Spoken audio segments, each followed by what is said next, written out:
Welcome to my Hollow Knight playthrough, and it's a tag. I'm not sure which one. I had a tag where I had to start over after 3 hours of recording as I fucked up. Today is August 31st. It's the last day of August. And Silksong is in only 4 days, so I finally have to finish it, even though my setup is pretty messy as heck. I barely know how to record audio. So basically, this playthrough is a conclusion to everything I could have done in Hollow Knight. Maybe not everything, but most of stuff available in the game, including some extra bosses, areas. But early on, I will tell you that there won't be any Pantheon with a binding or radiant boss. If I will feel like doing it, I will do radiant bosses in a separate video, maybe with first 4 Pantheons on all bindings. When it comes to first one, I don't think I'll ever touch it. Returning to the game, early on in King's Pass there is barely anything in here. There are occasional enemies, geo deposits, Lifeblood Cocoon that I collect just right now, and singular charm. And the charm is Fury of the Fallen, which is something I will not use. And that's all that can be found in King's Pass. King's Pass is mainly a tutorial area, and there are location names in the corner, and it's mainly because some parts of the map are confusing, especially when they're placed. I would say entrance to Hive and the back of it are pretty confusing, because on all the maps of Hollow Nest, Hive was placed in Deep Nest, not in Kingdom's Edge, which makes it make actual kinda sense when you look at it. Outside of Hive there are those worms that appear in Deep Nest that function as spikes.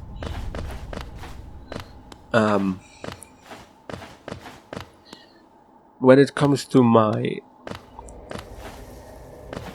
expectation towards Silksong is that I have pretty high expectations, because I've been waiting.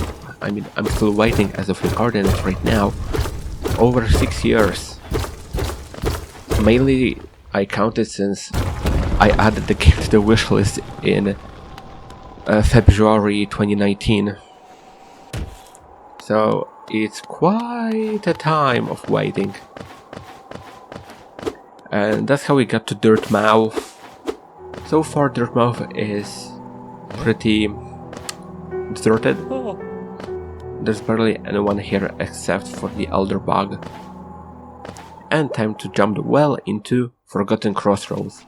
And it's the first area which is a real deal, with bosses, better loot, and stuff.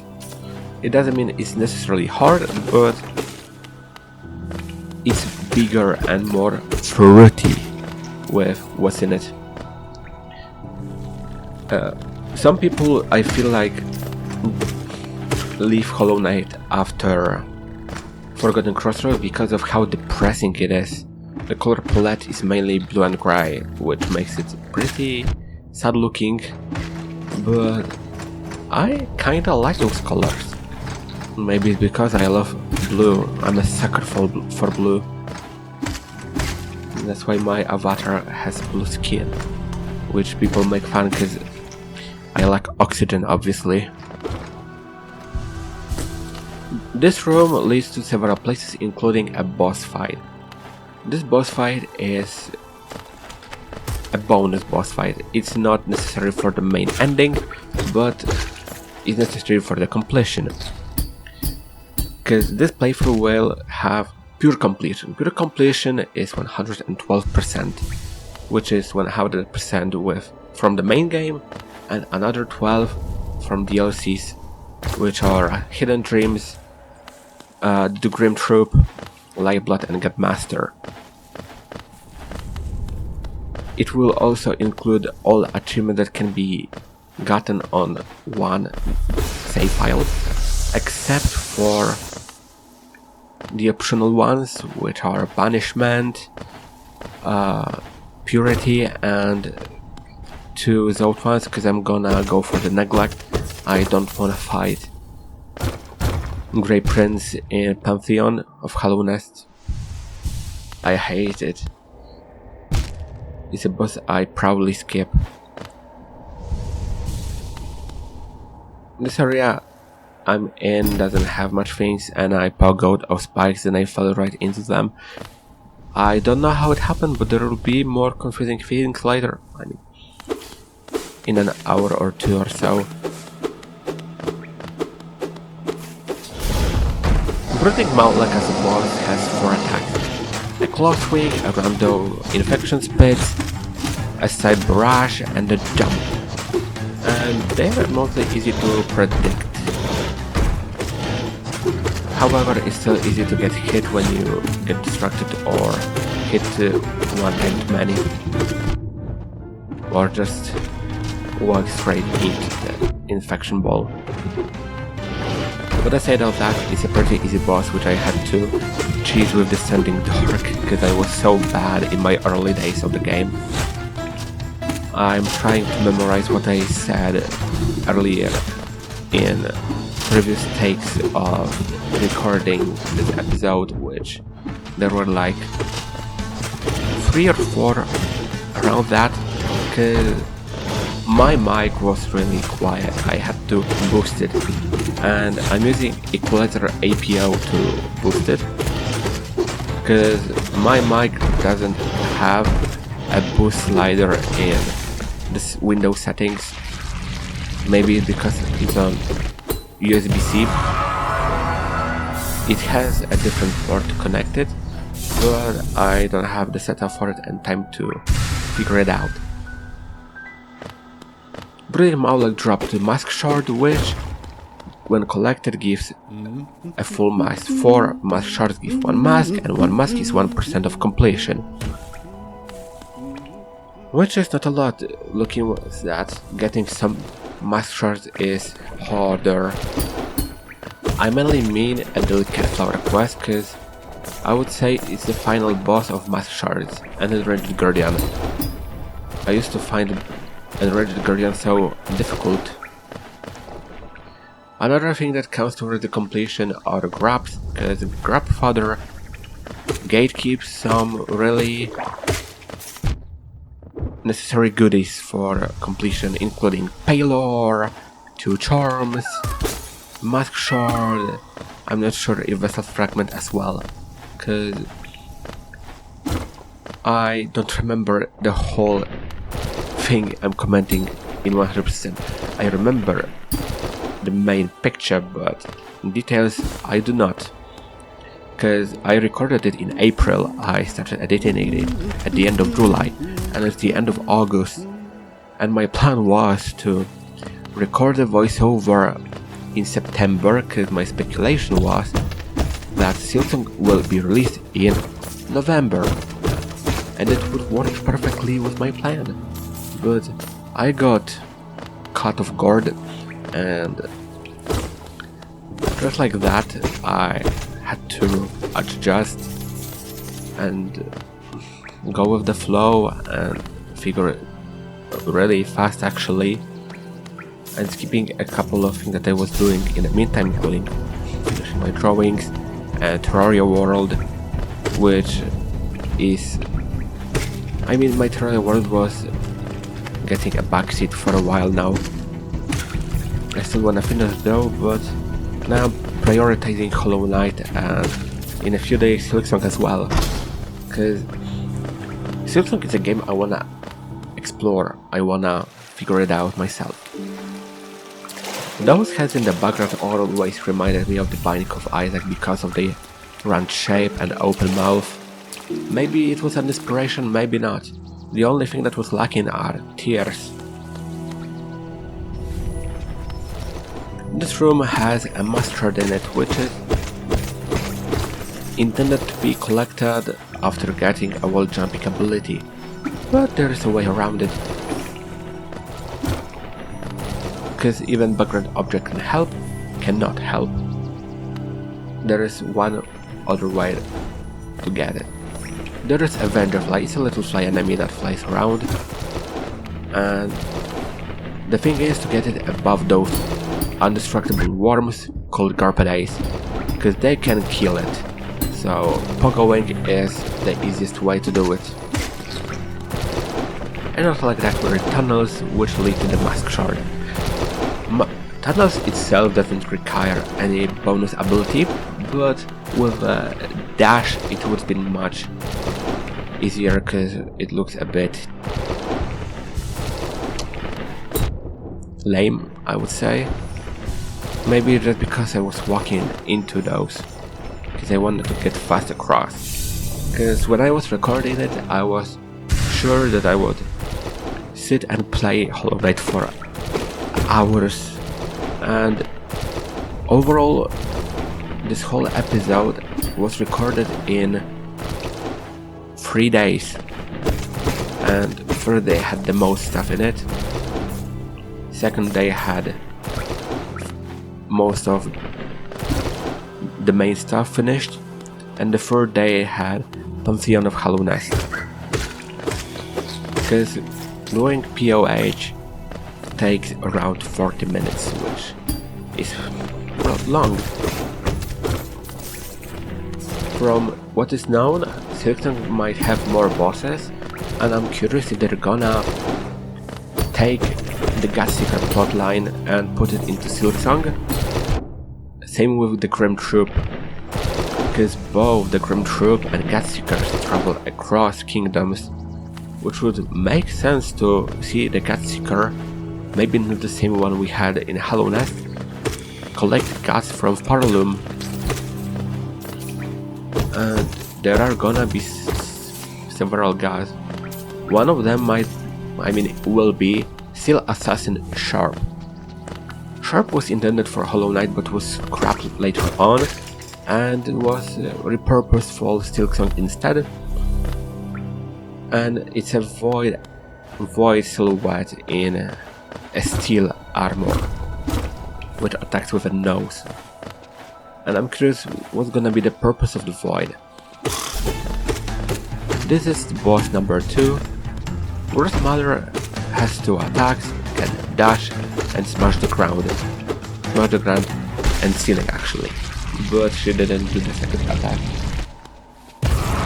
Check my arm, because when I was taken above I cut my wrist with a razor which was lying on the bathtub, and it was bleeding for quite a while, and I think it still does, so I have to use my left hand to use my mouse, which is a bit infuriating because my left hand is my hand that doesn't do well against stuff like that.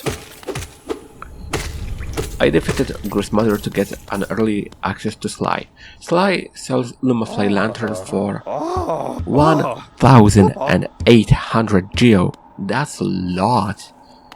But it's a necessary tool to progress, because getting into Royal Waterways, Crystal Peak or Deep Nest, especially Deep Nest, is kinda suicide actually, and I wanna get it as soon as possible. But Sly also sells a charm which I always, maybe not always, but most of the time wear, is Gathering Swarm.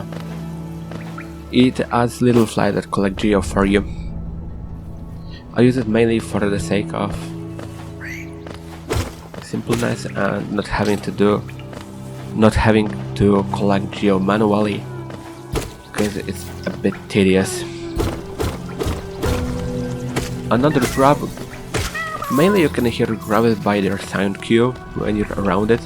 However, some are hidden in the secret rooms, which are separate map rooms, which is not that obvious. Mostly in Deepness actually.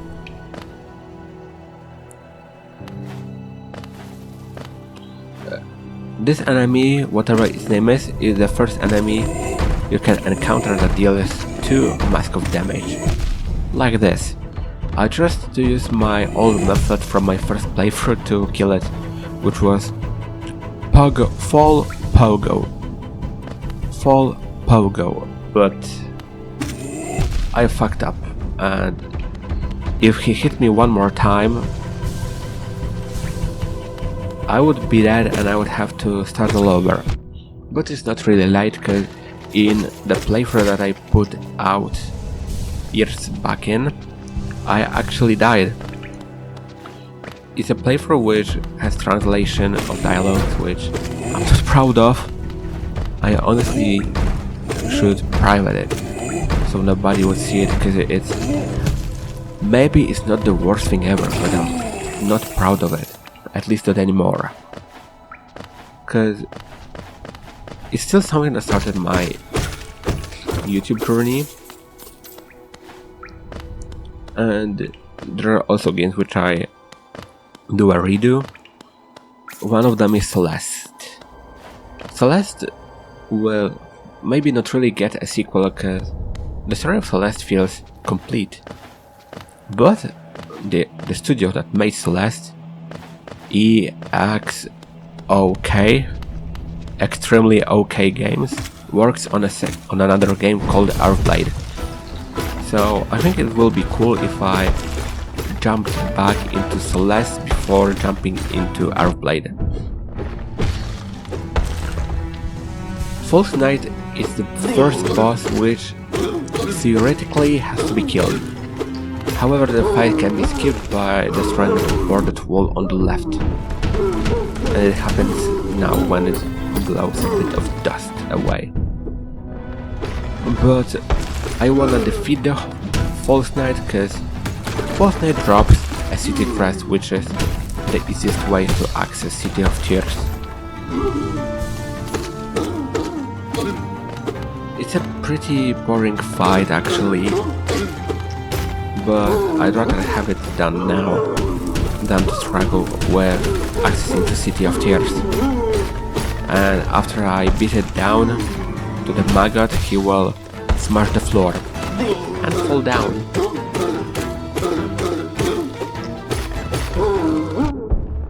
I mainly get hit because of how boring this fight is. I mean, it didn't mean to be difficult, that's why False Knight is so slow. It's mainly to be an introduction to bosses. And with all Forgotten Grocery bosses, I struggled with False Knight the least. And here it is, the City Crest. What I like about False Knight is that his weapon, this mace or whatever, a hammer, has a bug, actual living bug on it. And it's such a cool little detail, I love seeing it. You can only see it when you defeat False Knight for the first time. So, if you're going playthrough sometime soon, and you like seeing small detail like this, then you should definitely check it out. And time to head out to one of my least favorite areas in the game. It is Ancestral Mound. And good thing is that we get a spell here. Vengeful Spirit is maybe not as good, but it's necessary to access Green Path.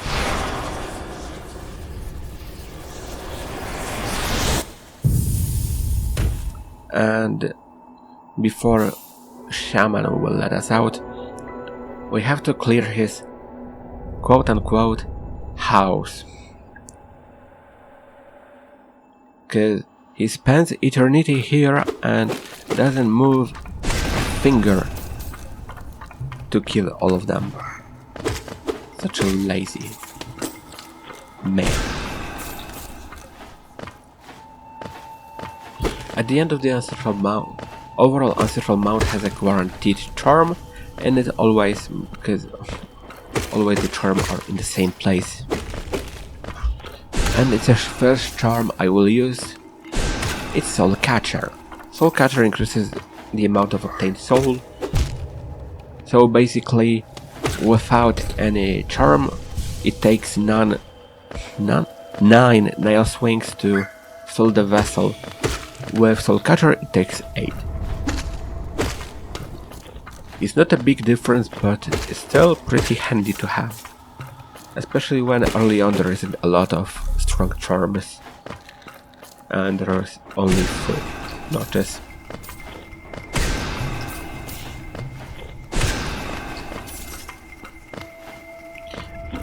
My game style in Hollow Knight is a bit reminiscent of one of Undertale's routes. Mine is total genocide. I kill everything on my way, starting with small enemies and ending with the big ones. And maybe I not kill literally everything because they respawn, but I kill them on my way. Because I need Geo, and this playthrough has been beaten. I mean, you'll see that this playthrough doesn't have any relic sold to Lem. Because I can handle all Geo without him. So Lem is for me useless. Same with Steel Soul Gem.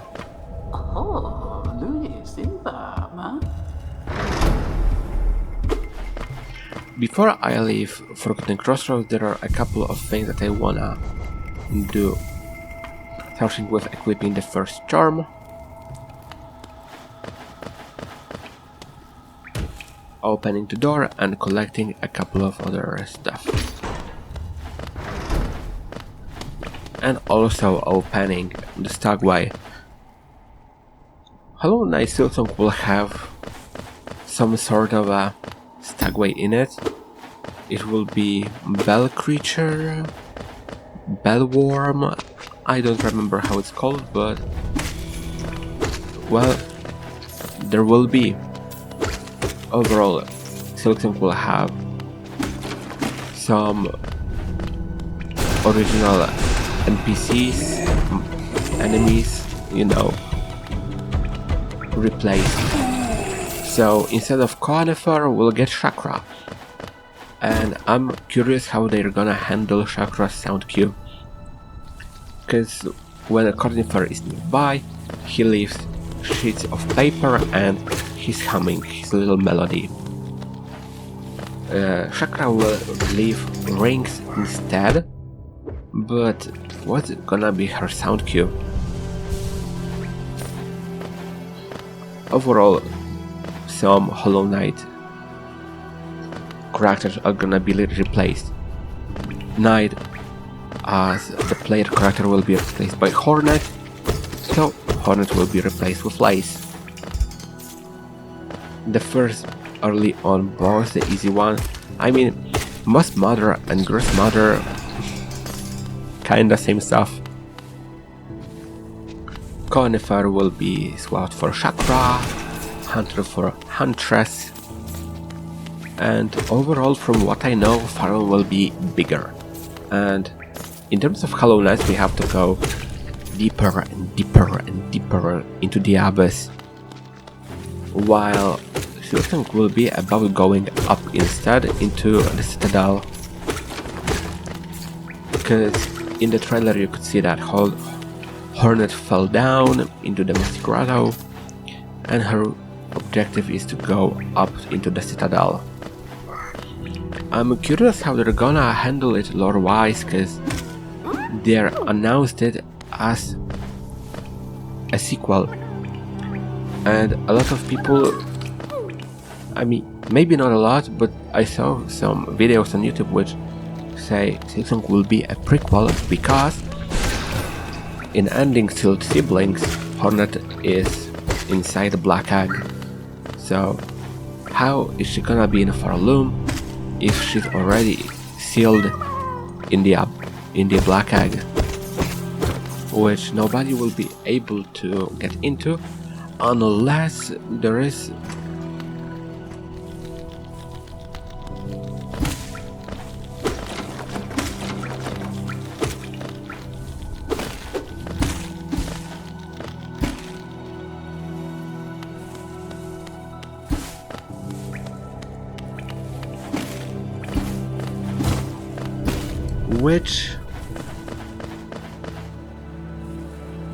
My god, I got lost because my brother got into the room. I have to cut it off. I mean, if you hear it, I already cut it off. But I'm curious what's gonna be purpose. I got lost in my thoughts because my brother jumped into my room. And now I forgot what I was talking about. So you probably had a few seconds of that silence.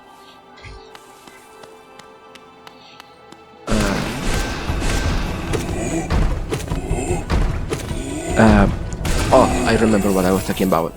In Seal Siblings, Hornet was sealed in a black egg as a trimmer.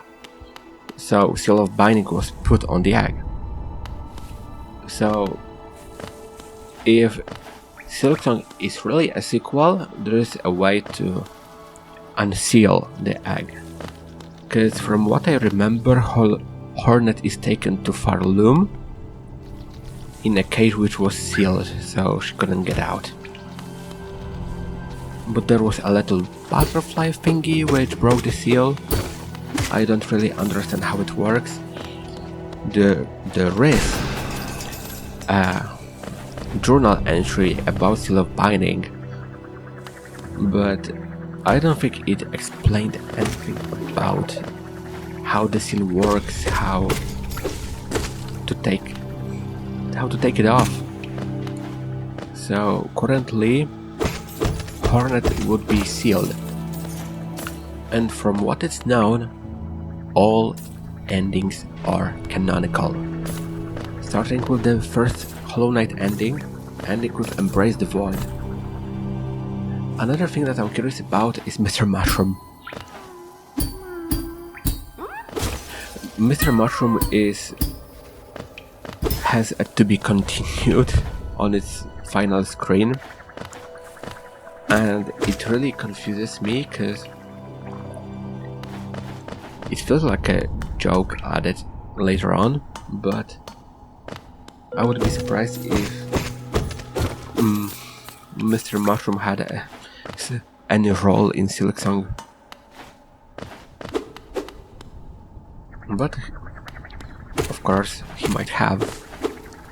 I personally hope to see the Grim Troop, because it's also unknown which path Silksong will take, the ritual or the banishment, because most of other either or achievements don't seem to matter for Silksong, but the Grim Troop really keeps me curious about it, because the Grim Troop is supposed to travel across kingdoms to where the lantern is lit. About the Grim Troop, in an interview, Team Cherry said that they already had planned a Halloween update, which was the Grim Troop before Hidden Dreams. And I think this is interesting because Hidden Dreams feels like a bunch of things that weren't added into the game because of the deadline. And it includes Hidden Station, 2 bosses, and the Dream Gate. Dream Gate being the best thing out of it. Dream Gate is fantastic. And I'm curious if Hornet is gonna have some sort of a Dream Gate, because we're gonna get benches and there's gonna be more of them. There's gonna be a bell creature, which will be a replacement for Stack Station. But I'm curious if we're gonna have a Dream Gate. Dream Gate is a really cool thing to use actually, because while you're somewhat far away, don't worry, you can just press Z and then up and move yourself into wherever you place the Dream Gate. Here was the first cut, and I usually will be cutting off backtracking, so it won't be as monotone as I would expect it to be. In 30 minutes I already got 3 mask shards out of 4, and Green Path will give me none, so that's a spoiler. To access the green path you have to go left, but above the pathway that led to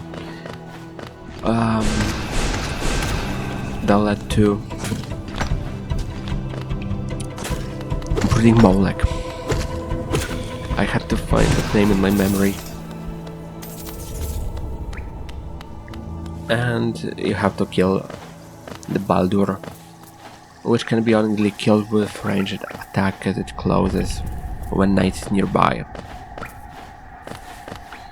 Usually people call a green path one of the best areas in the game because of how colorful it is, but honestly I'm not a huge fan of it. Maybe it's because I died so much from Hornet in the green path when I was starting on. I died from her a lot. I was fighting her for 10 hours, which is crazy. When my friend was getting into Hollow Knight, he thought that Hornet is so fucking hard. I was just so bad. Cause she's easy, but I was just terrible at it.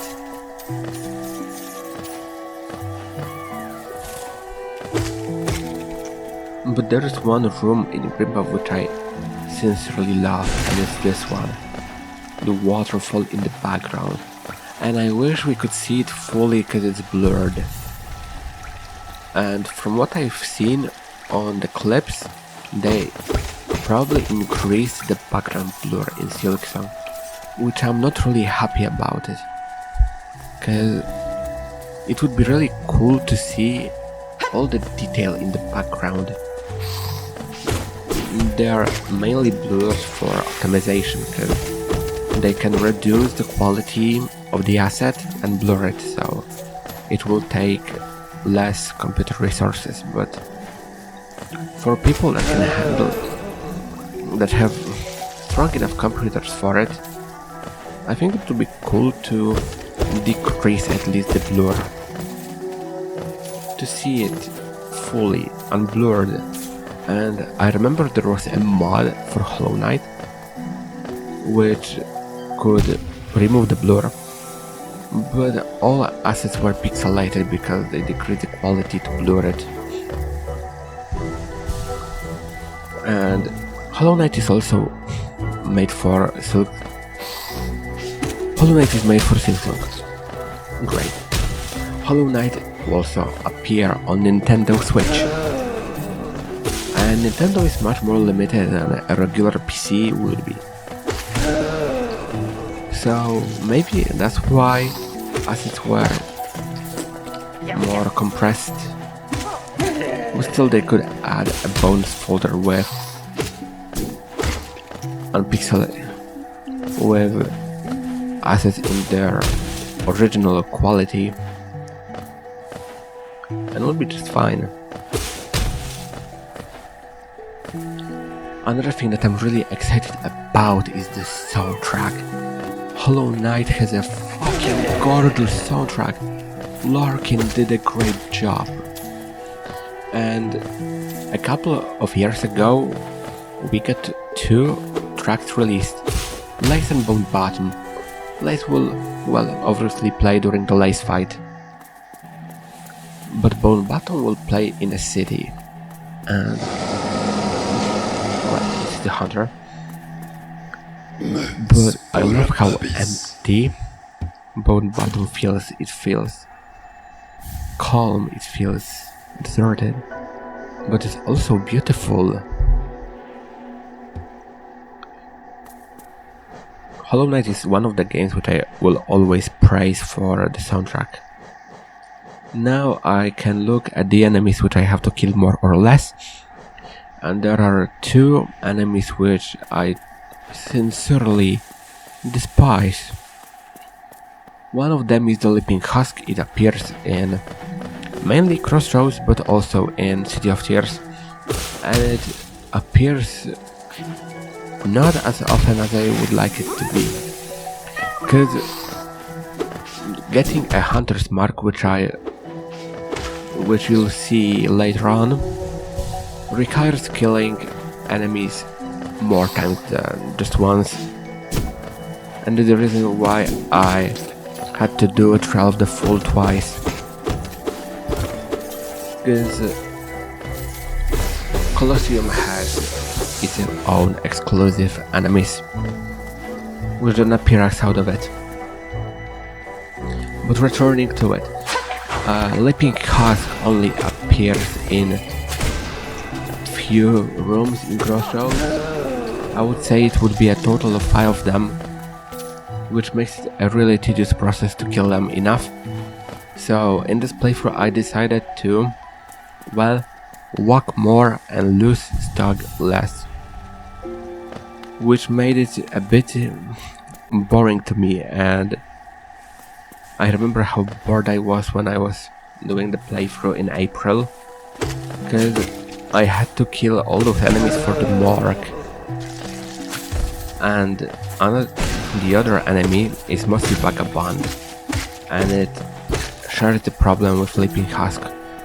It doesn't appear as often as it should when you look at how many of them have to be killed. Around 30, I guess.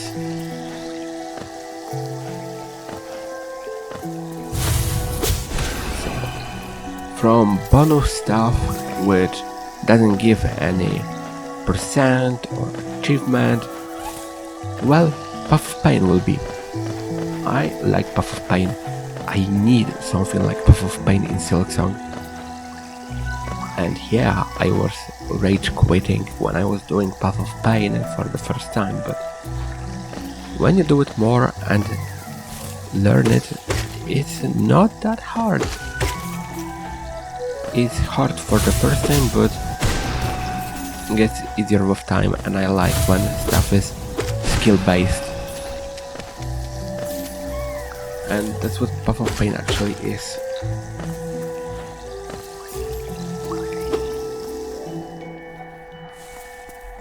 And I'm still following Hornet because he leads to her arena, which has also trimmers in it and some weird rocks in the background. I was never really in Hollow Knight for lore. However, some parts of it are really fucked up, like Knight and every other night before this one in the Abyss are white ladies and Pale King's kids, and it's fucked up. Hornet is a kid of Pale King and Hera, one of the trimmers, and it's also fucked up. Like, literally, I feel like Pale King cheated on White Lady, and it's fucked up. At least Pale King died.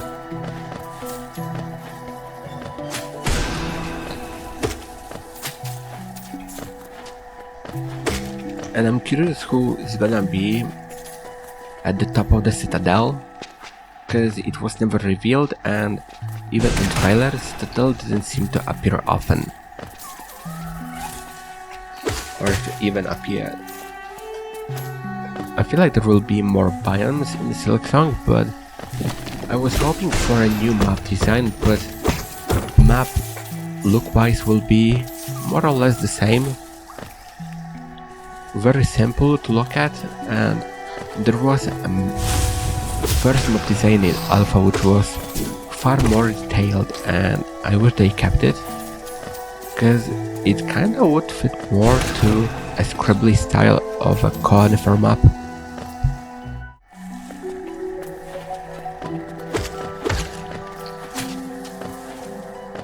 And there is gonna be over 200 enemies, while Hollow Knight has over 160. I doubt that there is more than 200. There was a pause here, which I obviously cut off for, well, imagine staring at the pause screen for an extended period of time. I would press. I would press like a press That was a terrible joke. I would press Alt F4 when I would have to watch it. My arm kinda hurts, mainly the wrist, cause I still had the cut on it. And it healed a bit, but I'm not really looking forward to the night, because I feel like it might bleed. There will be blood, so I'm gonna have to put several bandages on it so it won't so I won't have to make a laundry with my pillow. Zod is here right above. I want to rescue him, and it might seem rude, but he didn't want to be saved. I respected his wish. I want to respect Klaus though. I don't like when Klaus die. I kinda like her as a character, even though her main goal was to have an epic journey, and the end she dies. So basically, if you don't rescue Klaus in Ancient Basin before fighting Traitor's Lord, you can keep her alive till the end of the world. She will just sit down in Crossroads. To get some water, my mouth is dry as sandpaper.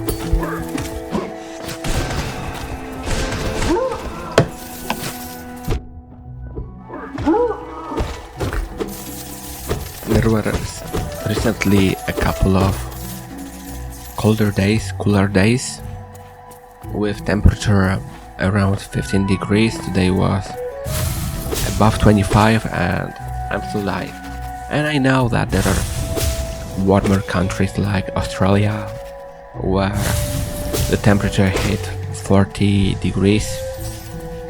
I would melt. I would literally melt. And now it's time to fight Hornet and get an ability which will make this playthrough much faster. And this is the fight that took me back in the day 10 hours to beat. How did I do it? I don't know. Do I feel shame? No. Because before Hollow Knight I only played like one game over and over again, which was Binding of Isaac, and occasionally Minecraft, but I'm not really a person that likes Minecraft a lot. It's cool, it's nostalgic, but it's kinda boring.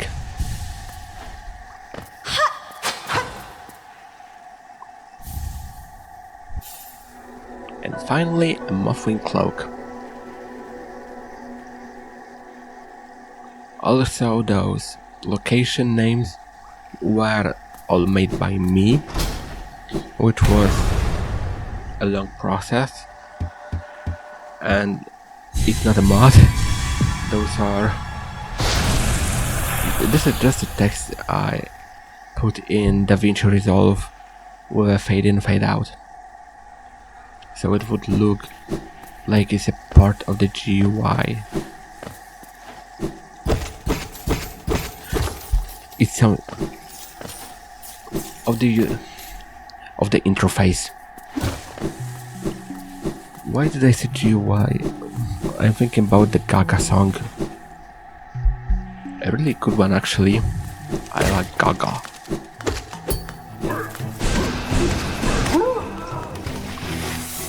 Lake of One isn't my favorite area, but there is a much prettier lake. Kural is a really nice character, I like him, and I like that he wears Dreamer's mask on his head and was drawn to Hollow Knight just like the knight.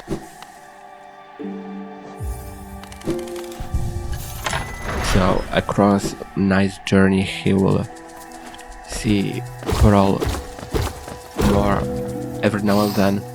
When I think about Quirrell, I think about the Professor Quirrell from Harry Potter, which had Voldemort in it, but kinda. Quirrell holds Monomon the teacher, and Professor Quirrell was carrying Tom Riddle. Was it an inspiration? I don't know. Same with the head in Hot Springs.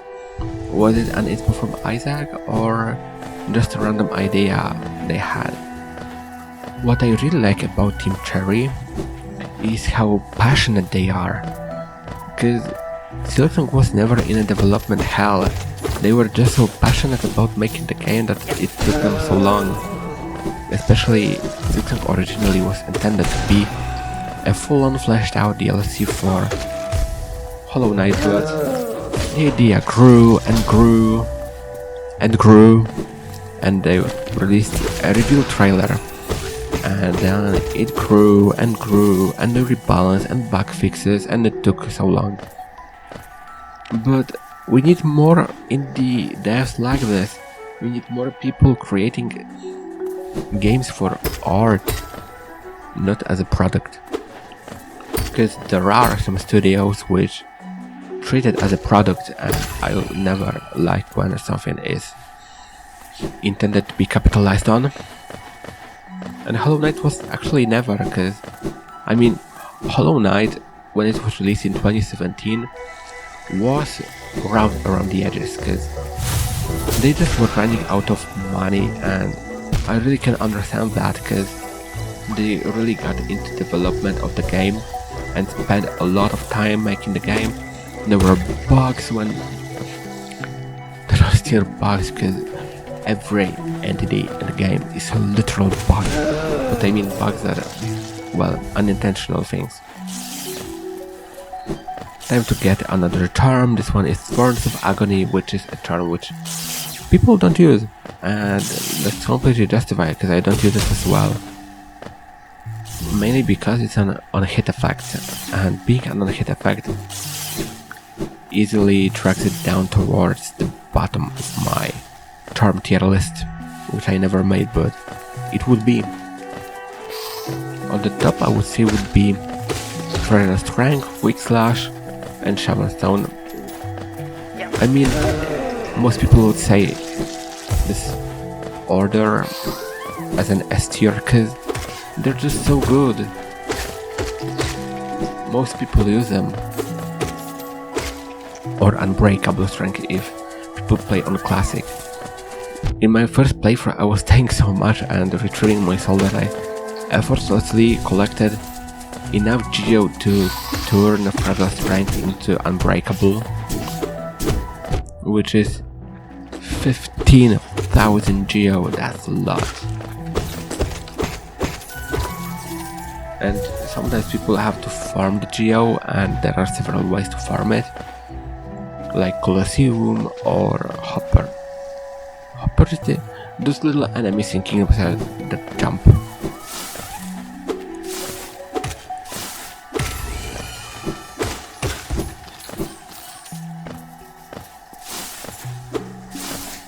It's also my plan to make a voiceover into 2 batches at least, because the video is 10 hours long and it's been 50 minutes and my mouth is dry. And I'm also a bit tired because I recently I've had a bit more shift at work than I would like. But I need cash. So work is necessary, guys, and killing the boss is necessary as well.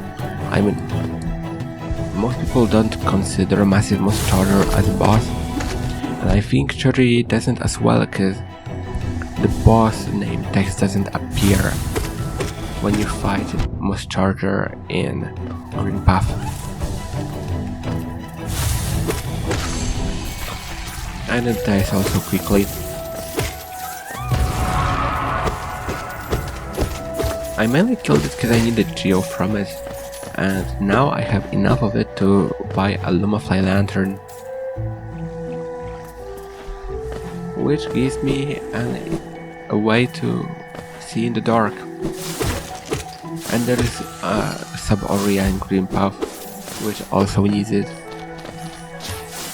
It's much easier than deepness, but it's still a bit annoying. In my early days, I tried to get through Stone Sanctuary without it, and I was dying, and I lost all my geo because I died without getting my soul back. So it was the moment in my life which made me soulless, literally.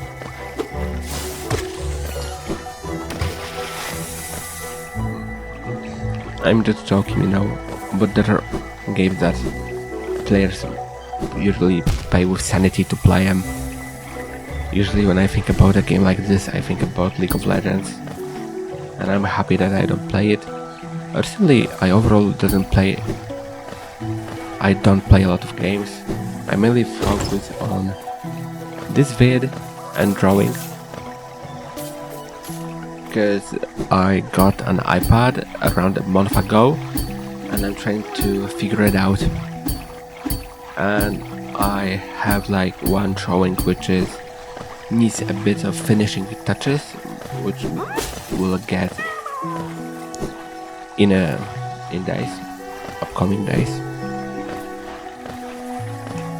This room will need me to return here, cause to get to the left side I need a little jumping, which I don't have.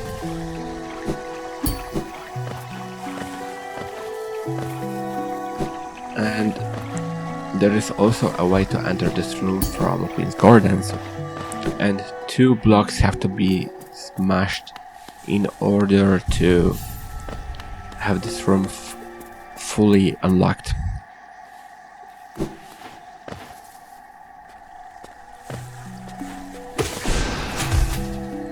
It's my least favorite room entry, that's why I keep falling down. I'm still thinking about things that I wanted to say. I don't know how many people that play Hollow Knight play Don't Starve Together as well, but to those people, I don't know when I'm gonna do more of it, cause I would like, but it takes a lot of time to do it. Actually, it takes more than this, but it's much easier to batch it,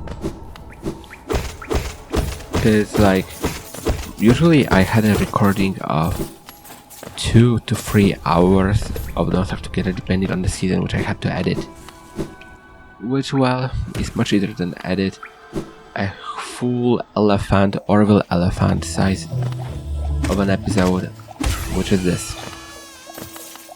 In fungal ways, first things I do is buying the Fragile Greed, and most people I think would buy Strength instead, but I'm buying Greed because I need Geo. Dying with Fragile Charm will break it. I cannot die, so it doesn't change a thing for me, because when I die I have to start over, because I did mention before I play on Steel Soul mode, which is a permadeath mode, and Silksong will have some sort of a Silk Soul mode or something, which will be probably a permadeath mode. And I bet there are gonna be achievements for finishing it. From what is known is that Silksong might get DLCs, and that Silksong would take 15 years to finish if Ari didn't stop drawing. And I will always still appreciate passion.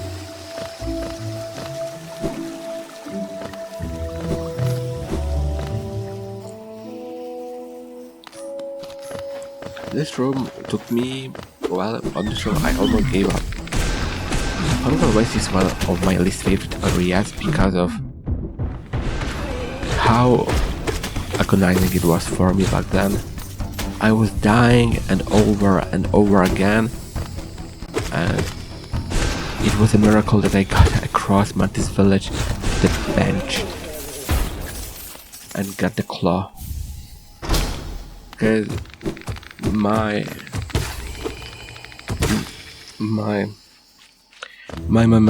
objective was to get to the Queen Station, but I was dying a lot in this area and the areas with those little mushrooms that shot explosive projectiles.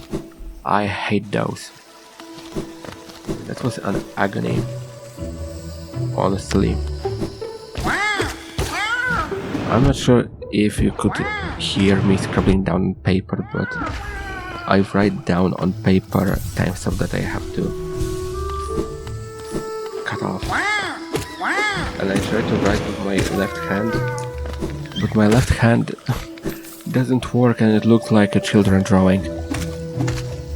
I bet my brothers when they're way too were drawing better stuff than I do with my left hand. Is that bad. I'm too right-sided. And usually when my head hurts, it's usually the left side of it.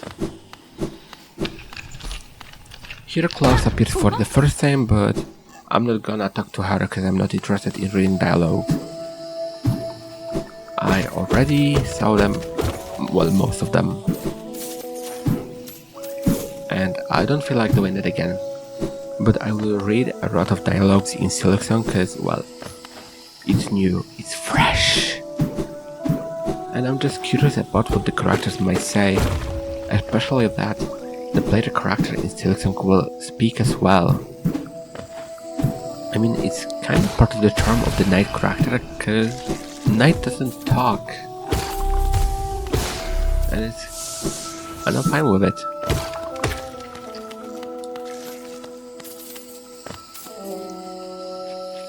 And I'm curious how would Hollow Knight sound with a voice acting, and I know there are fan dubs.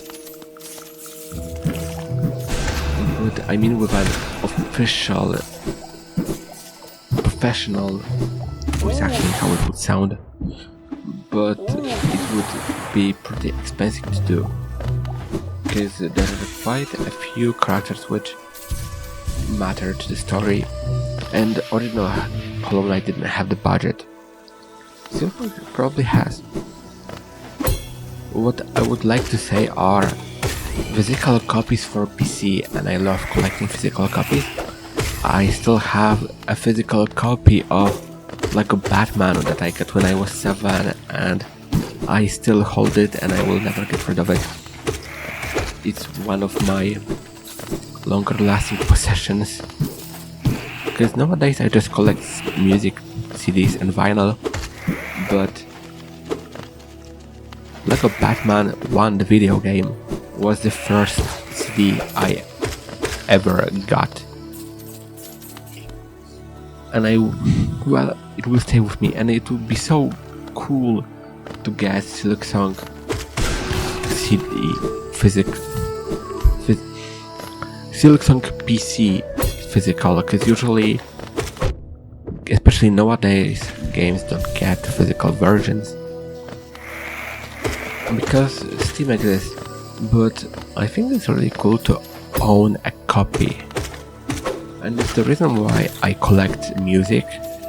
It's just nice to have a copy, because, well, Spotify is a bit of a mess of a company, and there are quite a few things that I don't like about it.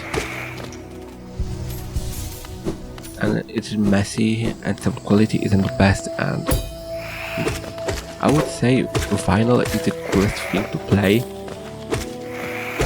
even though I didn't play my vinyls often because, well, streaming has the benefit of being simple, accessible, everywhere actually, while vinyl I can only play at home.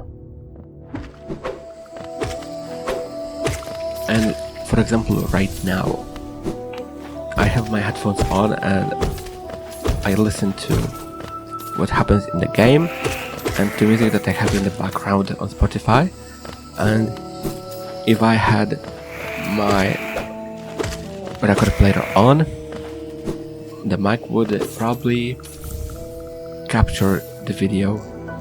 Wait, let me check. I'll try to...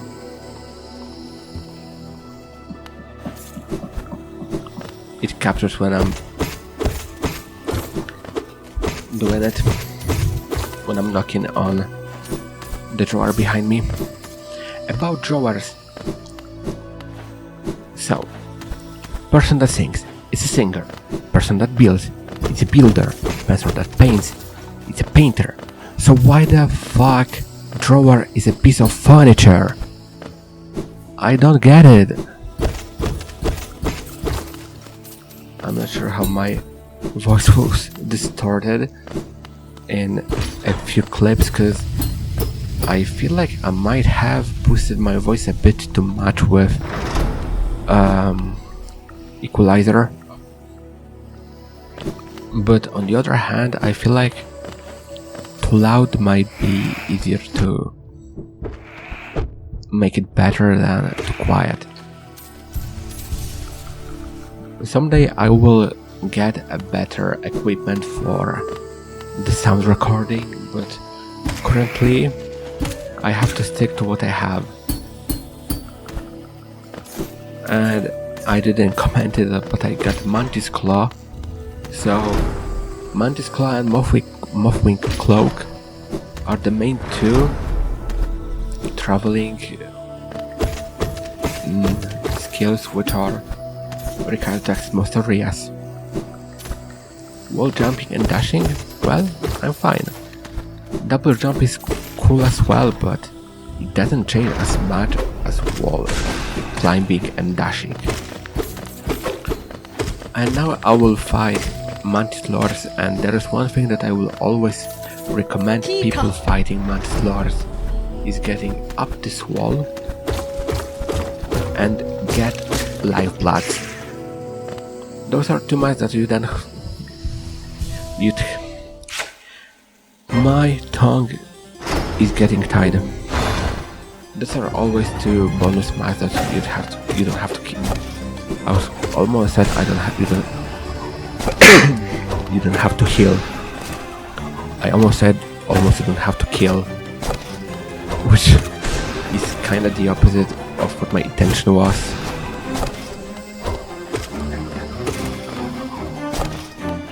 It might be a bit precise to get to those, but as you saw, it's totally possible.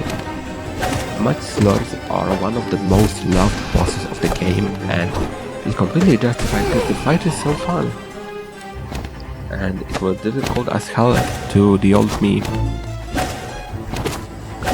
And there is a song by 5 Seconds of Summer, Old Me, which starts playing in my head. Shout out to the old me and everything he showed me. I like the song actually, but I think I should listen more to their music, because I usually listen to them every now and then. Recently I've been listening mainly to Sabrina Carpenter, especially of her new album Man's Best Friend. And usually when people are divided about an album, or album is not good, I'm like, it's a green light for me to listen to it. Because I like having my own opinion about stuff, so when, let's say, Silksong won't be as good as people expect it to be, I would get a flashing green light to play this Silksong even faster actually. But I don't wanna rush it, because I wanna discover this game in my own time and have fun. After defeating Mantis Lords, all Mantis enemies are neutral to the knight. Okay, I lied, not all, because Mantis Petra and Mantis Traitor are not. But those mantises from the village are neutral. But I still kill them because Geo. For defeating Mantis Lords, term Mark of Pride is obtained, and old me never imagined to play without it. It was my #1 most used charm because I didn't know how to play without it. I was like, no, nail is too small, I need it. Otherwise I'll die. I'm alive. The reason why I don't use Mark of Pride anymore is because it takes 3 notches. And when you do, let's say, a Pantheon, the best way is to get Quick Clash, Strength, Shaman Stone, and something for 2. Something that takes 2 charm notches, which is Soul Catcher, Spell Twister. In my case, it's Sharp Shadow, but you'll see it later on, much later on. And I will give all my sincere respect, and I will bow to anyone to watch it, to watch this playthrough from start to finish and hear my yapping about Hollow Knight related stuff and even some less Hollow Knight related stuff. I have to take off my ring because it's really swallowing my finger. Sun's Charm obtained. Sun's Master. I'm curious if it was really intentional that it looks like Sans. I would be surprised if it wasn't. Because it feels a bit not fitting to the Sans character from Undertale. And I'm curious how many people that watch this episode beat Undertale all 3 routes. A couple of years ago I was really struggling with the Sans fight because it was so difficult. When I was fighting Undyne, I was like, no, she's too hard, I'm struggling with her, how am I supposed to beat Sans? Well, it took me a lot of attempts and a break to beat Sans. I just rescued Bretta because Bretta has a mask shard in her house, so she needs to be saved.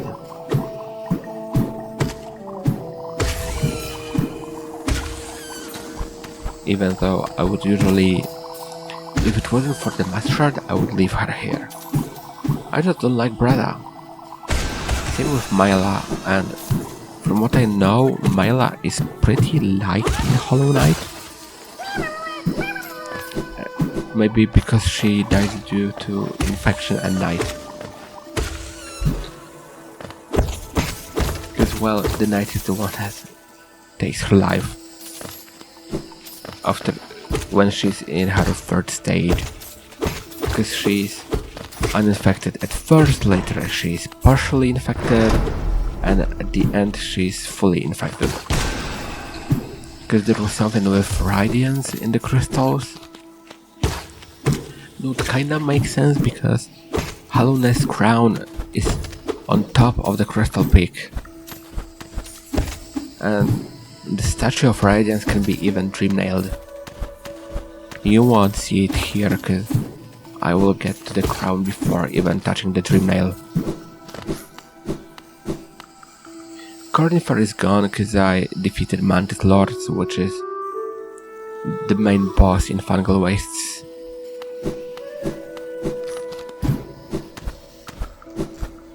And I think the only boss as well. I can't think of any boss in Fungal Waste aside of Mantis Lords. And it's a hell lot of fun. I don't think Sisters of Battle make the same kind of impression as Mantis Lords. I would say Sisters of Battle are more difficult at first, but they're much easier in the later half of the fight. But I mean, when you kill 1 out of 3 of them, the fight is much slower. Overall, Sisters of Battle feel much slower than Mantis Lords.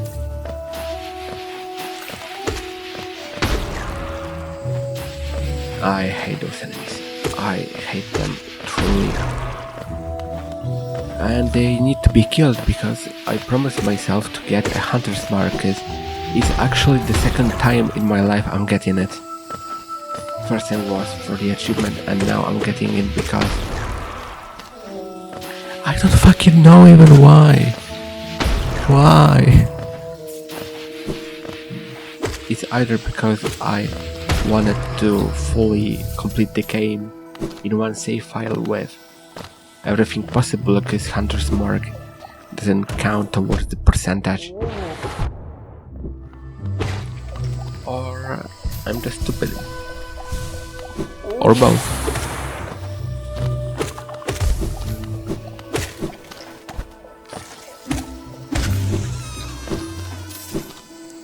And in this room there is barely anything in it. There's only a Wanderer's Journal, which I'm not gonna sell, about Lem artifacts. I think I've collected either most of them or all. What is also interesting is that there are 3 lower tier ones and 4th one, the Arcane Egg, and which was discovered by community. Arcane Eggs are a badge, will be a badge in Silksong, because when you have a game of Steam you can get a badge, and level 4 badge for both Hollow Knight and Silksong is Arcane Egg, and from what is known from Lamb, they are ancient, and he could only read an outer layer from them. So I think there might be a vendor in Silksong which will be able to get to the center of it. I'm pretty sure there will be some sort of phlegm in Silksong. It would be really interesting if it would be the same lamb, which gathered more knowledge in Silksong. But I doubt it. Finally, 6th mask. Always open a stockway when you're nearby. There was a cut here which I think I covered, and it looks so well like it wasn't there.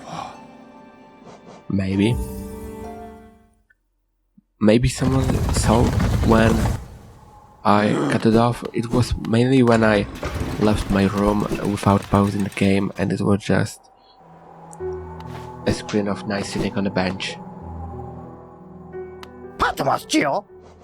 And now I have Lumafly Lantern, and as you saw I had 4k of Geo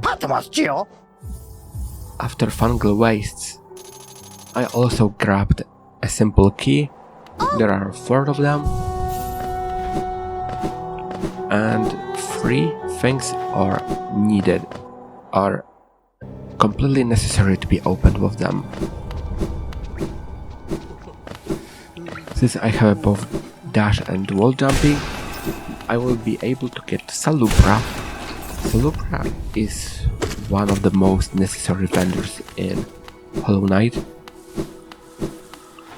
because she sells a lot of charm notches, and she has like 5 of them with varying prices.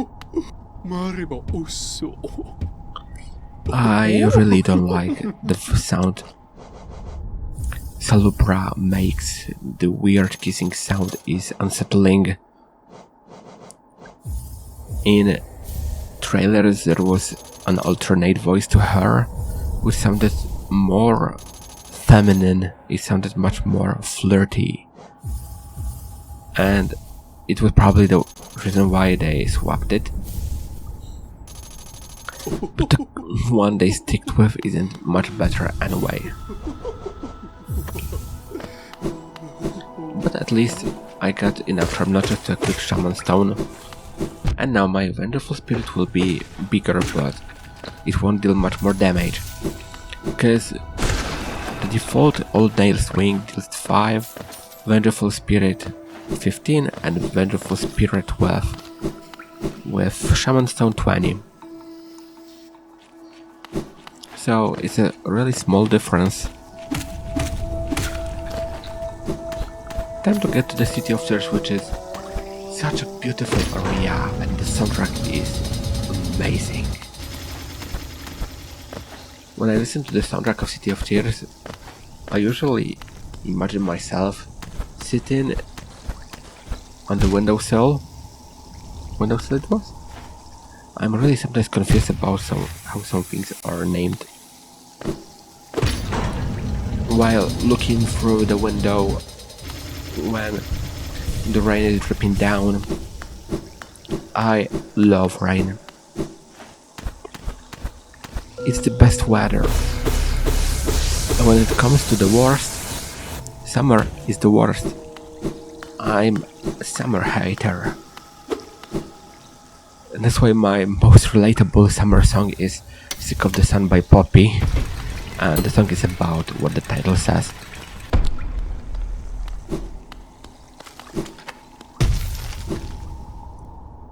I was curious if the gate to the City of Tears might kill the player, because I never tried it before. It maybe, but I didn't want to risk the run, which was over an hour long already, to potentially die from a door closing.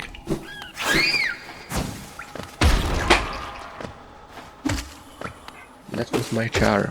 I mean, I still have this chair, but I bought this chair like 3, maybe less years ago, and it's slowly falling apart. And my previous chair that I had it for 10 years. I had it since I was 8. It was indestructible. Well, the only thing that it would destroy was my floor. But otherwise, it was better.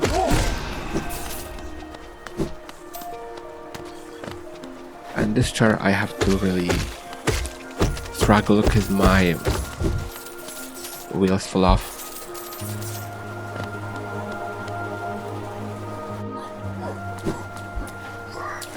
Time to finally upgrade the nail, because dealing 5 damage with each swing is already, well, not enough. And first nail upgrade almost doubles the number. From 5 it takes to 9.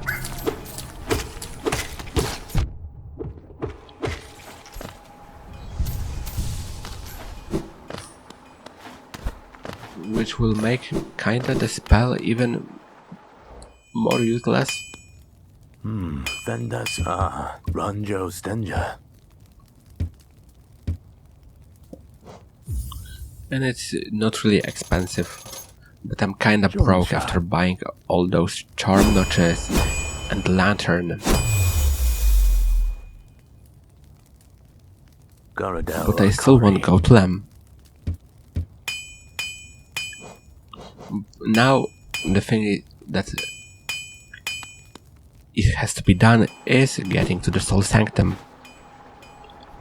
which is one of the best Hollow Knight soundtracks. Hollow Knight is one of the games that has the soundtrack that I was playing on loop, and I still do it every now and then. Mainly Grim boss fight soundtrack, City of Tears. They are amazing.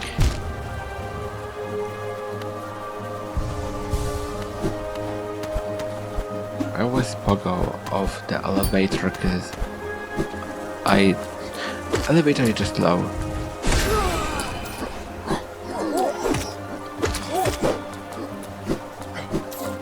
I'm not sure if I'm the only one, but I have a terrible habit of biting my lips and taking off a bit of the skin, and it's a terrible habit to have. If I had my lips pierced, I would tear them apart, because I would literally tear them by biting at the lip, and when the lip is dry you can with teeth hold it and push the lip forward, and usually my lips aren't in the best state, and I have relatively big lips. And from Hollow Knight I went to the talking about the lips, which is anticlimactic, but there isn't always things to say, and it's a 10 hours long episode, and I think it's a bit of a nice touch to add non-Hollow Knight related stuff to the game play. One of the games I wanted to record for a while actually now is Terraria, and I'm a bit scared to do it, because don't get me wrong, I love the game, it's amazing, but I don't know how I would make one episode, because my idea for a Silksong is to record for around 40 minutes, then I would edit it and post it.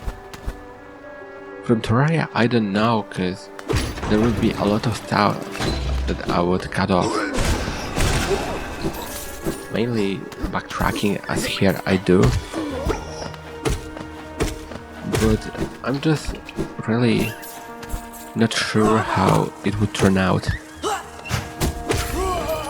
Another game that I wanted to record is Raft, and I wanted to keep it for summer, but I had a busy summer actually. I had a lot of shifts at work. Then when I had my summer vacation for 2 weeks, I was spending it with my bestie, which I don't have a lot of time with because we rarely see each other.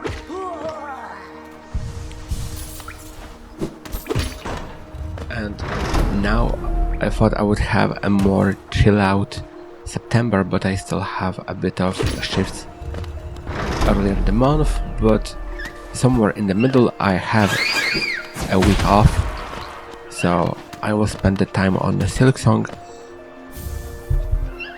and I already have a thumbnail for Silksong done. It's done for a month now, because fun fact, or just a fact, I'm not sure if fun, I drew both artwork. Why am I calling them artworks? Those are just my ugly drawings. I drew them in April, and I don't know why I did it so early, and I'm still not proud of the Silksong one. I think it's not hideous, but it's not a masterpiece, and it's not really great looking as well. The Hollow Knight one, I'm proud of it actually, I like it. And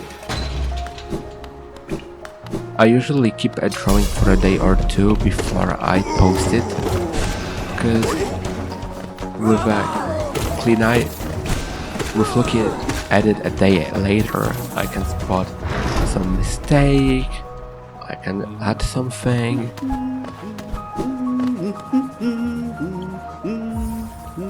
Is the way I prefer to draw. To consider a drawing finished a day later.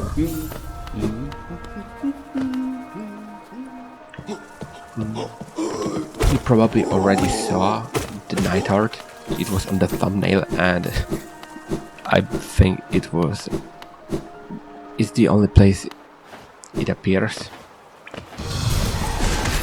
Because honestly, it was only intended for this playthrough, because even the thumbnail has the skin of the knight, which is a Sapphire skin, and the only mod I have installed is Custom Knight, because I'm just bored of seeing the same nice sprite over and over again. It's a bit refreshing to see a different looking character.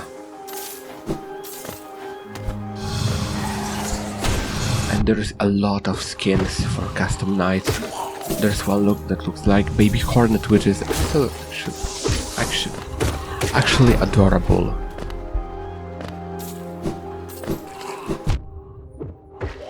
There was one that looked like a Grim, one that looked like a Grim Troop member. I think they look cool, but I usually play with this one. Soul Warrior is another mini boss which I was struggling with a lot, because honestly he's fast, and I personally think Soul Warrior is more difficult than Soul Master. I'm also not sure if Fragile Greed can multiply the amount of geo that drops from Soul Warrior.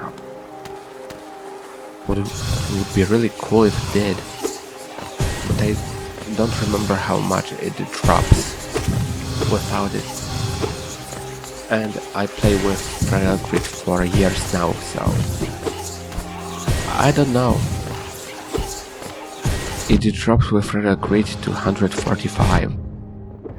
Maybe it drops the same number without it.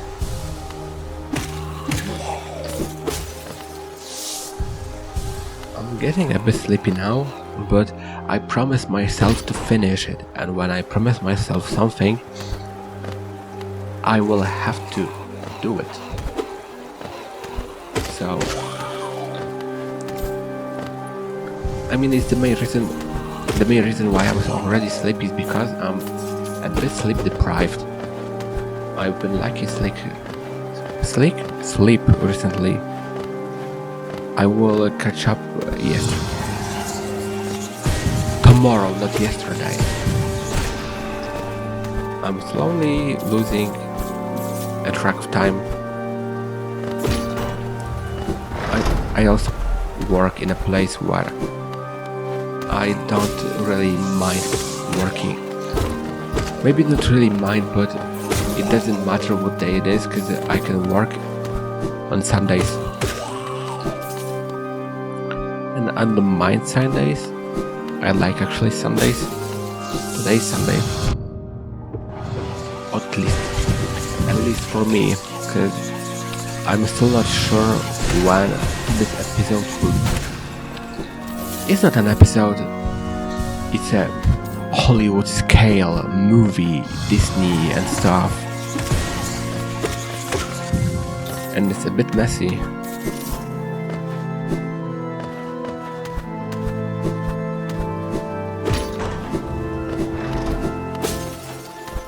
The reason why it takes me so long to finish it is I don't like hearing my own voice. I just don't like, and I wanna get used to it, because when my bestie started playing voice message that she gets from me, I told her, please don't, because I don't wanna hear myself. But I will have to bear my voice when I'll be editing Silksong, because I will watch the episode from start to finish, and I will try to memorize stuff that I will want to edit. And time for the boss, Soul Master.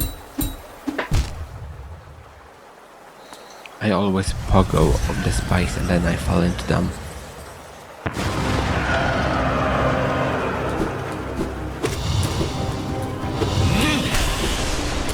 It's not that hard fight, it's more annoying than difficult, and that's the reason why the battle was so easy to me when I was starting out.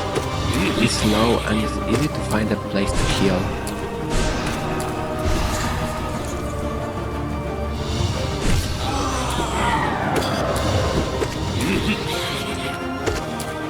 And it used to be my favorite boss. It used to be, because currently it's one of the most annoying ones.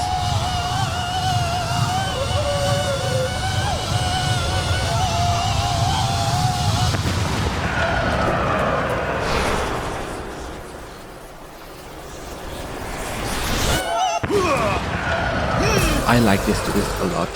It was so effective on the first playthrough. Because it feels like it's already done and then suddenly starts smashing the ground.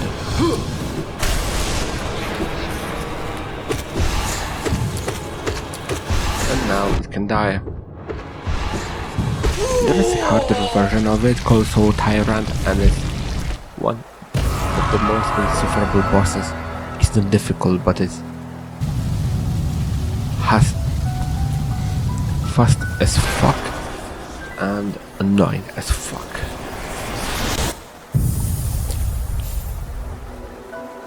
With Soul Master dead, there is new spell obtained. Desolate Dive allows to smash the ground, and the base damage of Desolate Dive is 30, which is already more than Vengeful Spirit with Shaman Stone.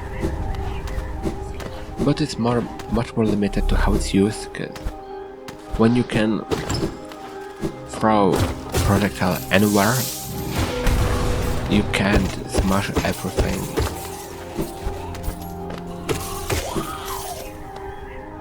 But there will be a counterpart that attacks above the knight later on, which is even more situational.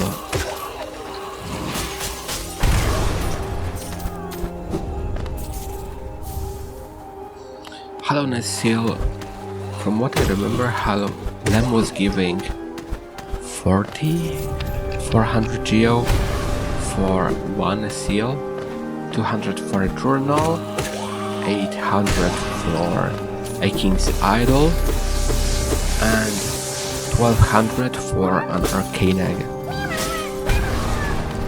At least if I remember correctly, cause, well, I don't think I ever sold a singular relic to Lem, because I never needed to do it, so.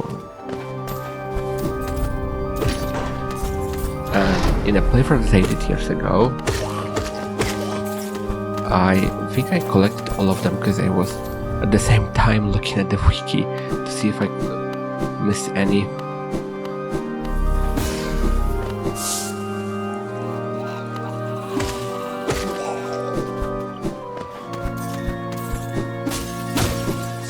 Honestly, the color palette in Soul Sanctum overall in City of Tears is the same as in Forgotten Crossroads, but it's a bit more vibrant, a bit more blue, maybe. I rarely look at City of Tears.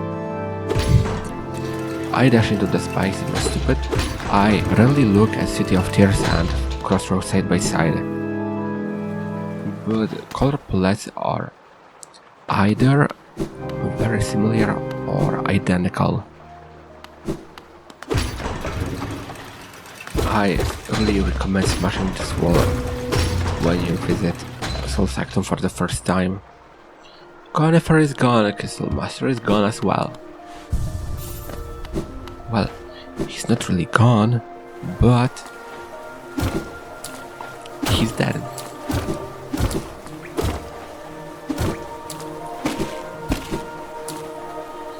And time to open first elevator, the major elevator which allows to go from one area to another, home to another one.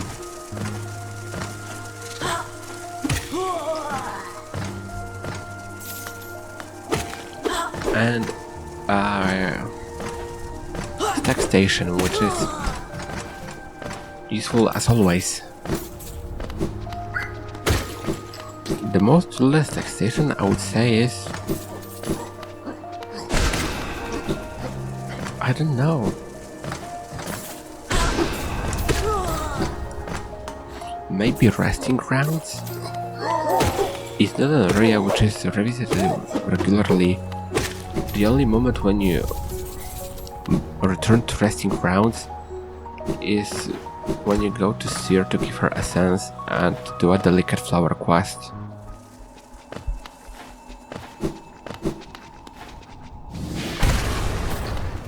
My intention was to smash all three, but Destiny said otherwise.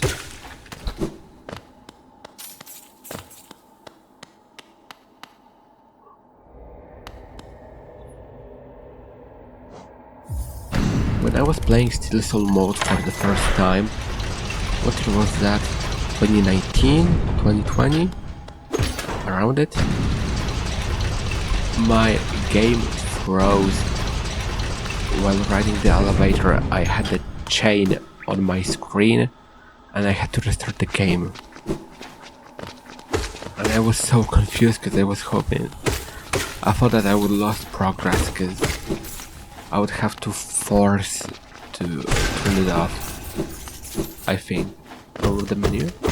I don't remember, it was long ago actually.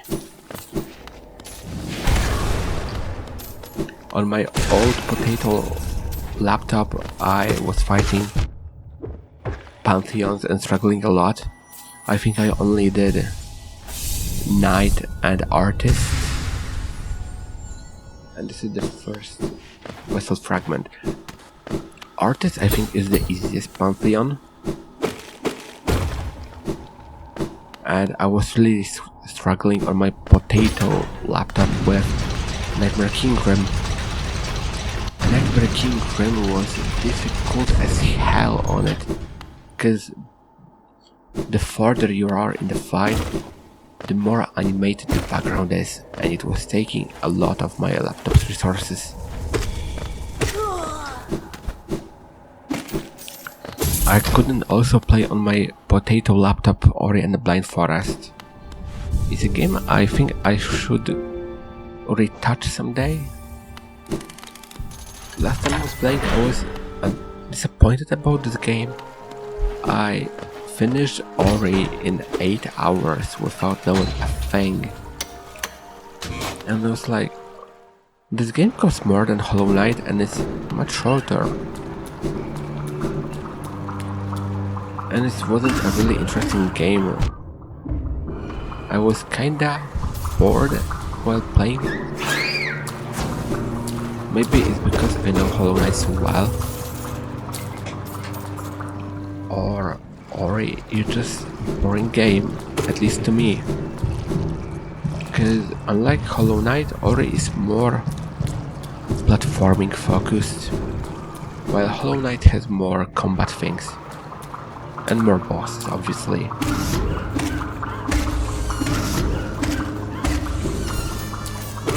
But one thing I can always see good about Ori, well two.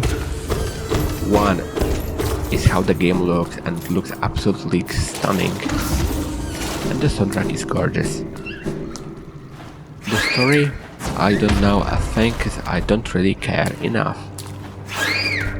I wouldn't have to care about the game in the first place to care about the story.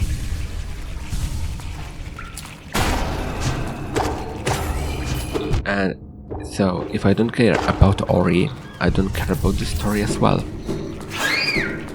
Kinda you cannot say story without Ori. Kind of. Because it's written differently.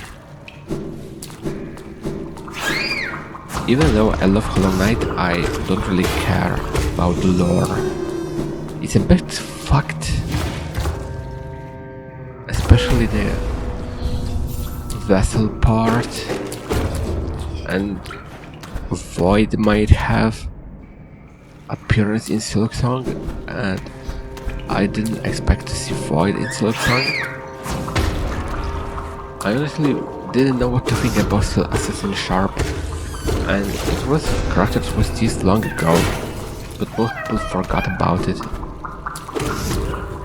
Me as well. I remember when me and a couple of dudes were waiting for Silksong, we had profile pictures with Silksong revealed bosses. I had still Assassin Sharp, one dude had Hunter Queen Carmelita, one dude had that Ravio, it's called this boss? I don't remember. I like the design of Sharp. I think it looks really good. There was also revealed a character with a cracked mask and consumed by Void, which will be, well, Hornet's enemy.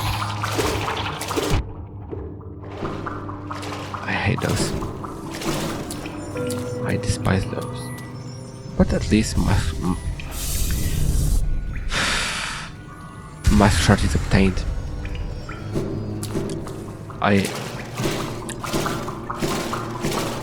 I'm curious how people would be able to stand my stuttering and stumbling all over my words,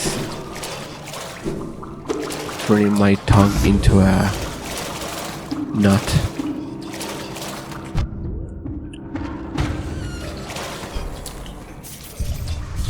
Also, when it comes to Binding of Isaac, even though most things on words will have my voice of sorts, Isaac will stay the way it is because that's how it started.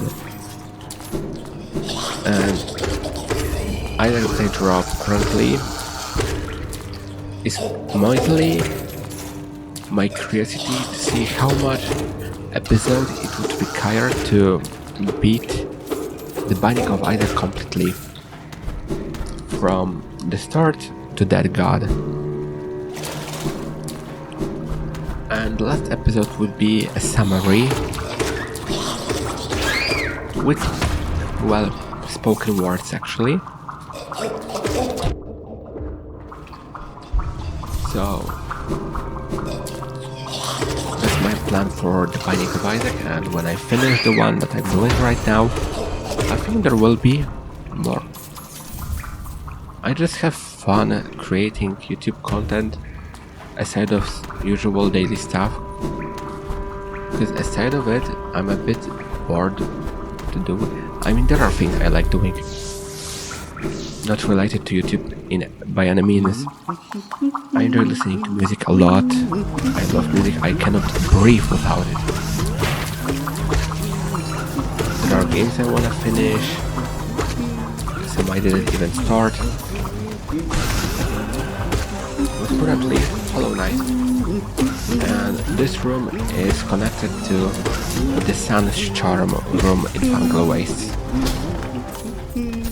And I don't think this passageway is useful by any means. It's just this. I didn't buy a map because I usually buy maps all at the same time because I don't need any map.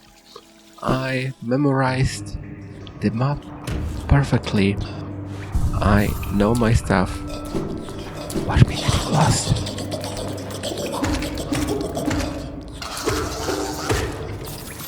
Most of the time I just know where should I go, in what order.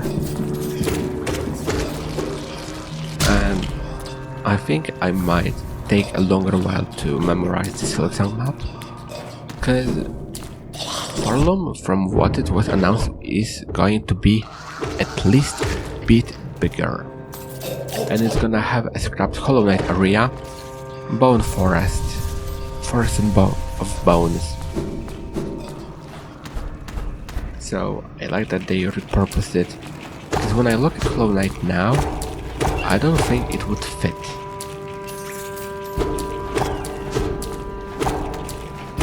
Because I like the idea of Abyss being the bottom without lava, full of void. And I'm curious what's gonna be the purpose of void in Silksong, because in Hollow Knight, void is a force that was used by Pale King to contain the infection. But later the void spilled also across Godhome. And Godhome is a really confusing thing to understand, because here I took a wrong side because I went to the Eastman's Grove instead of the Dung Defender area. And my previous thought I will finish later, because now time for the most broken boss fight in Hollow Knight I ever had. I never had a boss fight in Hollow Knight which I broke so much, because I was waiting for him to stop talking. He doesn't talk. I entered the arena. I smashed the ground. the music doesn't play. It's dead quiet. And I was like, the fuck? I broke the boss, but it's not all. You will see.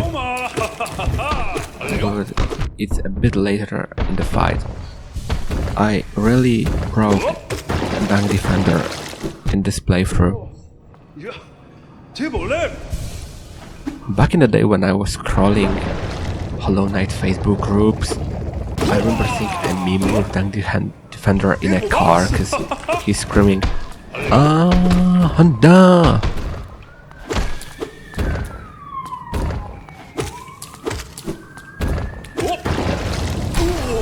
I'm not sure if it was police or an ambulance or some stuff.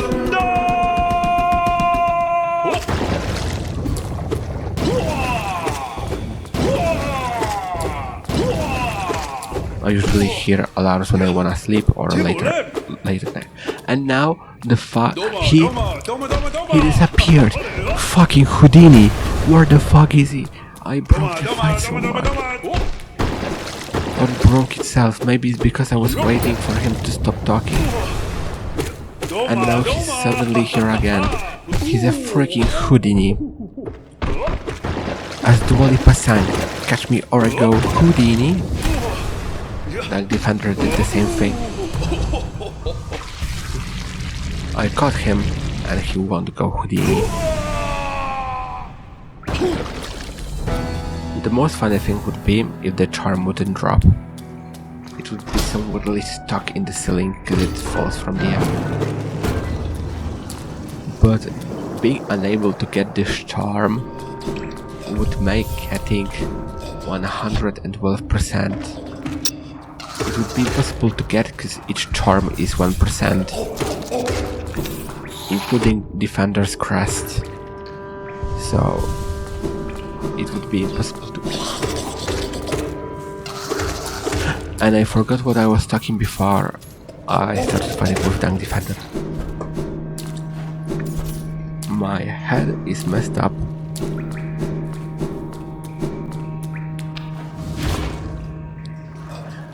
I will remind myself in a while, I think. But I forgot.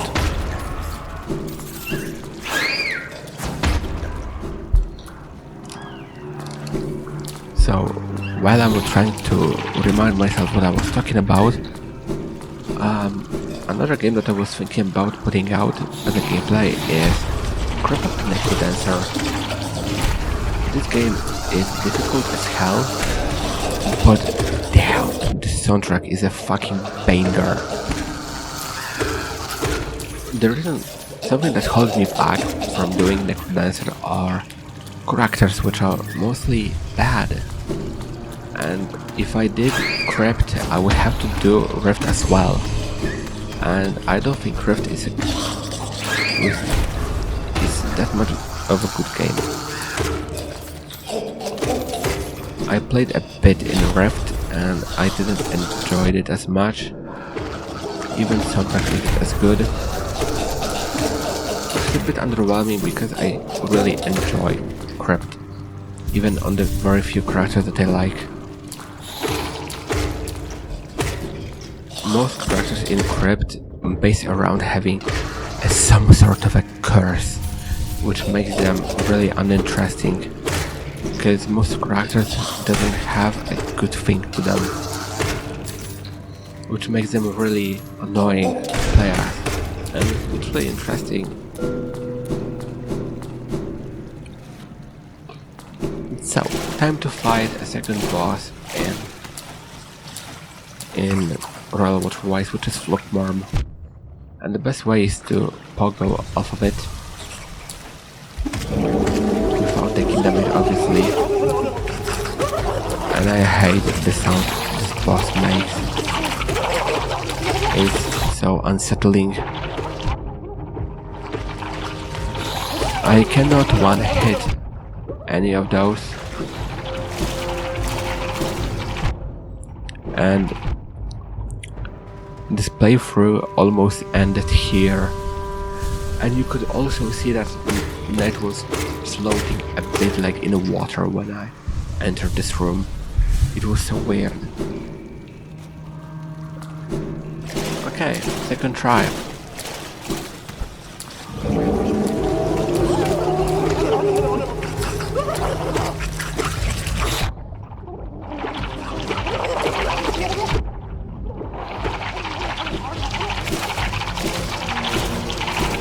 You know what? I will do it later on. I'm too weak right now. It's overall interesting that when an enemy knocks me out of the water to another room, the knight still has floating animation, like the water one, you know?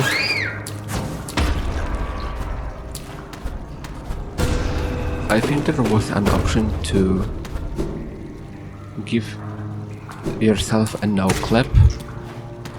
I think there was, I'm not sure. Take it with a grain of salt. I'm not really experienced when it comes to Hollow Knight exploits and Jesus, aside of the summoner thing. But it will be for some bosses later on. In this playthrough I didn't use it though. I'm seeing it as a person that killed all bosses on Radiant. But didn't record it because I'm dumb. I didn't even think of it back then. Because I never had a plan to do Hollow Knight again. The idea popped randomly in my mind when I was like, yeah, let's go another Hollow Knight playthrough. I was like, why not to make it a full conclusion of an episode? So this is what was the intention. I just like sometimes to return to Hollow Knight to play this game a bit. It just looks great, sounds great, is fun, even though I remember almost everything from it. And I think Silksong will be for me a good breath of fresh air.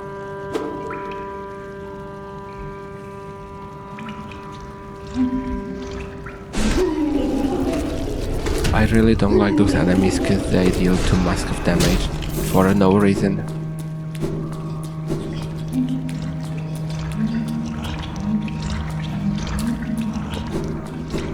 I overall hate all the sounds the fluke enemies make.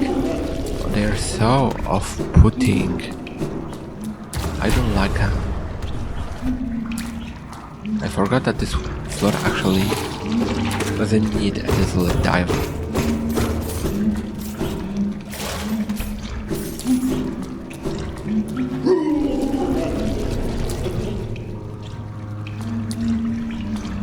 I'm killing them in the most safe way possible, but this way always works. Even though it's a bit monotone. Monotonous? I'm confused.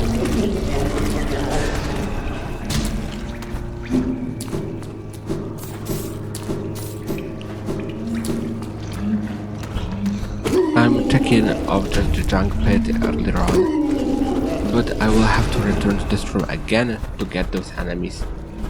I'm not sure if they count towards the Hunter's Mark, because the junk pit was added in the Godmaster DLC, so they might not count.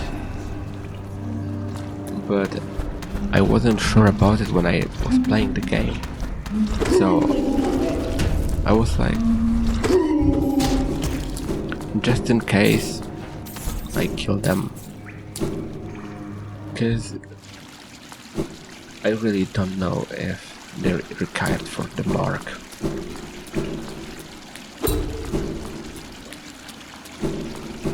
And now we're in Jack Pit. What is funny about Jack Pit is that this is where the Naismith will end when you decide to kill him. And time to open the cocoon and see the Godseeker.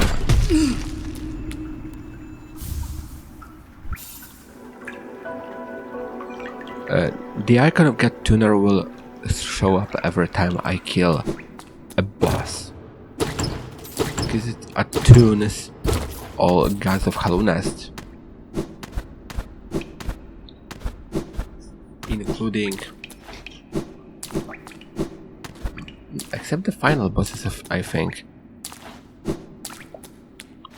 the Hollow Knight, Radiance and God Tamer cannot be attuned, because God Tamer is attuned by default. God Tamer appears in Pantheon 3 and this boss is easy, but Trial of the Fool is much more difficult than the boss itself. And I think they changed it in a patch or so. Even Nightmare King Grim has to be attuned by...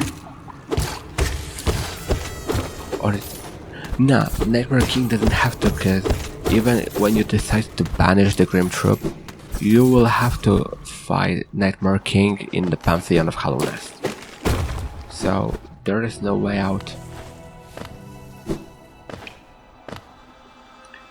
Time to finally go to one of the prettiest areas in the game, which is Crystal Peak. I love Crystal Peak, the soundtrack is gorgeous, those strings, it's a harp I think, fits so well.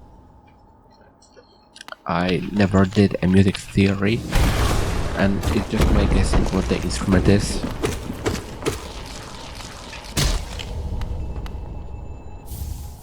It's slow but it's very climatic and the mine ambience adds a lot. Sometimes you can hear some machine. I mean, it's really the ambience. Those are the sounds of things in the Crystal Peak.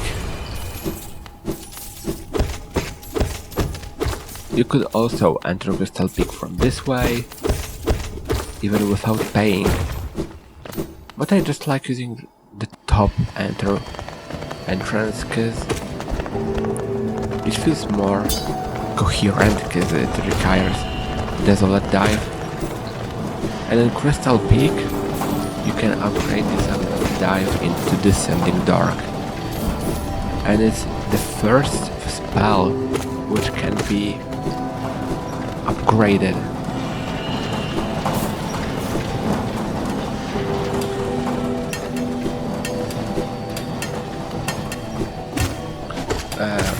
We hit 2 hours mark, so if you're still watching, let me know. This room is completely dark and it's one of the rooms which needs the lantern.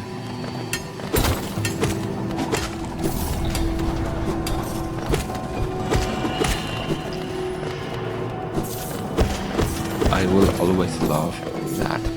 In the Hollow Knight you can hit 4 walls and overall 4 blocks. Maybe Hornet can do it as well.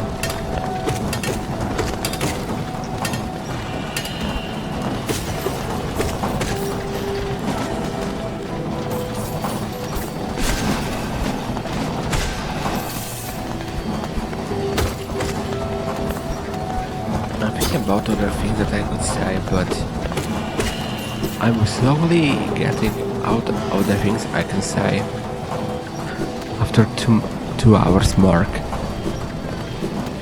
because mainly most things that happen on the screen, most things, don't need me to say anything, because whatever happens on the screen feels clear.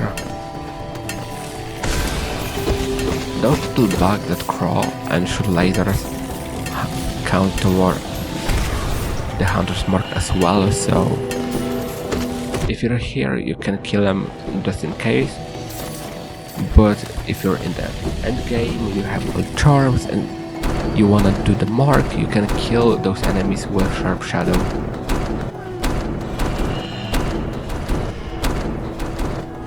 Those low thumpers are difficult to go through. it needs a lot of focus. I remember seeing a meme some time ago which expands the word stupid into fuck off cause you're stupid. So when sometimes when people piss me off, I can tell them to focus.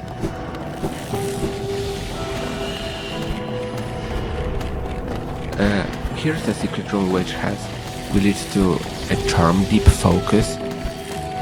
Really thematically actually. Deep fuck off cause you're stupid.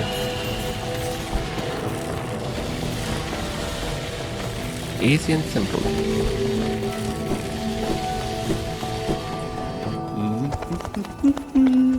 Right above the Carnival there is a king's idol which is intended to be obtained with monarch wings, but there is a way around it with background objects.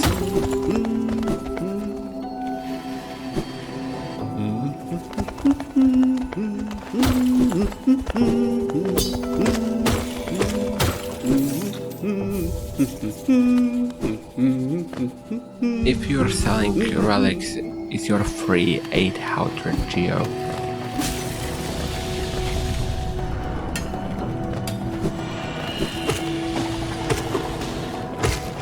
In this room there is a shopkeeper key which is really necessary for you. Well, for me as well, because I'm playing right now. Sometimes it feels really confusing to speak at all, because when you play it, it's necessary for you. When I play, it's necessary for me. But I played this game playthrough, so it was necessary for me. It's just confusing. I need to see if my little wound still bleeds, but I don't feel so. I'm afraid what might happen at night when I fall asleep. Still, Guardian is simple. Shoots laser from his fist and from the ceiling. And I usually hate the attacks that come from above. And I usually have trouble avoiding those. And right now it's literally September 1st, 12 AM. Today, finally, my brothers go back to school. I was never so happy for September 1st. I mean, today is just the start of the school year, but still.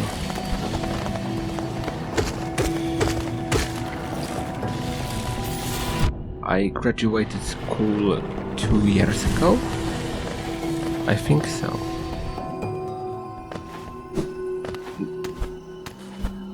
I graduated last year in April, because I worked for over a year since late May last year. And the first thing I bought for the money I got was Wilson Funko Pop, because I really wanted always to get it, and it was so pricey and I want it.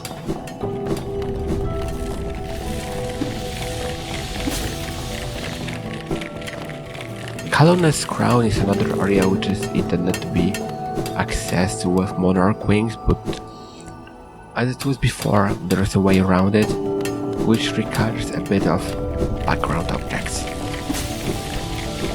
and a good dash.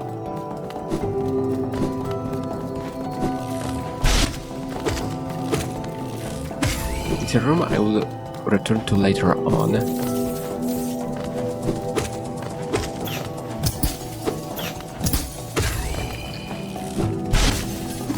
Because those laser shooting enemies, well, they don't appear as often as I would like them to, and there's more of them required for a morgue than they spawn. There is a grab in this room, which is one of my least favorite grab rooms in the game, and In my first playthrough, I died in this room several times because I was not really good in dashing, and I still am a little bit stressed when I dash here because of those enemies.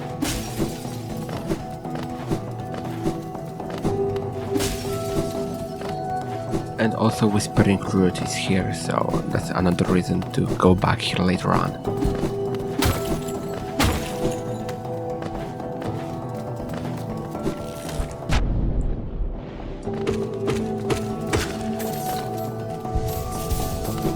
They drop actually a nice number of ammo. 27 is quite a lot, especially for enemies that die with 4 nail swings.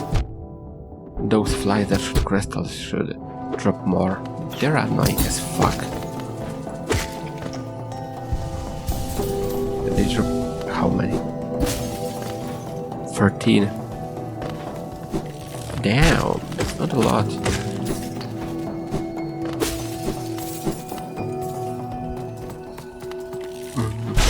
I'm trying to remind myself what I was talking about. I'm not sure if Mike captured the audio from outside, but there was a car honk, and usually I also hear people at night drifting around the streets, and it happens really often during summer. And it's one of the reasons why I prefer the later half of the year. People don't drift as much anymore. And also, my room is an oven. There is barely any air transfer, because when I open my window, it might be people might stretch their ears to hear what I say, which I don't like because I live on the ground floor, with the ground floor being literally the ground floor. I can touch the grass without leaving my room. So when someone leaves me a comment, touch the grass, I don't have to leave my house to touch the grass. I have grass behind my window. But there's a lot of downside living on the ground floor, and I usually prefer living up high. This room is also intended to get through with monarch wings, but there is a way around it, which requires knowing how to pogo jump. And I think Hornets will be able to pogo jump as well. Overall, the premise of Hollow Knight Silksong's combat is that it's gonna be acrobatic and feels more fast-paced and more detailed, more interesting. Because combat in Hollow Knight, as pleasant as it may be, it's really simple. Just nail and few spells. Hornet will have more attacks, and across various trailers and screenshots, the HUD near Hornet's thread and mask were changing. It was different on several trailers, screenshots from the Edge magazine. But at least with the wait for Silksong being over, Hollow Knight Silksong release date memes will die. Because always for a direct, people were putting on clown wigs and makeup, because everyone was hoping for at least a small screenshot from something from Silksong. And there was time when Left is a marketing agent. Dude that does the marketing for game, Matthew Griffith. He dropped a couple of riddles for a community and the community was living those. And it was really nice to get something compared to usual nothing actually. Because most of the times we were getting something, it was nothing for direct, barely any trailer. But finally the wait will be over, and even Team Cherry is a bit sad about the death of Hollow Knight Silksong release memes, because they will not make sense anymore. Maybe there will be a couple of memes with waiting long and getting the game, but I'm not mad that they took so long, because I was really anticipating at first, but later on I was just like, when it comes out, it comes out. Let them cook. And all artists should take their time while making stuff. Just cook. You cannot take all this time to bake an apple pie, because otherwise it won't be, well, it will be undercooked. But when you cook it for too long, you might burn it. Everything needs enough time for it. Not too much, but not too less. Because there is something about art, and I mean especially drawing, because the more you stir into a drawing, you might see things that aren't real actually about the drawing, because the drawing might be perfectly fine, but the more you stare at it, you might find something that's wrong with it. And sometimes I had it with my own drawings, which made me freak out, because I was like, it's perfectly fine, but the more I was staring at it, something's wrong. And it's overall annoying to bear.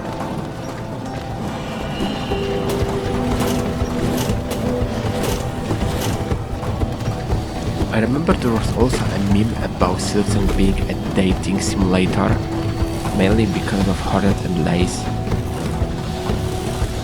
And I know that Rule 34 Hollow Knight is probably doing well, and there is no way of touching any of that. It's so disgusting.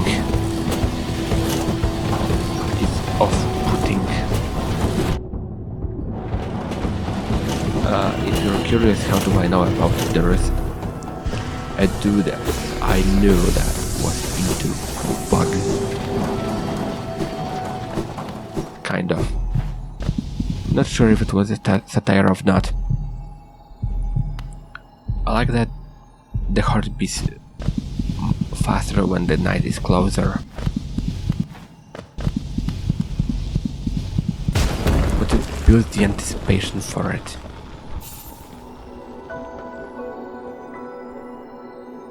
Well, Hollow Knight, the night was heartless. Now it's heartful.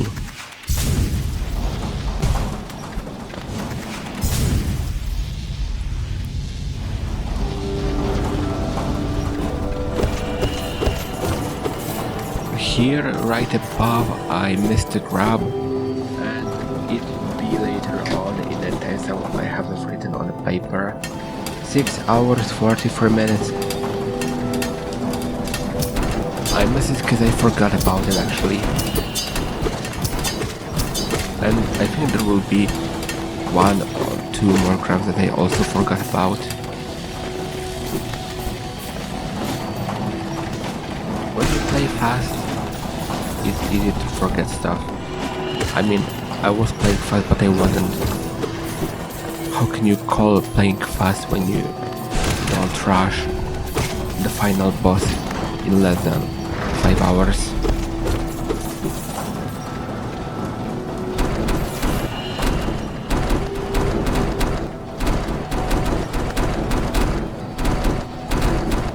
Some parts are a bit precise, and I used to die here a lot. And it was, for me, the hardest part about Crystal Peak. I also a lot of trouble with Crystal Guardian, because I overall really do badly against attacks which come from the sky.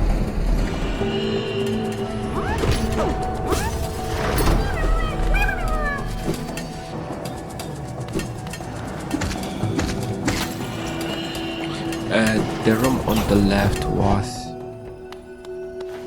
empty, so I decided to cut it off.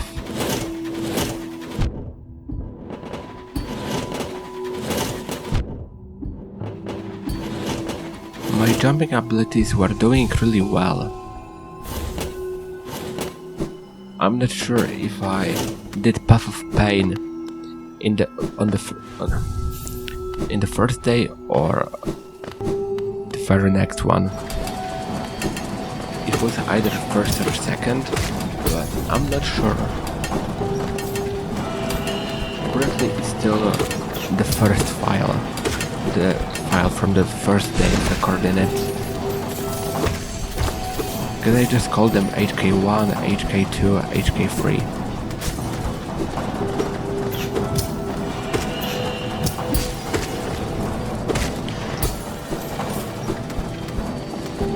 And this room, the very next one, requires Lumafly Lantern.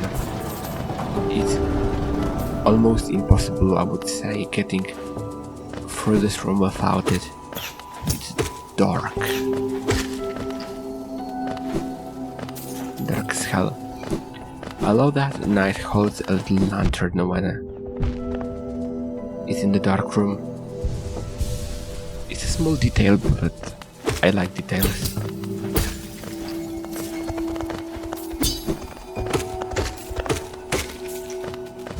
And now charge a dash and go across the fall. And in the Crystal Mound there is an upgrade to the Desolate Dive, which is called Descending Dark. And now it will deal actually pretty crazy damage, to be honest. My Nail Swing deals 9 and Descending Dark with Shaman Stone deals 88. Crazy.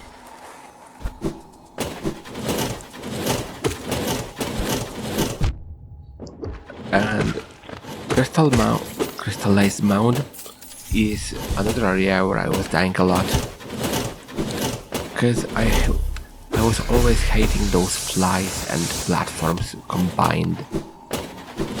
I always was finding them difficult as fuck.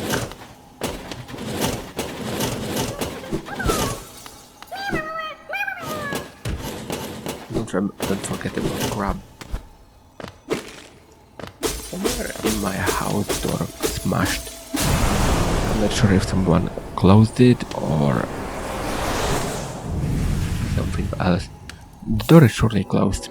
I mean, the door, the main door, the door you enter the house.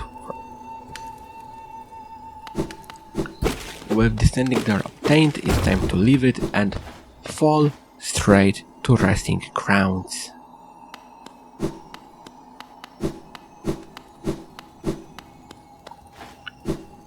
Fall in style, obviously. Time for Dark to descend.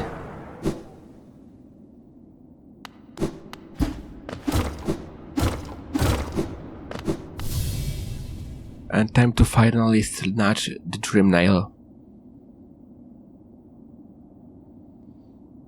I like that all trimmers were explained where they are. And they also will appear on the map. Lurian feels as the main one, kind of. But I always considered Monomon the main one, because Monomon has the mask from the Hungry Knight. I think it was a prequel to Hollow Knight, I'm not sure. But all trimmers in Hungry Knight have the Monomon mask. But like, for a reason Lurian is in the middle.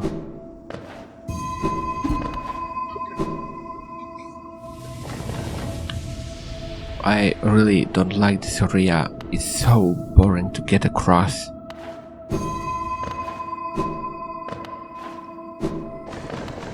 Especially waiting for this moth. It makes it even more annoying. But there's a way to make it at least shorter. Step 1, get on this roof and crystal dash it. Stop it. And then get on this wall and crystal dash again. And jump. Jump, not fall. And time to smash the trim nail.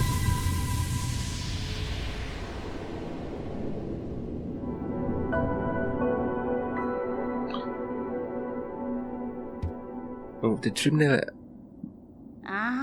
the hunt for essence will start.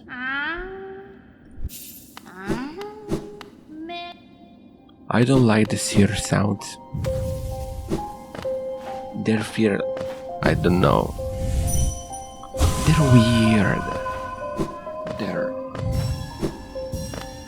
I don't know what to think about them.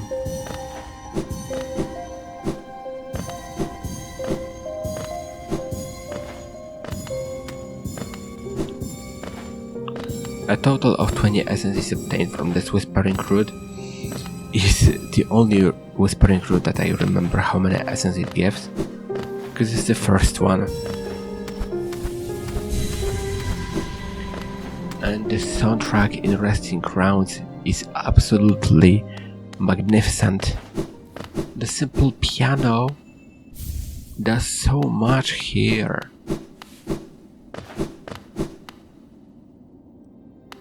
Because it's a place where people rest. I mean people, bugs. I think it's also impossible to talk with Carnifer in Resting Grounds. I think he always leaves here a note.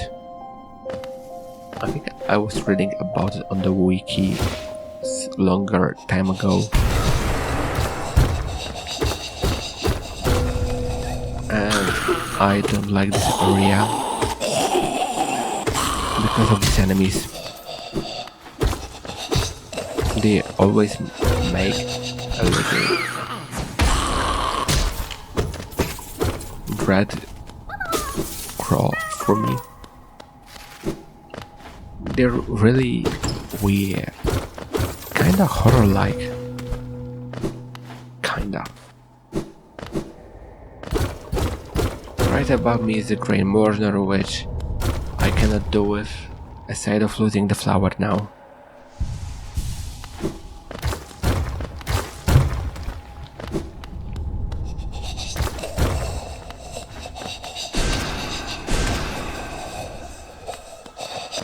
And here is an enemy hidden.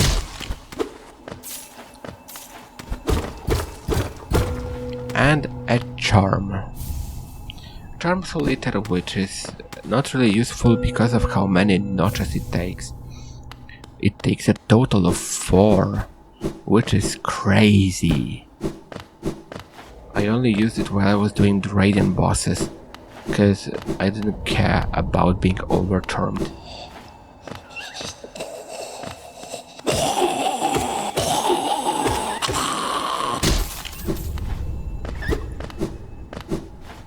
I think I used it for Radiance, I think.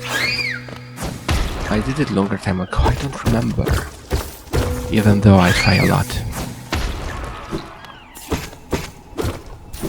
Maybe it's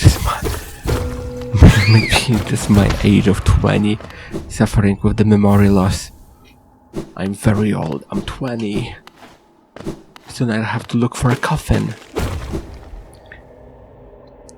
Okay, it was a bad joke, but recently I've been reading Vampire Diaries, and Bonnie in the book got a prophecy from her grandma that she will die young, and she said, "I will look beautiful in a coffin." And her friend will be like, "No, what the fuck you're talking about?"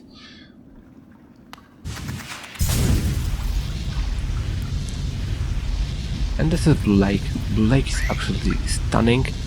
and it's the reason why the rain falls in a City of Tears, and I love that idea. How the game explains the anomaly of the rain underground. I snatch the quick "fuck yourself cause you're stupid" and long nail. I'm not gonna use any of these, because the problem with charms is that when you know how to play the game, most charms are useless, especially the defensive ones. The only moment when I use a defensive charm is Puff of Pain in White Palace, because that's where defensive charms are pretty useful, but outside of it they're not useful, they're just here.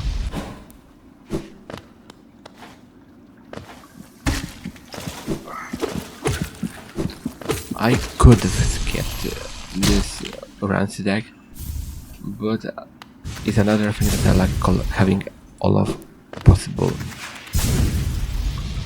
even though it's really not necessary. Time to go back to the main part of the resting grounds to fight. First, Dream Warrior. 0.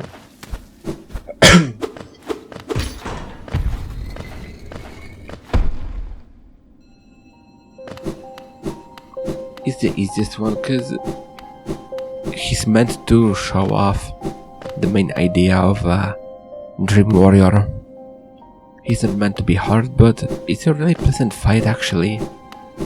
It's fun. I wanted to say actually, it's fun as well.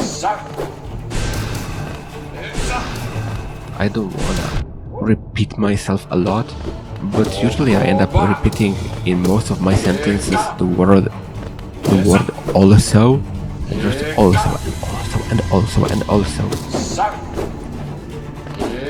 Now Zoro has 4 blades, but it doesn't change the fact that he's weak.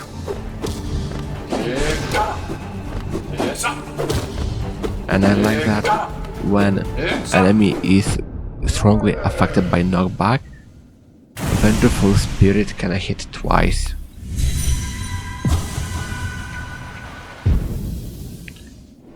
Instead of smashing the Dreamer, you can also talk to Zoro. He will give his final speech. I just skip the speech with Dream Nail, because I already seen it, even though I didn't remember it.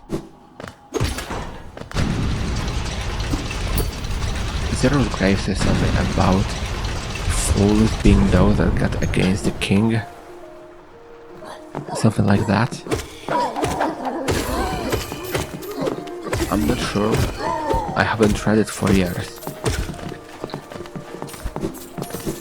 Because again, if I read all of dialogues and everything that was written in the game, this playthrough, instead of being 10 hours long, would have been around 20 hours long. If not 25. In this room there is a massive vessel fragment.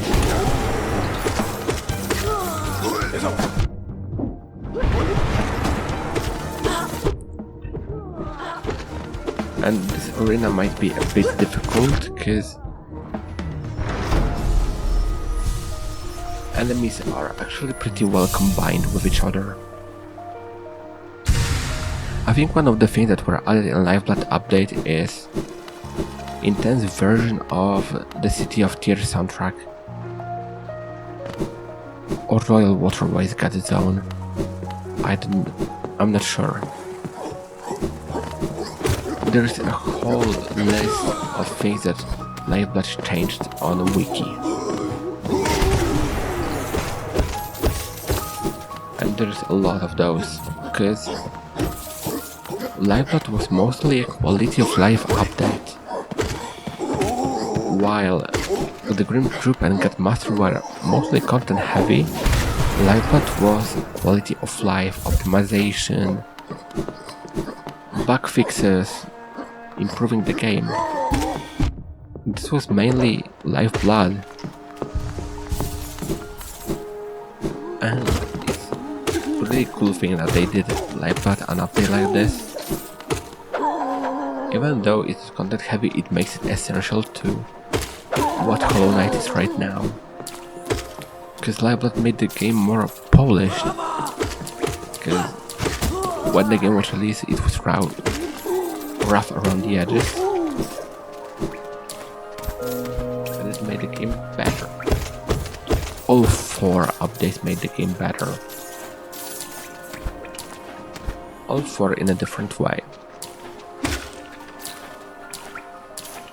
Obviously the Grim Troop is the best one.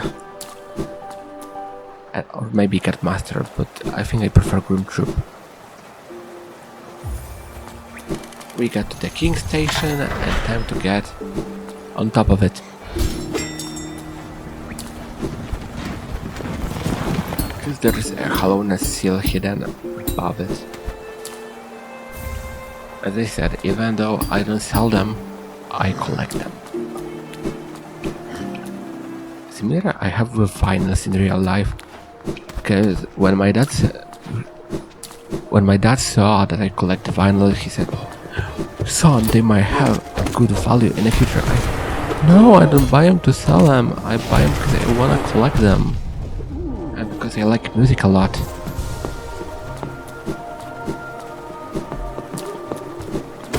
Well, the reason in Hollow Knight is different, because I don't sell them because I don't need them. They are useless to me.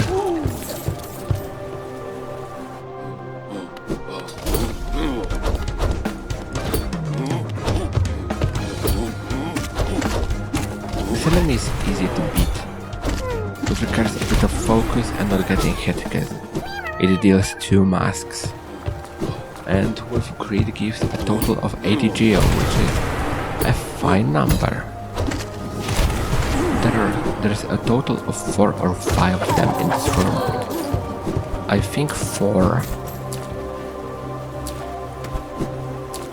That's my guess.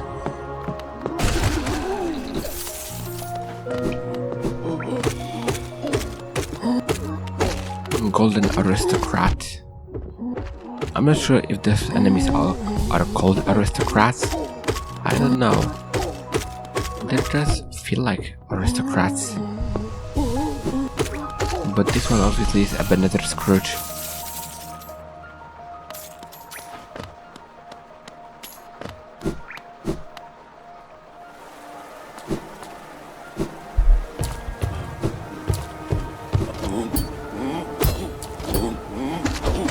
Yeah, 4 of them is 2 on the ground and 2 on the platforms.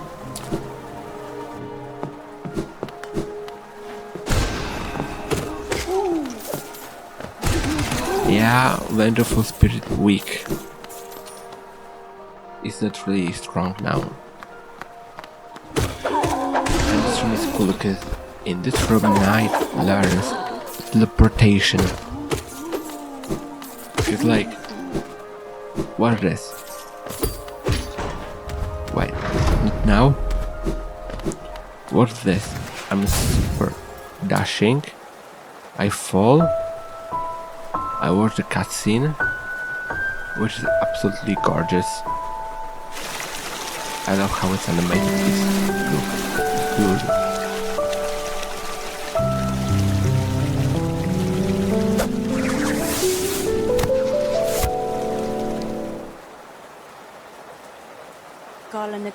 And now I'm suddenly on the left side of the statue.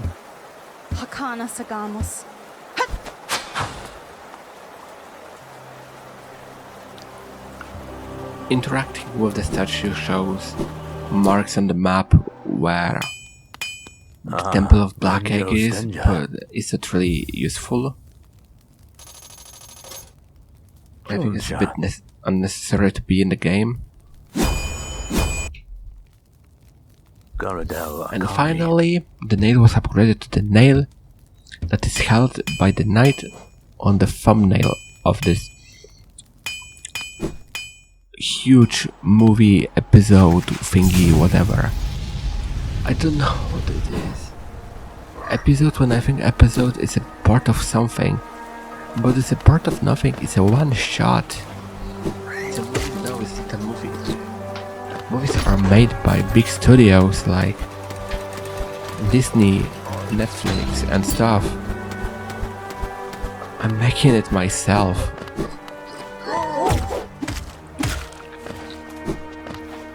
Let's it's just a vid.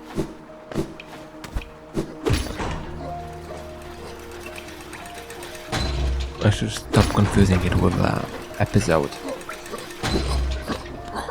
Because episode is just a part of something. And in theory, it's a part of my content. But it's not a part of a series. I could, in theory, put it as Silksong prequel. But it would be jarring to see a 10 hours long episode in a playlist for Silksong.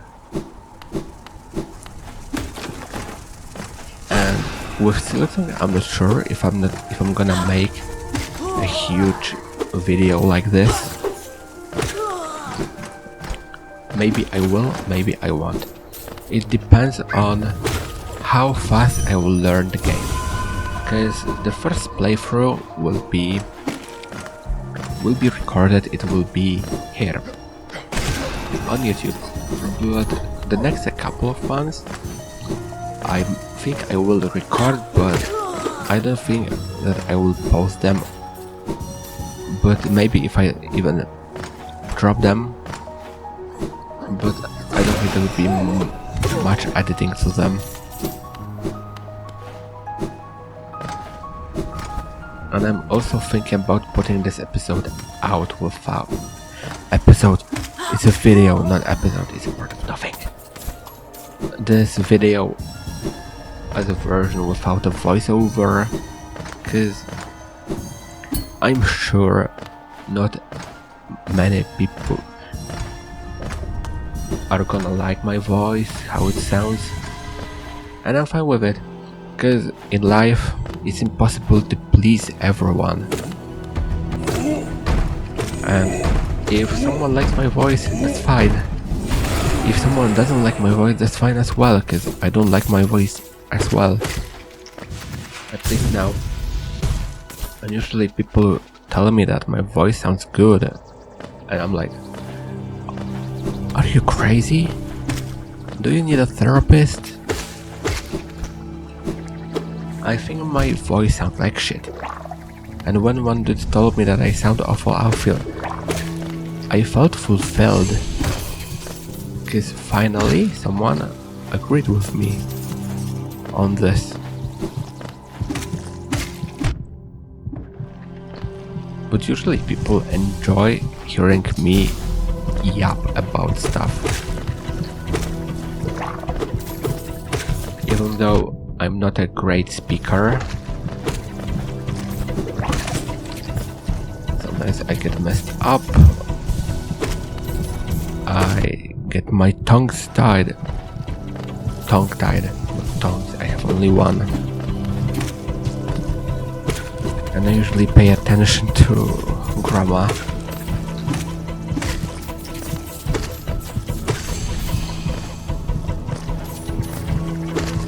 What's hidden here is a charm glowing room. It's a very useless one actually. However, I used it back in the day, in 2018-19, when I was beating the game for the first time and I was chasing failed champion and lost skin with it. Pay me, motherfucker! Pay me your cash! Give me all your money!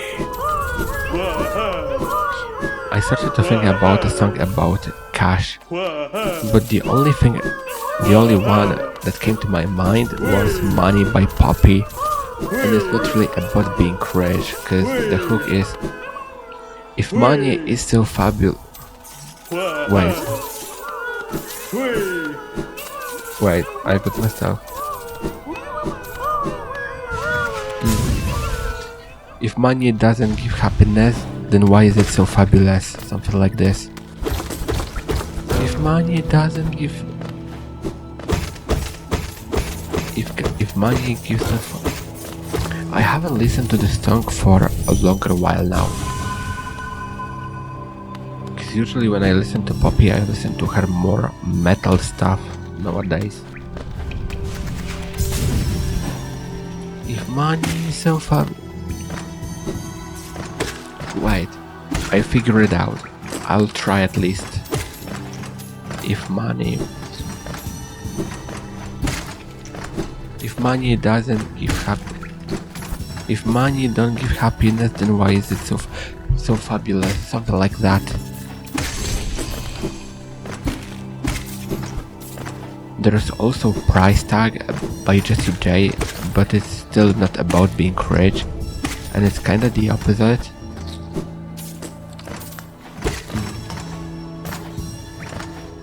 I think Beautiful Dirty Rich by Kaga would work. I usually play this on vinyl when I get my salary, cause it kinda fits, cause vinyls are expensive and I'm just getting paid. Cause yes, I do, I have the Fame on vinyl. Maybe someday I will show my collection, but I would split into 10 vinyls or CDs per episode, so they wouldn't appear often, but every now and then. Now I'm trying to buy all of Sly's stuff, even Rancid Egg, which is useless to me as hell.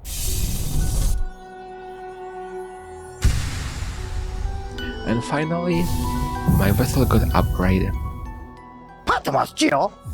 From what I've seen, Hornet's mask will have 4 shards as well, but it will be a different shape of a mask. It will be more sharp, like still assassin sharp.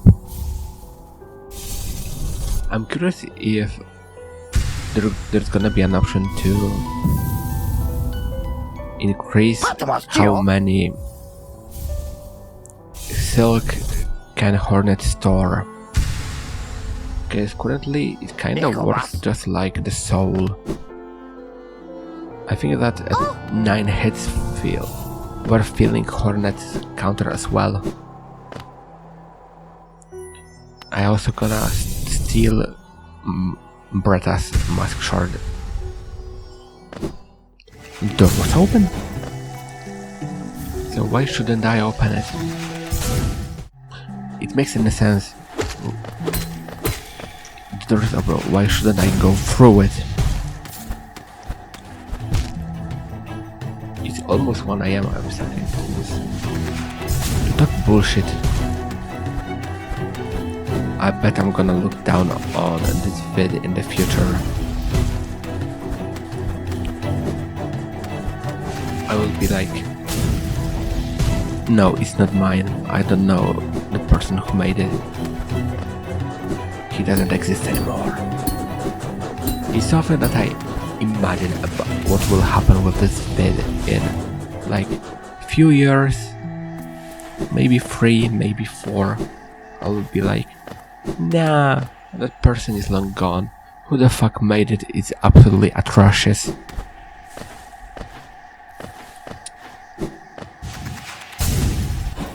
At least that's what I feel, because I already looked down on some of my past series from 4 years ago, I think, maybe 3, I'm not sure. And I'm also trying to stay consistent with stuff I post, and recently I've been dropping a lot of Isaac. Finally, I have a nail art. It's Grey Slash, which is really necessary when you go to Colosseum. Don't go to the Colosseum without it. It will save your butt.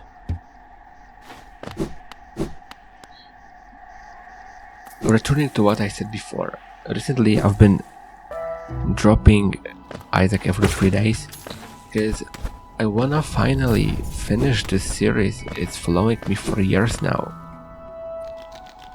I think as a conclusion to the series there will be an episode where I speak, and maybe I also will show some of the past thumbnail art, because even when I know not many people might be interested in it, I think it's a cool thing to share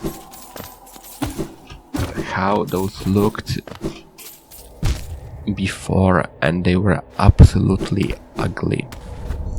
And I still keep those files. I rarely trash stuff.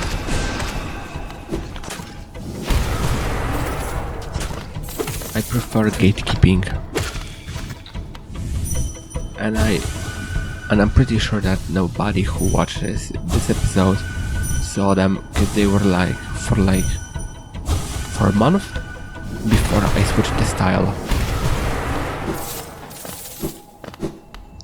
It will be also a bit different with Silksong compared to my first Hollow Knight, because the thumbnail art for my old playthrough, I drew it in Adobe Illustrator, and it's a full-on line art, which is really climatic with the game actually. Maybe it's not the same, but kinda feels the same. While the thumbnail art they have for this video and for upcoming Silksong series is fully rendered video. Video is a fully rendered drawing with detail, with nice colors. And I showed one dude the one for this episode, and I think he liked it. I would say it's one of the best drawings I did for a thumbnail. Previously my favorite one was the one I did for Wilson, but I fucked up the quality, because instead of drawing in my casual 5K pixels, I drew it in barely over 1000, so I cannot really see a lot of detail, but I have a lot of good memories to the drawing, because it's the first drawing in which I used a blending mode. It's the first drawing with a blending mode in it, and it's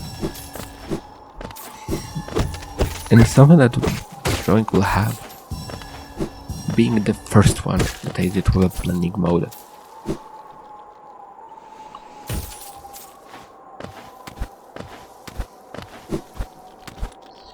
Whispering Root in Howling Cliffs is probably the most annoying one, because of how easy it is to fall. Also, my theory from 2019 was that Farloom is outside the hollowness, and the way to Farloom is like going through the cliffs. At least that's how I was seeing it.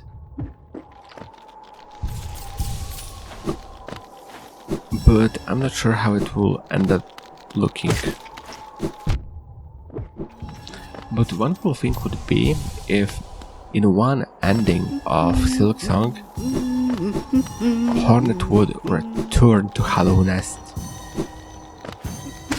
It would overall be cool lore-wise, because it would show what happened after the end of this game. Because I'm pretty sure all three endings might be connected to the Hollow Knight Silksong lore. But just, it's confusing which one actually, because all three, even though end with the same final boss, well, maybe except the third one, they result in different consequences. The Hollow Knight ending just seals the knight inside of the Black Egg with infection, and Hornet just survives. In Sealed Siblings, the same thing, but Hornet is inside the egg, and she's sealed with the knight and she becomes the Dreamer. In Dream No More, the knight destroys the infection and dies. And Dream No More and the Hollow Knight feel like those endings that feel connected to Silksong because Hornet goes on. She's still alive. But there is another ending, which is Embrace the Void.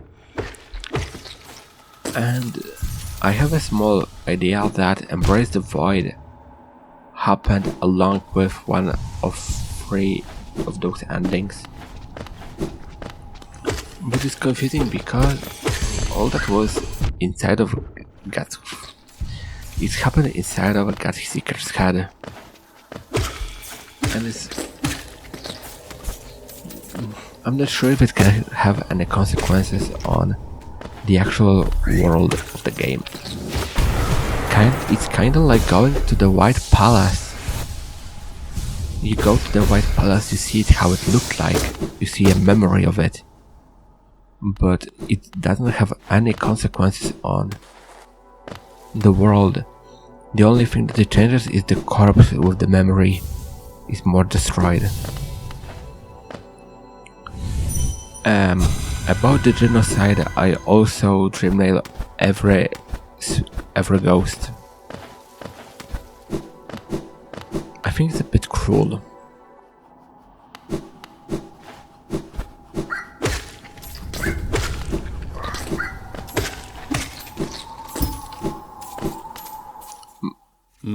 But Journey's Repose is a really beautiful area. I love it. It looks amazing.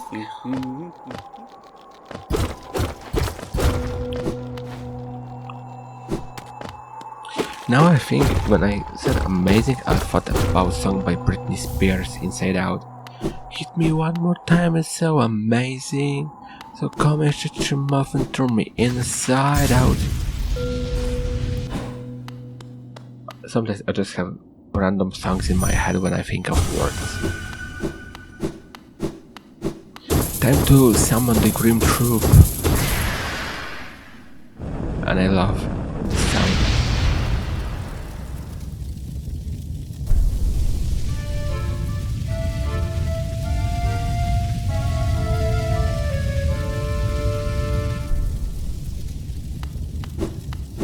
I cannot imagine the Grim Troop without the accordion.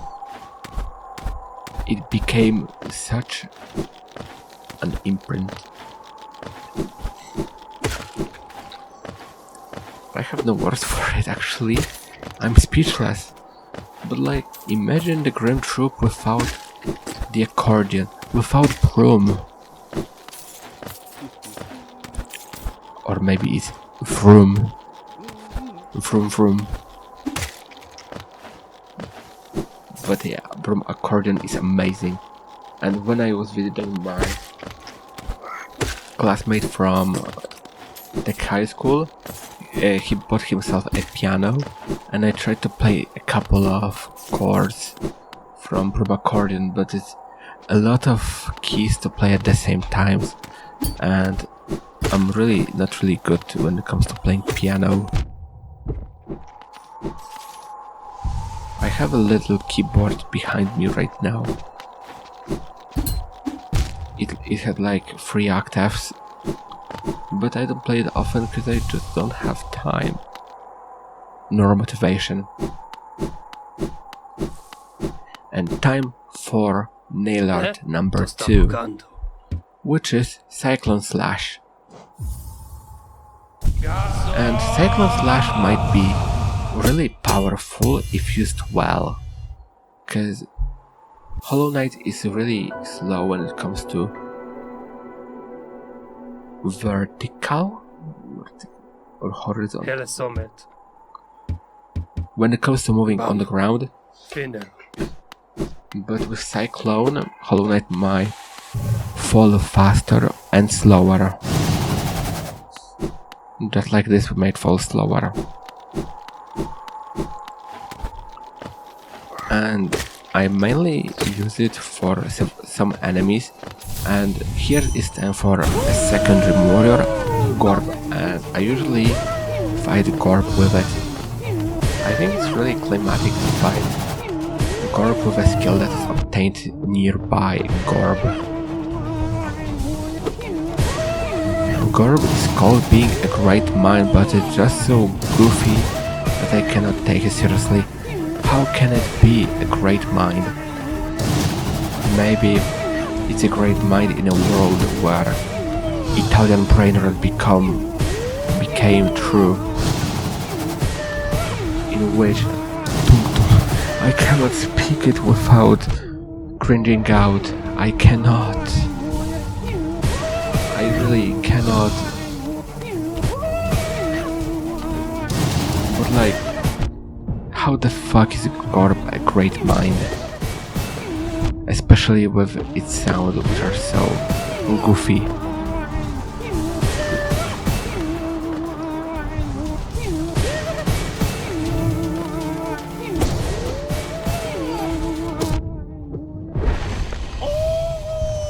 Yeah, I rushed at the end.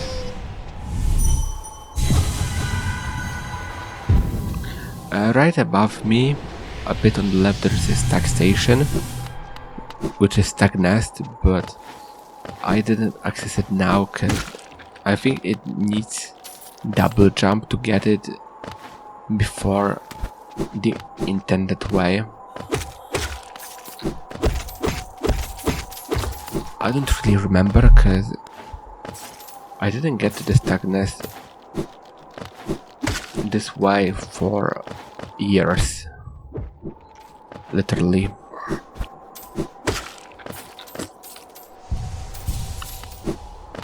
But like, I think it's really cool to have the game. My god. I think it's cool. It's a cool thing to have Hollow Knight's regular finish before Silksong again. Broom. Time to meet the Troop Master. And that's what I call a standing entrance.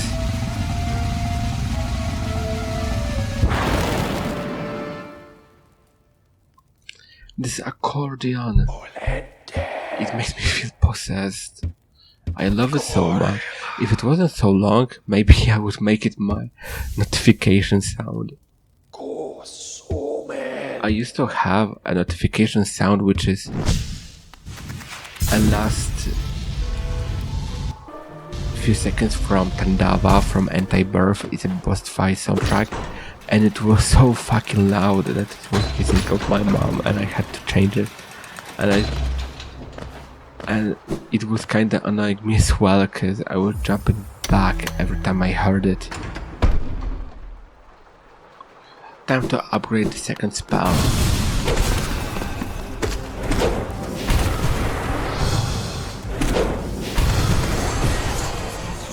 From Vengeful Spirit, time to change it into Shade Soul.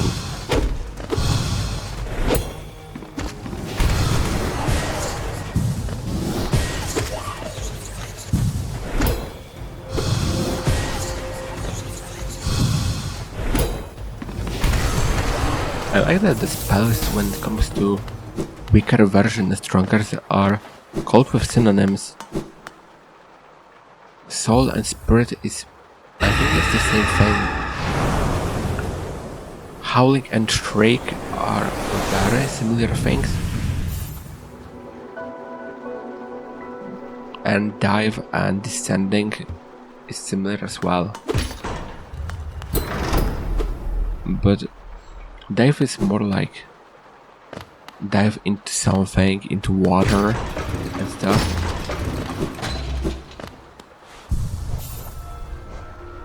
And descending down the stairs, for example.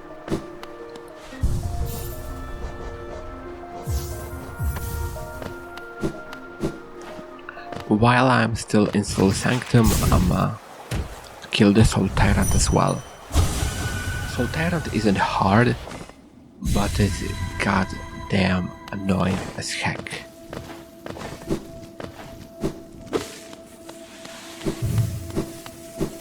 Arena is really pretty though. It works well.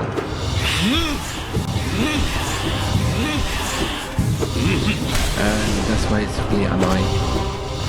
Most of the time when I try to hit it, he teleports away. And I'm also happy that I obtained the Shaman beforehand. It deals much more damage than Vengeful Spirit, because it deals the double of it.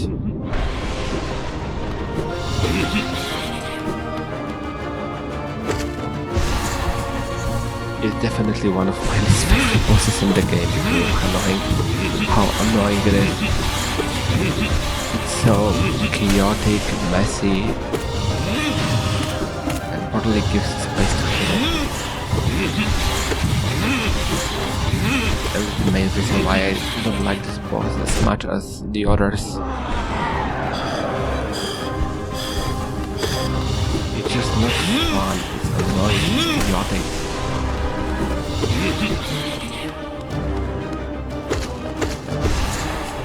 It's basically a sped up Dashmaster with a 1 projectile more on a spinning attack and a faster dash speed on the dash attack.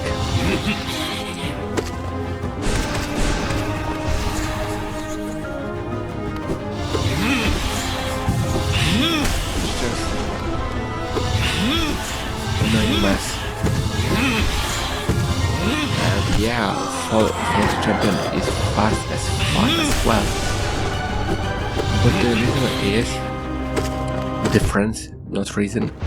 The difference between them is False Champion isn't annoying because he doesn't teleport across all the arena. He jumps and it's really fast paced but really predictable as well. The attack patterns from False Champion are really clear. Even though this fight was hell for me back in the day because I was cheating it. But nowadays I still find this fight pretty difficult because of how fast it is.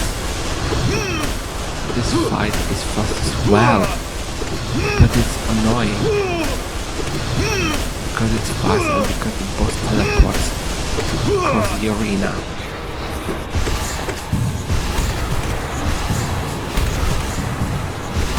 Hitting Soul Master while he's smashing the ground is something that I got from speedruns, because there was a time in my life when I was watching a lot of them. Mainly by Monstachlar, that was the creator that was making those. Also Crankly Templar was... I'm not sure if he still creates Hollow Knight content. Made some really great videos with bosses.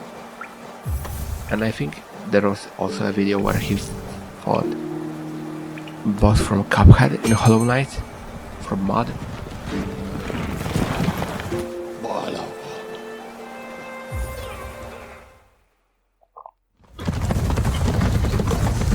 I equipped the Grim Child and it's time to snatch first 3 flames. First one is in green path and it's a bit of walking actually. As you have to go down as much as you can down and then right. My throat is getting dry.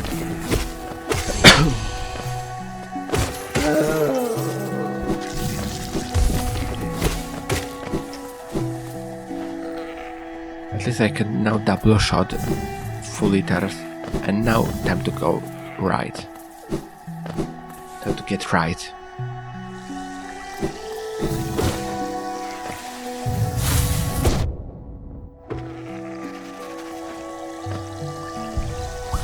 And here it is, the first flame.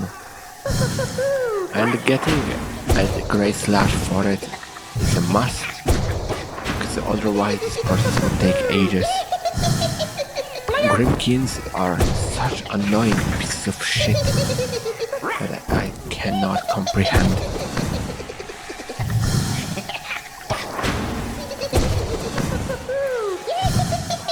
They're fast, they usually keep away from the player, and usually at the end of dash or shooting out, they're possible to be attacked. And now cut, and now we're in Stone Sanctuary, and it's a place I talked about earlier, which needs the lantern as well. And here's another Dream Warrior, and it's the main reason why I didn't come back here before. Because I didn't have the Dream Nail. I think that Noah is the most creepy boss, and not only the fight is creepy, not only the design, but the story was creepy. And I think there was something that Noah was created by a backer on Kickstarter, and the story by the backer I think was darker than the story that Team Cherry ended up putting out. Overall, I think Dream Warriors were created by backers, except for Marmu, which was created by William Pellen's mom, and it's so adorable to have your own mom create an enemy for your game. I can imagine my mom saying, "What the fuck is this? Don't waste my time." Because my mom was never really interested in arts and stuffs and games and stuff. And she's honest to the bone. With Noah is dead, time to find the mask shard, and I was usually pogoing and using double jump that I don't have currently, so I have to go the traditional way.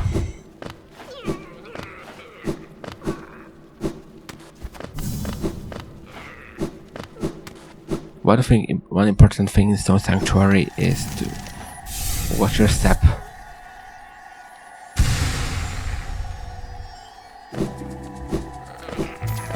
It's really easy to be hit by the spikes.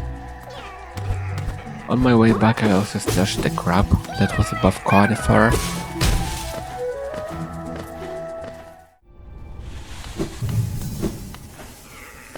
And another cut, now to the crab near the city storerooms stack station.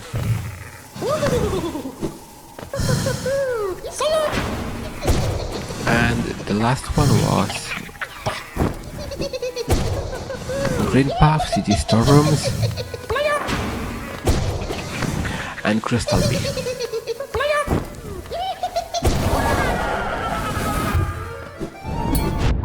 This one died faster than the one in Green Path. And I returned to the room with those crawling back that shoot out later.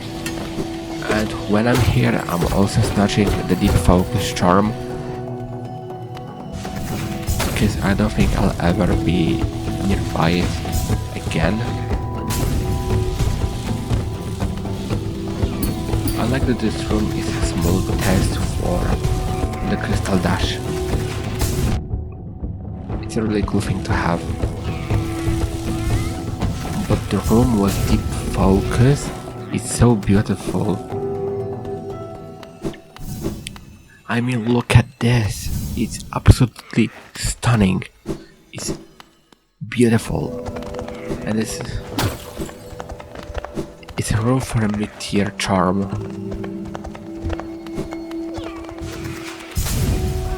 I think Conifer in Crystal Pit disappears after snatching the Crystal Heart.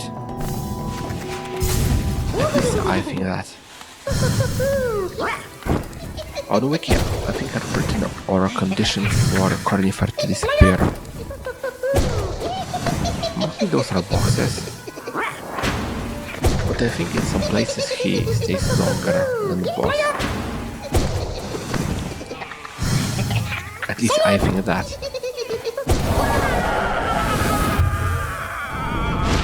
third one is gone. With 3 flames consumed, now I gotta go to the Grim. I call them the Grim. I gotta take him to Grim, so Grim will be able to snap his fingers and upgrade the Grim Child into a bit more useful being. More than a waste of 2 slots. Those grab mimics are so unsettling. They're sick. I don't like them. I mean, on one hand, it's a cool idea. It's an amazing idea. But on the other hand, it's... what's this? An elevator.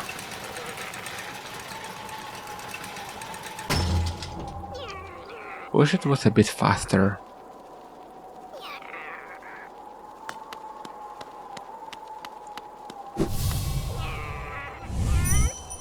Obviously, I'm killing the ghost of the Gravedigger. Because who gives a fuck about them? I bet nobody. That's why he's dead.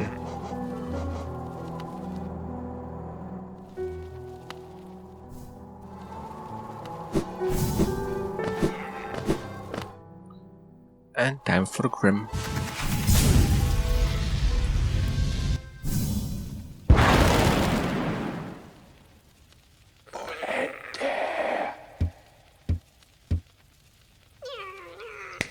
I like Grim's voice. It's dry, it's dark, it's consuming. It's like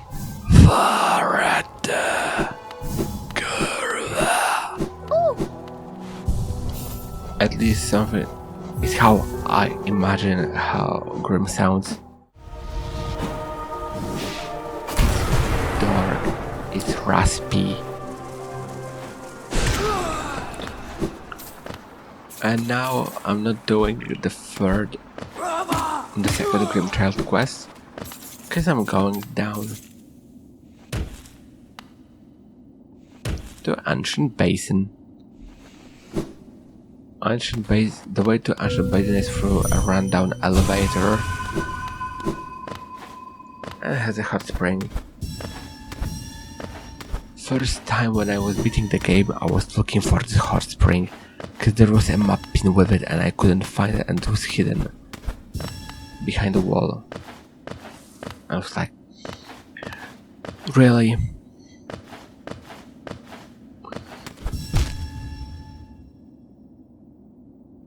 With double dash it would be much easier.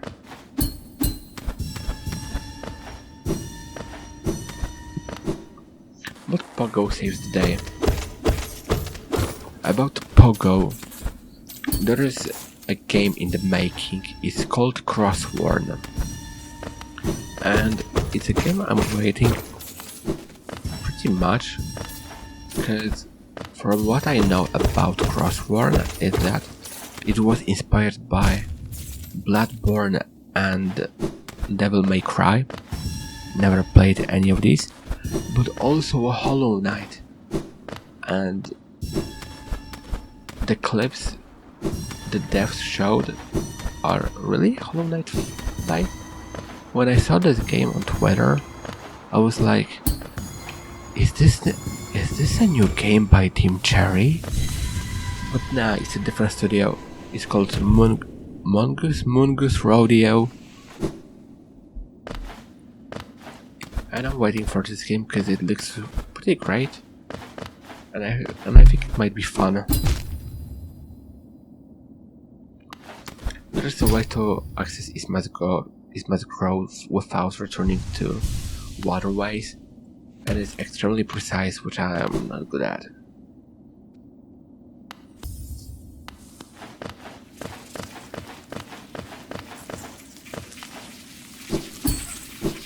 Number 1, Wanderer Journal. Easy to miss actually. but not really well hidden. What? Maybe pretty well hidden actually.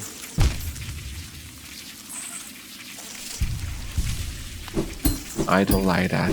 When I get here, I get a reappear point in that place.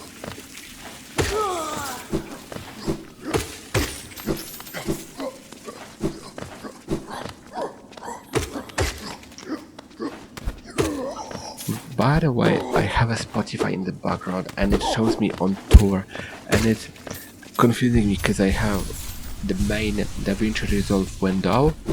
On the right side I have Audacity in a smaller window, and there is a small rectangle that shows Spotify that is behind those two, and it shows me on tour, and I'm like, wait, is one of my friends playing a game right now? It confuses me with those pop-ups that show up on Steam when someone is playing or active thing, or sending a message. The last one is actually really rare, to be honest. I do remember the last time I got a message on Steam.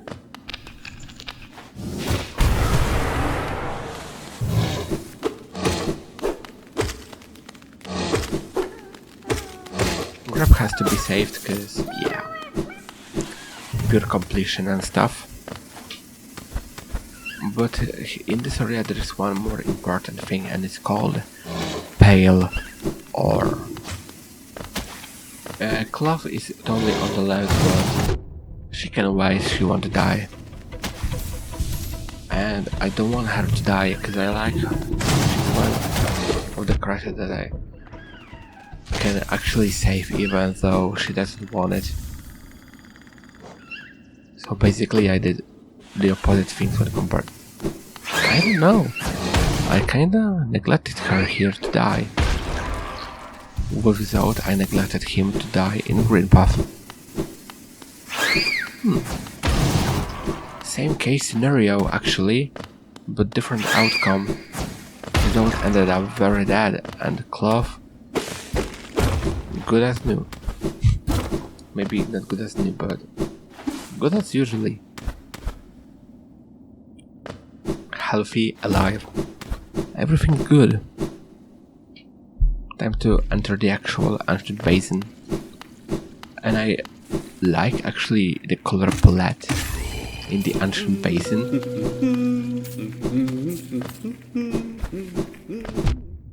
I'm not sure what color even is this. I think it's brown, but really the saturated one. There is also a fountain in the basin, which needs 3,000 geo to give a math. Vessel Fragment. I'm messing up stuff. And it's mainly because I'm tired, but I promised myself to speak for 5 hours straight, which is honestly more than I usually speak.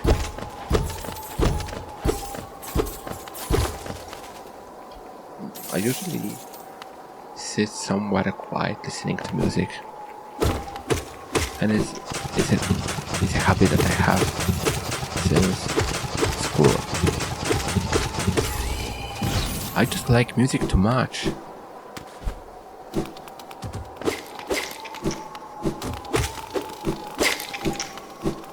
Especially some really good music. Those enemies that appear here, I will have to return to this place again to kill them for the mark.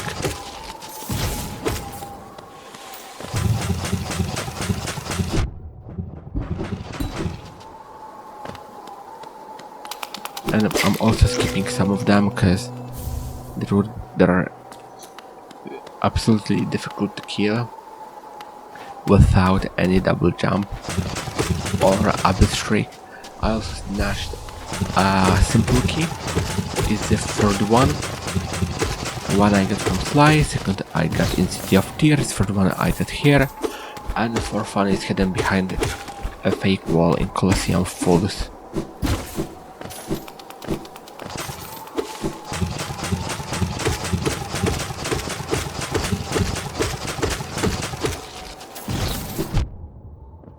As simple as that, just stay and attack above, attack up, attack up, attack up. It sounds kinda like one word, attack up.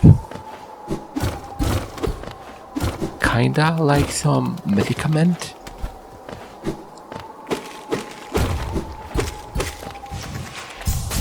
Maybe it would make me healthier.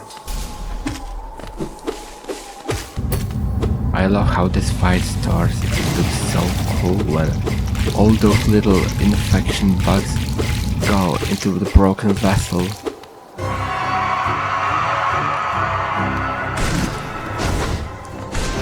On design wise, it's one of my favorite bosses. And now also Crossroads will be infected.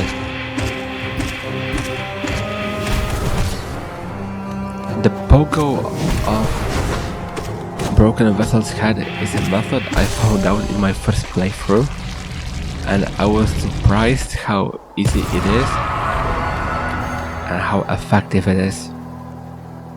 Just pogo, and in the place I pogoed, he never hits. Broken Vessels always misses this place. And about the place, time to finally get the double jump. The animation is absolutely stunning. Monarch Wings. What I like about this double jump is that it's not just a push up to the air, but it goes slightly down before going up. It feels smooth. And that's what I like it so much. It's so amazing. But while I'm still here, time to fight a harder version of Broken Vessel, Lost Kin. Time for my smaller shortcut when it comes to getting to the arena.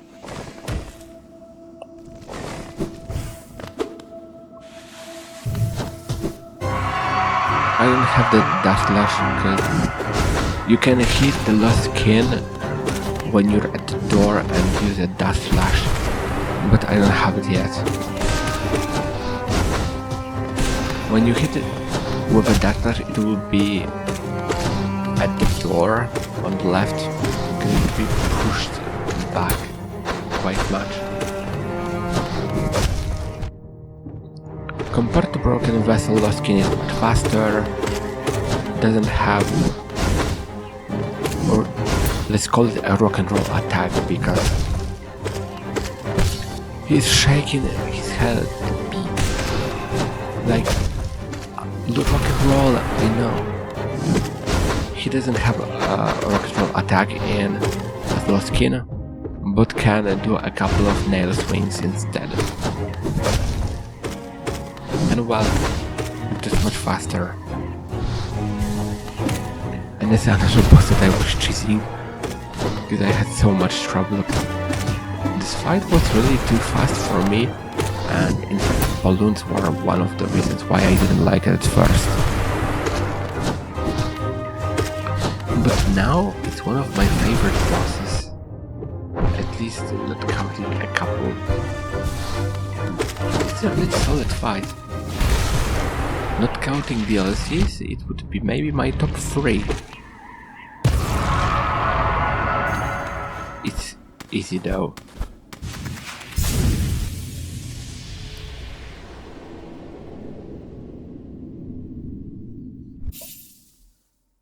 And unlike listening, this one doesn't speak. We gotta accept Broken Vessel's failure. I have 1200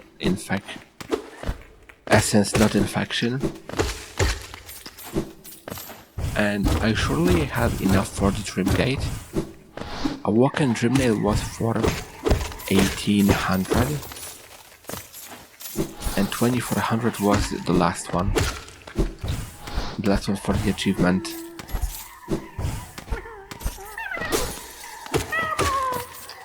Which is actually pretty time consuming to get.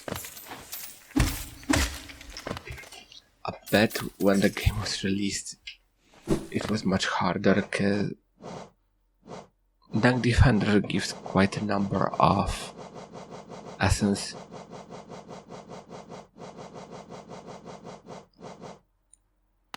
I'm taking a look at the enemies that I didn't kill enough of. I don't have enough kills of them. And one of them are infected balloons which appear here. And when I kill all of them, because they respawn always in the same place, I have them checked. They're done. I'm done with them.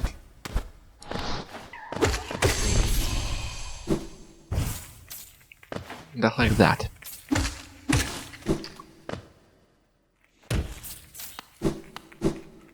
And time to get to the palace grounds.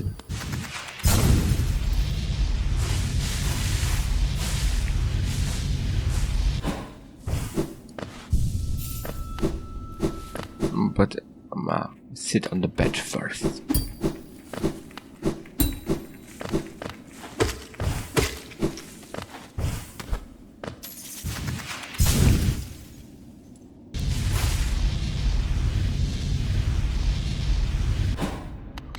There was something about palace grounds in... I cannot enter it because my Dragon Nail is too weak. This memory is buried too deep. There was an early idea for palace grounds being a place near the Queen's Glade, and Dryad would be the boss from here. But Dryad as a boss was scrapped, as well as the Queen's Glade.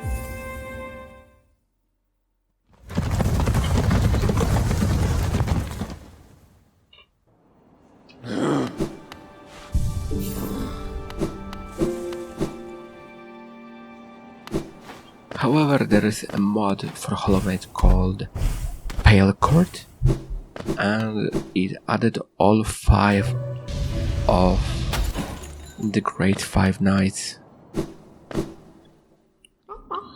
which is a cool thing to do. From what I've seen, it's difficult. Maybe someday I will get around to playing it.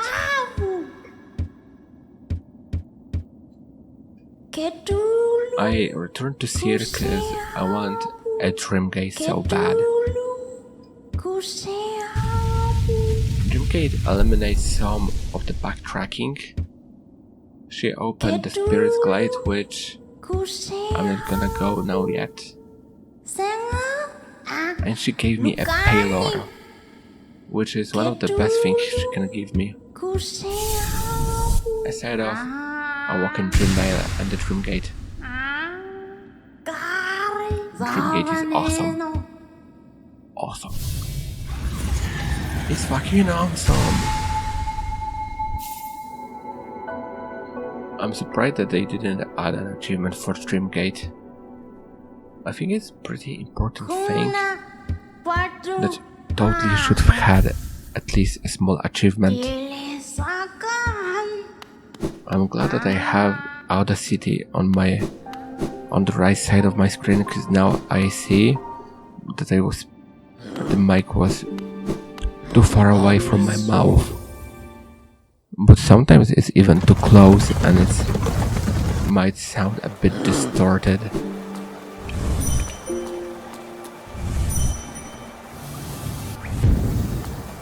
To put down a Dreamgate, press it down and then D. And now I will always be able to return to the King's Station, aka the best station. Ranjo Stenja. Another nail upgrade, and Jonsha. it's the second last. Coiled nail deals Garadel Akari. 17 damage, I think. Old was 5, sharpened 9. 9 sharpened, channeled 13, coiled 17, and pure 21. Okay, good. Now with better equipment, I can return to Royal Waterways.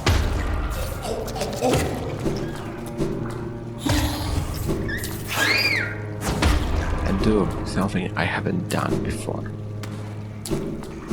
Actually kill the Flukmar. Because the previous attempts to dispose were a total disaster.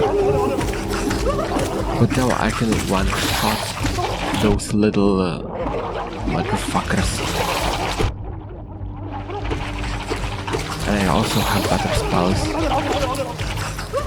Keep reading Shade Soul.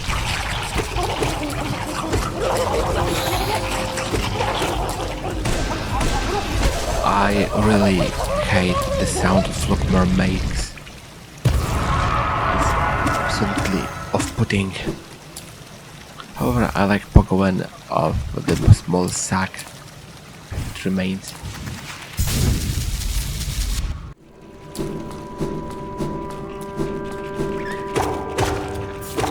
And now, time to go to the Isthmus Grove. So I will be able to swim in acid.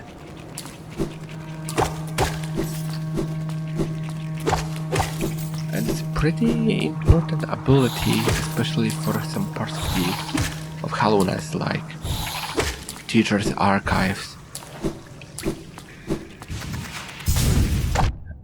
And I know Hollow Knight can be beaten without Dashmaster, but it's so precise to do all those crystal dashes across the lakes of acid. I'm not so sweaty about it. I'm not gonna put all my blood sweat without tears to learn one trick. Because I'm not sure if I said it before, but maybe not as straightforward. I'm not interested in speedrunning. I don't like doing speedruns. The last speedrun I did was the Binding of Isaac the Lamb in 20 minutes, because there is an achievement for a save file, which I had to do it.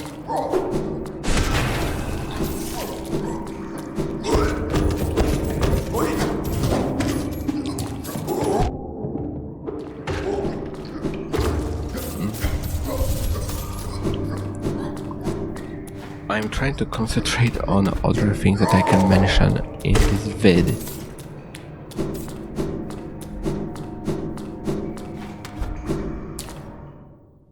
I'm curious where Team Cherry is gonna go after Silksong. If they're gonna work on some other project, or maybe Hollow Knight 3. While waiting for things for Silksong, there were memes for Hollow Knight Zod Boat. The most funny thing would be if this happened, but being a total troll April Fool's game that nobody would take seriously.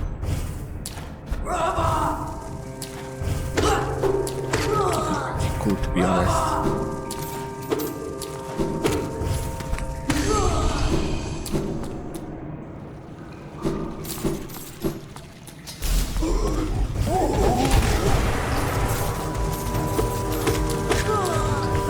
Arena.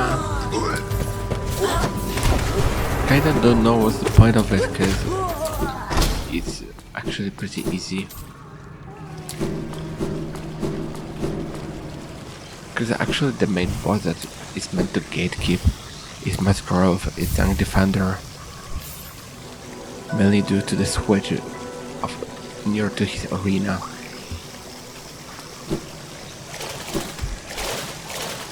what I find interesting is that the Dashmaster effect appears only after leaving the room.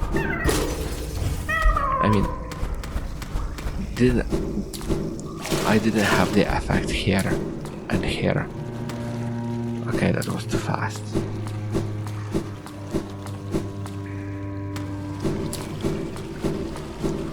Cause like, I didn't leave this room, and my animation to begin acid doesn't have this Dashmaster on it.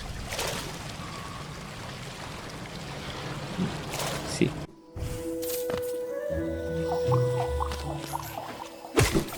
And time to go to the final core and finally deepness, which is one of my least favorite areas in the whole game. I really don't like deepness. It's such a messy area, I don't like it. And I think some people might like it if they look more spookier design. But I'm not a fan of it. I mean, it's not the worst area ever, but come on, there are better.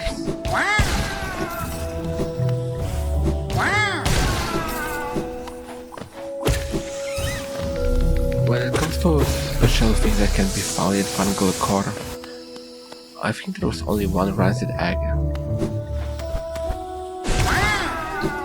Yeah. And occasional trio deposits.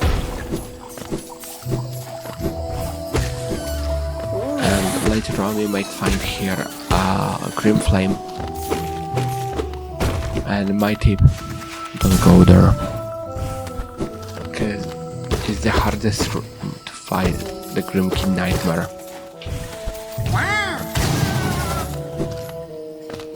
But about Grim Kings later on, cause I'm bad in prioritizing what I should say first and later. And it becomes being a bit of a mess. Just like messy. It was a terrible joke, I'm sorry.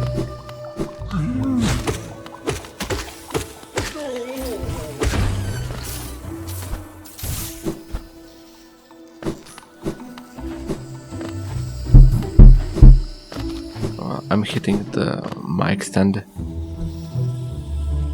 and it makes enough vibrations for the mic to catch up.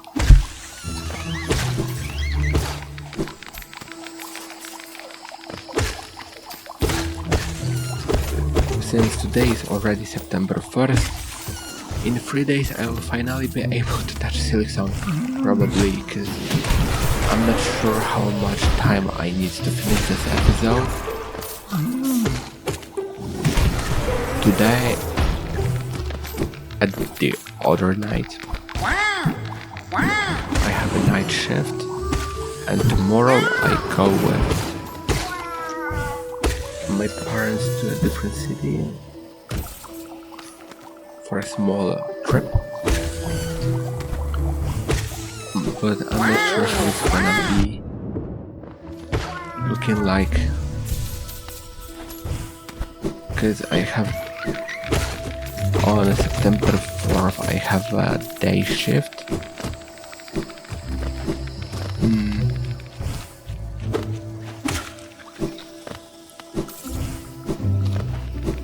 Tomorrow I should be able at night to record this episode, hopefully to the end. But my plans are one thing and the execution is the other, and usually Destiny likes to screw me over. And this is the best way, the best path to get to deepness, because, well, you get a mask shard. On the very right of this room there is Mantis Lords arena. What is special about the deepness is that depending on the way you're getting into it, you can find Conifer in 2 different places. You could already see him hidden behind background objects, but there is one more place like this, and it's when deepness is entered from the top. I will, if you don't know what I mean, you'll see in a couple of minutes. Well, more. Definitely more.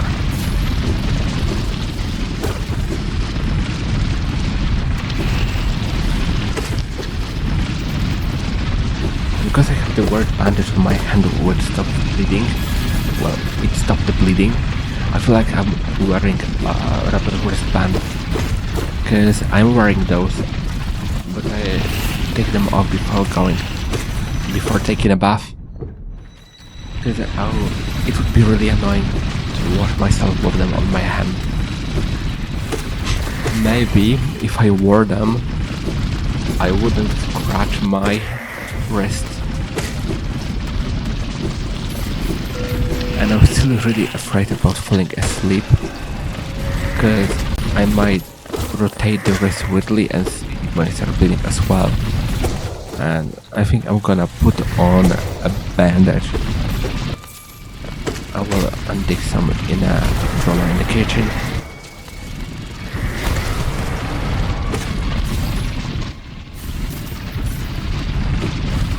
This Hallow is the easiest one to miss, and I usually keep forgetting about it, and it's a miracle I remembered here.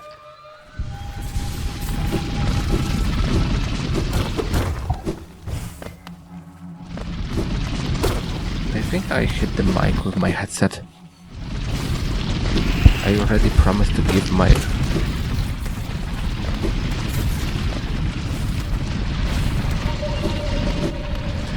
I pressed the mute button on my microphone.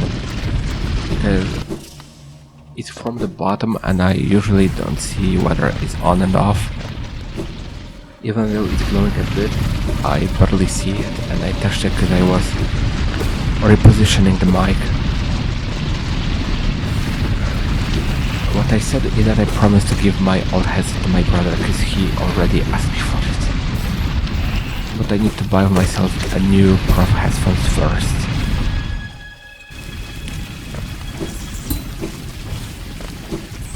And here you could find Conifer if you entered deepness from the top, which I think makes deepness somewhat special, because depending on where you start, you can find Conifer in a different place.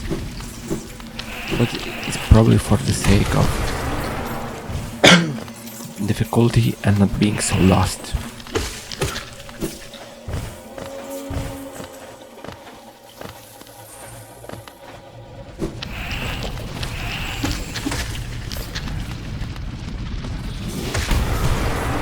When it comes to deepness, I wanna do it as quick as possible, because I just don't like it.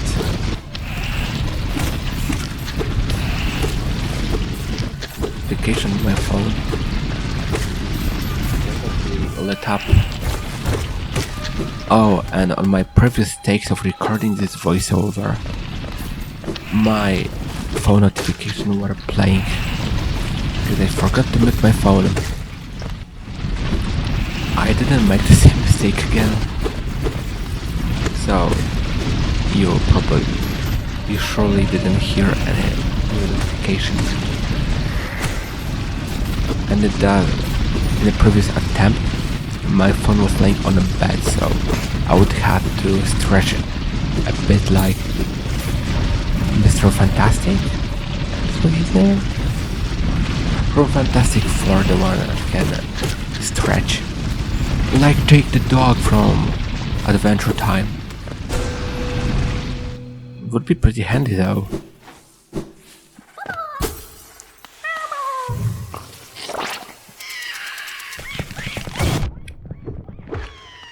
There's only one reel here and it's always the third one. But you can also check the real one with a real name. If it's a fake, it will show a small pop-up.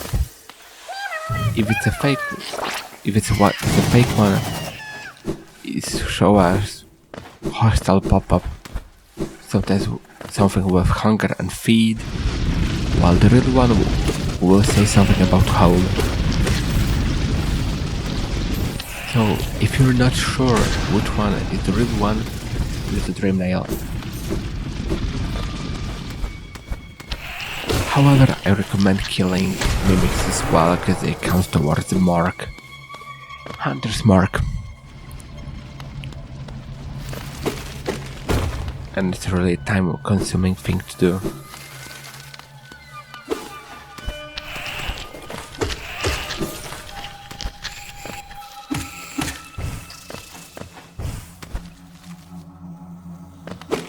And now we're Fungal Wastes.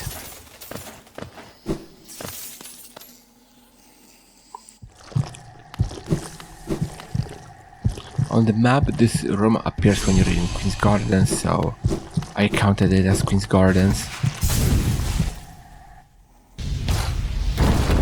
Even though it's a bit of a blender area. And when I'm in Fungal Waste, I'll snatch a grab and the Sporshroom Charm. Sporshroom Charm is fine, is necessary for Mr. Mushroom. Beside of that, it's useless.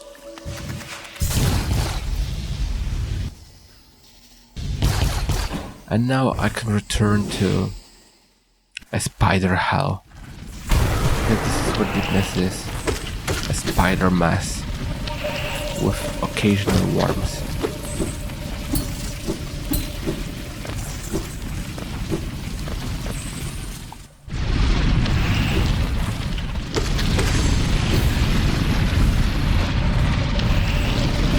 I'm curious how much of the background noise the mic catches as I posted it, but I think quite much. My PC fans are quite loud, so it's something that it will always catch, or me randomly hitting the desk, and I think that it can easily capture the vibration from below.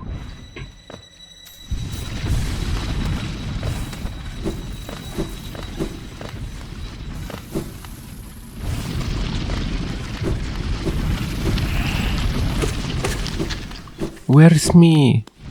Somewhere here there was me. Or I think I missed me because I was looking at... Oh, here's me.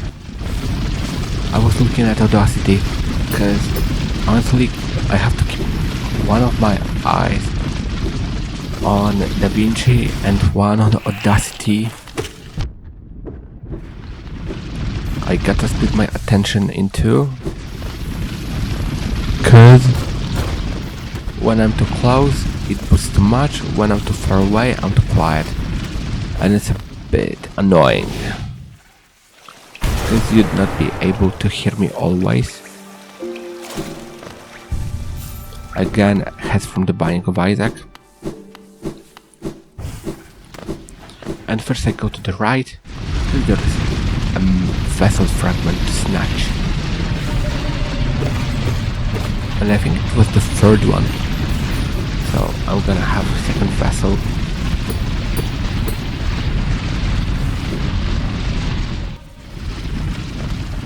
I think I didn't mention before, but what I don't like about Pantheon bindings is that there are two limits, like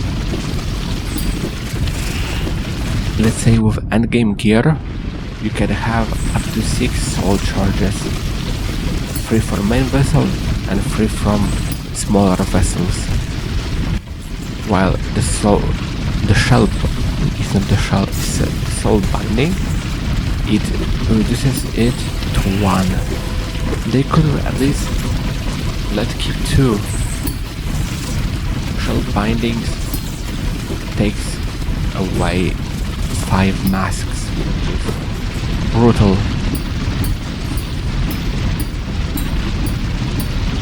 Nail binding reduces the damage down to around 12, I think. It depends strongly on the nail you have, but most people do pantheons with pure nail, so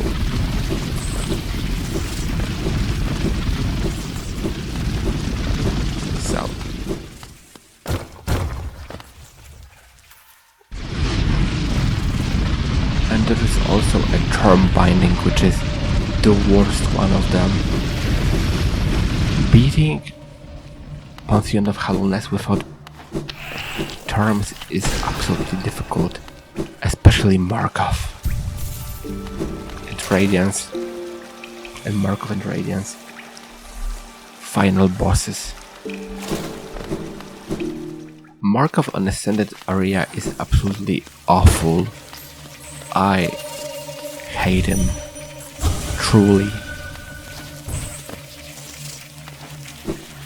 I love pushing those mimics. Those aren't mimics. Those enemies that can come back to life into those weird worms. I was kinda hoping for them to respawn, but I think not this time. This place might seem like there's something else here, but does it?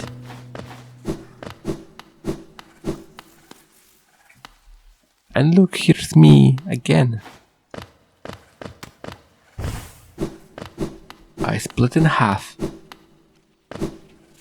How is it possible? Well, let me introduce you to myself. Well, one myself recorded the video, the other myself edited the video, the other myself talks, I mean me, and the other myself will publish it and make a thumbnail and a thumbnail art. There are like 5 of me. Maybe I almost... my mic almost fell because I have the stand on the edge of my desk and it was something like that. That is, did a small pendulum. Time for Nosk, and it's the weirdest boss in the game when it comes to design. It looks so weird, but it's kind of fascinating where the idea came from. It looks weird, but it's so fucking cool. Also, the soundtrack works really well.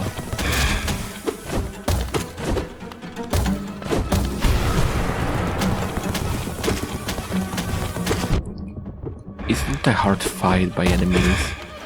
It's still easy to take damage though.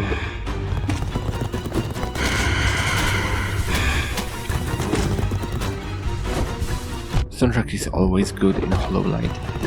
I'm not sure if it's an area in Hollow Knight with a bad soundtrack.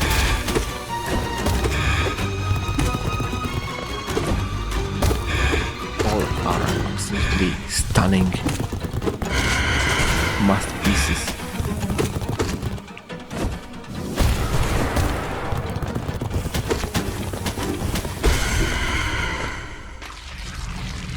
And Nosk is dead. For defeating Nosk, we'll get a Paylor, which is a really good reward for such a weak boss. And out of Deepness bosses, I think it was the last one. I can't think of anything else in Deepness.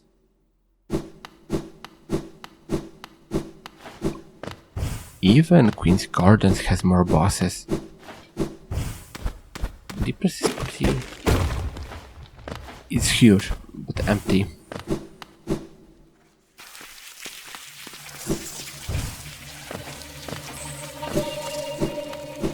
Especially when you look at map on how huge it is. When compared to King's Pass, for example. King's Pass is ultra small.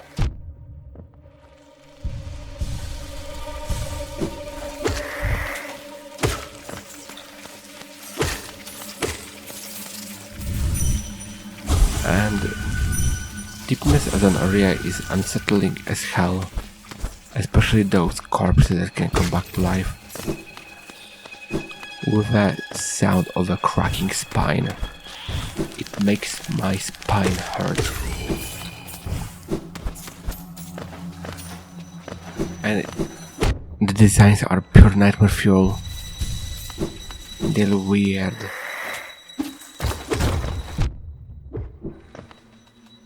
But there's something cool about them, don't you?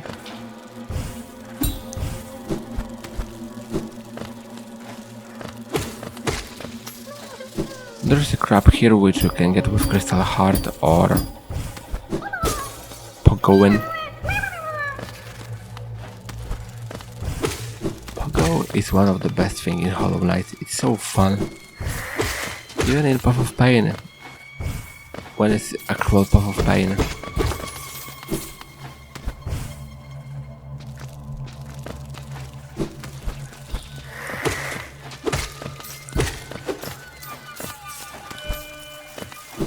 And usually, in this small room nearby, Zod would be if you saved him in Green Path, and I always get confused how to get to that place, and you just gotta go left from here.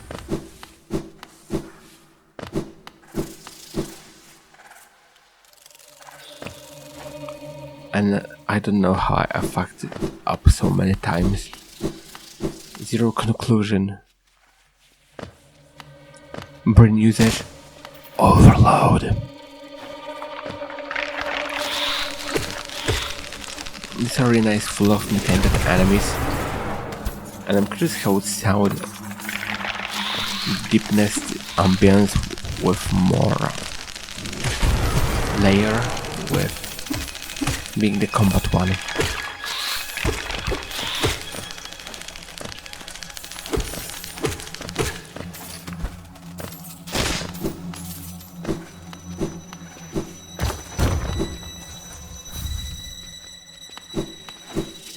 And King's Idol is here. So even if you didn't have to even if you didn't have to save Zod, you can always snatch a King's Idol. Which is more than nothing, but kinda nothing still. And here we are in the failed tramway. The main purpose of it is getting a tram pass, which allows to make a use of tramways, which are 2. And I forgot about the deepness ambience. On one hand, I like it, it's very climatic, but those sounds are sometimes pissing me off. The tramway is a little sub-area with a Lifeblood Cocoon. It's a second batch of the voiceover recording. The previous batch ended around 4 hours, it was. I really was tired and I almost fell on my chair, smashed my keyboard with my head. Maybe not my keyboard, because my head would fall on the microphone. Today is September 4th, so you can get a track of when I record. If I had more space, I would probably record it during one day, but I have work. Today I was also out with my friends. And here it is, the tram pass. Tramp ass. And now it's time to go back. The estimated price of Silksong will be 20 USD, which is not a bad price, honestly. Hollow Knight was pretty cheap and Silksong is bigger, so it's an expected price to see, especially when you look how much time it took them to make it. Next point in deepness is killing Galleon. It's a Dream Warrior, which is actually really easy. I don't think I ever had problems with Galleon. Those reanimated enemies are always so unsettling, and I mean, it was the intention behind Deep Nest to make it unsettling, to make it disgusting, to make it weird. And even though the color palette in Deep Nest is very much the same as in Forgotten Crossroads, the saturated blue and grays, and I think it's the only Lifeblood Cocoon which gives 4 masks instead of 3 or 2.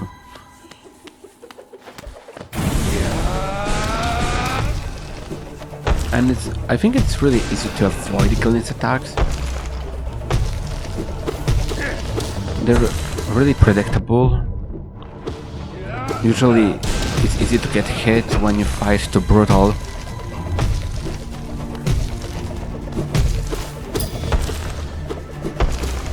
Sometimes it's easy to get lost in the clutter of those 3 rotating attacks. And just like that, he's dead. Pretty much again. Because he was already dead. 1400 essence isn't enough for me now, because to get a Walking Dream Nail I need to have 1800 and 2400 to maximize Seer, which on its own gives an achievement called Ascension. When I think about Ascension, I think about it's a Tower of Ascension. Holy shit! It was in The End is Nigh by Edmund Macmillan. I love this game. It's super cool game. It's fun game. And next game by Edmund will be Mutanics. And I would actually hope for a new platformer. He's good in those. When you look at Super Meat Boy, for example.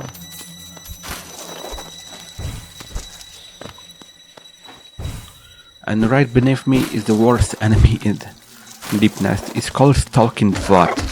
And I could kill it here easily, but there are places where they're not as easy to kill with Poggle method. Usually those places have ceilings pretty low, so it's unable to poggle off of them. This room is really big and it has a grab right above, Essence Tree, Whispering Root. Why I wanted to call it a sprout.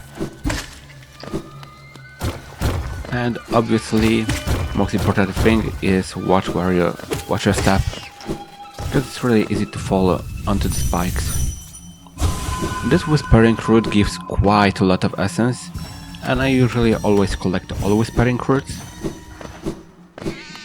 because there's more essence, and I still need it for Dreamgate, which makes the game much more fun. This Stuck in the Vod is one of the worst ones, because I cannot poggle off of it, and yeah, it also deals 2 mask of damage, which is another reason why I hate them so much.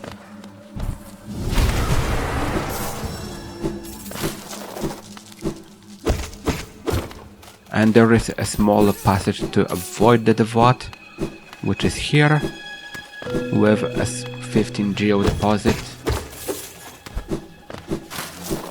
So it's not necessary to kill the Devot, but I recommend to do it because Hunter's Mark. I'm not sure if I'm gonna finish the bit today, because I think it might take over. I mean, it definitely will take over 10 hours to render. Usually when I render videos, they took how long they are and a bit longer it takes. Because even though my PC is pretty good, it's not a Terminator that can render everything in 15 minutes. Even though it would be really nice to have a PC like that. I usually I just had to wait. So I think I'm put on the render while I go out to work, because I just don't like having my computer on at night. Mainly because my fan is so loud. And while I'm at work, it would have around 12 hours to render, so it would be the most. But I will have to render it twice because I wanna drop a version without a voiceover. Because I cannot please everyone.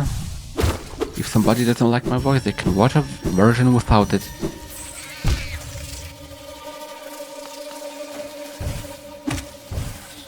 Those little weavers are one of the coolest enemies in the game because of how much geo they drop. They drop a lot. This is a sub area that will enter when I gather all of essence. Because there's still some left over. I think I tomorrow might do the thumbnail, which I don't think would take a lot. I just gotta put on the logo on it and my artwork, and I wanna also do a speed paint because I recorded it. Usually when I post a speed paint I use a built-in speed paint recorder because I use Ibis Paint, and it has Ibis Paint files are so good because they have the speed paint built in them. So when I take the file and put it on my PC, I can access the speed paint. I can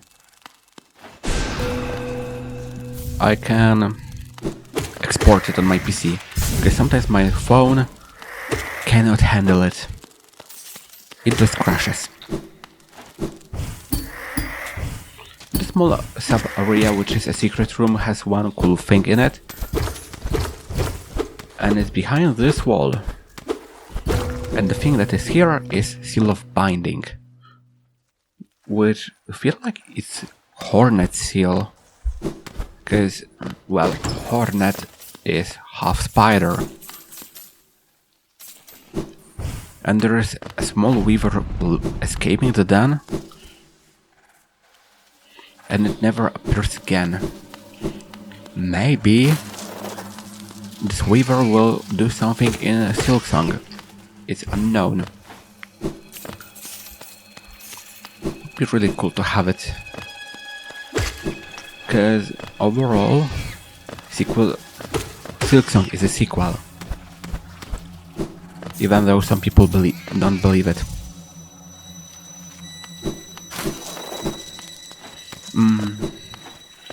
This room takes straight to the distant village, but there is a one way to go up, and this way leads straight to Queen's Gardens. And there is also a mask maker, which I don't remember what she was saying. Never cared much enough about this character. I always find it really unsettling. Maybe because the sound, maybe because she changes mask every time you see her. Same with actually Midwife. Midwife is weird as well. Because she can literally eat you. And it's painful. My brother knocked on the wall.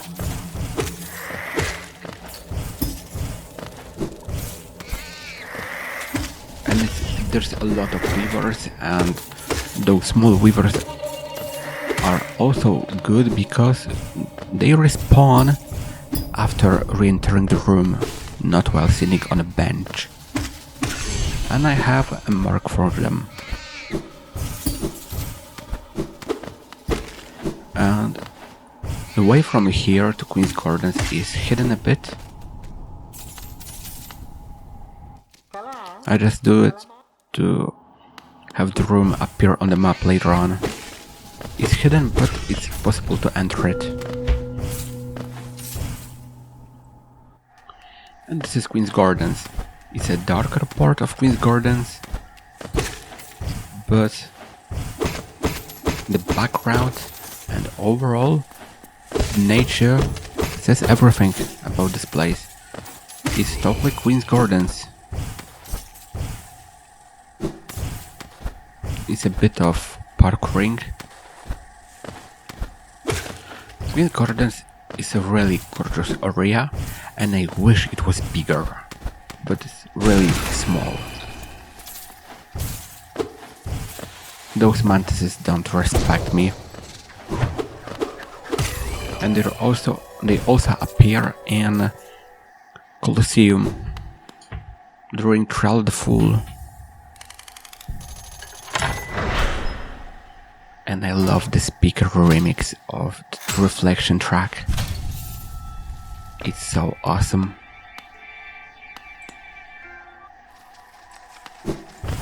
Now while I'm talking, I have Hollow Knight soundtrack in the background, and I noticed that Hollow Knight sample tracks Lies and Bone Bottom were removed from Spotify. Because I remember seeing them a while ago. They're not here anymore.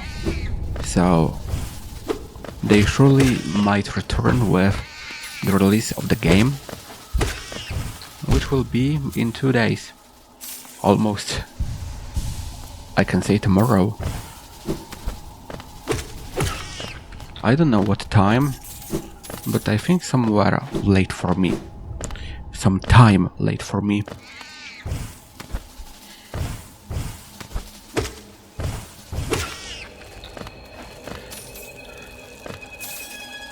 And I fell onto the spikes. Perfect.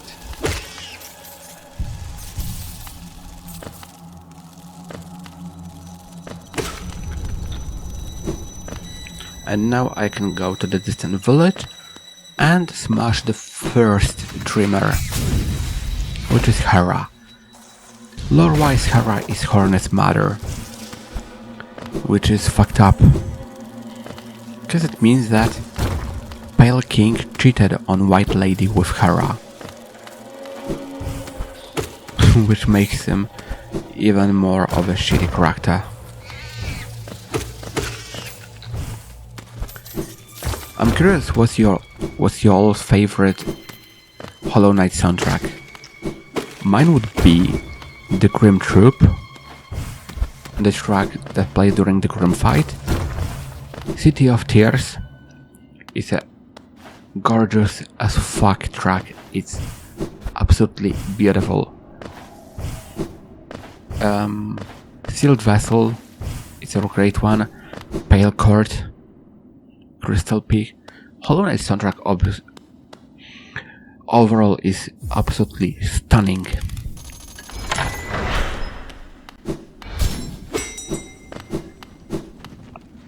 The bench is sadly broken, so I cannot use it. And there is a way into the Beast's Den without sitting on a bench, because there is a small gap in the ceiling which allows to enter it. And it's really difficult to find this place. I mean, maybe not find it, but access it, because it requires a bit of precise dashing and jumping. And I try my best. They all ask to sit and rest, which ends up in being captured and sent to the Beast's Den. That's how you enter this place, and you can find a breakable wall and an actual bench. But I will sit on their bench anyway, because it's much easier for me to navigate the den. Because I usually forget how to walk around the den when I enter it the hidden way. It's just much easier for me when I sit on it.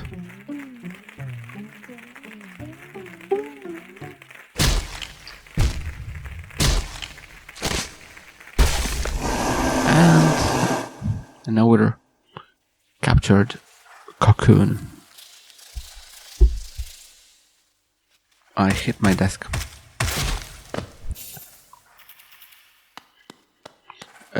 There isn't a lot of things to find in here, but there is one grub to be found. Hornet seal, obviously, and there should be a rancid egg as well. There are traps like this with geodeposits, and the worst part about Beast's Den are stocking depots. I actually hate those. And thank God I have Descending Dark and I can double shot them, but it doesn't change the fact that they exist. I have to burn those, even though they're unbearable.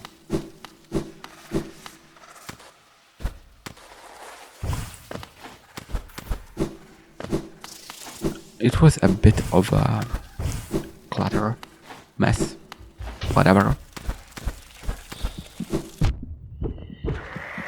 And I'm a bit missing not having actually the Shade Cloak.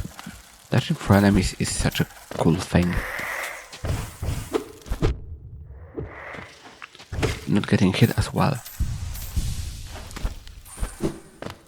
I'm thinking about something I could talk about here, but recently I've been trying to avoid Silksong spoilers. I saw a bit of them, because like pricing isn't much of a spoiler, and something that I don't like is lack of a pre-order, because I honestly like having the game pre-ordered.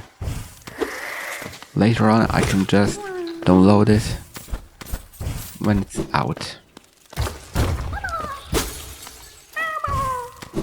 Now when I think, I'm afraid how long this episode will take to upload.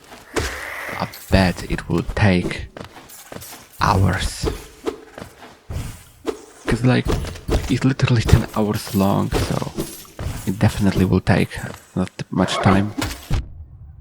And I would really want to drop the version with a voiceover and without it at the same time, because it just makes sense.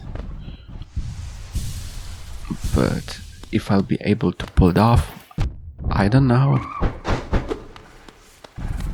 Tomorrow I don't know how much time I will have, because I'm going to for a small trip with my parents. So I'll be at home around evening. And I have to go to sleep earlier, because in 2 days I have a day shift. And after day shift, Silksong should be out. At least is my calculation. But if it won't be out, maybe I will still have time to finish this episode and a speed paint. But I will have to build it up first.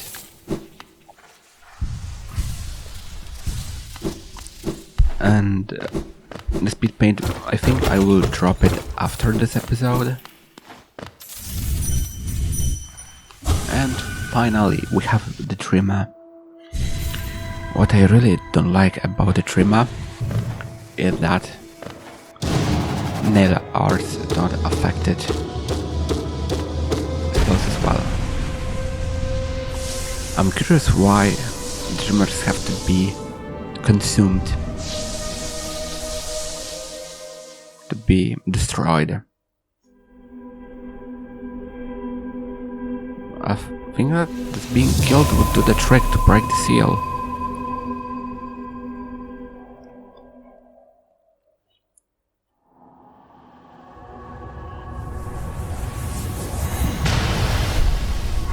Yeah, Hollow Knight screams inside the Black Egg.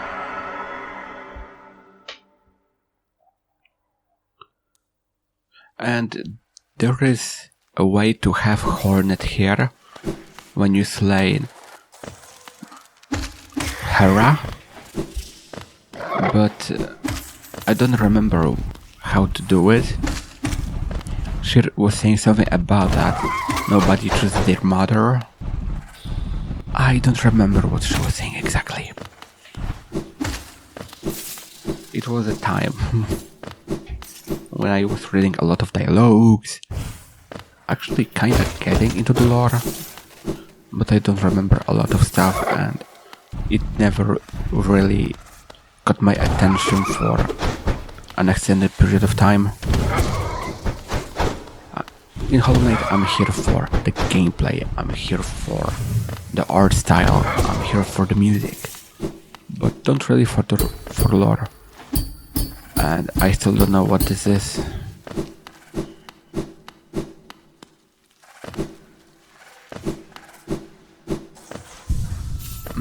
They're all dead, and I assume that Hornet killed all of them. It would make sense, actually. There was a soul deposit on the left, but I missed the mark to get it because I used the Descending Dark.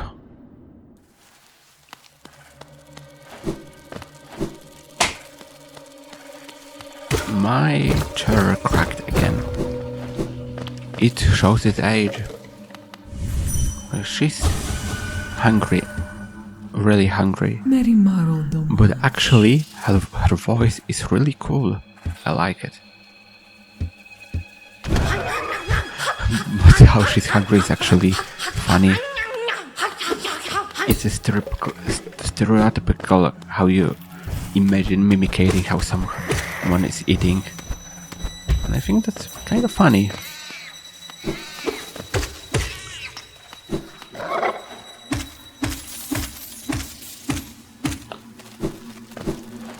And I think that it would be everything that is left to do in Deep Nest.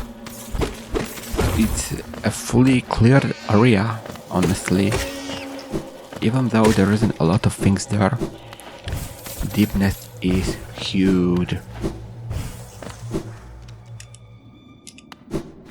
But I don't think I missed anything.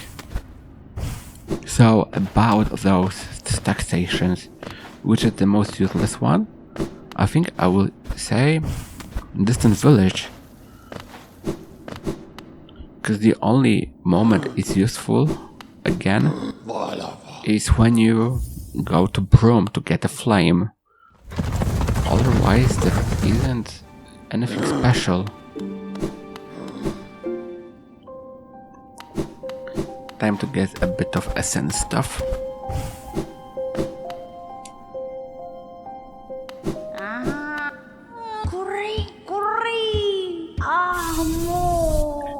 Four mask shards left. One is behind Enraged Guardian, one is from Great Mourner, and the last one I don't really know.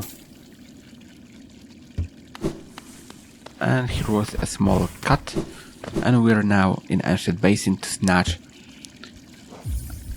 a soul fragment, vessel fragment, and drop all geo into the fountain. It's the biggest lie in the game. It's only 3,000.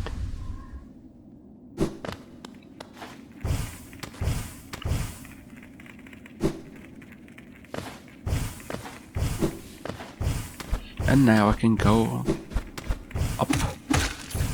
When I think about up, I think about a song called Up by Inna. When I'm down, you can break me up. And time to go to the Kingdom's Edge.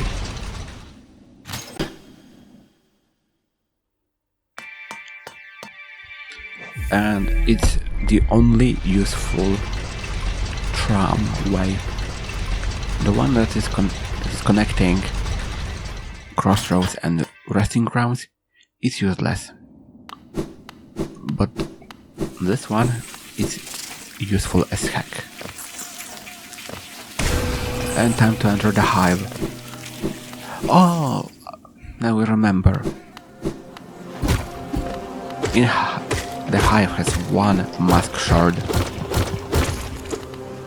I usually forget to think about it, because usually I get it intentionally when I'm in the Hive.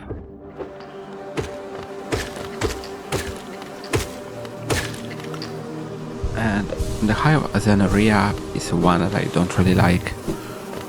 It's not interesting actually. I love how it looks. It's really cool to see the background with the honeycomb pattern and detail put into some walls. But overall, there are like 4 enemies in it. Small bees, drill bees, huge bees, and I don't know, walking beehives. Aside of that, there isn't any enemy. And well, a boss. Because the hive has its own boss, and it's called Hive Knight. It was added in a Lifeblood update. This bench is the coolest bench in the game. Having to destroy something to get it is actually really cool and fun to see.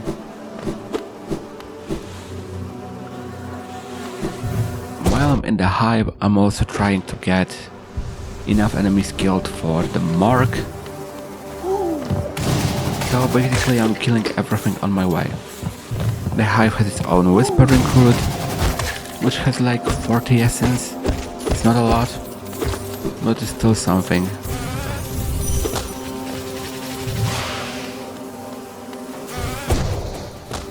Drill bees, I'm not sure how they're called. I always call them drill bees because, you know, their stinger is like a drill.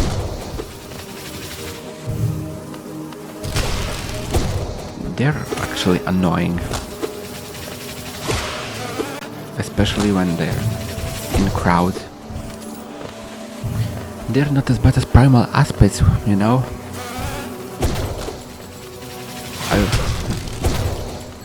I don't think there would be a worse enemy than primal aspect.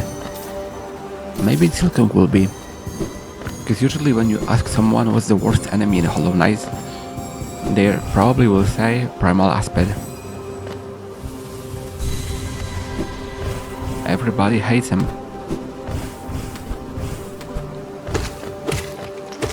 They're not great. And it's the reason why Grey Slash is so, I would say, mandatory to have in Kingdom's Edge. And just to one-shot primal aspect. Primal aspects have 35 health, and Coiled Nail deals 17.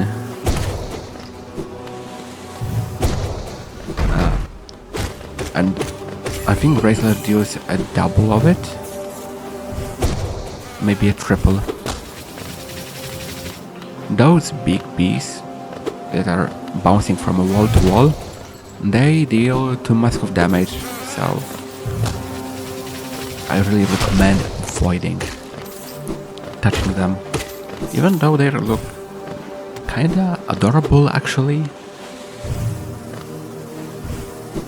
And here's a way to exit the hive. Wish there was a way to exit the hive or enter the hive from the back, near the place where Quick Clash is obtained.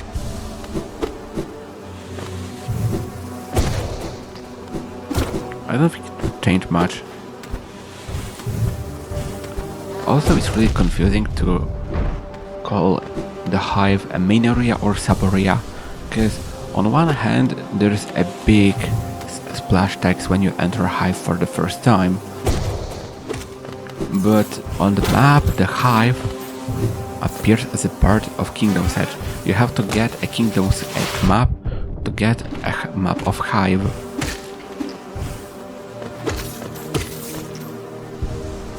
I just think that Conifer was lazy and was a bit of a chicken to enter the hive.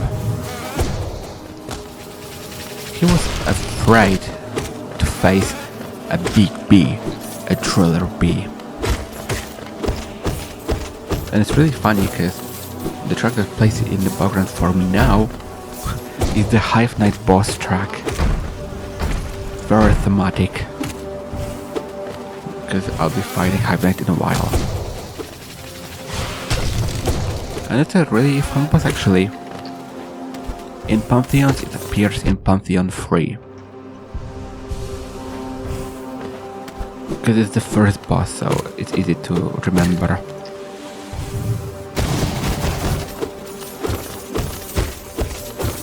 Here there is a way to enter the hive from above me, but it only leads to a secret room with a grab, I think.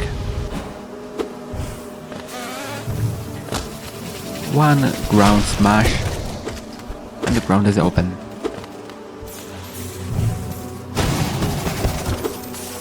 There is another grab hidden in the ceiling, which requires a bit of dashing to get to it, kinda like entering the secret pathway in Beast's Den. And I would say it's well hidden. It's really easy to avoid it. Miss it? Avoid it? Those quote-unquote honey doors. On one hand they're cool, on the other one they're really slowing me down. And here we can hear the mask shard, and to get it you need to use a big B to smash the wall. So find a victim. Here she is. And the door is open, as touch the mask shard. And 2 left, only 2. To get one last mask upgrade.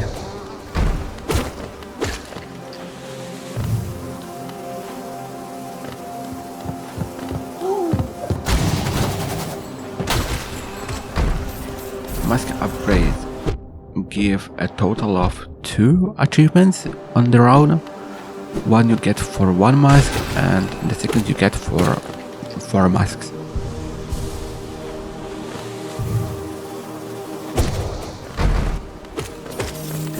And there is never a room that has more than 2 big Bs. Mainly because of the balance, since they deal 2 masks of damage. And I love the honeycomb in front. I don't know, it's a really cool detail, even though sometimes might be annoying. But it looks really good. And boss time.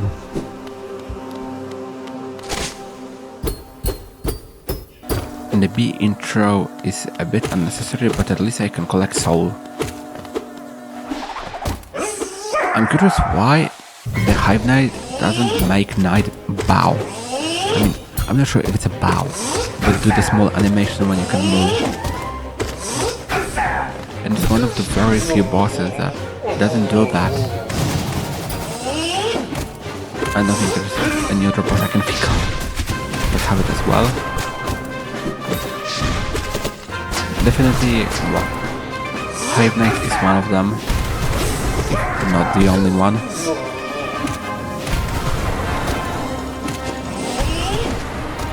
I think Sisters of Battle, when they're transitioning, don't do this.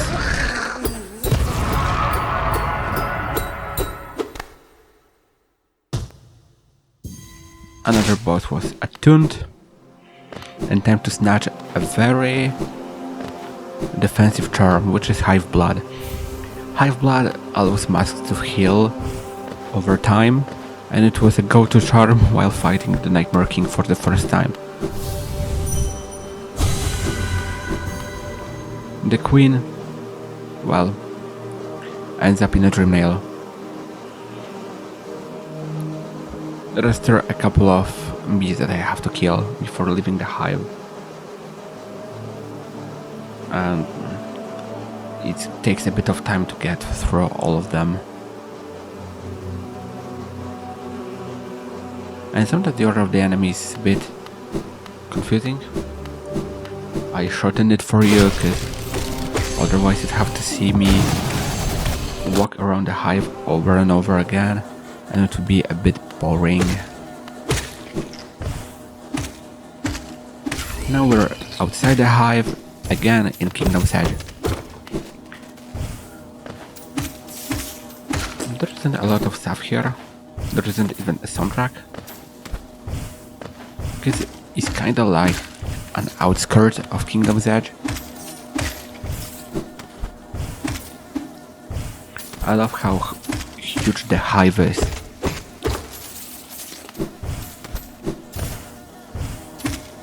But it's never... I mean, on one hand, in the background, it looks... It's absolutely huge. But in practice, it's pretty small.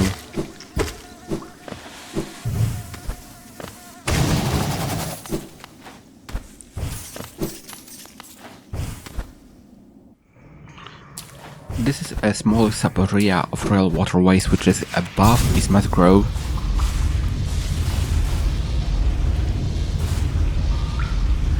One of my favorite things about royal waterways is the sound of dripping water. I absolutely adore it.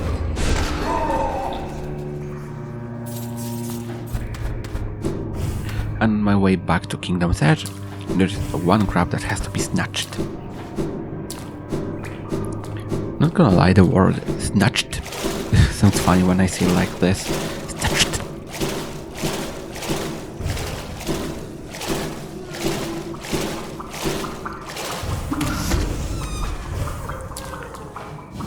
Pufferfishes, when they touch each other, they blow up when they touch themselves.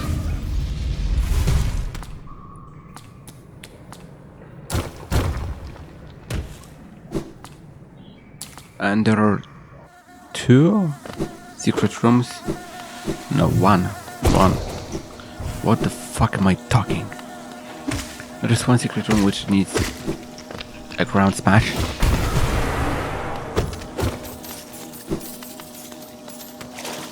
And obviously it's master as well. But there's a way to get above the acid with Crystal Dash. But it's really precise and it's usually used for speedruns. I never did the trick well.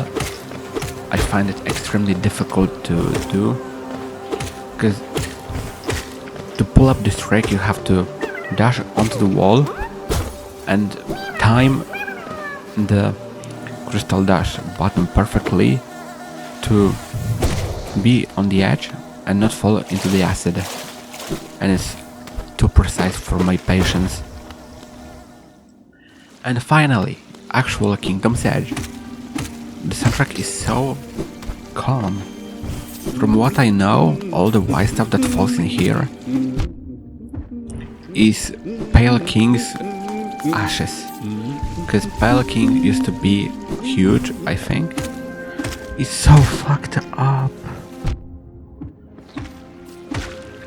I still like how Kingdom's Edge looks like. And it's interesting how adding a bit of the white stuff to regular blue and gray makes it feel differently.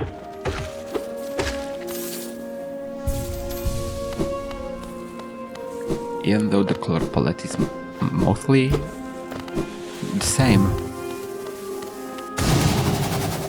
Details matters. I almost said mattress. And here it is, public enemy number 1, Primal Aspid.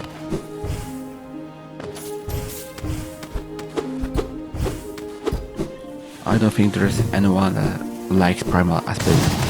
Those small hoppers are also actually really good enemies because of how much geo they drop and they're easy to kill.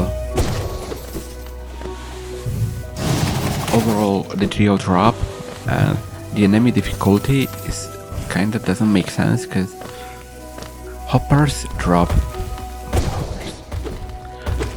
When I think about hoppers, I think about, you know, actual hoppers, like in Minecraft, not about enemy that hops.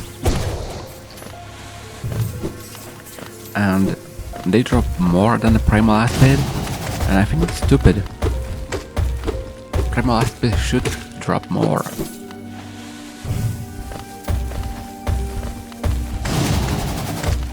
I really enjoy using a Cyclone Slash. When it's used, it can deal quite a number of damage. And I think usually just sleep on this. Out of all Nail Masters, I like this one the least because it's the only one that takes Geo to learn. And Nail Art. Especially out of all Nail Arts, Dash Slash is the weakest one. It's just really whatever. It's hard to use and it's just not good. It just is. Unlike, for example, the Grey Slash, which is the best one, obviously. While hitting this corpse, you can spawn hoppers, the big ones. And when you find Sly in his house being a bit knocked down, he talks about Esme, and this name isn't mentioned before, and people think that it's one of the previous students of Sly, which probably died and ended up being a corpse, which made the Nail Masters leave the Great Nail Sage Sly. There's a Rancid deck here, and that's why I didn't want it to fall down.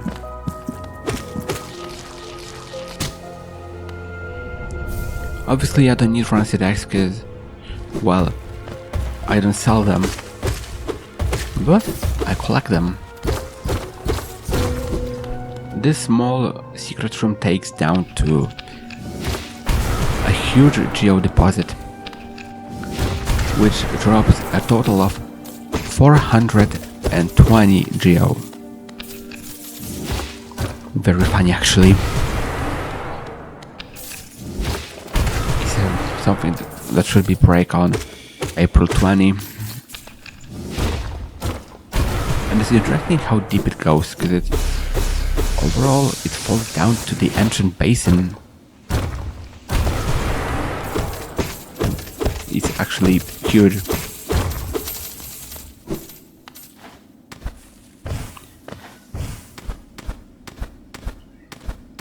Wish there was a way to leave this place faster, because it's just jumping up and even music doesn't play.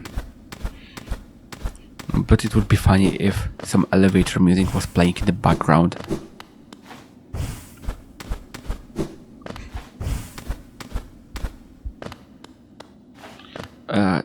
This small secret tablet is activated when you have Sports Room activated.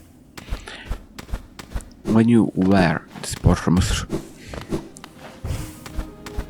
my tongue is tying in a knot.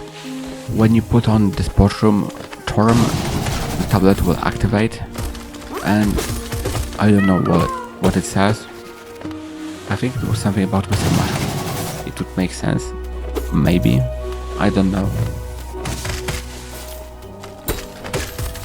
Overall, Mr. Mushroom appeared in the game because Team Cherry felt like the place that Colin for left in Fungalways felt a bit empty. So they came up with a mushroom, which even got his own ending, which is weird. And I wish there was a way to enter the hive from this side. And I don't understand how the fuck does it climb so high. Mainly it's because of the edges of how the area was made in Unity, but it's still fucked.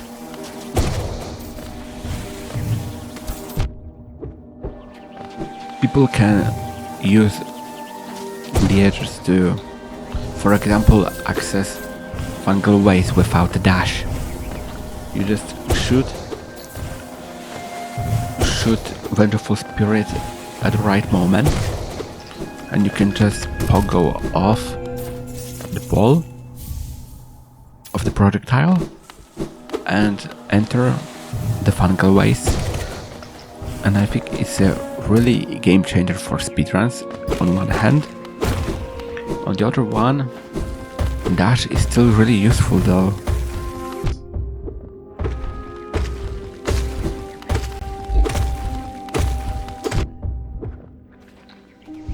Kingdom's Edge is one of the areas that I cannot fully clear, because there is a way which requires Shade Cloak, which I don't have, and this place is here.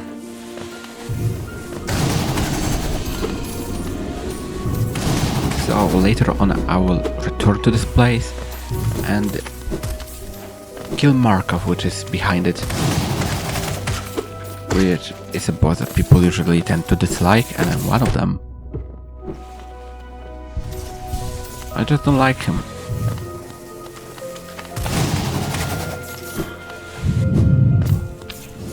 I really can't think of anything to talk about. It's really difficult to say something about it when most things that happen are on the screen. And when it comes to Silk Song, I think I said everything I could.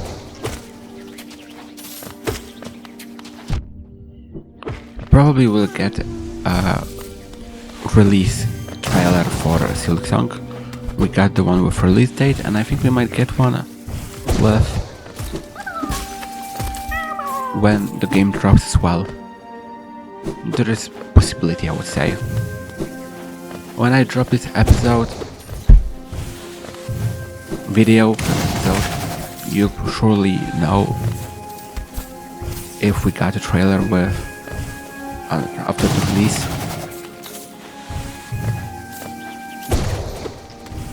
Sometimes games have those, sometimes don't, I think.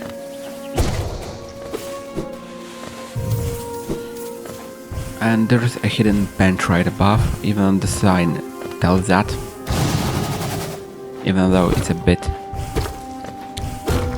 not straight.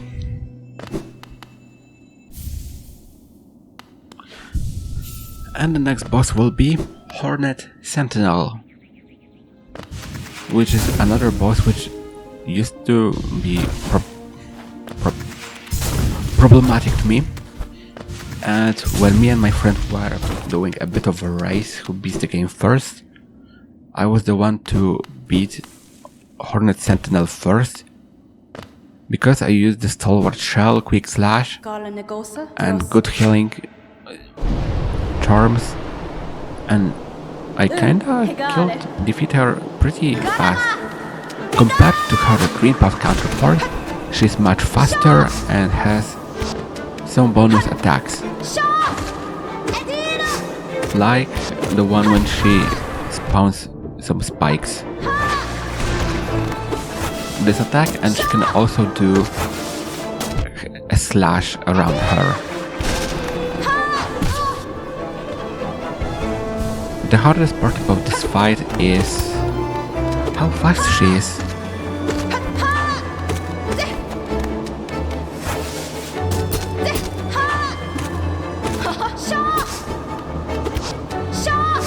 I still love how people make fun of Hornet's dialogue, like Shaw,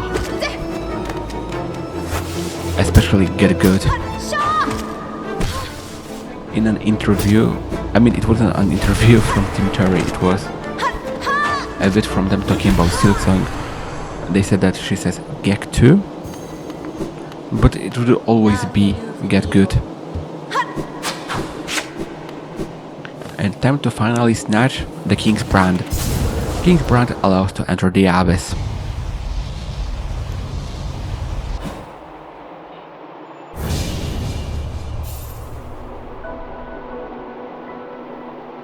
And I think we're inside of Old Pale King's Call. And I'm curious why it suddenly collapses when we get the King's Brand. I really don't understand it. It's one of those things that make me scratch my head. Half bald-headed.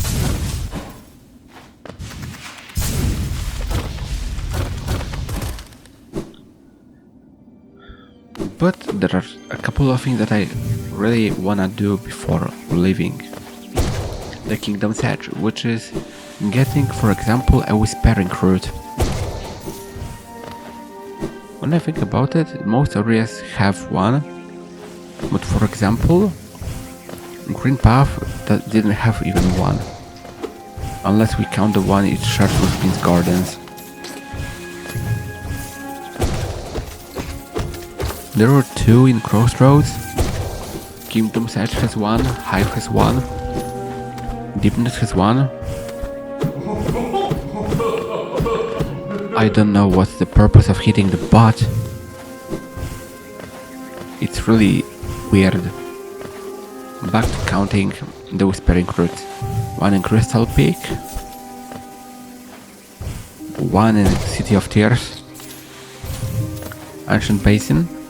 There's one in the elevator,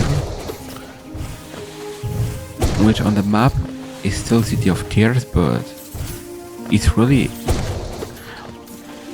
The rundown elevator is an area which connects three places: City of Tears, Ancient Basin and Royal Waterways. So it's really weird to consider it a part of some area. I really consider it to be a part of City of Tears, because on the map it's marked as blue. So it's City of Tears.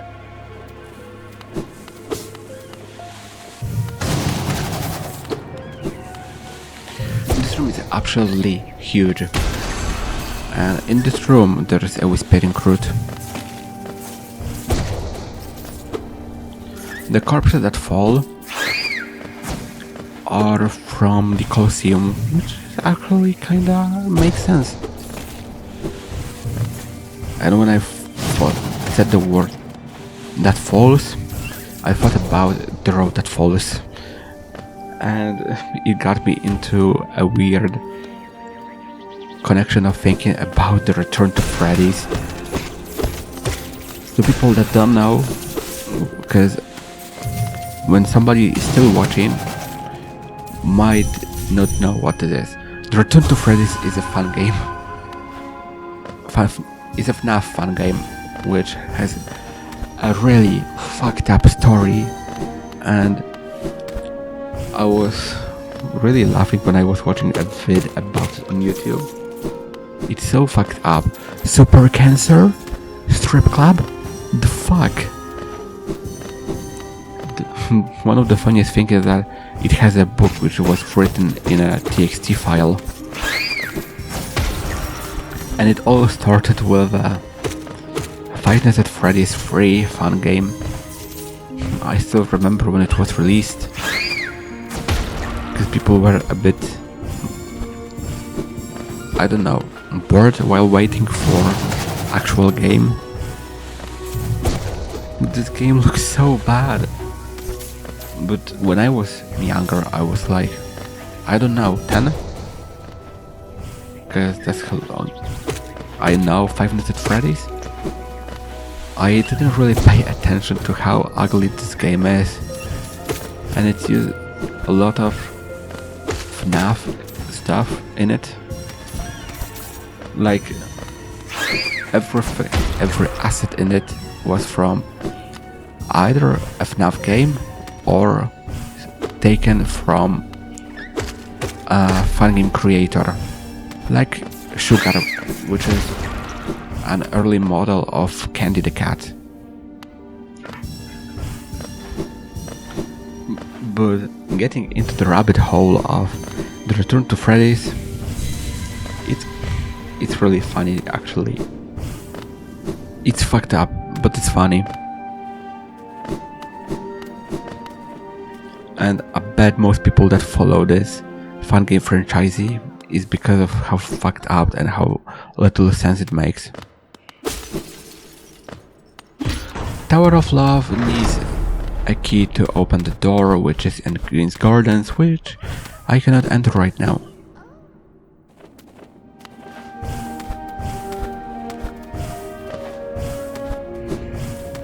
Overall, there was a time when I was really into FNAF fun games like Candies, Pop Goes, Tree of Creation, obviously. I kinda miss those days when Pop Goes was released.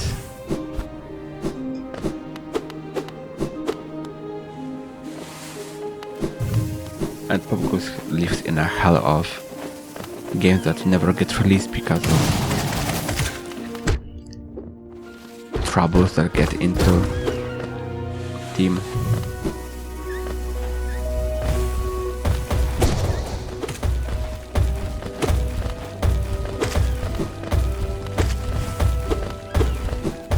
I usually fall into despite while fighting this one, but somehow I actually got good.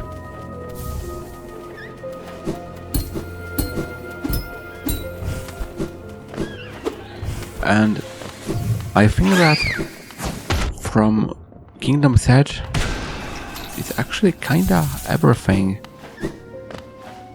because I'm soon to get to Colosseum of Fools.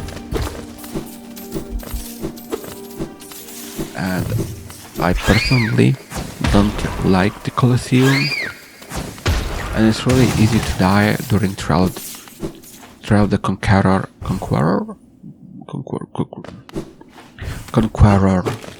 and Trial the Fool. What Conqueror? My god. Conqueror? It's a really difficult word to read. And while I have only 6 charm notches, so it's a pretty difficult thing to do. I mean, Trial of the Warrior, it's pretty easy, but it's still pretty risky to do. Behind the Colosseum there is a Pale Lurker. I think that's what it's called. At least it was how it was called in a... I don't remember how this enemy is called. It appears only once and doesn't do much. This area was added as a part of the Godmaster update to add a 4th simple key, which this enemy drops after being defeated, and added another King's Idol, which is hidden here. Another one that is really easy to miss, and for some people it's easy, 800 Geo. What I recommend is charging... Wait, actually Dash is useful here. Charge a nail art. Listen for this enemy to breathe. Attack with Dash and shoot a Shade Soul. Easy. And repeat the process. It can also go into the ground and go somewhere. And my tip, don't follow it fast, because the more you follow it, the more of those spikes it'll appear. It will shoot.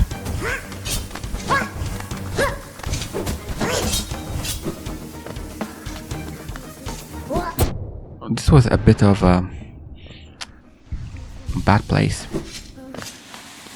I'm out of soul, so dash slash left.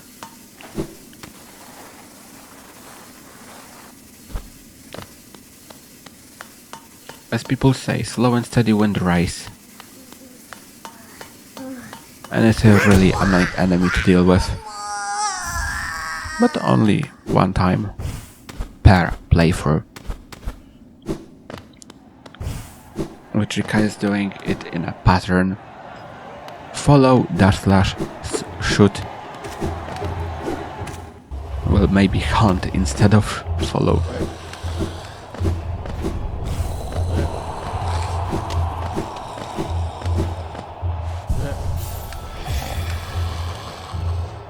And time to, I guess, do another quest, because one flame is in Kingdom's Edge, and that's why I didn't do it earlier.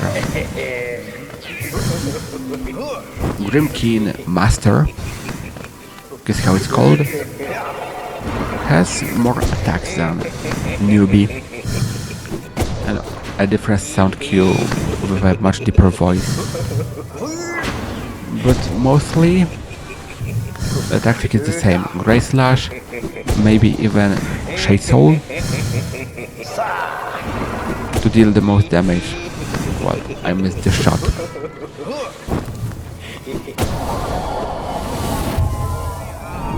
One flame is consumed, and this passage takes to King Station actually, with a crab being in there. How did it get here? It would be a better question if Forest of Bones was actually added into Hollow Knight, but it wasn't.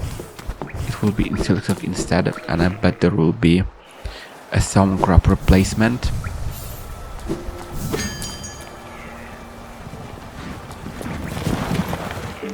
But I don't know what it is. Grab number 2 is in Resting Grab. Grimkin Master is under the 0 grave. And the last one, the third one, is in King's Pass actually.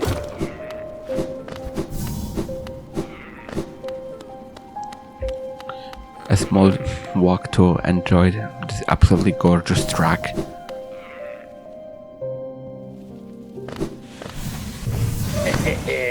Take it down on the floor. I mean, not that. That's how I usually prefer to fight it. And when I think about the words on the floor, I think about the song. It actually fits, kinda, because the Grim fight is kinda a dance. Even Grim says that, "Let's dance, my friend," something like that. So tonight we're gonna be it on the floor.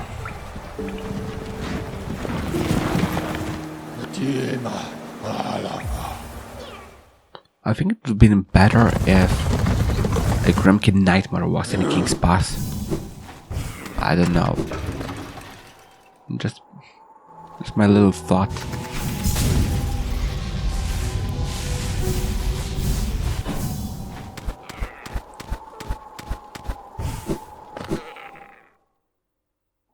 I kinda wish King's Pass has had a soundtrack of its own. I'm not sure if Mossy Grotto had its own in a demo. Demo?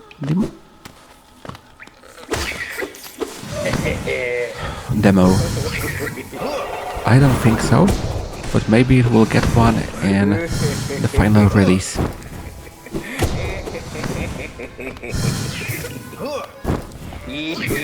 And instead of Geo, we're gonna have rosaries, which will be placed on beads.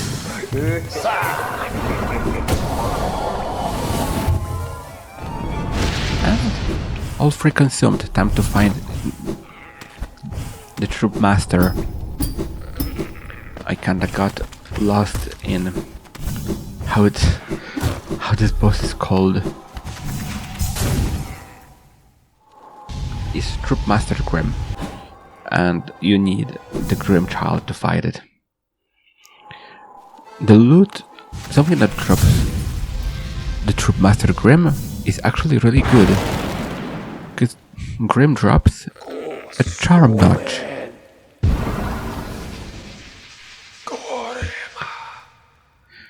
The funniest thing about Grim is that he says Curva,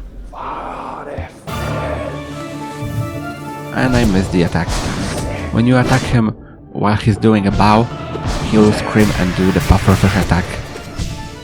And I don't recommend doing it. to attack it before, you have to wait for him to finish a bow and perfectly time the Grey Slash to attack him while he's poofing. Otherwise he will scream and do the pufferfish attack instead. And I absolutely love the soundtrack. It's an absolute banger. I'm not a huge fan of the Nightmare King soundtrack though.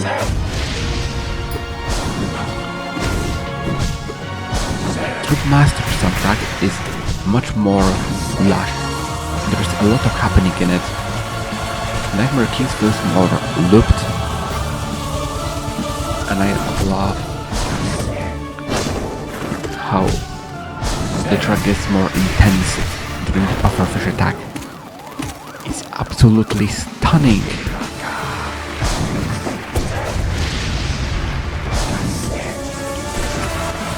I really hope there's gonna be Grim in Silksong, because like I'm not sure what really happens with the Grim Troop after it's banished. It was banished from Hallownest, but where it went to?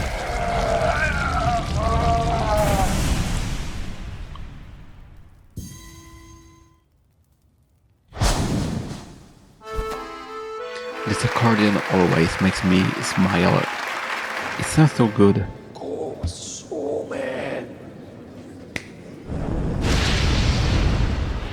Grim Child was upgraded to level 3, which makes it deal more damage, but doesn't make its shot more accurate.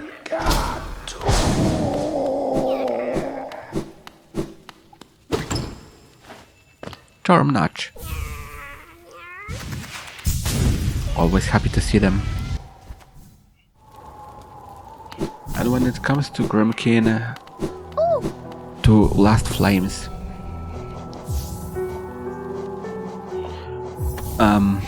One is in Distant Village, one is in Ancient Basin, one is in the Hive, and one is in Fungal Core. Time to snatch Nailmaster's Glory, because doing the Colosseum trials without it is much harder. It's so difficult actually. So if you do trials in Colosseum, be sure to equip Nailmaster's Glory.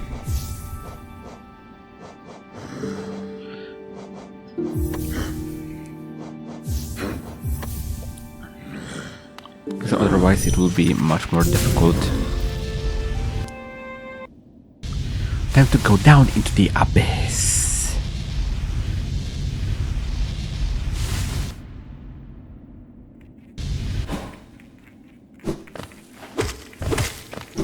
Snatch the Shade Cloak, and that's all I can get from here. And a journal entry for Void Tendrils. It's an important thing to get.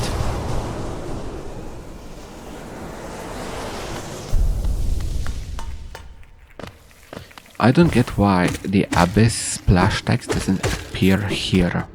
It only appears when you get to the bottom of it. And I don't like it actually. So my text appeared right in a moment while the Abyss starts. And during the Kickstarter for original Hollow Knight, there was a point about the Abyss.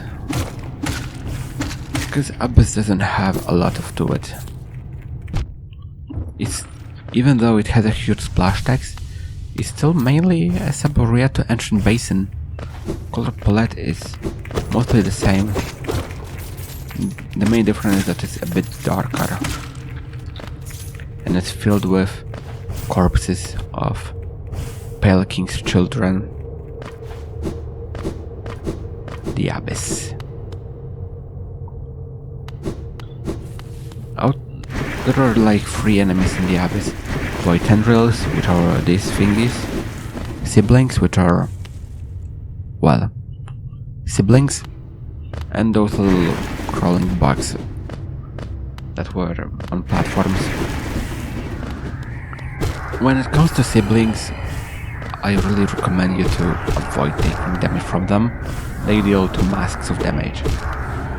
And while beating the game for the first time, I had a lot of troubles with this room. My game was lagging.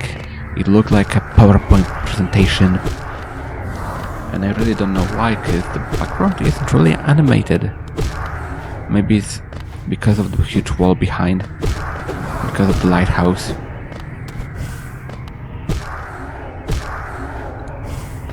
Lighthouse will make them disappear and make the Void Tendril disappear as well. It would be cooler if there was a boss protecting the switch. But there isn't. Maybe it would be if the Kickstarter threshold was reached. There are 2 bigger mods which are for Hollow Knight. One was already released longer time ago, Pale Court, which adds all 5 Great Knights as bosses, and the Sanctuary which is being made.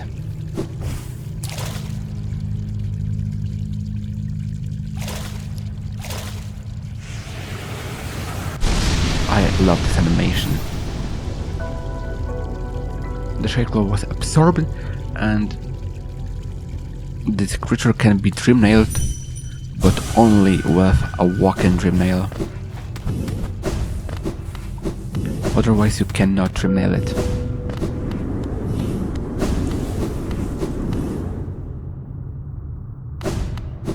And if you want the Hunter's Mark, remember about this, because it definitely counts towards it.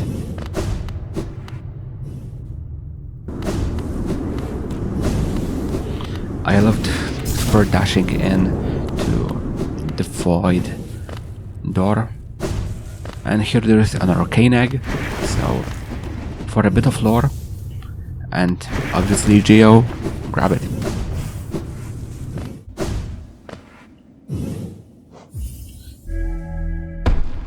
And time to go to snatch one of my favorite charms, which is Sharp Shadow. The fastest way is using, well, a tramway, because this tramway takes to deepness as well, and it's what makes the tramway even more useful actually.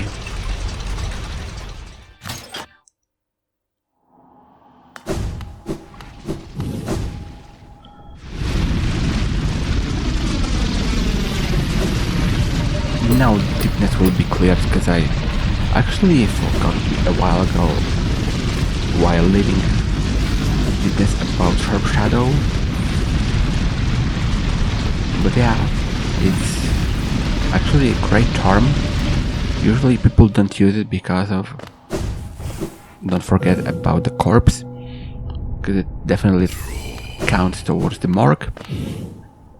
Usually people don't use it because of the longer dash, because with Sharp Shadow the Shadow Dash is longer, but it also deals damage.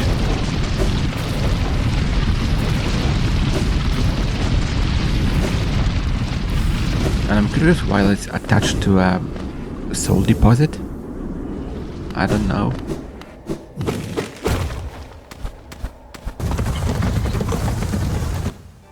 And time to visit actually infected crossroads for the first time. And people usually don't like this area because of, well, very valid reason. A lot of ways is closed, including this one. It's filled with infection, and I'm one of the people that don't like it as well. It's just not really aesthetically. It's pretty ugly. There are infected enemies around here, which don't change much. It just makes it more ugly, and I just don't like infected crossroads. And on the biome text, all that changed is F to I.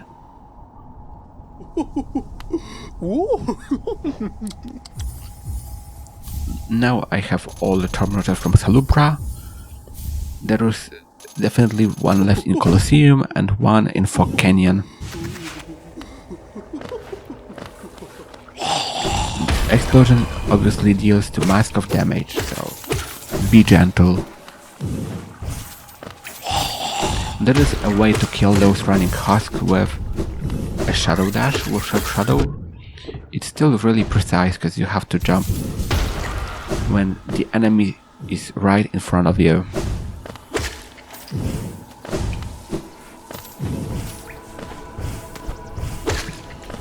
It's totally blocked.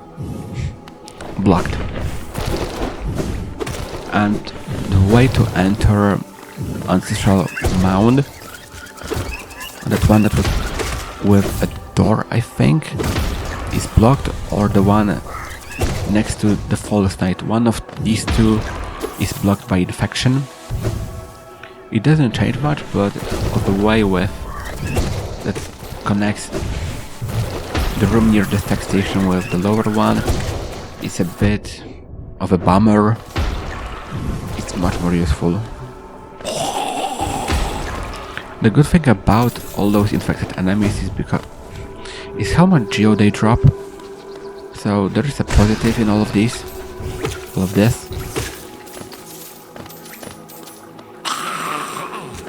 Boom.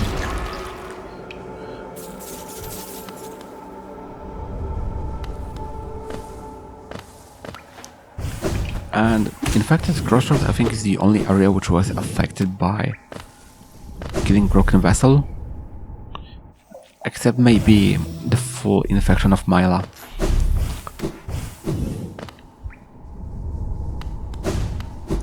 Ground Smash and another Journal entry for the Garpaday.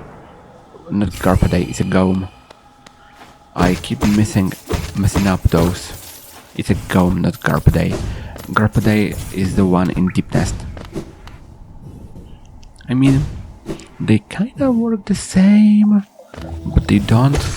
One goes up and down, one goes one way. Both are indestructible. Time to snatch the remaining two fragile terms. And lore-wise, there is something about Leg Eater and Divine Romance, because I think there was, like, when you have an unbreakable charm equipped, Leg Eater will go to Divine, and when you visit Divine, you can see his claws. It's a bit fucked up. I never really cared much about this. I didn't check it myself. I remember seeing it somewhere on YouTube and I was like, wait, it does? More like it was Bass's does.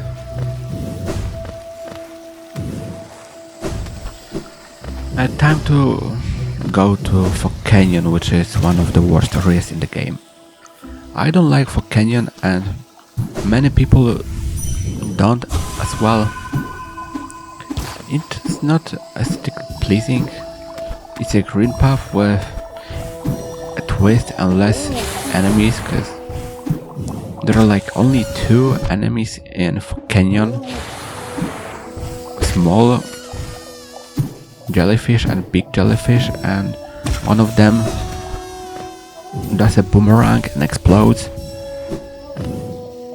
I don't like it. That's a no. Obviously, Whispering Root is a must thing to do. What I don't like is when I bounce with a nail off the mushroom with a bounce, there's a delay, after which I can do a double jump. Even though I'm not a fan of Fog Canyon, the soundtrack is actually pretty good. I don't know. I like it.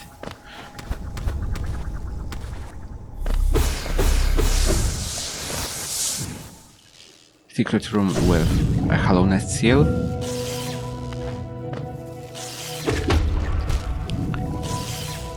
Don't do this. Don't try this at home.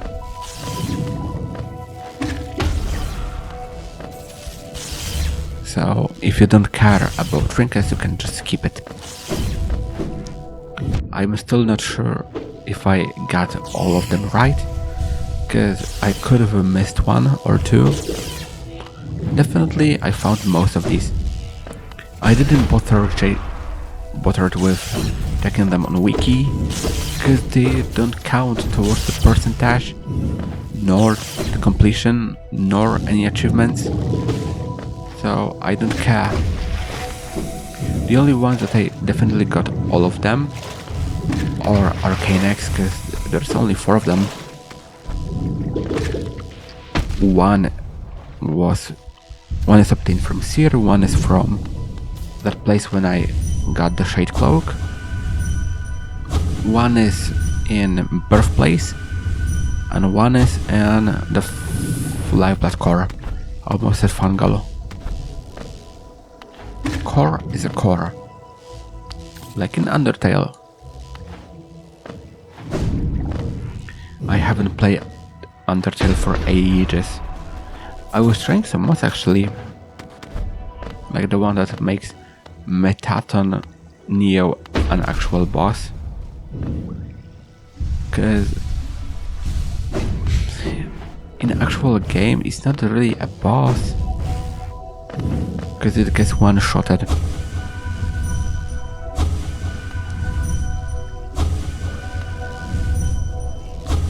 And a mod has a remix of the soundtrack, which Metaton Neo has, and the soundtrack has been my alarm for a couple of years now, because it's loud and it always wakes me up. It just works perfectly.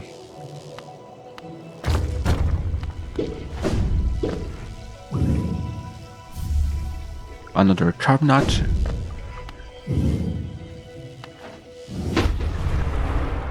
And this area is really for patient people. In this one, slow and steady went the race. Overall info canyon. Because what I recommend doing is avoid killing those bigger jellyfish. But on the other hand, they count towards the mark.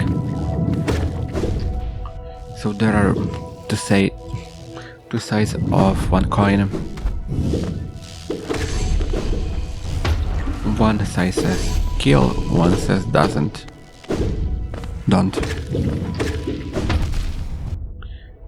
There's a grab.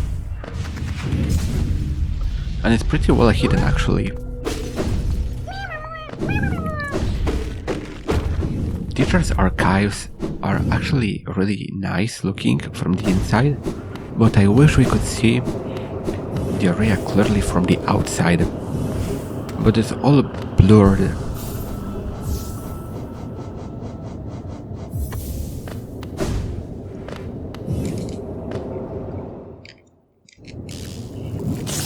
And unlike Hera, Monomon Dreamer is actually protected by a boss called Mu.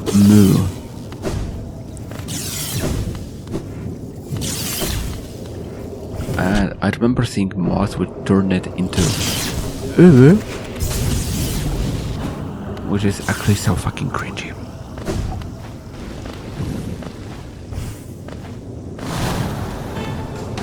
I wish Umu has its own boss fight track, because it has the standard one.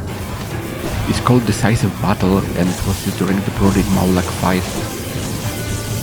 And I think during Gruz Mother as well. Especially when it's a boss, which is actually pretty important. And here our good buddy Coral makes an appearance. and helps to kill Umu. Without him, it's impossible to kill Umu. In Pantheons, Quirrell is replaced by a jellyfish attack, and you have to smash Umu with a jellyfish, so the explosion would make it break,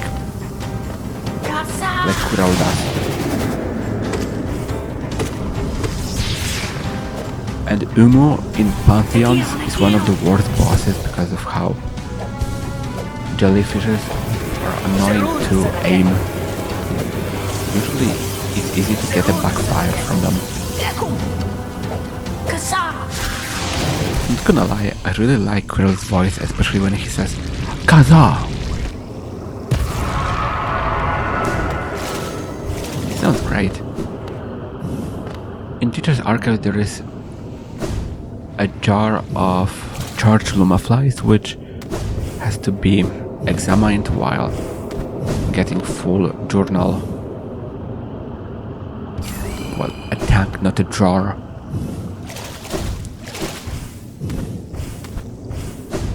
And here she is, Monomon, the teacher.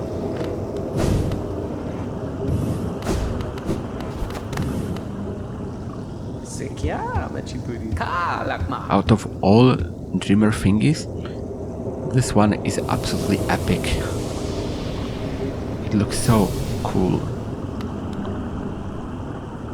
That Monomon was sealed by this mask, I guess. Overall, Seal of Binding thingy is really weird. I don't understand how it works. It's usually used to contain a force.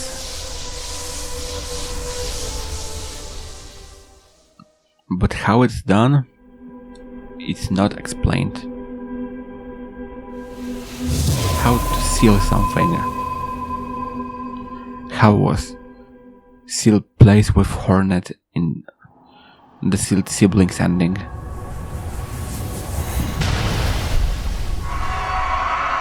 And there is one Dreamer left, which is in City of Tears in Watcher Spire, and it's Lurian.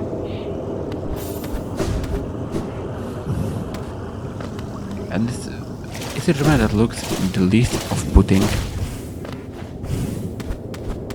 because like her eyes is a spider, Monomon is a jellyfish. Ugh. Lurian looks more like a Nightcracker like. But Lurian doesn't have any lore to him, which drags him down even though he looks the best.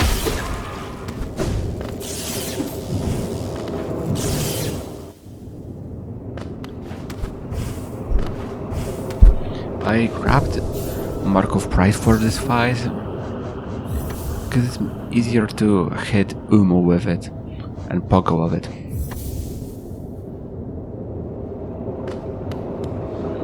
I put on the remaining charm named Master's Glory because, well, it's actually a good one-notch charm. Most of them are useless. Time to give my Geo to a bank. I think I have too much Geo with me right now. I might die, I might lose it, you know? And you know who can keep me safe? Who can keep my money safe? It's Millibel. Oh, Bakura Finello. She will always care about my money. She's so nice, you know? Gio. Okay, end of the masquerade. She's basically a thief. When you give her 3000 Geo, she'll run away with all of it. And when one dude was playing Hollow Knight for the first time, I gave her all the Geo. He was like, what the fuck happened? Where is she? And she's just a thief. She took something that doesn't belong to her. had a fake identity. But I will find her later on and take back what's mine.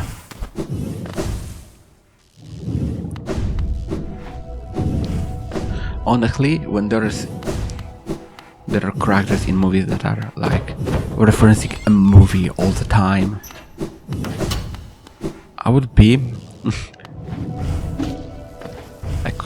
if I were in a movie, I would be a character that would reference a song all the time. I'm not sure if you know a song by Rihanna called SOS, but the second verse is made out of songs that charted really high in the 80s or 90s. Like lines such as Head Over Heels or The Way You Make Me Feel are literally referencing a song. And I think that's really a cool idea to do. I honestly had an idea about writing a song which had a chorus consisting of phrases from childhood, from songs that are like Speed Race by Charlie, Obviously Sports Car by Tate McRae, and Autopilot by Grunk Naki. All the songs are really good, actually. Out of all of them, I would say Sports Car is the best.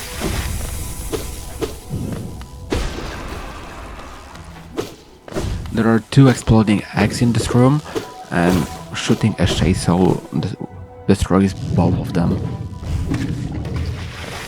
Right above me there is Conifer.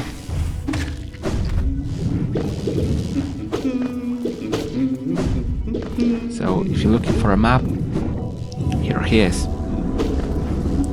I just don't need it, I know the game just all too well. Maybe not too well, but there isn't like knowing Hollow Knight too well, I think. For Kenya is kinda like an area which is pushed between other areas which are much better. Like, Fort Kenya is connected to Queen's Gardens, Green Path, Fungal Wastes, Crossroads, and I think that's all. And out of all of those that it's connected to, Queen's Gardens is the best one.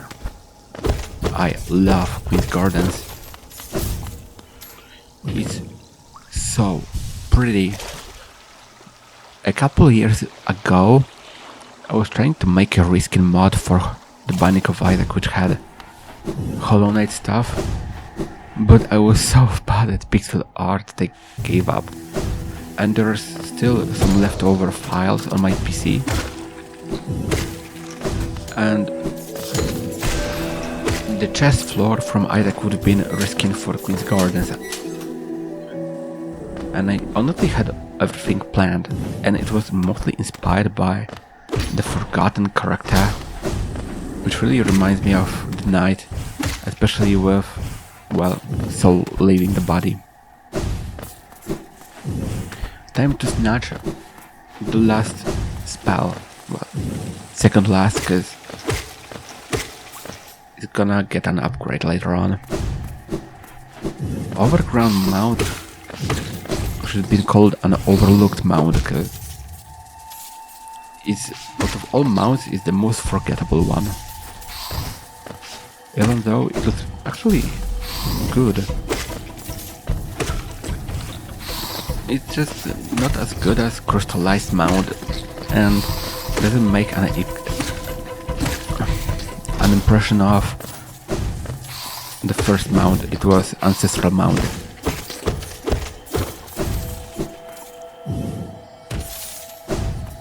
And spell. It's called Howling Graves.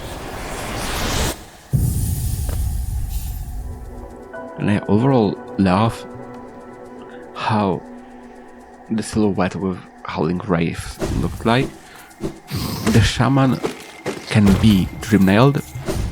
I didn't do it because, well, I was trying my best to beat this game actually pretty fast, and I still... It's been like 5 hours, even more, because I cut off some things, and I still didn't defeat the final boss, because on one hand I didn't want it to hurry, on the other one I want to hurry, because I want to beat the game fast, but I don't want it to be a speedrun. I want to collect everything and then beat the game.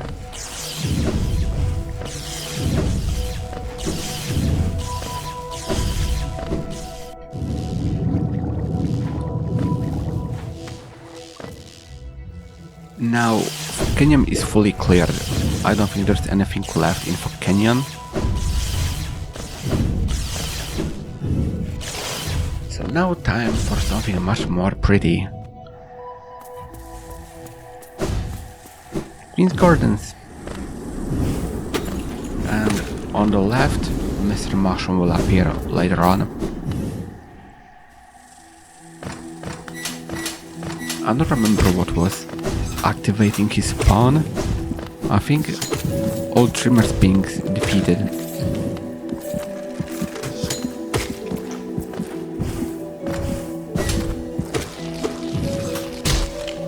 Arcane.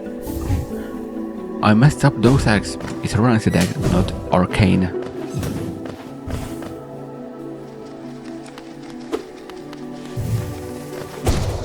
With Pure Nail and Great Lash, I think I can one-shoot them, but I'm not sure at this moment. I will try this again in Colosseum, I think. I'm trying to remember everything that happened, but my memory ain't that great, despite my relatively young age.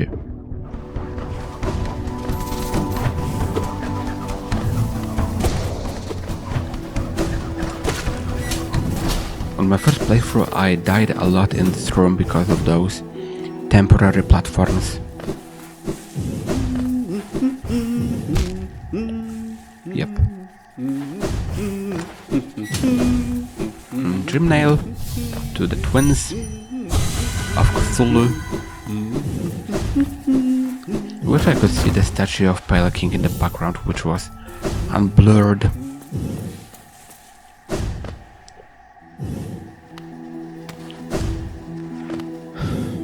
But I think nobody will listen to my prayers of Hollow Knight Silksong having an option to turn off the blur.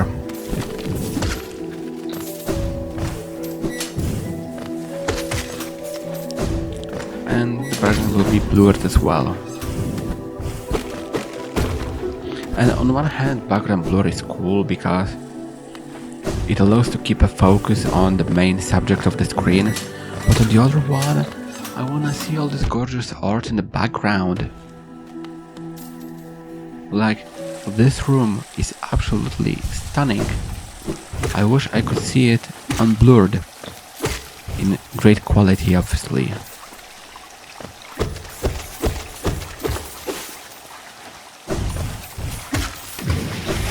And now we're in Fungal Wastes. Kinda. Fungal Waste was a bit more on the right.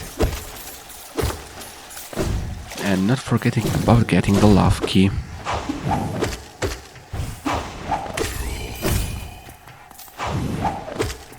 Mantis Raiders have 2 attacks, a dash and a launch up and then dash down. And they're not really difficult to kill.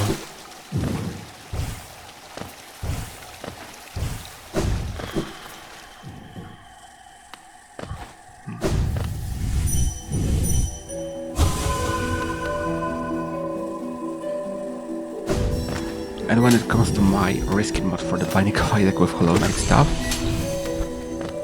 it would have been even more complicated with Repentance floors. Because I was doing it before Repentance was even announced. And I don't know how it would turn out with it.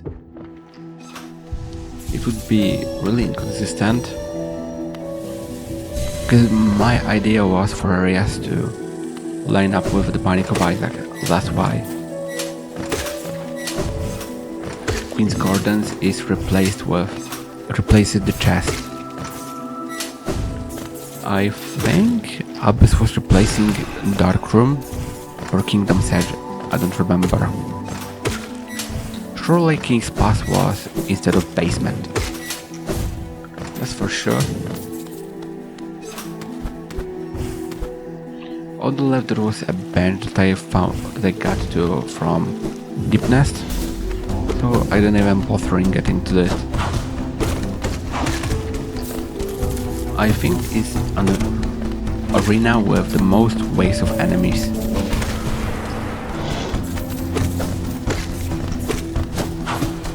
And this is where traitors rest.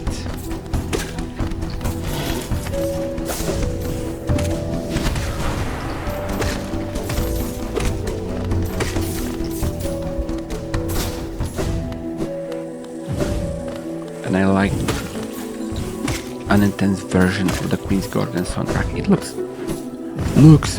sounds good, feels good.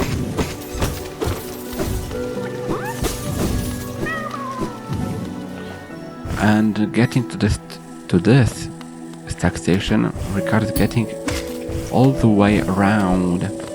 On the left there is a grave of a traitor's child, and that's where I'll have to place later on my first delicate flower.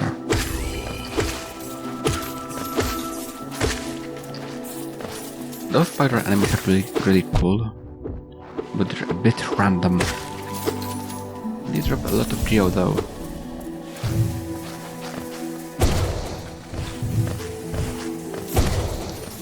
At least the corpse of this bug isn't blurred, unlike Pale King statue in the room with Conifer.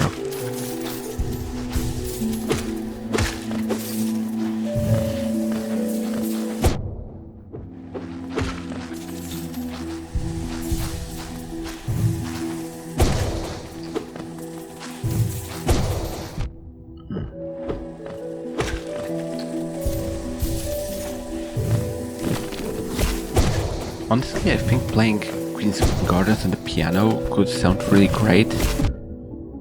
I bought myself a small keyboard, which has only 3 octaves, but I don't have enough time for it, and there are a lot of things I wanna do, and it usually gets sidelined.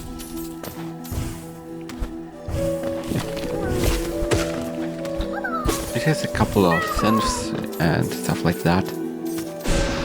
It even has a whistle. And I usually do the football thingy.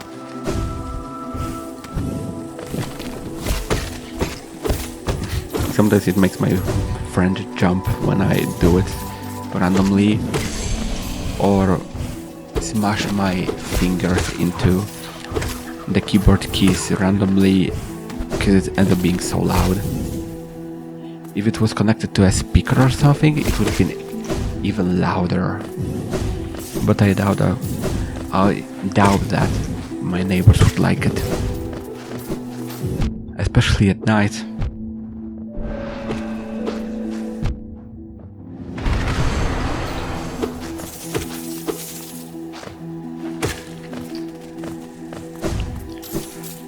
Slowly, I'm catching up all the geo that Millibell has. But I'll get back all that. I think even she even drops even more geo when you smash her.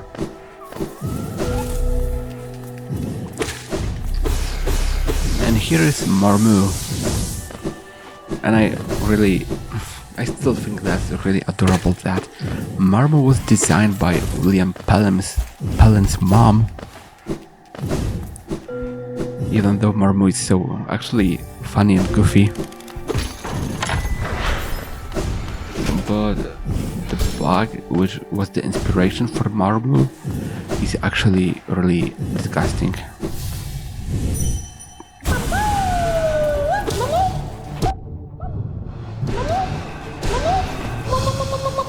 I really don't like this boss. It's goofy, but it's annoying as heck.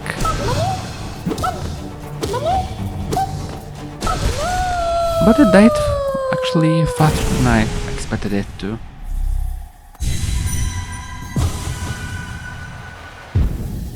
And I think Marmo was saying something about waiting for the queen.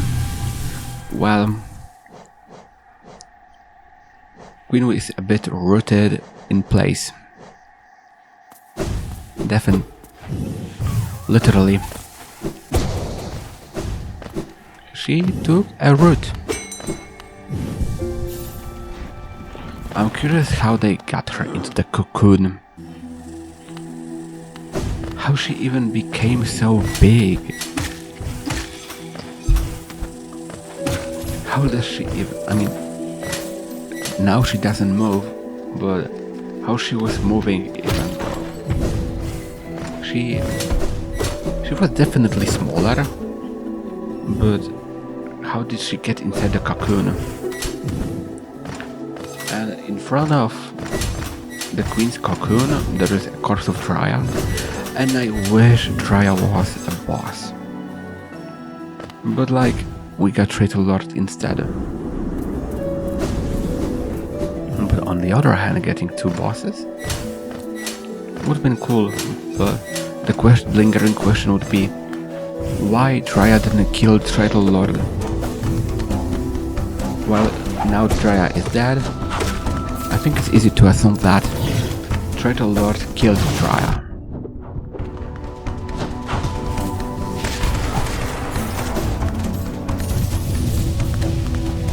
That was stupid, I know. Every time I see when I get hit while Traitor Lord is falling, I'm disappointed with myself.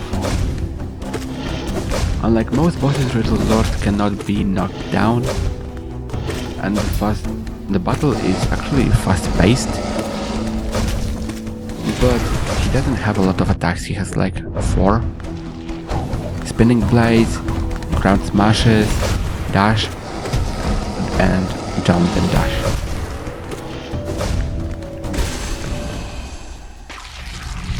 You can also get Cloth to fight Traitor Lord side by side, and Traitor Lord I think can be cheesed with Familiars and Hive Blood, because Ground Smash can still deal damage.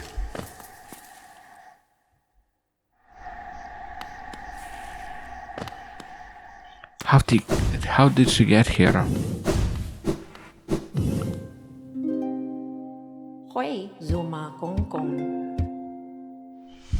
And is the first white fragment, a half of King's Soul. And while starting my vocational school 6 years ago, it was one of the first things I drew, because I was just so bored when everything was happening. They had to separate us into language groups, and I was just bored, and I was like, why not? I should have this drawing somewhere. I tend to not throw away my drawings, even though there are some I really don't want to remember.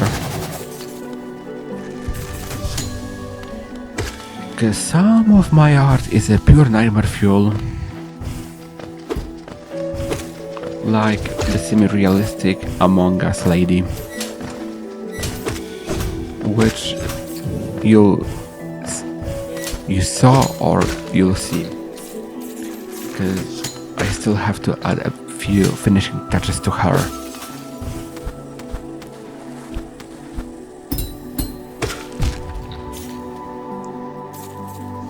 But I think she looked pretty good and a bit cursed. I still need to get used to throwing in Procreate.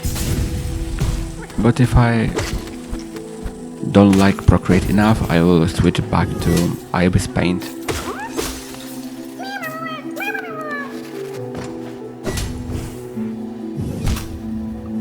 That was stupid. I wanted to be like cool, falling down in the fout, doing many dashes, but it ended up being disastrous.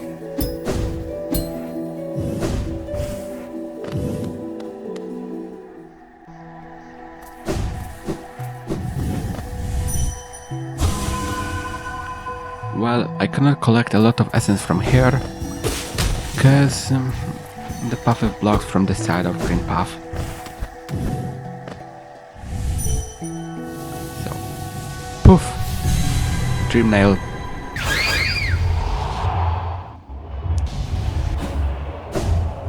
And time to do the Colosseum. Well, Gathering Swarm and Greed is useless for it. I took the Quick Slash instead.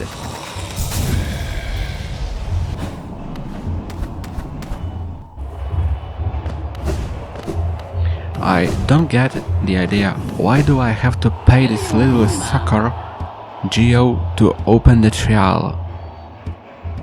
He's just hanging like the corpse in the background, and I have to pay him cash to open a trial? That's ridiculous, utterly ridiculous.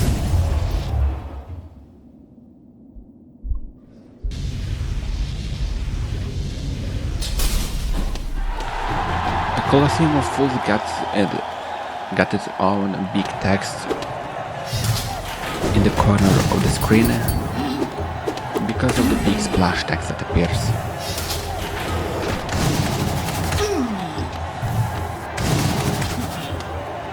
Draw the Water isn't really difficult. I would say it's kinda boring.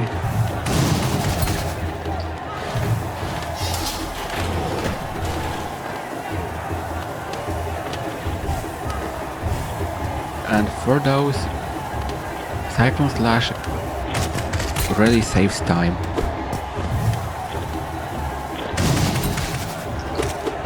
And you can also use the regular Nail Swings and Great Slash, but I think Cyclone is the best one for it. It just deals a lot of damage in a quick succession. Why is Primal Aspect in Trial of the Warrior? Primal Aspect is a violence against nature.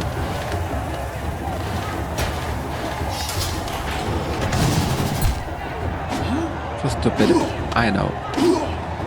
It's always funny to me that they can jump into the spears, because I wouldn't call it spikes, by themselves without my intervention, without me doing anything, doing a single thing.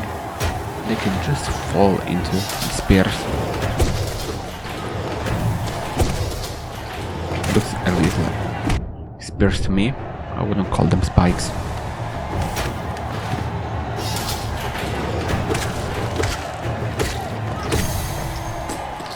If somebody was curious, if you didn't kill Wonderfly in Green Path, how you could get a Hunter's Mark? Well, Colosseum is the answer. But it's not over yet.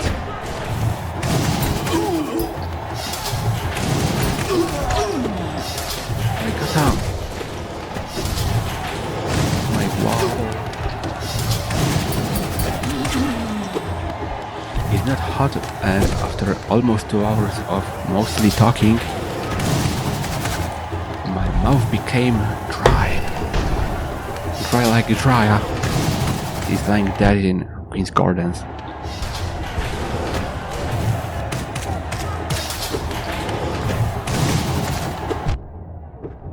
I don't think that my drinking sounds were really loud. At least I think. Because I haven't heard it. And I don't think I will. I'm curious how many keybinds I will need for Silksong. Because Hollow Knight on its own doesn't need a lot of them.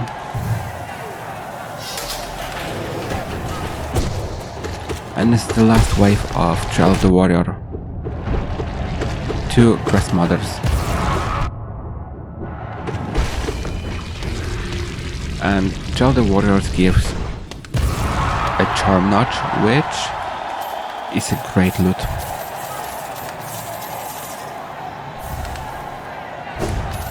It's overall interesting that Charm Notch can heal. Even though it doesn't do anything with health. Maybe it's for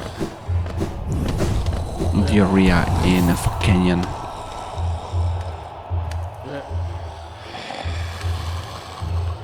One plot is usually hard to choose a charm for, because of how many weak charms are here.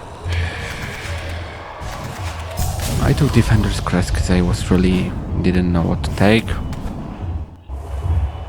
I could take the Dashmaster, I could take Thorns of Agony, but overall, one Charm Notch charms aren't that good.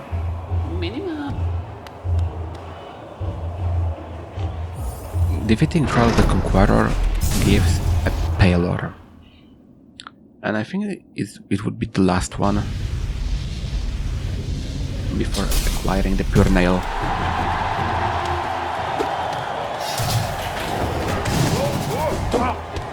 And now there are some new enemies in the cycle, like the flying ones, which are they're not that bad. There isn't anything worse than Primal Aspid. Primal Aspid.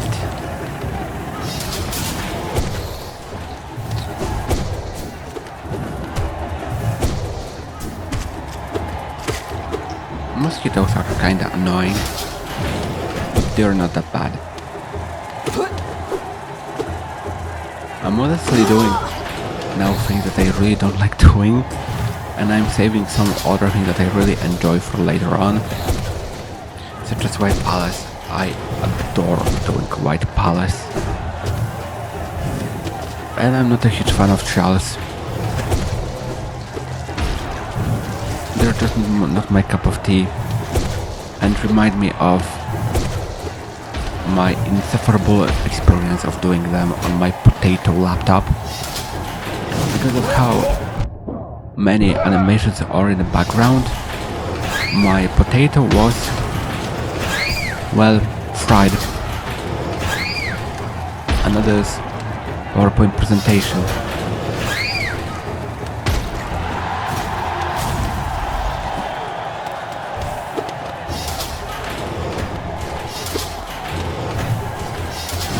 This is the first of the trial, at least this one, which I find really boring and feels like a filler or a way to heal.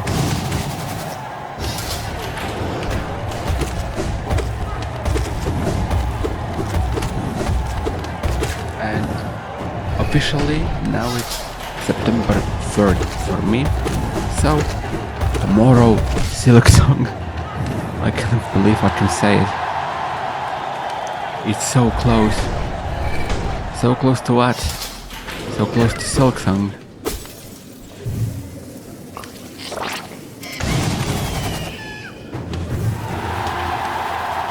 Dear God.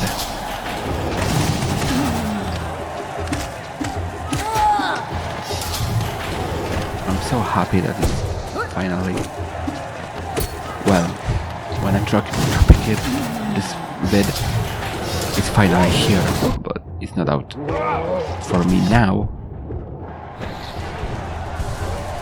I just still have to wait a day and a couple of hours. Cause tomorrow I have a day shift. And I cannot play Hollow Knight at work. Sadly. I mean, sadly. At least I'm getting paid for my work. Because I don't get paid for playing the game. I mean, I get a lot of joy while playing the game. It makes me happy.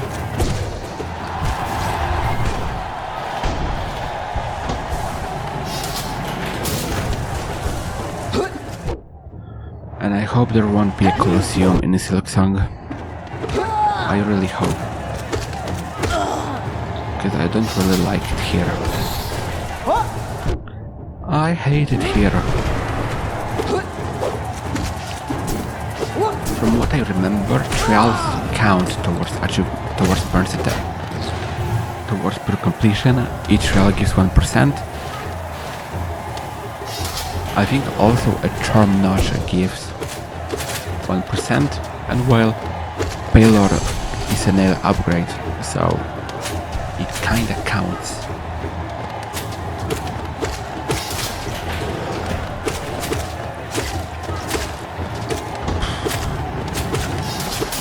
I thought I pressed the mute button. It would be funnier, because I don't really see it. I gotta put some mirror under the mic to see a reflection of the button.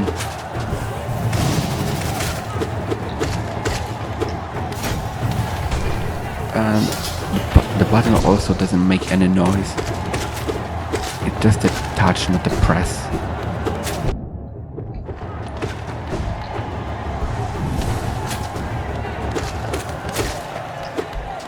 And we're after the 6-hour mark this day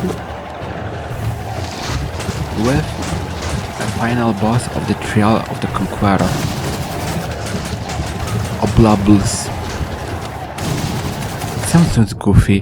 Where did they get this name from? Oblobbles are kinda like Sister's Base. When you kill one, second one gets all furious.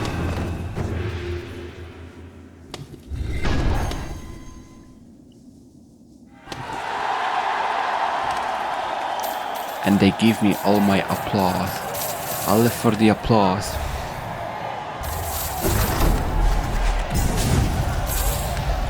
And now trial number 2 is done, but not fully, cause I still need to get enemies killed from it.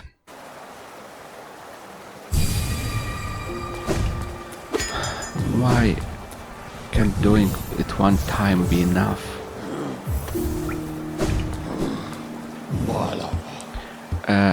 He found a stag nest. There is a small secret with stag nest.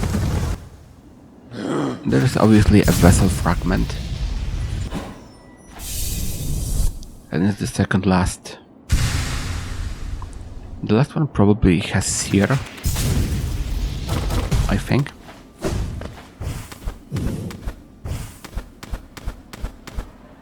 And this thing is a secret. I mean, it does a secret sound. Because it's an empty eggshell of a stag, so it makes the stag hopeful that there might be some other stag still alive, I think. Maybe there will be a stag in Silksong.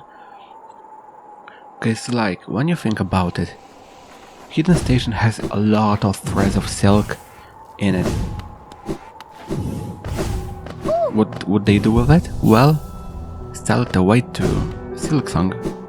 Well, to whoever rules the Farlum.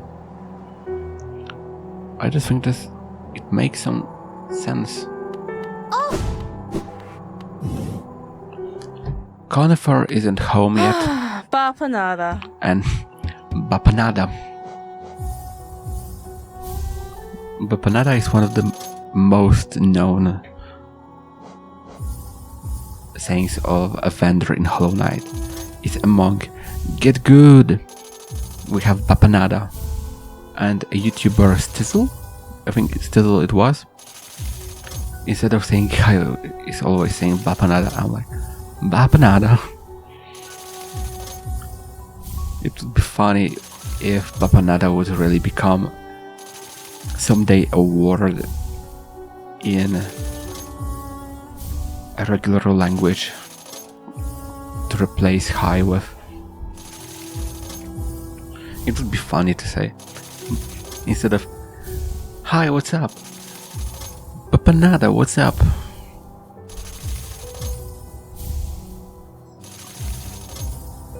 I'm buying everything from Zelda, but I don't need it. I'm not sure if it even counts towards achievements and percentage. Definitely getting all maps gives an achievement, but I don't think it gives any percent to completion, which is a bit of a shame actually.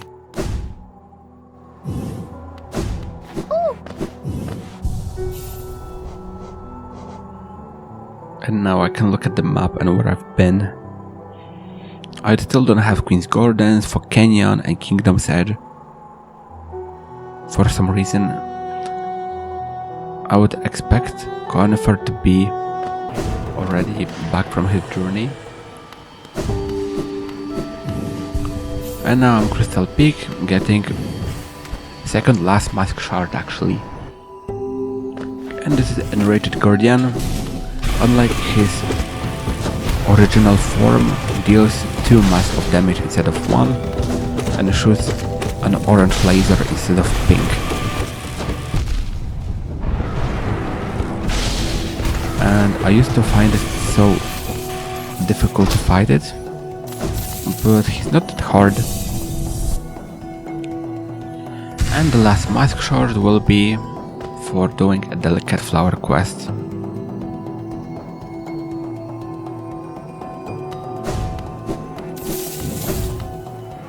While I'm in Crystal Peak, there is, well, still a Whispering Creek left behind. I forgot to equip Gathering Swarm, because I usually don't like having Fragile Greed without Gathering Swarm. It's like a bundle to me. When you take one, you have to take the other. And also now I can kill enough of those enemies for the mark. Because I think there should be enough of them in this room.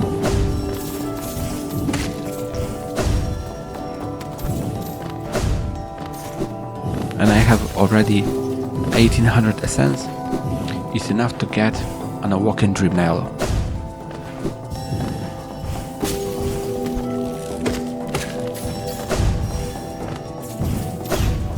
Awoken Dream Nail compared to regular Dream Nail doesn't do much more.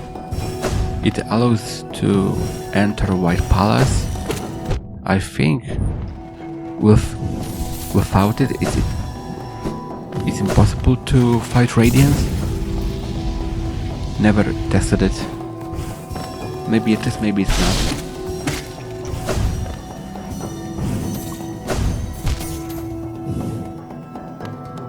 I'm a really skilled player by falling into the spikes.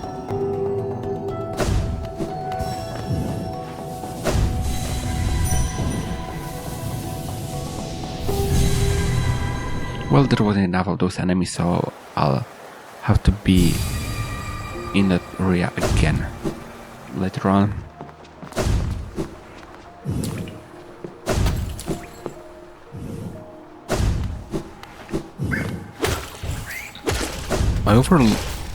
I love how King Station was the only station that would have 2 stags in it.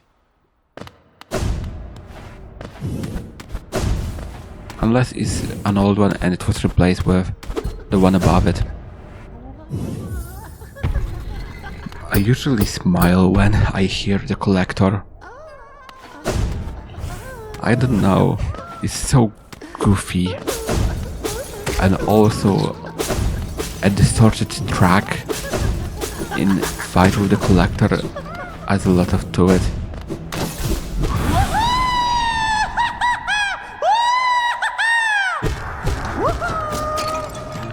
It's such a goofy boss.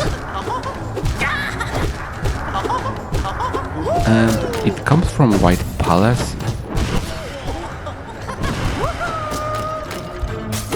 How Collector became it, I don't know. I'm not an answer. I don't have an answer to this question, even though I really want. Because Collector is a really weird entity when you look at it and hear it. And also has 4 hands. Not like Lord Garmadon.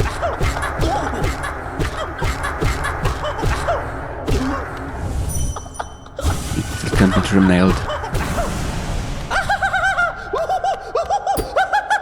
Wanna know what would be cooler? If the Collector exploded with the void all around the room and it would be dripping with void. It would have been so fucking cool.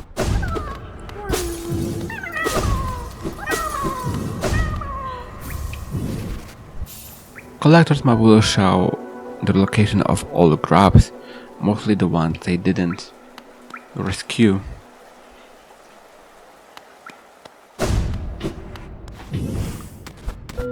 Another seal of binding, whatever that means.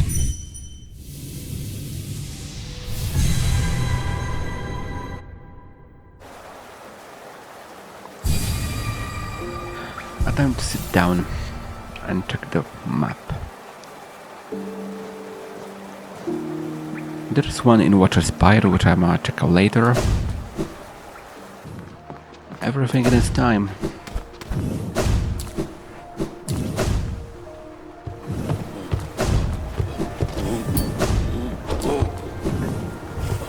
Wanna know what's really weird is when I think about saying something and it happens and I say it will be like sometime later. But now it's time to finally kick Millabelle's greedy ass. Really, she needs to be assaulted and assassinated.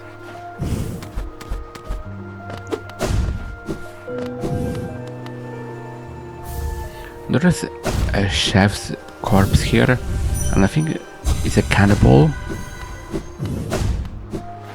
So I think it's a good thing that I dream nailed him. And here's only one spirit that I didn't dream nail.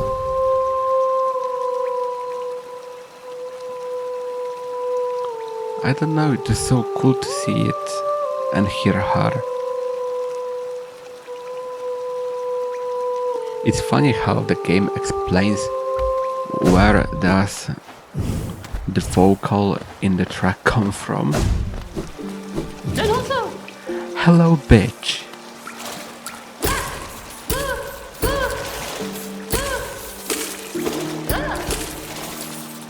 I need a better charm set for her. Sego Gio.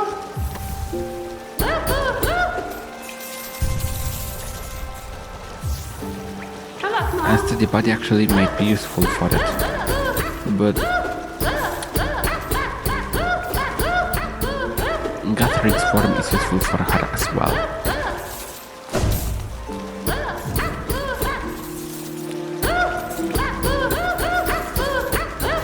It's honestly really satisfying to see her suffer.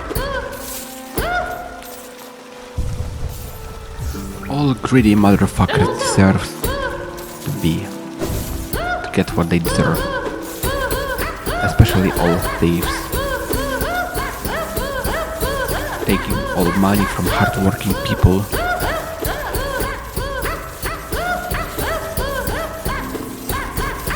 They should get to work. I will tell them, now get to work, bitch.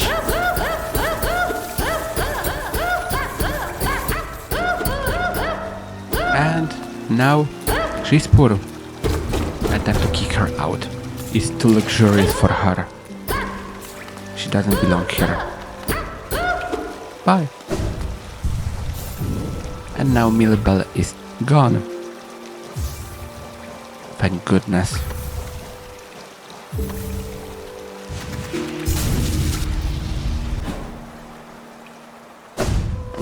One more time.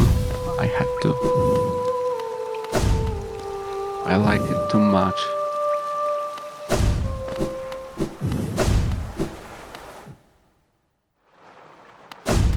I would do a D-Dark, but I would fall into spikes. Why are there even spikes on the elevator? It's so stupid.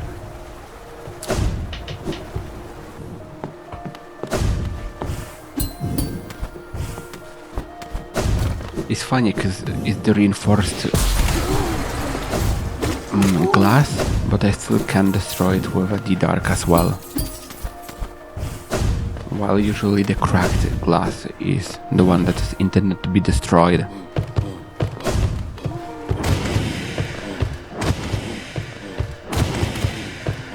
It would be much easier with Abyss Shriek, but I don't have it yet.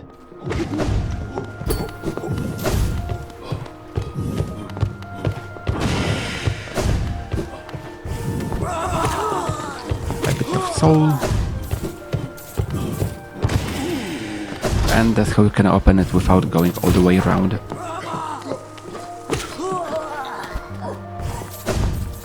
It's honestly how I did it in my first playthrough. I just spelled it from the bottom, bikini bottom, like in SpongeBob. SpongeBob round pants.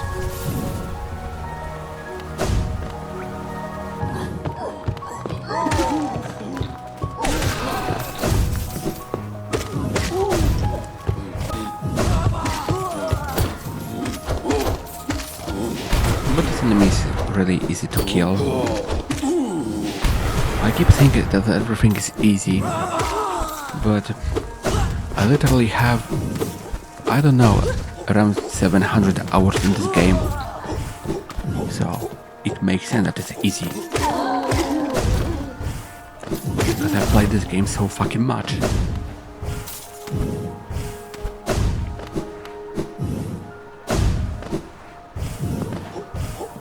This game is just too good to be true.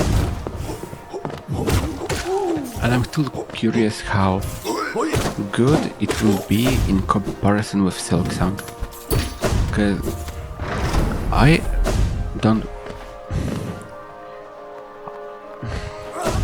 How to put it into words? I'm not sure if Hollow Knight Silksong will be better. I don't expect it to be.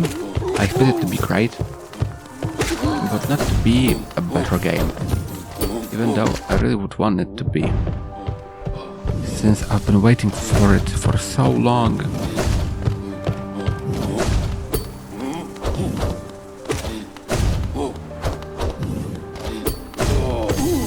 And they put so much work into it.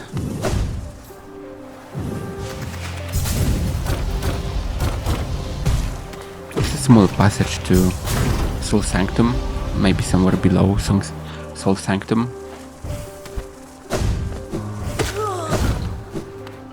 Important thing is to grab a grub here.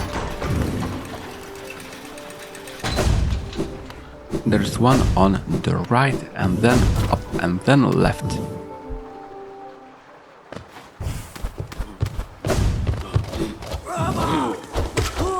Even club protected by a door. They're coming back like a revolving door.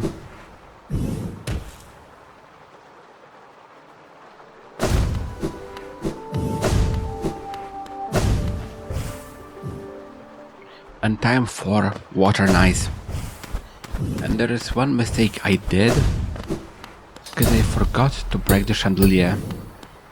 Chandelier removes one Water Knight from the battle. Always you have to kill 6, but when you smash a chandelier on the ground, there is 1 less.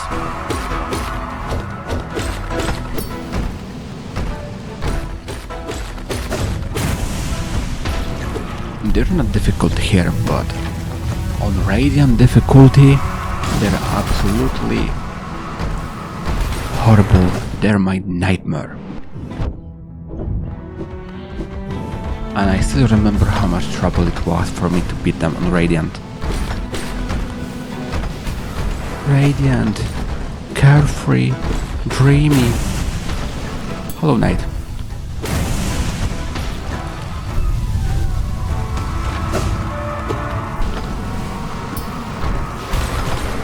And when it comes to Water Knights, they share a problem with Umu, which is lack of their own soundtrack. And time for the last one.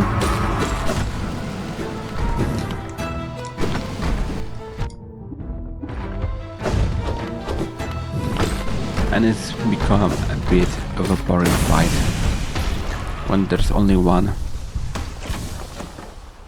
On rare difficulty, the health of Water Knight is doubled, which is a lot. And that's how you smash a chandelier.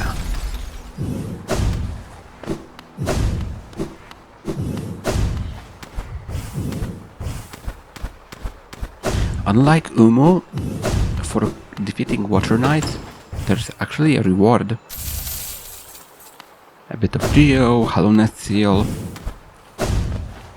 and most importantly, an access to the Trima.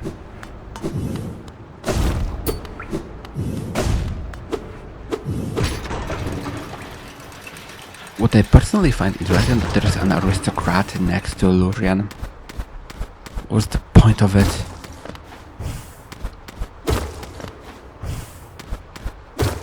It's a small secret hidden here.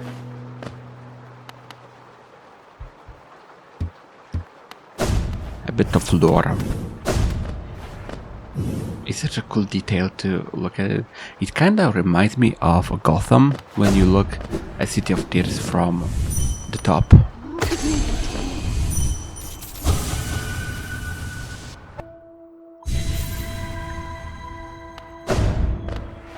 And last Trima finally dies. Now. The coolest looking one. There is the cool one, the disgusting one, and another disgusting one. But lore-wise, Hera is the most important one. At least I would say it. Lurian feels like nobody, actually. Lurian doesn't have any purpose in lore aside of being a dreamer.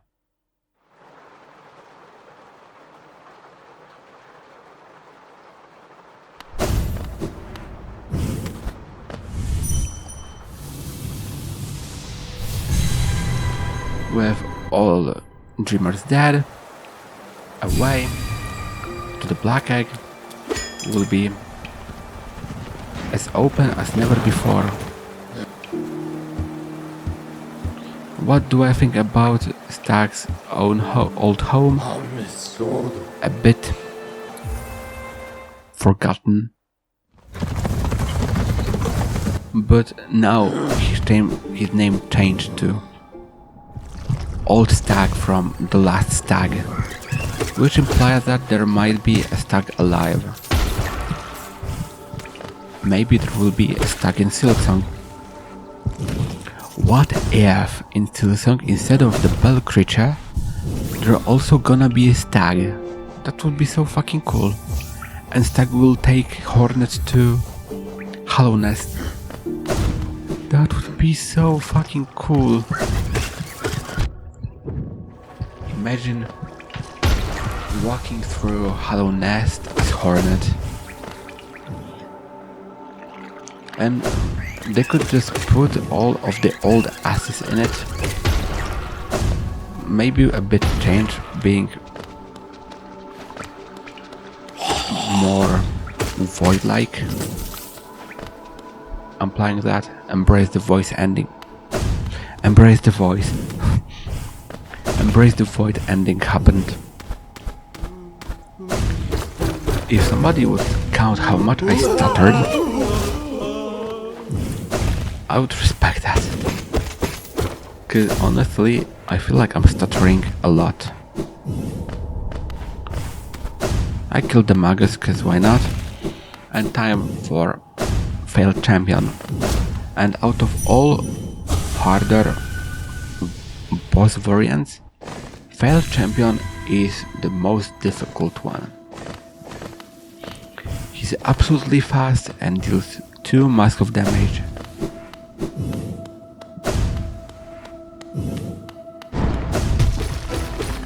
I think that the platform would take me to the door on the left, but what's the point of it?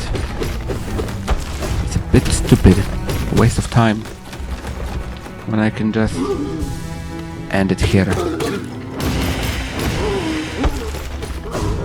With Abhishek I would be able to smash him down even more fast. It would be really swift. You cannot dreamnail it too much, because otherwise you won't be able to smash the maggot inside. It will return to the armor.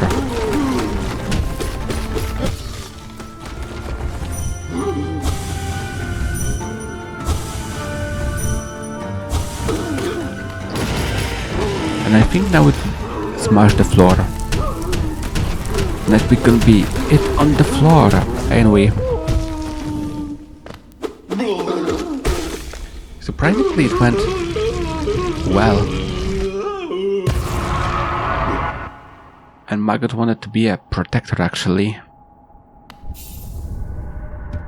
I think that was what it said. Now I got 2100 essence. And here is a small compilation of killing enemies. Because there's quite a lot of them, which I had to kill again over and over and over again. Mainly Leaping Husks and Mossy Vagabonds. They're just not a lot of them. And if you could, I mean, if I left all this backtracking, you could see how much time it takes to kill them. And killing Mossy Vagabonds is like, you kill 2, return to the bench, and then kill them again and over again. It's a really tedious process. It's probably the last time I'm doing the Hunter's Mark. It's just not fun. It's tedious.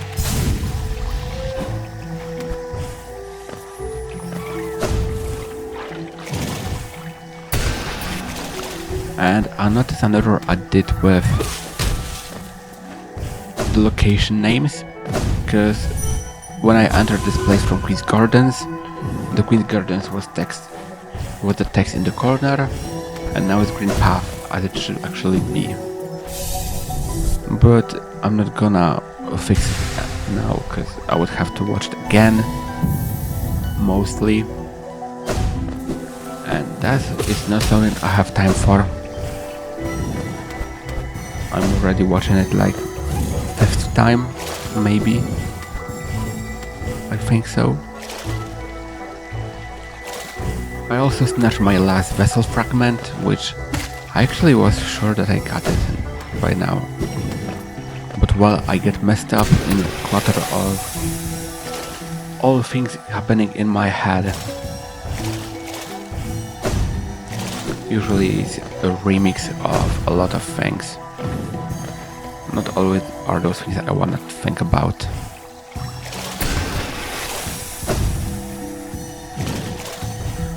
Now I think about that I'm gonna be so happy when Silksong will be finally released.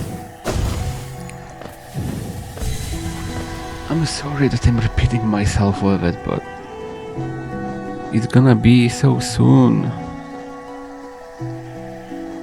I'm still not sure when the first episode will be released. Another small compilation of enemies' deaths. And I almost forgot about Shape of Un. It's really forgettable charm. Usually people don't use it. It's not good. And the charm cost is 2 notches. Sadly, it's impossible to Dreamnail Un, but I think it's a higher force. I'm curious if Un is gonna be in Farlum. And it's time to finally get the last mask shard. Ketal Sanalo.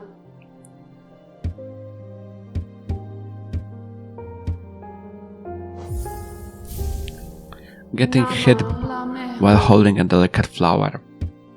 Breaks it using a dream gate. Breaks it using a stack station. Breaks it. The only fast travel that you can use it while holding the flower is tramway. It's funny how dashing doesn't destroy it, but using a stack nest destroys it. Makes a lot of sense actually.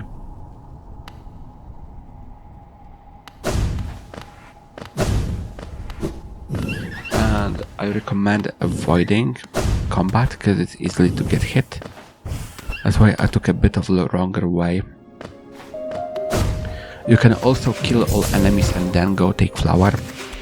So most enemies won't be while you'll be going through all those places. There's always a way. Because most enemies just don't respawn after leaving the room. Quirrell is here and he, after leaving the room, he leaves his blade, and what I can guess is he drowns himself in a lake. Because now his life is complete, since, well, Monomon is gone. And he looks so fucking weird without this mask on his head. He looks so weird.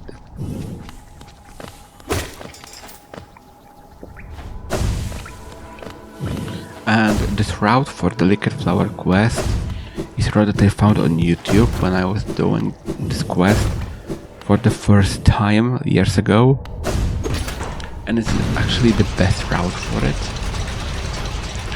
Cranky Templar was doing stuff hitless with a Delicate Flower. That's crazy, because he was doing Deep Nest and White Palace. It's making this quest more difficult than it should be. And it takes a lot of practice as well, I guess.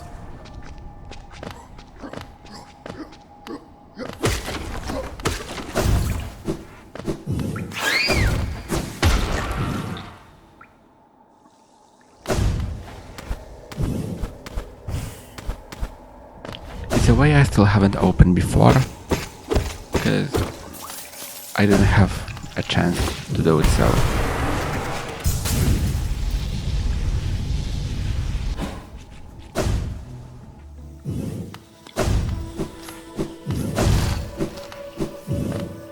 Fungal Waste I think is the most dangerous part of it. I mean, it was a bit close, to be honest. Wait, not Fungal Wastes. The best part to get hit is when you dash through the room with the grave. When you dash it wrong, you fall into the thorns and you end up in a place where you started. Since all dreamers are gone, Mr. Mushroom is here. When you talk to him here, he'll appear somewhere else.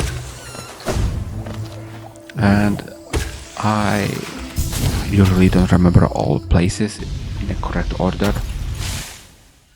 So it's something I always have to wiki. Otherwise I would walk around like a lost child.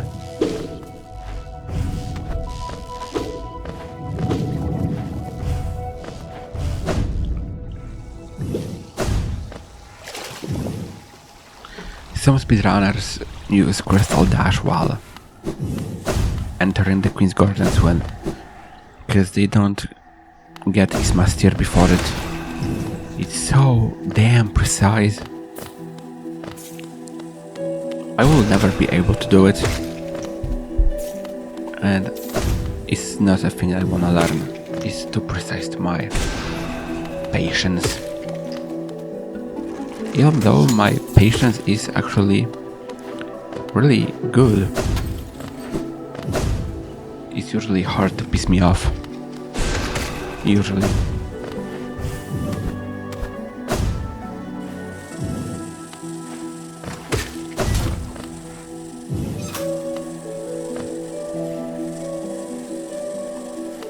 I just wanna be careful here, because it's close to the end.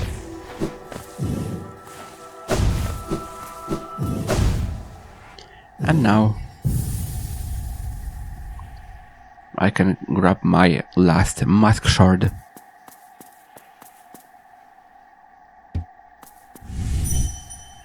But before... well, I got messed up in my thoughts, so I cut it off while going here. And my favorite transition is using a shadow dash for it. It's actually really good. Grey Mourner was one of 5 great knights of Hallownest, as you can see by the nail in this room.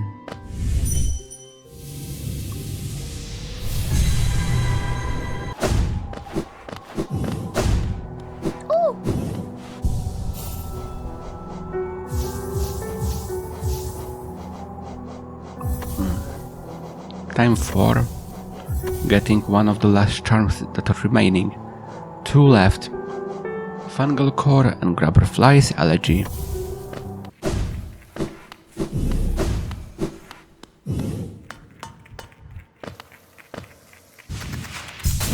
This is the easiest way to get it. Just to get to the...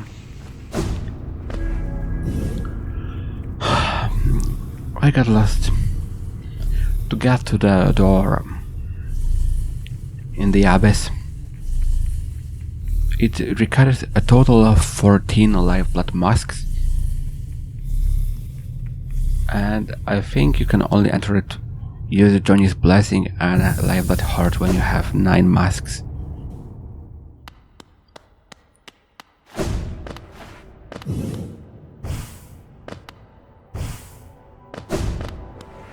And it has a little cool ambience in it. It's simple, but it works so well. It would be funny if collecting the core would make the Lifeblood cocoon disappear, because it would take all of the Lifeblood magic in the kingdom.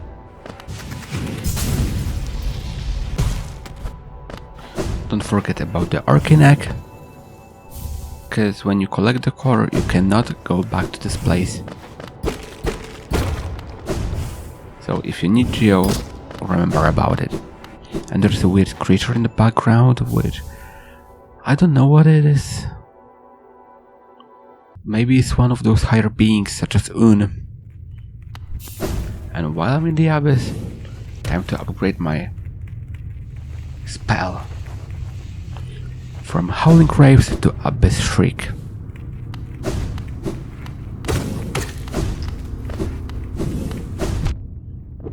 I'm getting hit because I want to do it ASAP.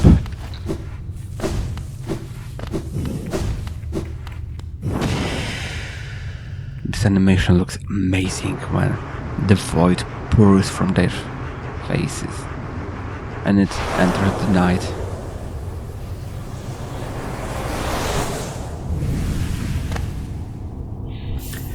Abyss Shriek was consumed, so my spells are the best possible, actually.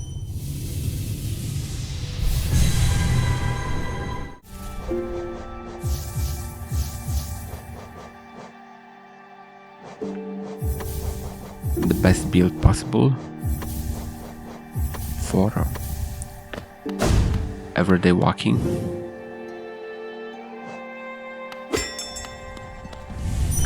I'm just placing the Dream Gate here because I don't want to return every time to the grave of a traitor child.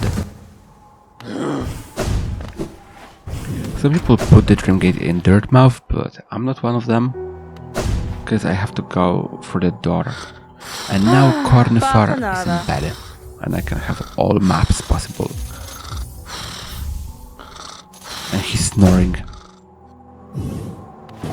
But Isolde doesn't like it. And here's the grub that I missed before. Enemies that were left to kill.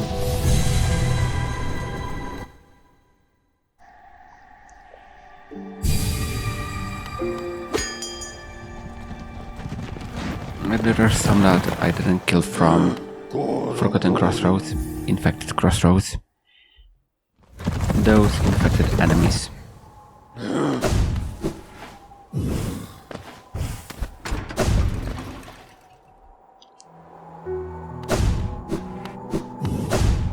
This house still is standing still here,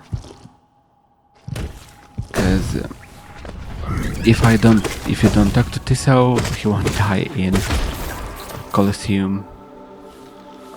And I don't care about Tissot, but I'm just too lazy to talk to him. He's a really whatever character. When he dies, you can find his corpse in Kingdom's Edge below the Colosseum.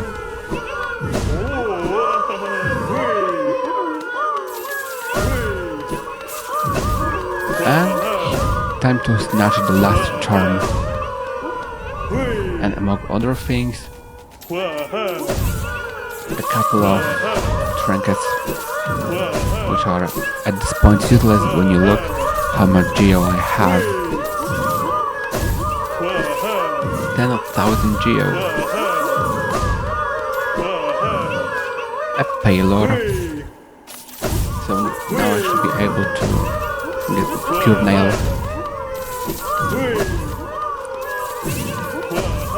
And Paylor from Grabfather marks 30 grabs rescued,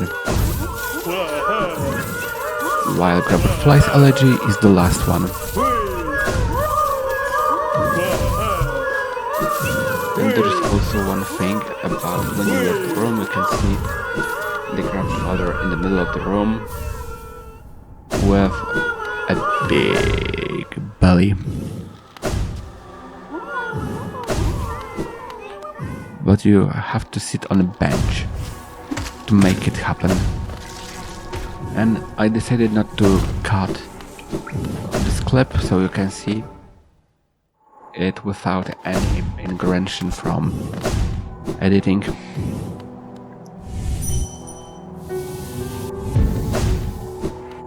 I ended up putting Dreamgate in Dirtmouth for some reason.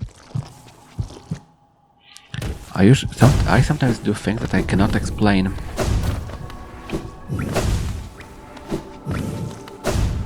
Really. And I'm too messy.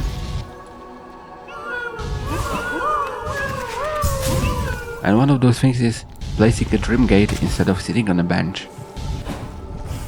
I'm sure that I was already a bit tired. Because I messed up 2 actions.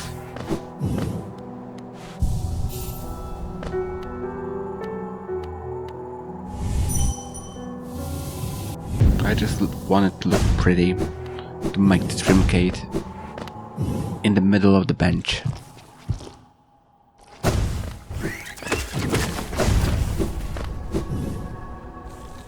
I honestly almost have enough cash to upgrade Fragile Greed into Unbreakable Counterpart. I didn't do it because it looked uglier. Now I think it has similar sounds to the thingy in Kingdom's Edge that you can hit from behind. I'm not sure. Maybe the thingy Gorbud, I think it's called, can be. Maybe it's an evolution of something like Grabfather. Because an achievement for getting all of Grabs is called Metamorphosis. And I'm curious what happens with all of those Grabs in Grabfather after a metamorphosis. And I'm doing one of those bonus things, which is giving a delicate flower to other characters. And those other places when you can, other characters that you can give a delicate flower to are Elderbug, Godseeker, and Nail Master Oro.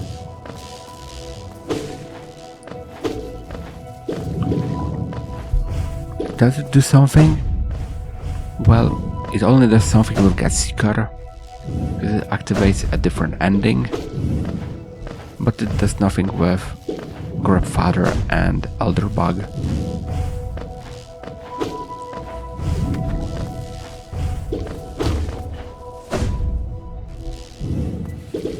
Which I think is a bit It gives a bit of dialogue though. Elderbug is grateful for the gift, and Oro tells that we, the knight, make mess in his hut. Which is actually really fitting to Oro's character. He's a bit of a... Wait, I'm looking for a word in my mind. He's a bit of a douchebag. Yeah, he's a douchebag.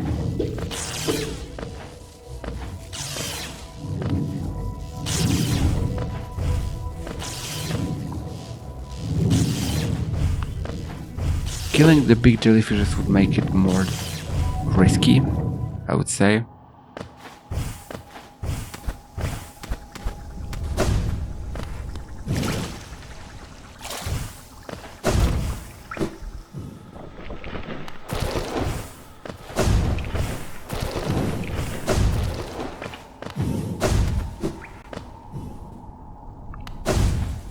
And it's almost over.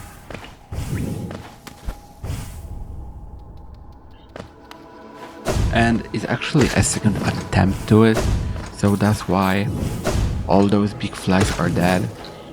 Because at the end I got hit by one projectile, and I now still get so careful, even though I think all are dead. But it's better to be careful than to be reckless.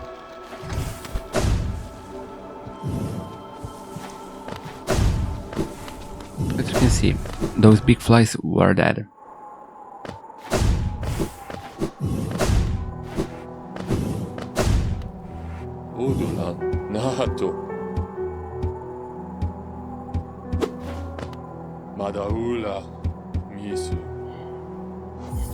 And now Elderbug will hold one. I think it looks really cool when he's holding a delicate flower.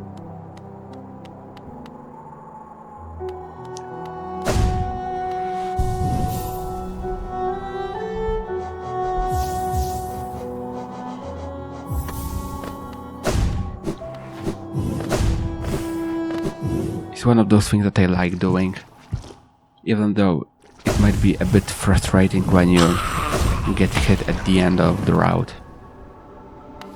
And now the moment you all have been waiting for, the Hollow Knight fight.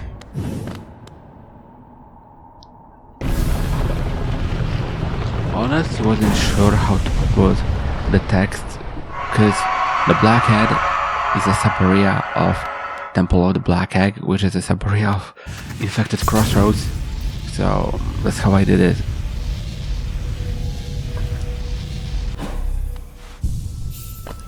I recommend inspecting this tablet, because it always tells you the percentage of your save file when you look in your inventory. On one hand, I wish breaking chase was every time you enter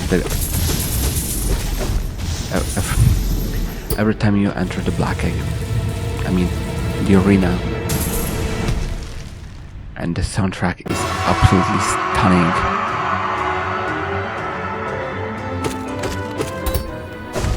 It's not a really difficult boss, and as a final boss of the game, which is also a title of the game, is a bit underwhelming, to be honest. And the actual final boss is the Radiance. Because I would say the Hollow Knight as a boss is easier than a Traitor Lord. Traitor Lord deals too much of damage and is extremely fast. I don't count Nightmare King in it because Nightmare King isn't really important to the main storyline. It's a side boss, while Traitor Lord is needed for an ending.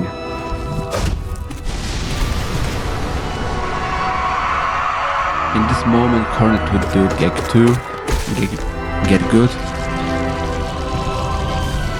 if you have his white heart. I don't have it, so I can consume the Hollow Knight. Not really the Hollow Knight, but the infection side of it. Even the chains. No, cool cutscene.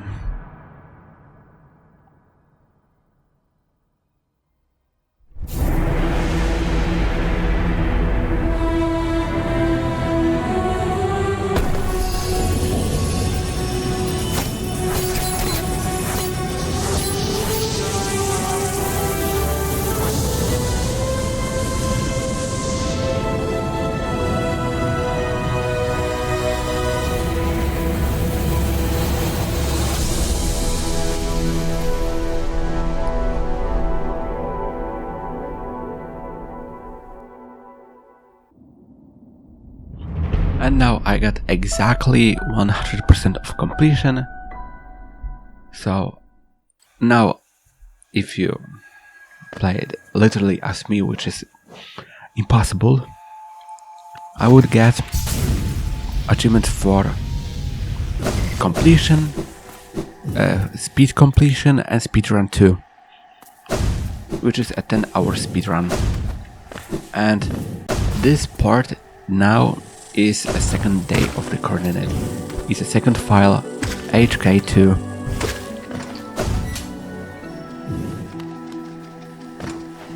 And I think the reason why it moves so smoothly to a different recording is because of the ending of the first one was a boss which would take to a main menu anyway.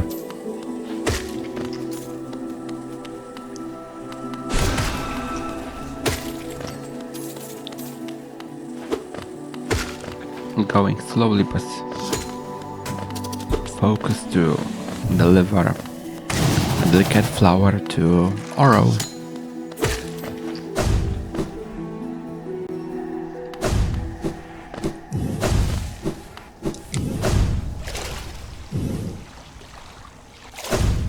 The thing that was creaking, screaming, those were my headphones, which are, well, they're not really old as much. I have them for 5 years now, around it. I don't use enough of them often. Usually I go out with my Bluetooth headphones, cause wires annoy me as heck. The headphones I use when I connect them to my PC or Razer Kraken X, Those were relatively cheap. And they're pretty good. But I'm gonna look for new ones. And I promised my younger brother that I will give my old ones to him. And I usually try to keep my promise.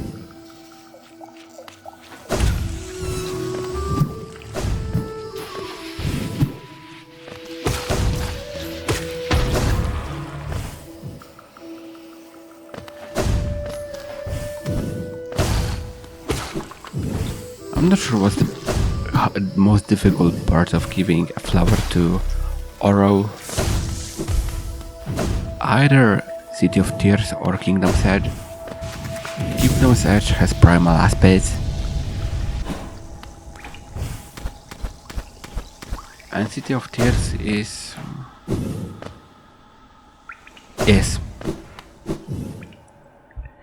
But yeah, definitely Kingdom's Edge is the most difficult part. Primal aspects are motherfuckers.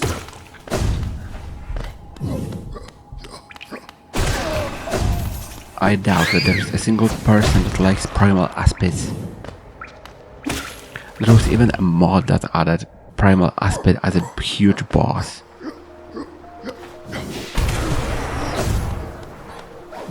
It's honestly how some people really imagine primal aspects to be like.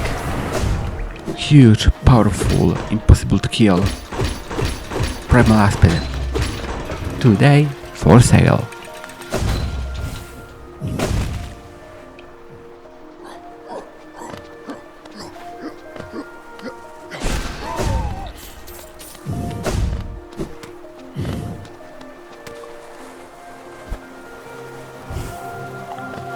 Slowly and carefully.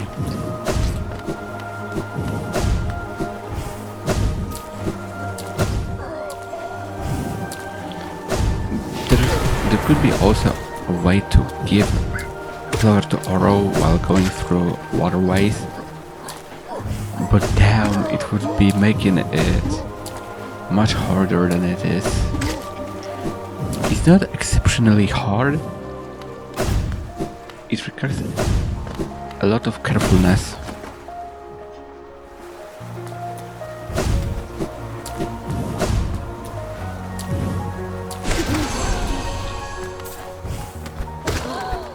I'm killing the aristocrats for the possible mark.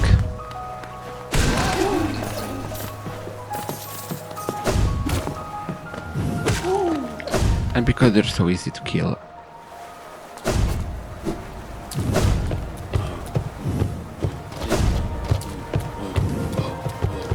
I will avoid this one, even though they're easy to kill. It's easy to get hit by those.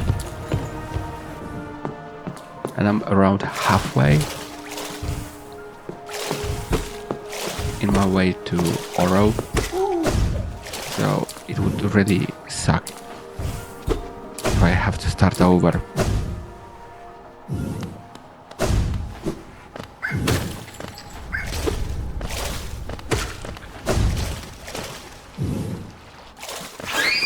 I'm curious what's the purpose of this tunnel, who even made it, and who made the Tower of Love.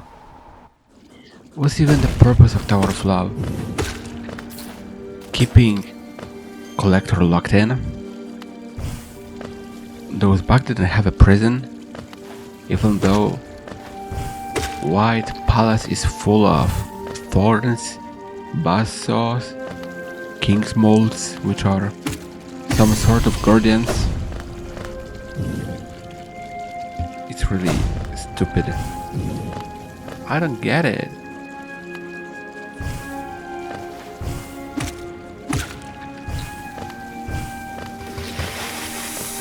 Maybe if I would want to, I would try to make a full-on lore video, but Modpack already does those.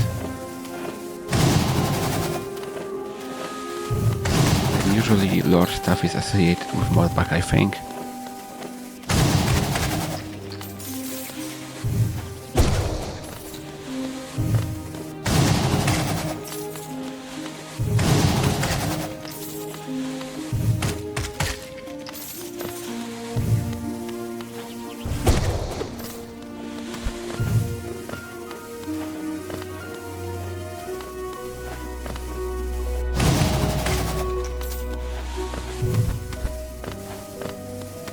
primal aspect needs to be removed from existence as fast as possible.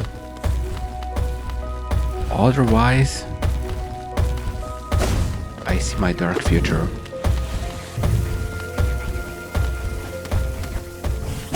It's kind of funny how that enemy was going backwards.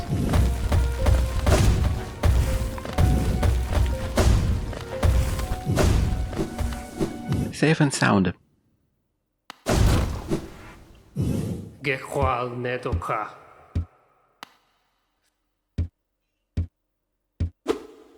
Garo enele. Hele somet.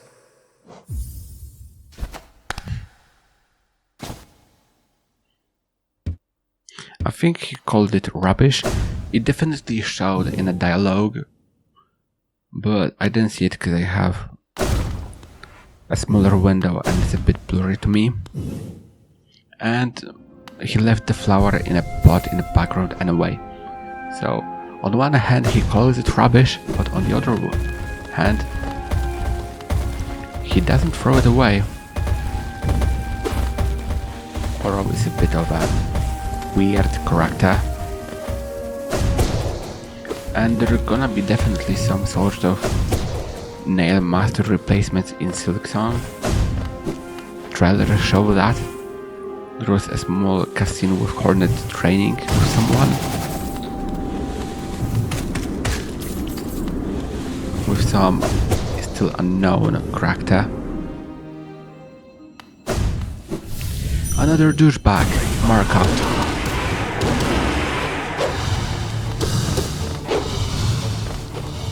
Me and my friends hate Markov.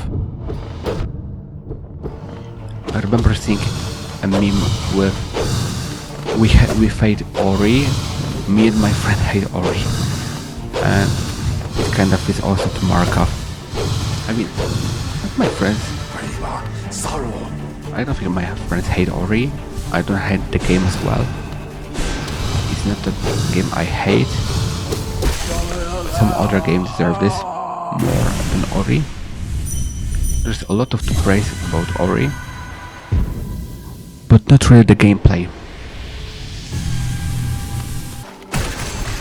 Another enemy annihilated.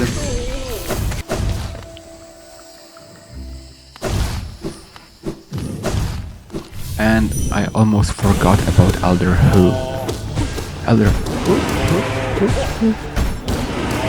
Nobody.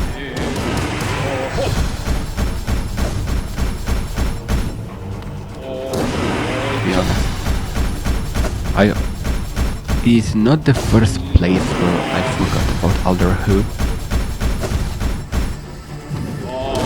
It's just a really not interesting boss with 2 attacks, which are almost the same.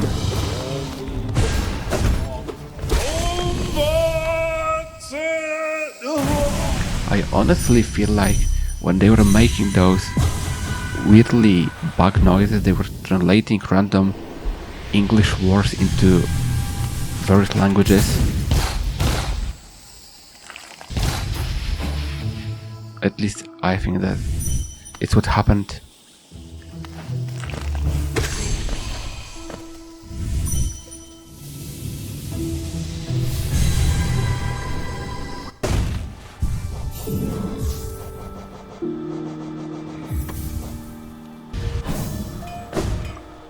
And time to finally fully upgrade Pure Nail.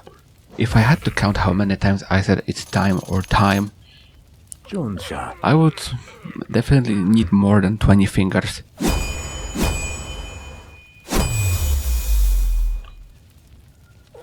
I need to find a synonym for it. And now he wants me to kill him, which I won't do. I kinda like him as a character, and I still hope there will be a physical Pure Nail, but I don't think there was.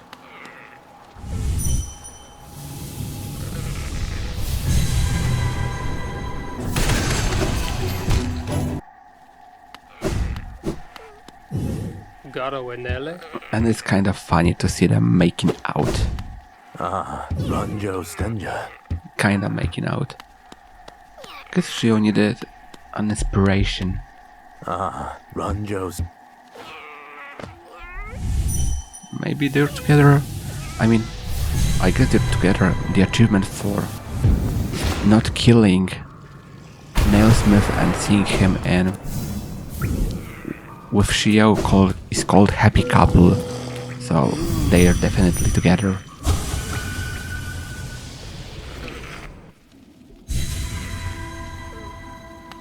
Dung Defender is a really cool boss, and killing all 5 of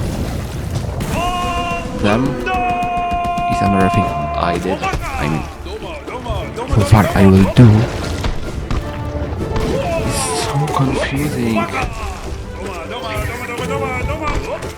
Because on one hand, I already did it. I remember doing it. But on the other hand, it's not yet happened in the vid.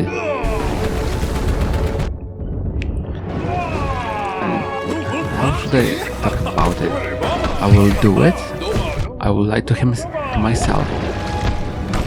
I did it. I will spoil you a bit of the rest of the vid. Difficult choices. Not really though. I mean, it's confusing. Part of me is kinda happy that Silksong will be, well, won't be a one vid full game. Cause I currently don't plan to do it with Silksong.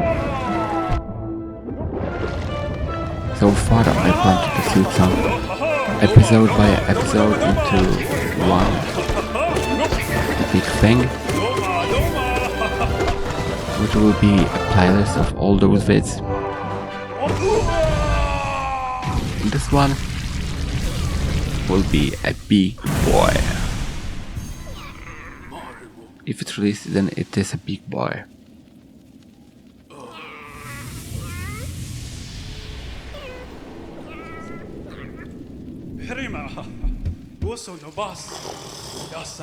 Every time Dung Defender is defeated, White Defender, the dialogue changes. But only killing the first one gives a sense, like it would change much.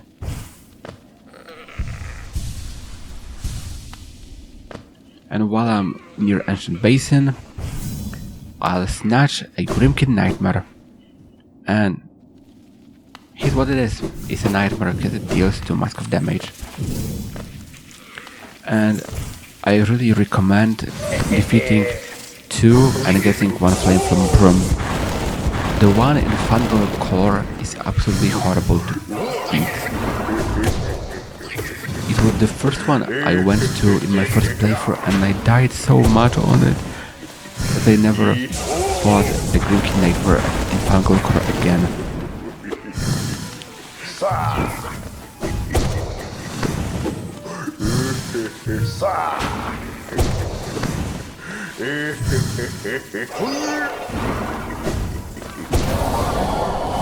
Surprisingly hitless.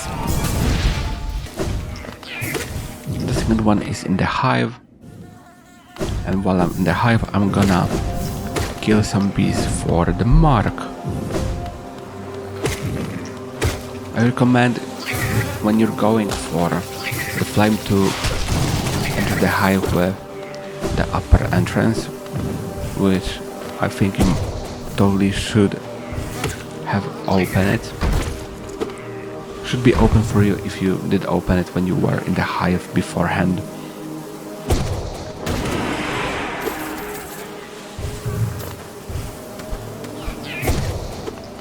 Big boy.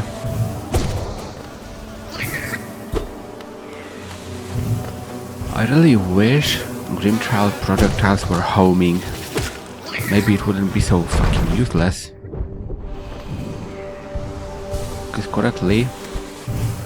Because Grimchild's aim is absolutely horrendous, it's useless.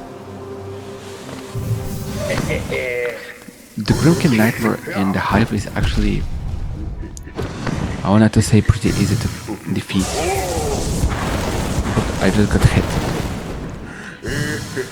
Well, turning is pretty easy to kill compared to the Fungal Core one, because of how plain it takes places. Fungal Core is a bit messy with platforms. That's why I do not recommend fighting a Grimkin Nightmare in Fungal Core. And the last flame is in Burum's hands in the Sun Village.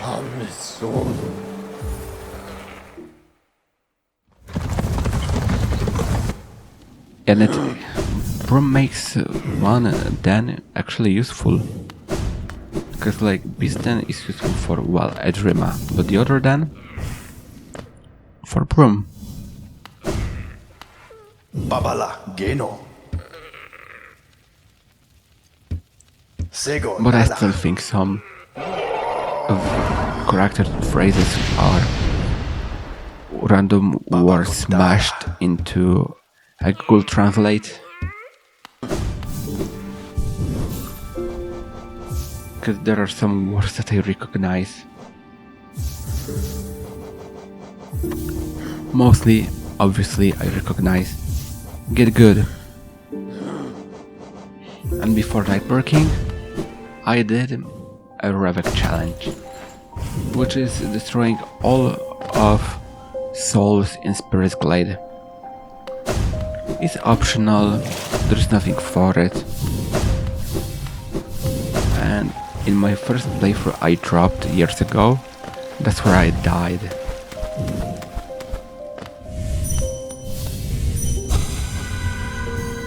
And attacking Ravek with Trap Shadow is the easiest way to deal him damage, at least in my opinion. And it's still really easy to get hit.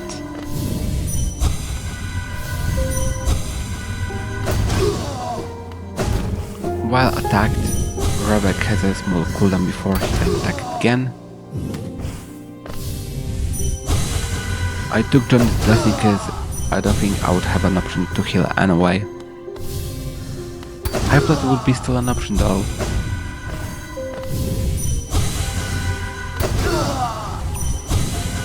I'm not sure which one would be better. I stick to Johnny's Blessing.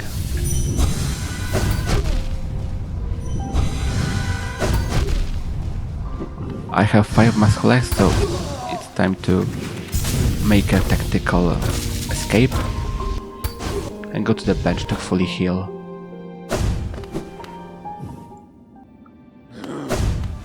Never enough carefulness though.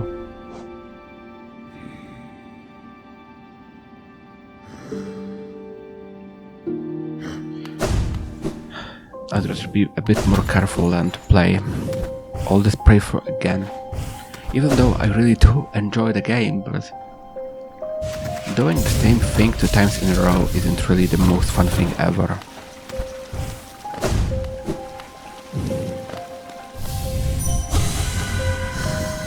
Those are last graves to smash. And now, while escaping the room and re-entering it, Ravek will give up.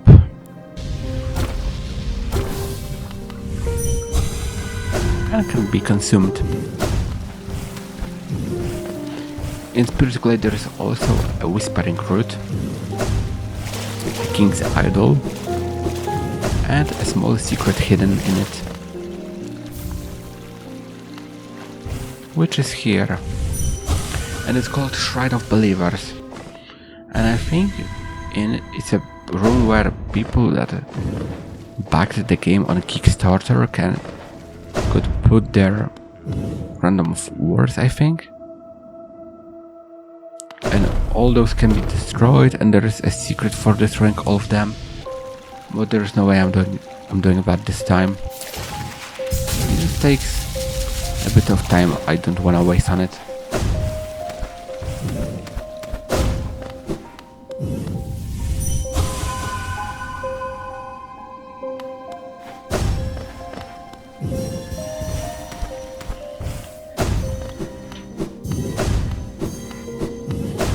glaive is so empty without all those spirits. But well, who dies, then dies. And there's no way back. Neither way out.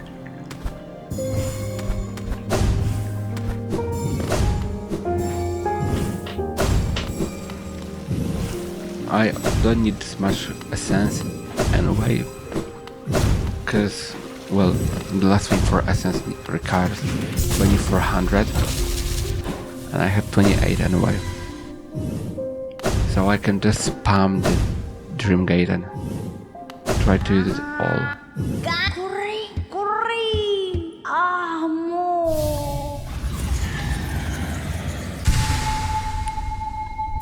Awoken Dream Nail, and I collected it. I thought that it would be like it's awakened, not taken another one. Because this way I understand by collected. And small moth flew out of Sierra.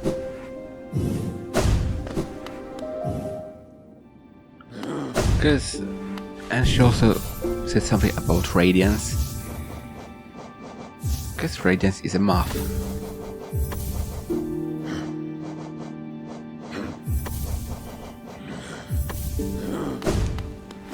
And a bit of a bullshit. Maybe the only the absolute one. Absolute Radiance is difficult as heck. And she's still to me difficult. But then for a boss I actually enjoy. Nightmare King Grim. And what a coincidence, in background the track actually plays for me. And there is a small secret above the tent. And there's somebody that should hold the tent. What's the purpose of it? I don't know. It's just here. I love the sound of the beating heart.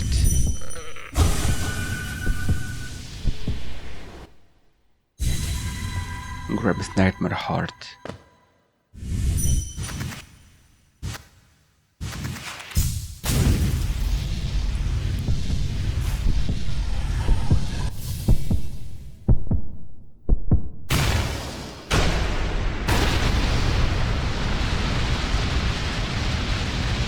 Usually when I see people talk about the boss's soundtrack, a lot of people like it a lot.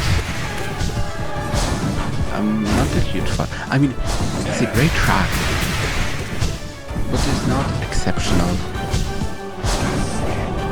Unlike the Master Grim track. But the vibe is exceptional.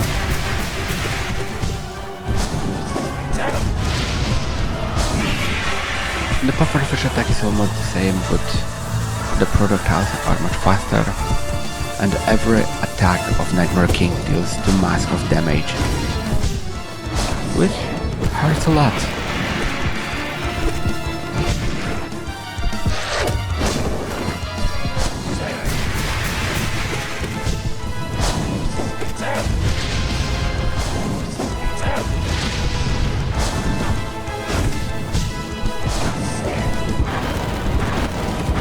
My biggest memory about this fight is how I was so determined to defeat Nightmare King, even with a lagging game, an actual slideshow of a game, little PowerPoint.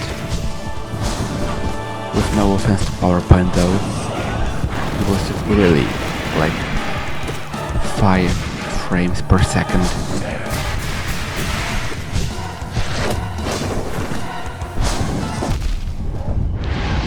Look on my... But after I got PC, I can actually beat a Pantheon of Hollow Nest.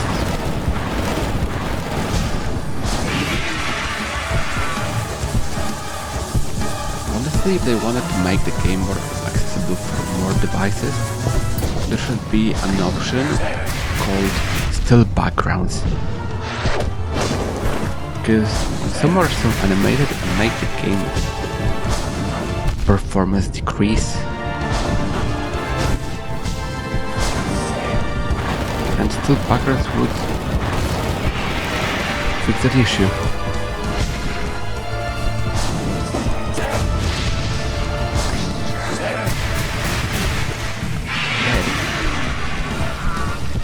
I got hit a couple of times.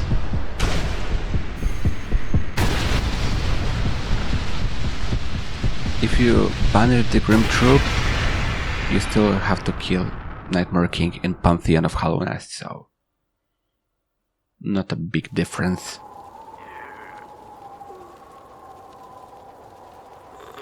And when you banish the Grim Troop, Divine disappears as well, but when you finish the ritual, Divine stays.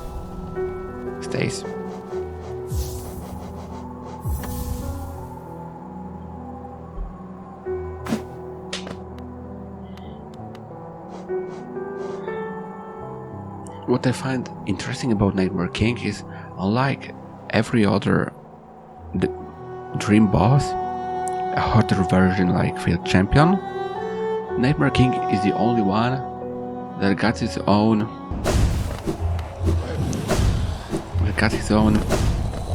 journal entry.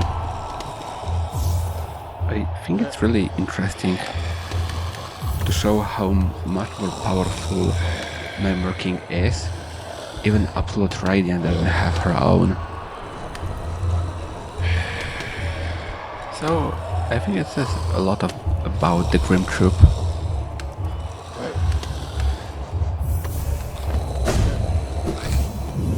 I'm not gonna lie, level 4 Grim Troop looks kinda like a bat. Mainly because of those wings.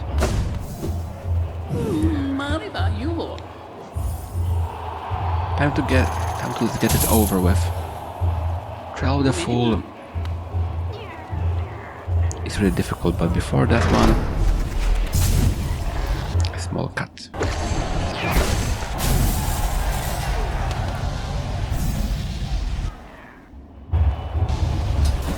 Because if I did the same again, with doing Trial of the Water again just to kill a couple of enemies, it would be a bit boring, because I already did it with a bit weaker equipment.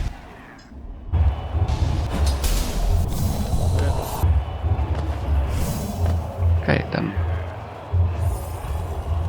Now it's time for Trial of the Fool.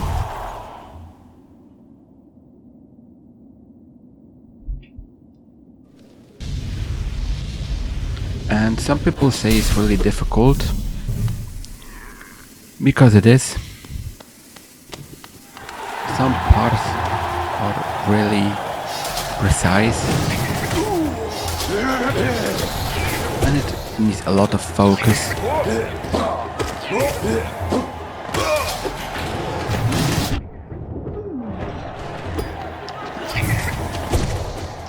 Primal aspect is always a problem.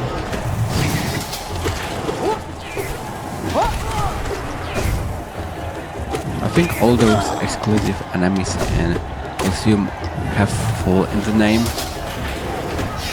which is pretty accurate, because they didn't even avoid the spears.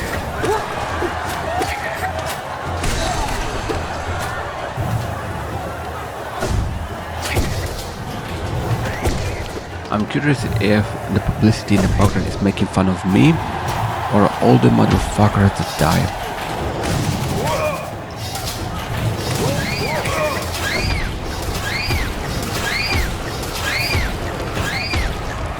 I'm curious how many people died on kamikazes. When you get surprised by one, it's really easy to get hit.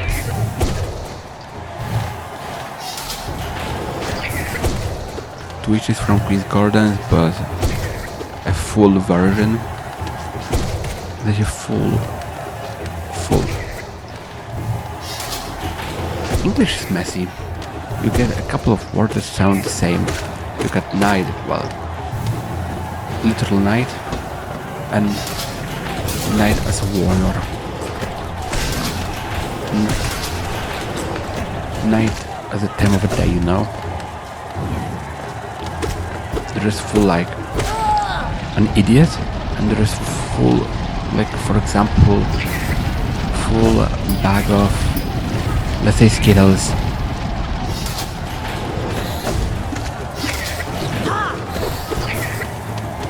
I haven't eaten Skittles for a while.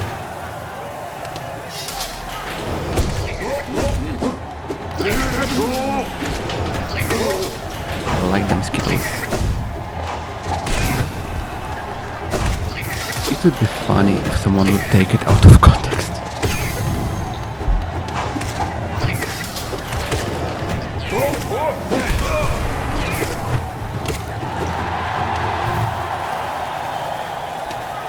Honestly, even if I played it in real time, I would barely say anything, because I would be so focused on the trial. Because dying now would be painful.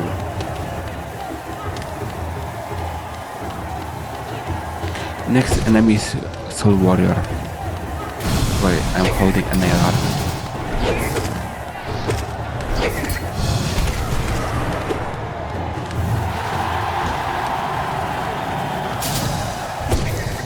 And another exclusive enemy.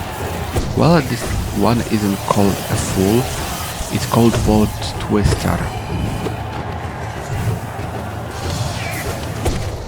Because the one from Soul Sanctum is called Soul Twister, this one was Vault Twister, because you know, electricity. It's really easy to avoid this one. And it's really easy to kill.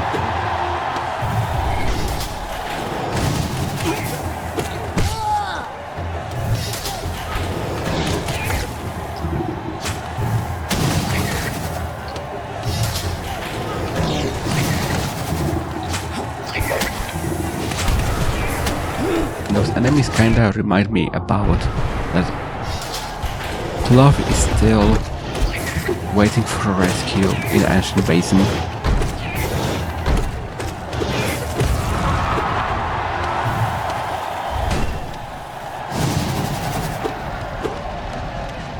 Garpadace.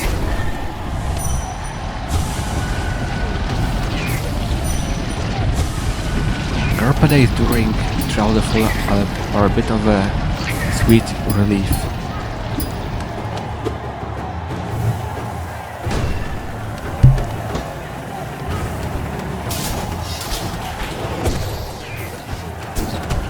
It's a bit of a difficult part. Overall, the parts of trials which are without a floor are much more difficult than the rest, and it's pretty obvious.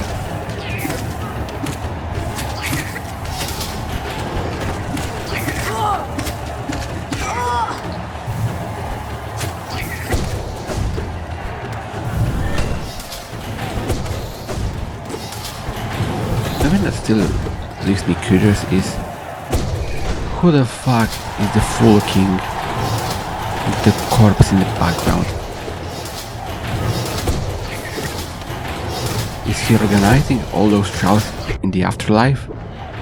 Did he reincarnate as a little fool? Who the fuck is he?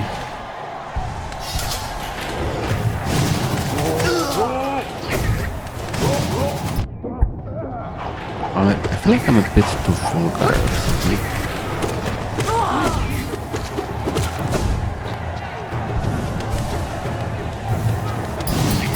Maybe a bit.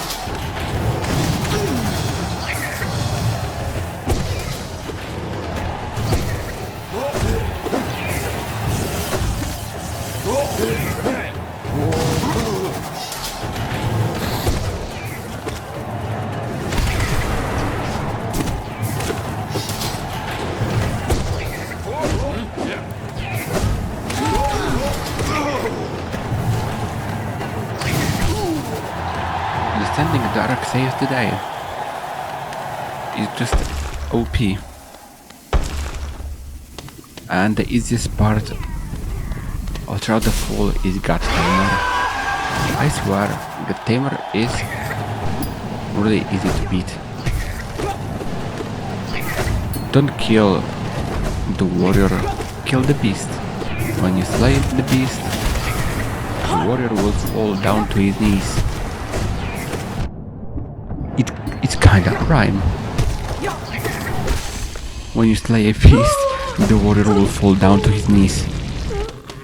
Just like that. I swear, this rhyme came out randomly. I didn't expect it to rhyme so easily. I have no script, it's really messy, it's really random. When you slay a beast, the warrior will fall down to his knees.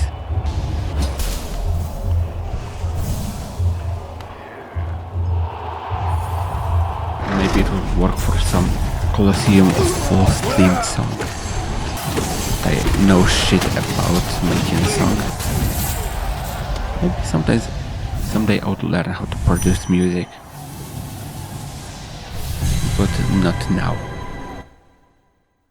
And here we got another small compilation of all enemies killed, which would take too much time to do it again, like mainly throughout the full. Because it's just not fun to watch throughout the full again, and I personally find it boring anyway. To watch at least. To do myself throughout the full is difficult, but to watch is no fun. At least for me.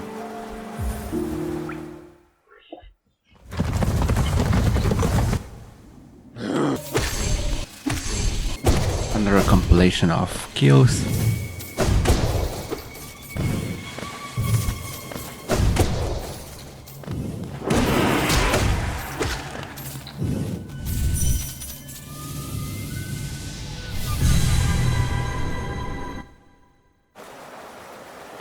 And I have a lot of geo. And there is nothing left to do with it aside of making charms unbreakable.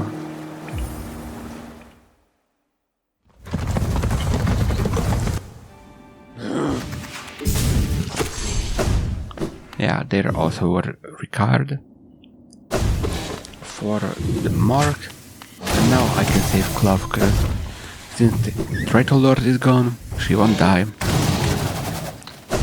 And I'm curious if a tramway was planned here, because there is a wall which looks like a tramway door, you know. Maybe there was something like that planned here. The background looks actually really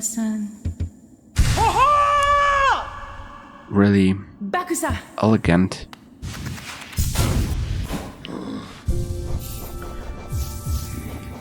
Now something I've been waiting for a long time. White Palace. And I'm not sure how much people enjoy White Palace as much as I do. There are definitely people that enjoy it. I'm one of them. It's beautiful. Soundtrack is absolutely stunning as always. And unlike most areas, it's not focused on combat, but on platforming instead. I need something like White Palace in Silksong. Another downside of the background blur is that we can see unblurred White Palace.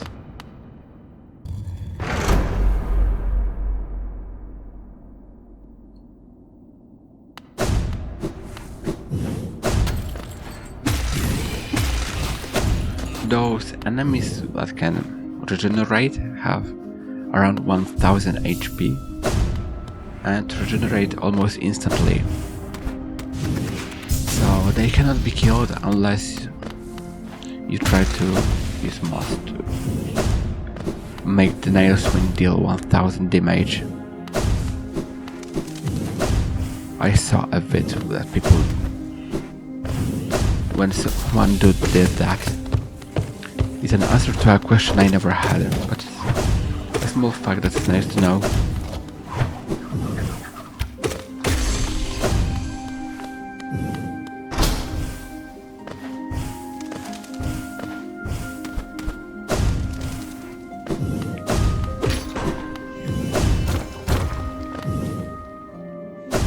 I'm curious if it's how the White Palace looked like at the end of it, or at the time before it, because it's definitely a memory. Also, when you die in one palace, yeah, definitely. In White Palace, you die for good. So, be careful if you play the Steel Soul. And when you play on a classic, I think the soul will be on the palace grounds.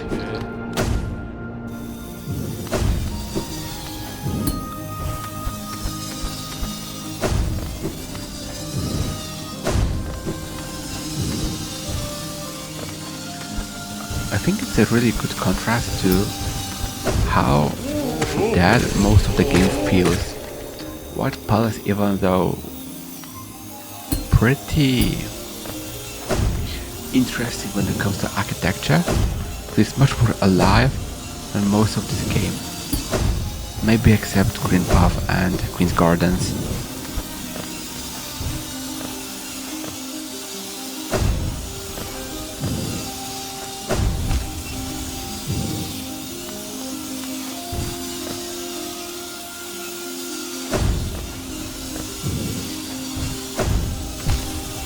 Those bugs that bow towards the night, there can be trimmed to regenerate a soul. I equip both Hive Blood and Deep Focus just in case. Gotta be cautious. Who needs platforms when you can pogo? This place is one of them where Sharp Shadow might be a bit of an annoyance.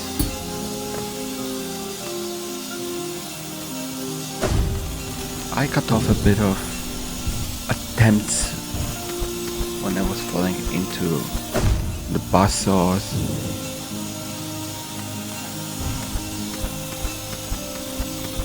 I don't think it would be necessary for the episode anyway.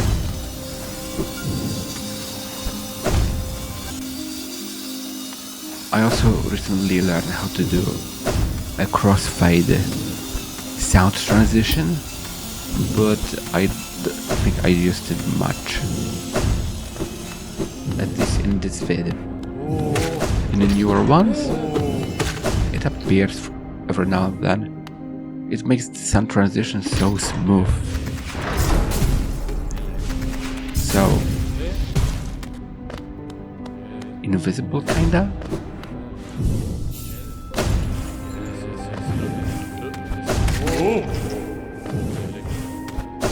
I'm curious if there'll be a Dream Nail thingy in Silksong. I think it would be cool if there wasn't. It would draw a line between Silksong and original. Maybe there's gonna be some Silk Blade or something. Some stupid. Maybe. In none of the trailers, Dream appeared. So maybe characters in Farrell don't try and tear other people's dreams. They respect privacy, unlike bugs in Hollowness.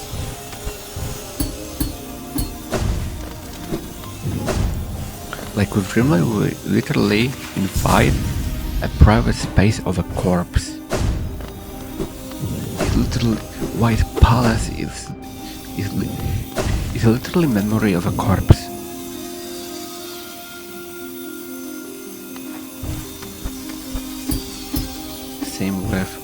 kinda the Dreamers.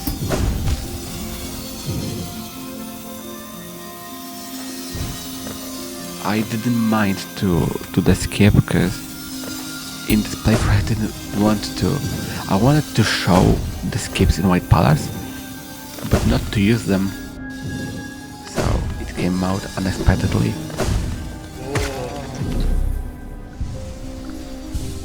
Here is another skip which needs Descending Dark. But as I said, I wanna show the skip, but also beat the sport as intended. The skip actually is an option to be used, but I feel like the intended way is this one. Is it difficult now compared to Path of Pain? It's Strife play.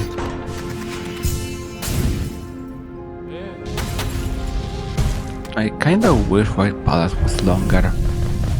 It's really small.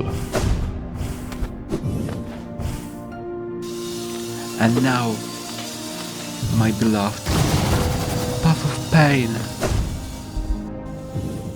I need Path of Pain in Silksong.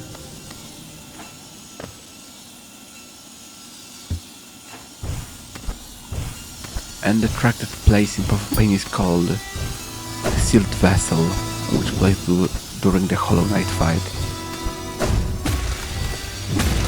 Finishing the Path of Pain alive gives an entry in a journal for Seal of Binding. It's not required for the mark, it's just a bonus lore.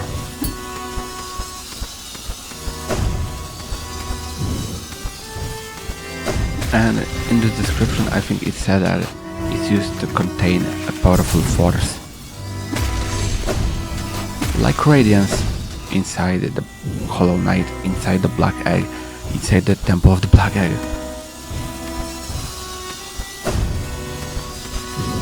It's kinda like, I don't know how much people that watch Steven Universe, but there's an episode where Steven goes inside a Pearl's Puddle, and Pearl's Puddle, and there are pearls inside Pearl's Puddle and Pearl's Puddle, and it's something like this. Okay, that's kinda what it is.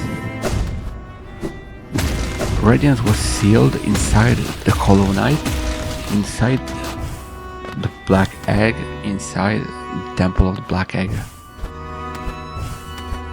What I really appreciate about Path of Pain is how more instruments is added to the soundtrack with time. The further you go, the more lush the track is. There's much more violin now.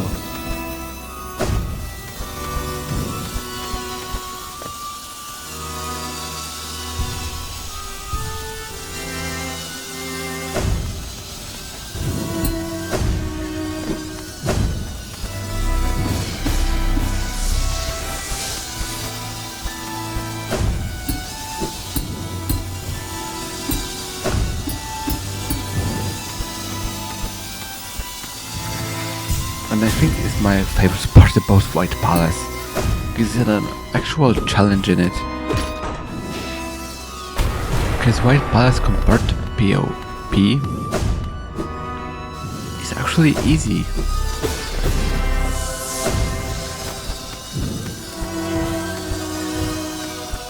And I'm having my fun while doing PoP.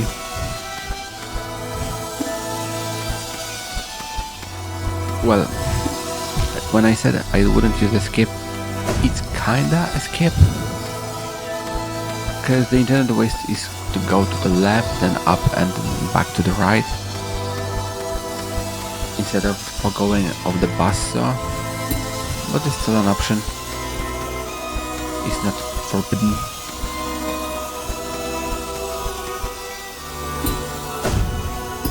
And my no escapes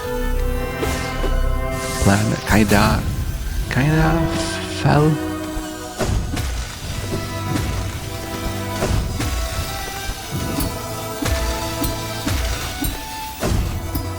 and this room is second last.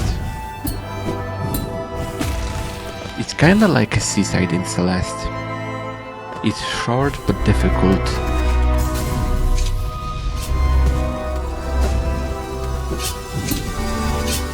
And what Path of Pain is a short but more difficult version of White Palace. And I think Path of Pain was added in the Grim Troop DLC update. And now I cannot imagine a game without doing Path of Pain. There is a mod for Hollow Knight called Pain of the Path, and it allows you to do Path of Pain backwards. And obviously I did it. But not in this playthrough. I didn't want mods in it. It would make it messy. Like Leo messy.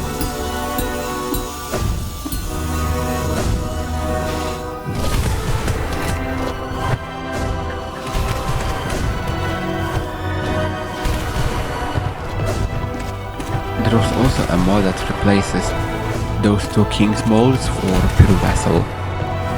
And I think it's much more cooler to fight Pure Vessel here.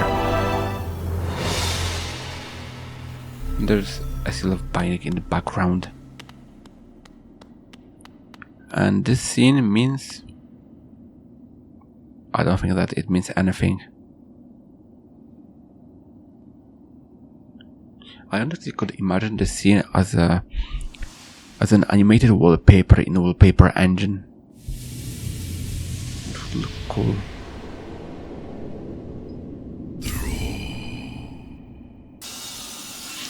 I overall like animated wallpapers.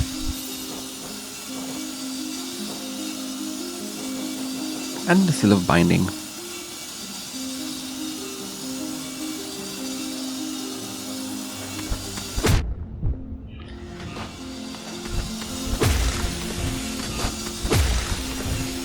And it's the last segment of White Palace. Not today the last room, but I would say it's the last third.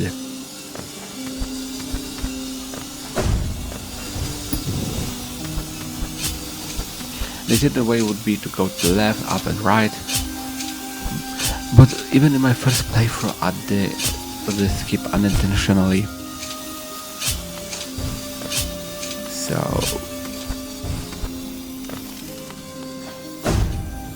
it's not illegal. My plan was to do it without an escape, but I even did that one part where there is a ground smash skip.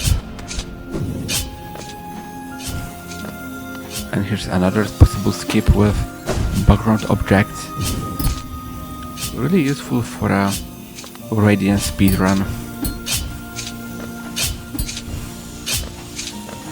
Or if you're just doing a White Palace speedrun.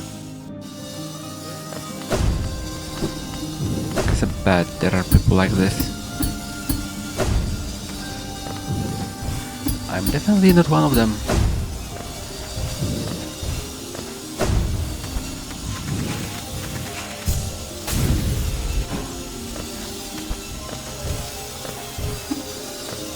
And in this room there is another skip.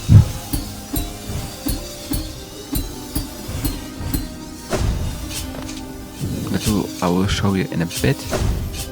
But spears first. It needs a lot of focus to avoid all of them. But it's not the most difficult thing ever. But obviously it can be skipped with a cracked wall. And I'm curious why they added those. I don't think that most people would see them in their first playthrough. Especially the ground smash one.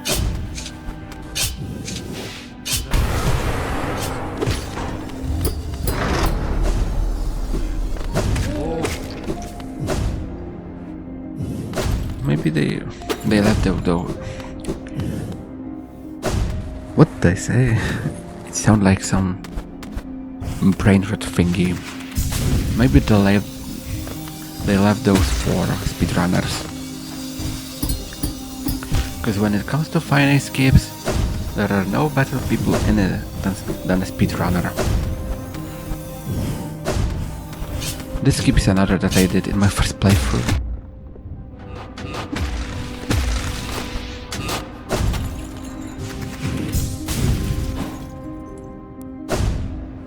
And time for another secret room, which is, I don't remember how it's called, but in this room there is a mold for King's Mold, and apparently Collector was one of them.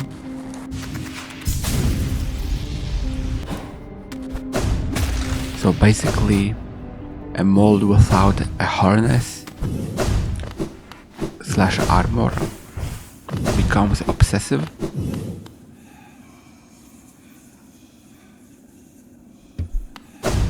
It's literally the shape of the Collector, and it said that to serve, which is something that King's Molds do. They serve Pale King.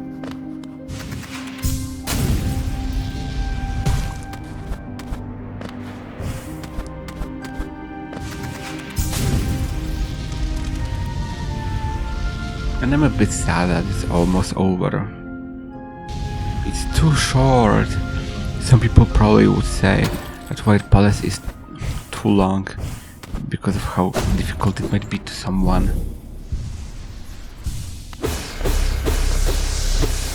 I don't think there's a lot of people like this, but I bet there are. Also, when you jump fast on those elevators in White Palace, you can fall through one. It happened to me once or twice. Here's another secret room, and when you smash Pale King's proud ass of the throne, you can sit on it, but only the first time, and this track plays.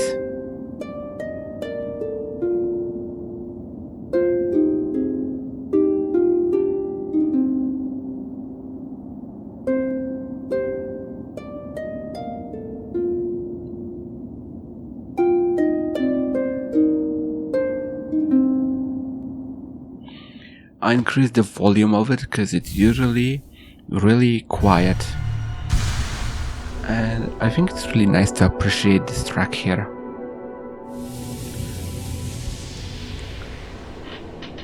And now a full King Soul is collected.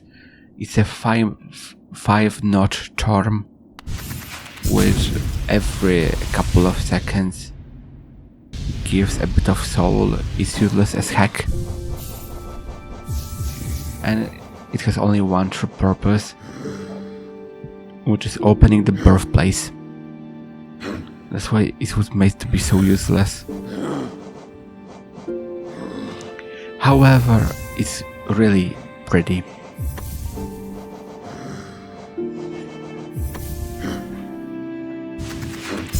And time 2. I'm overusing time 2.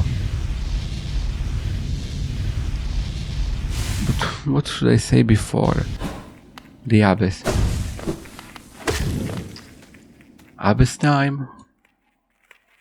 Sounds like lunchtime. But now I'ma visit the birthplace.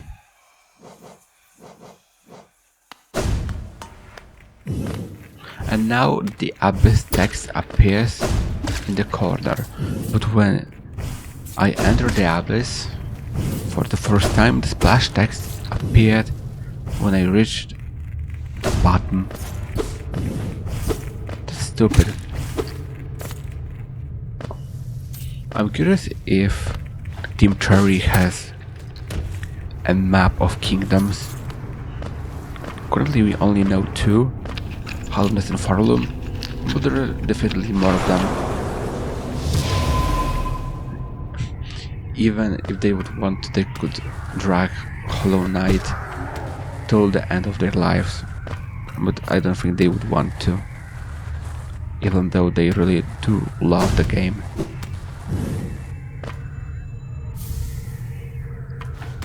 arcane egg. And it's the last arcade egg.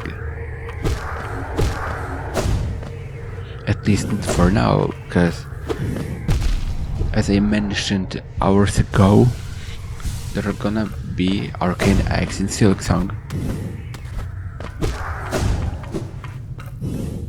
I took the wrong way.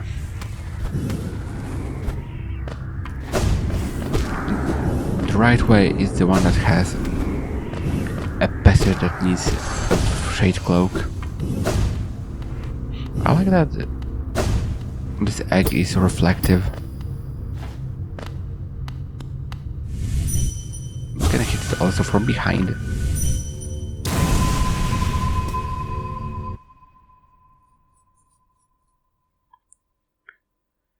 As long as you hit it,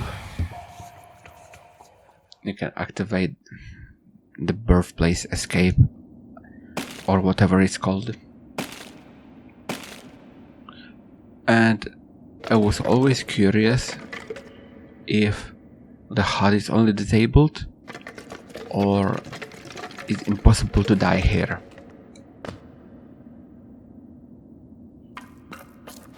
Because we can see the health, but we still can get hit by all those spikes. And there is no way I would test it here, because it's already 8 hours in a playthrough, and losing that would hurt as fuck.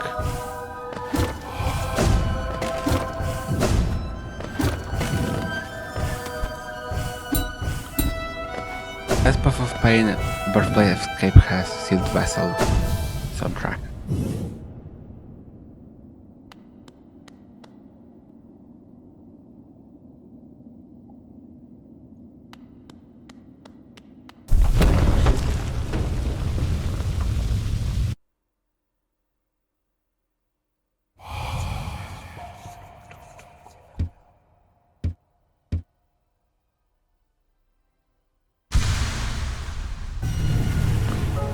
And now, the useless King Soul was turned into not much more useful Void Heart, because the only good thing about Void Heart is that it doesn't take any charm notch, because it became a part of the wearer.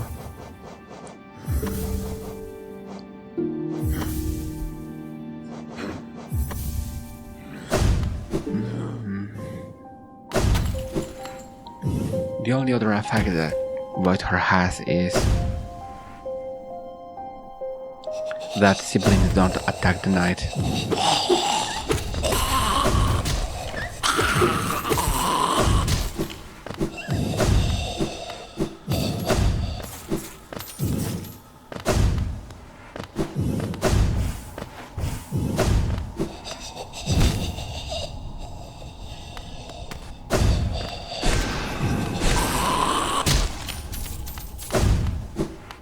Random killing spree.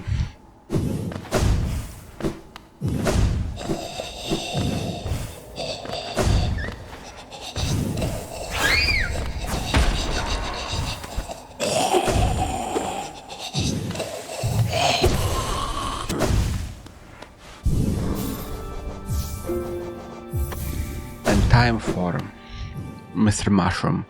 First one is in Fungal Ways, where Cornifer was.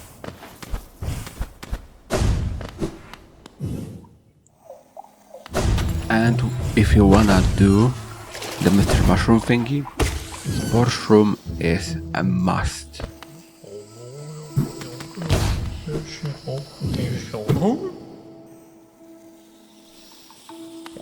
Otherwise you won't change the location.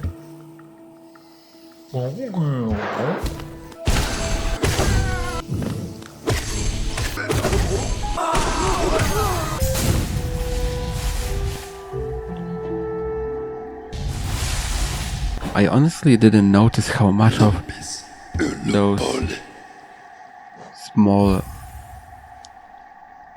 cutting with killing sprees I did, but it was the last one.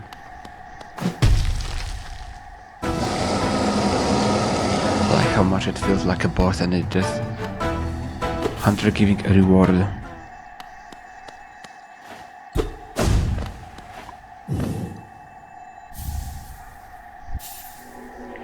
And finally, the journey with killing enemies is over. I mean, I will kill obviously, but all enemies that had to be killed for the hunter's mark were killed.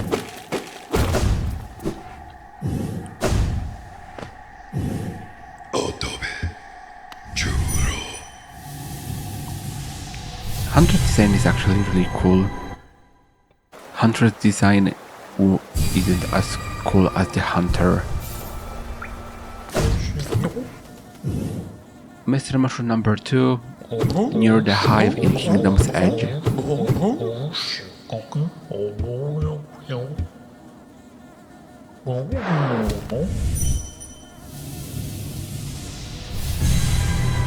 Number 3 is near Galleon in Deep Nest.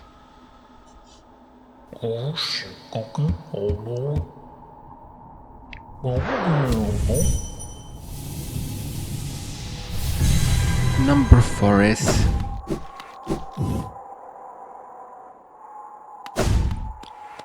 in Howling Cliffs near Nailmaster Marrow.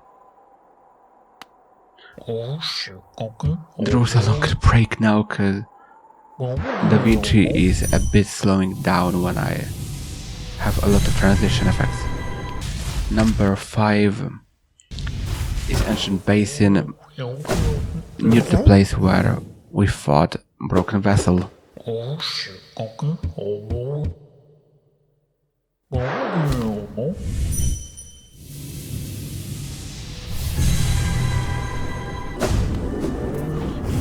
Number 6, Queen's Gardens under an overgrown mound.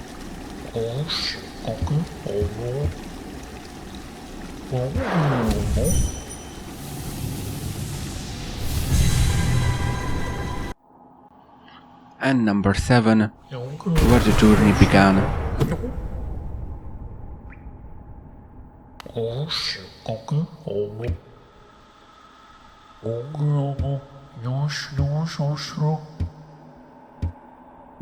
It's actually so goofy to see a mushroom launch into space like some spaceship. Starships were meant to fly. And now when you get any ending, you'll get a small scene with a Mr. Mushroom at the end. It's even after credits. So the scene will be posted, will be in the vid at the very end.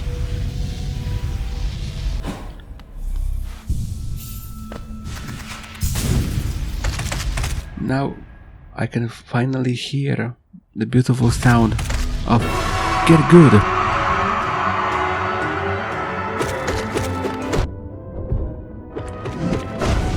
And this will be a distraction of the Hollow Knight. This boss is weak, even though the soundtrack is an absolute banger. I just wish it was a bit more difficult. You know, I know it's meant to be easier because Radiance, but it's a bit too easy, to be honest.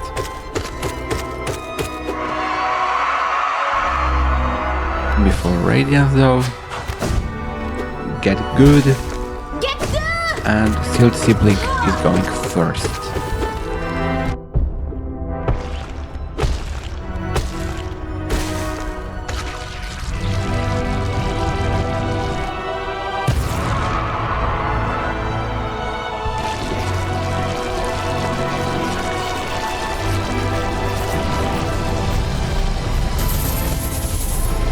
The casting will be is almost the same, but Hornet is next to the knight and her face is placed on the egg.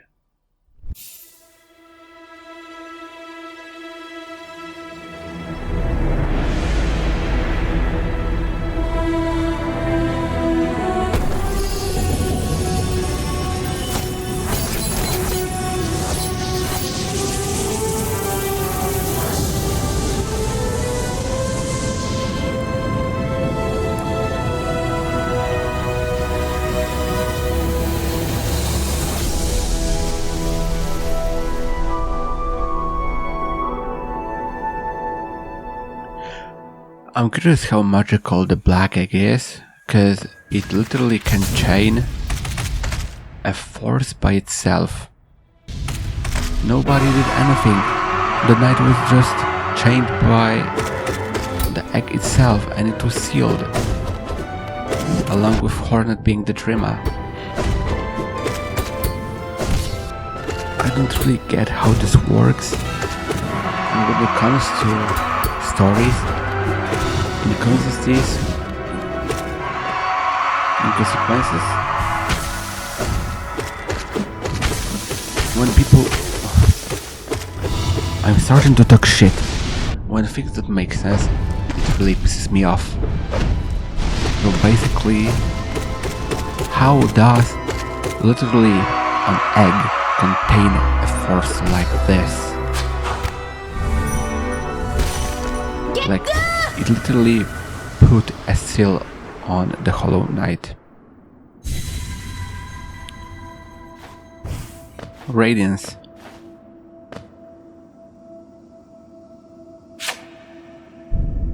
Such a beautiful sound. Oh no.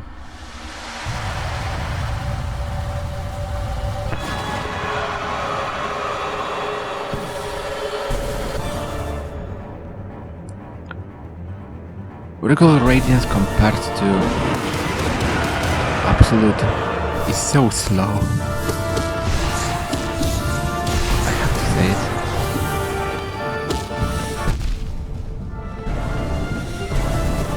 Compared to Absolute, it's slow.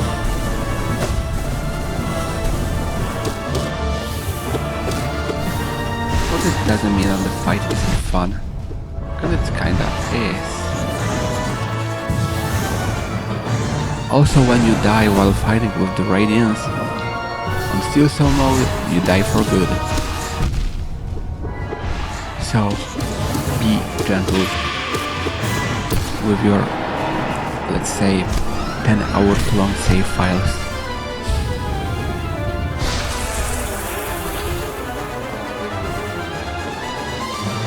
And always the Radiance spawns above the same platform. And it's something that I always notice while I fight with her. Always the same one.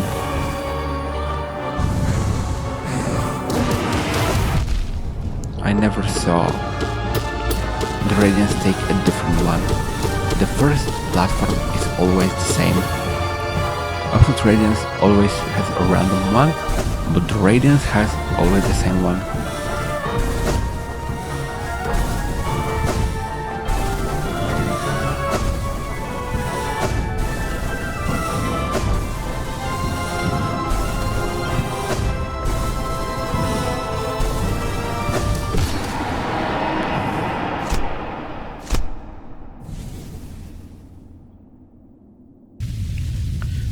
Radiance is gone and now she can be slapped.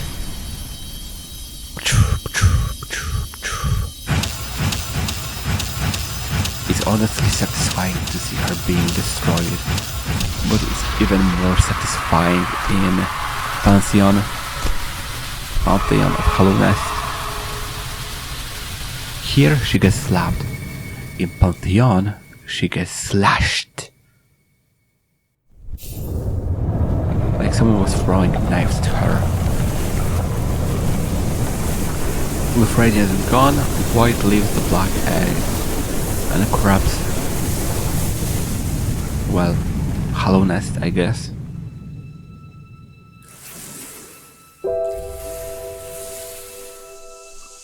I honestly don't understand what's the importance of the Void in this ending. I mean, Void is important, it was containing Radiance, but what after it?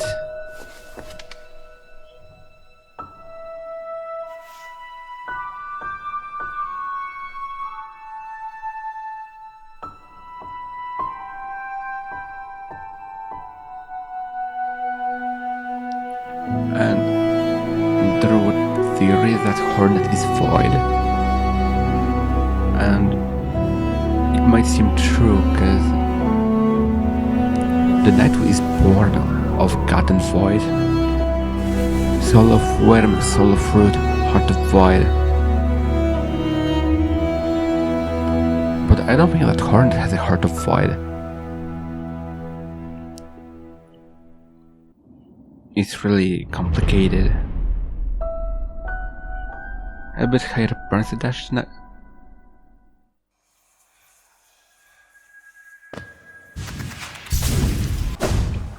And with Radiance done, all the main endings are done. And I can get Celebrous Blessing, which is weird.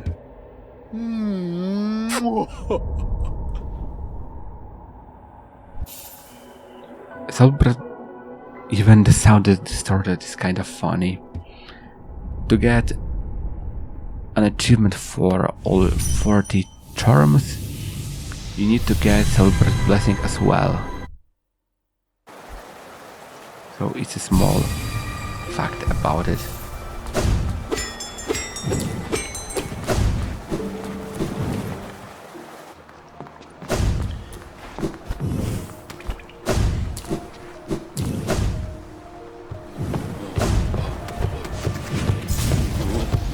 In my mind, 2 endings happened at least. Dream No More and Embrace the Void. But what about the Hollow Knight and Steel siblings?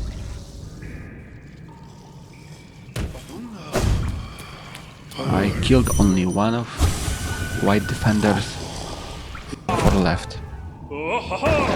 Even though it started a bit miserable.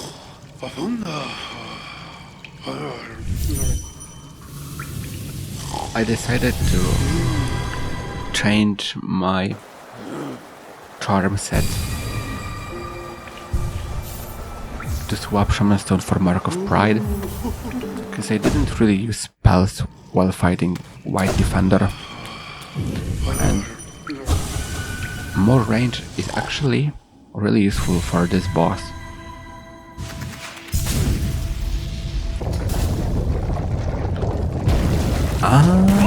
Honda!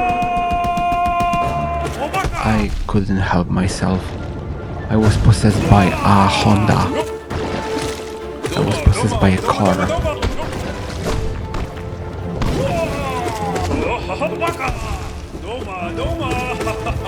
And White Defender stacks to 5. Now, White Defender number 1 gets 1 mask, number 2, 2, and so on, up to 5. It's still easier than Radiant version.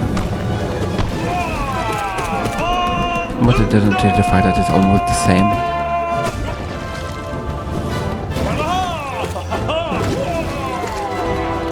White Defender has such a cool voice soundtrack. It sounds so royal, so big, so great.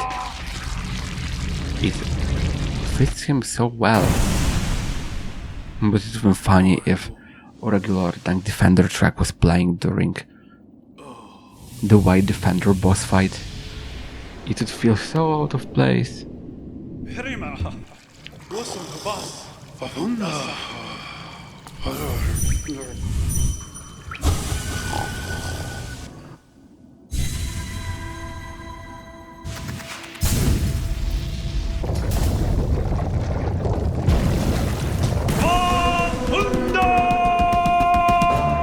And now he can deal 3 masks damage, 3 masks, 3 hits, and start over.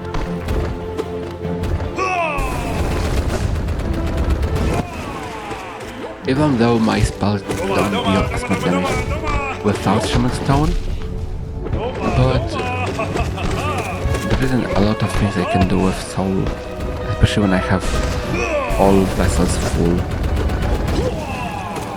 Abyss Freak still deals nice damage. Abyss Freak without Shaman Stone deals 80. With Shaman Stone it deals 120, which makes it OP for Radiance. Especially Absolute one.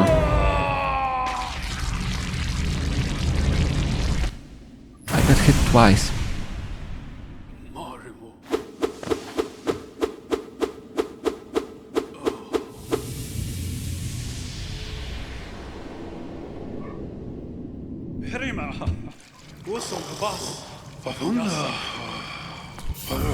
It would make sense that White Defender stacks to 5. 5 great knights. 5 great White Defenders. 57. Those. It's always 5. 5 Pantheons. Warrior, Artist, Sage, Knight, and Hallownest.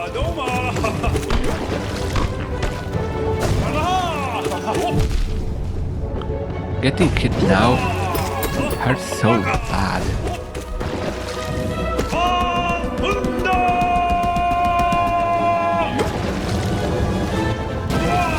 The first time when he jumps out of the mud is the hardest one.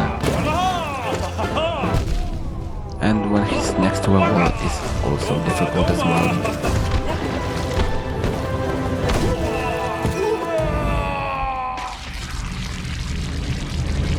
But with Mark of Pride it goes actually really well.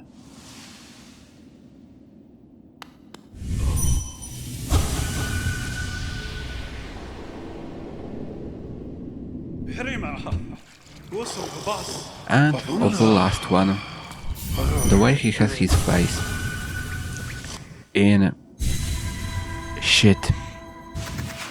Literally, he's sleeping with his face in shit. I understand the head in the clouds, but head in shit is beyond my understanding.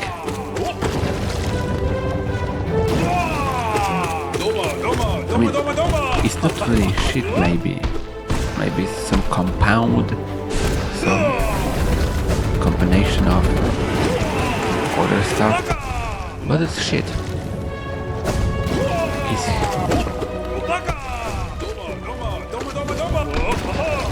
poo shit. It's a Honda.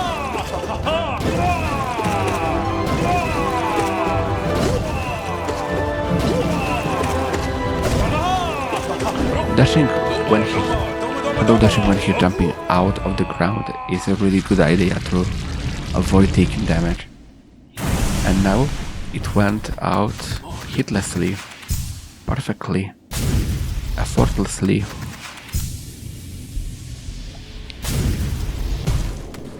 It doesn't give any achievement, it doesn't give any journal entry, but gives a dialogue with Ogrim.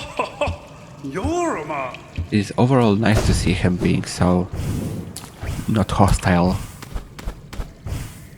And when you leave the room and re-enter it again, you can find a shitty statue of Dung Defender, which is gross and adorable. Even though I have Hunter's Mark, I decided to kill those anyway while going to the junk pit.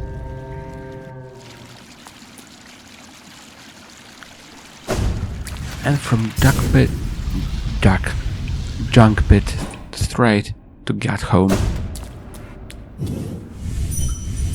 Gatseeker isn't really happy about us being in the Gat home, but she has nothing to say.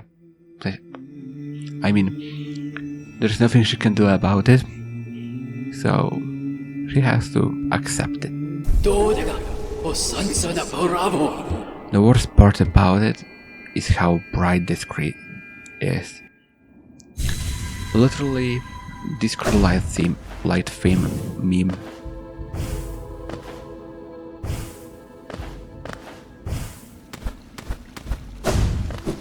I must switch fast from Mark of Pride to Shaman Stone before starting a Pantheon. Starting with Pantheon of the Warrior with no bindings.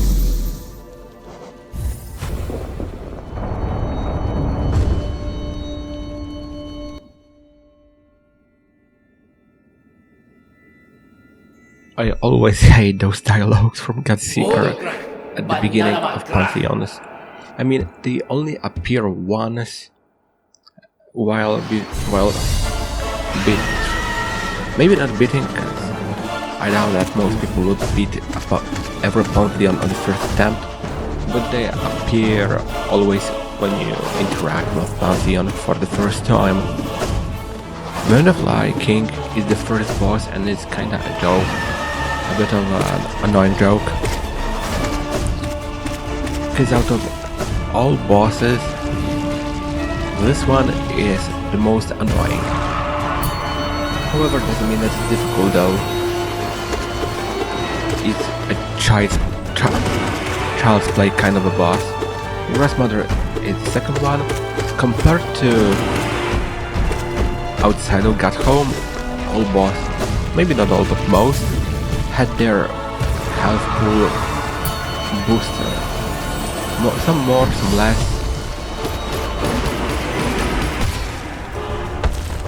Hornet can be easily destroyed with Abyss Trick.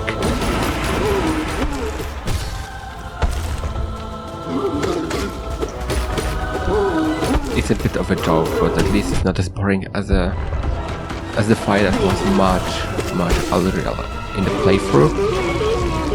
It was already hours ago. For anyone curious, is a third batch of a voiceover recording, which takes on the same day as the second batch ended, but like much later. Maximus Charger, another joke kind of a boss, just jumps here and there without doing much,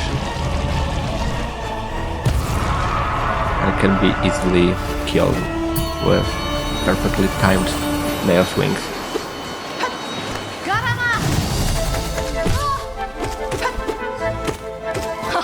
Oh, she's already ready for Hollow Knight Silksong, which will, from my perspective, will be out tomorrow.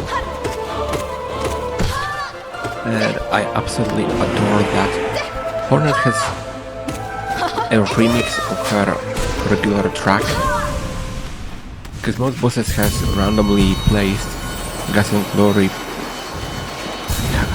half of it, and the other half Hunted Foes track, and there's another one, I don't remember what. Gorb.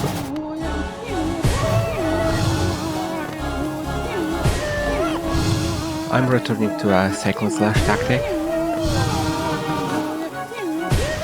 but I'm playing a bit carefully.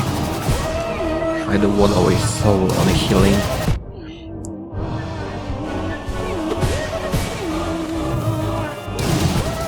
And I ended up having to heal anyway. Well, Dashmaster as a DLC is not my favorite one. It I think more common than the Grim Troop. I think it feels bigger, but it's not as fun than having two new bosses, which are absolutely amazing. For bosses that were added in Godmaster are the Brothers, Beatmaster, Nail Sage, Vessel, and absolute bullshit.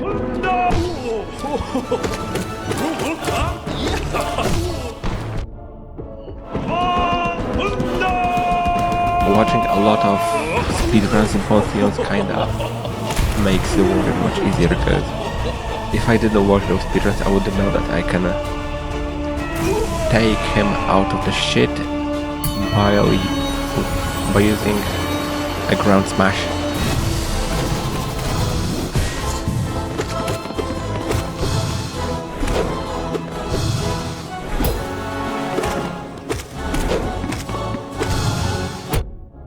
Solar works just as he would normally work in Soul Sanctum, the first one.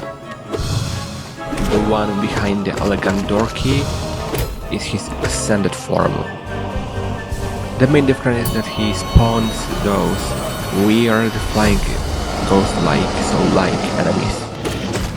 And now he's already a second last boss of this pantheon, Brooding Mawlek.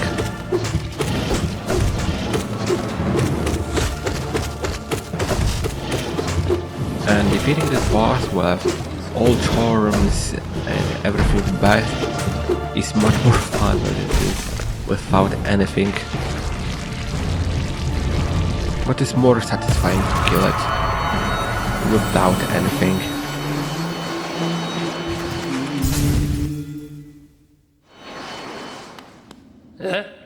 Guess so.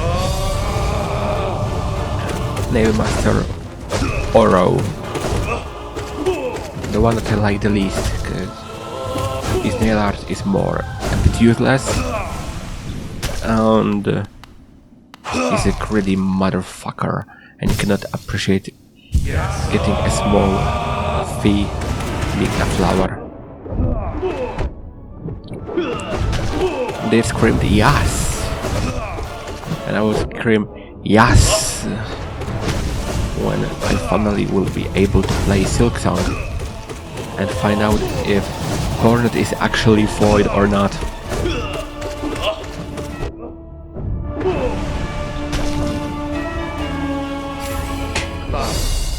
Finel. And that's all that happened in Pantheon number 1. No bindings, and it took only 6 minutes. 6 minutes and a half. Pantheon number 2, Pantheon of the Artist. And also they got all bosses from Godtuner aside of Radiance have their own journal entry, which I think is really cool. Everything about was written in those, and Pure Vessel had something about being the purest god of all, I think. Out of all pantheons, I will always stand by the opinion that Artist is the easiest one. Maybe it's because water ends with Nail Masters, while Artist ends with Pain Master, which is a much easier boss, especially on Radiant difficulty. And all bosses in Water Pantheon, most of them are boring. Massive Charger is boring, Gruz Mother is boring, Vengeful King is boring, Pulse Knight can be easily destroyed, but aside of that, another boring boss, Hornet 1 is boring. They're all early bosses which are boring. Dashmaster is another boring boss. I mean, all bosses are difficult at first. You gotta learn them, beat them easily and effortlessly.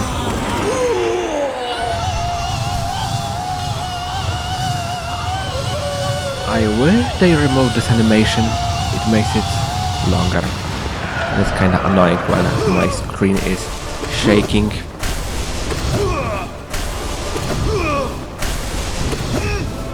I know that there's a way to attack him while he's right above and while he's falling, but I never learned how to do it. And hitting him when he's right above, I think it's enough to make it relatively quick.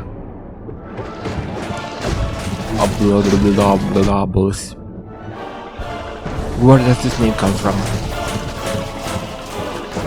I never looked it up. But I'm kinda curious where does it come from. And maybe in Silk we're gonna have bosses with similar names like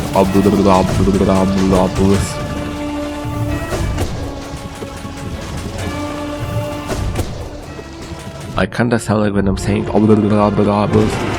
my mouth is full of noodles. Kinda fitting because I ate spaghetti today.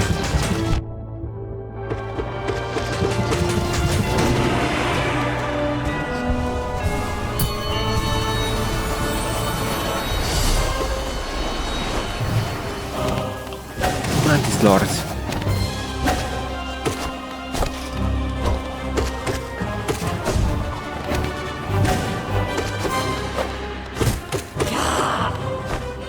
And the track alternative to Mantis Lords is called Sort of Battle, which is their harder form. Other track is called Daughter of Hollow Knight, and it's fitting to her role, because she's literally a daughter of the king himself, which cheated on his wife with some spidery creature. Ew. I mean, they're all bugged after a while. I'm surprised that Marmu is in the artist pantheon, because Marmu appears really late in the game. Marmu is from Queen's Gardens. Galleon would have been more fitting in Marmu's place. Nosk.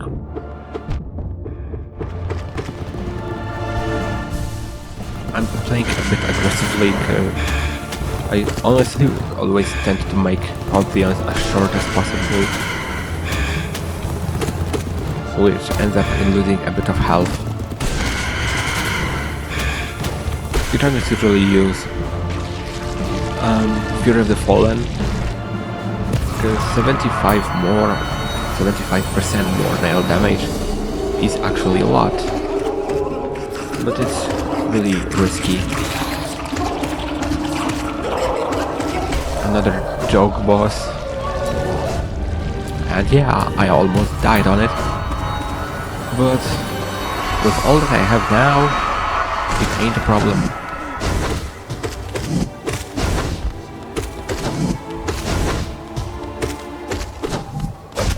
Broken vessel.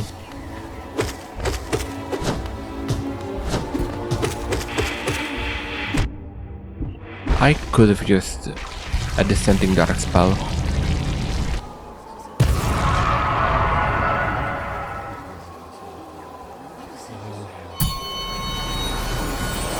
They overall could remove some animation in Pantheons, especially Soulmaster one. And it's already last boss of the Artist Pantheon, which is Shio.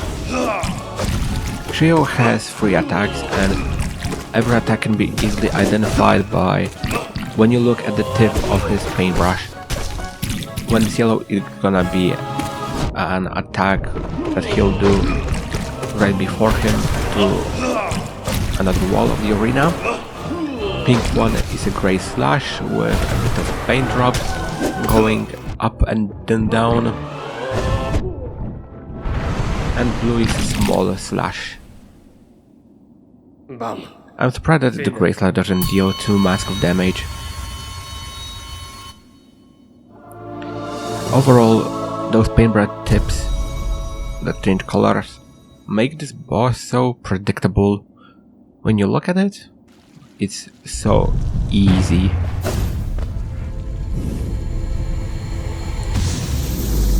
Pantheon of the Sage is the one that actually gets difficult a bit. Mainly because of the final boss being Great Nail Sage Sly.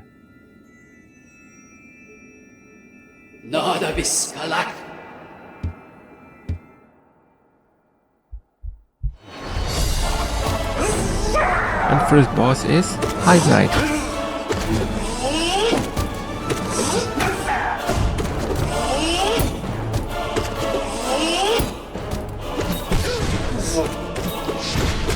I like that in Hive Knight's area you can actually smash those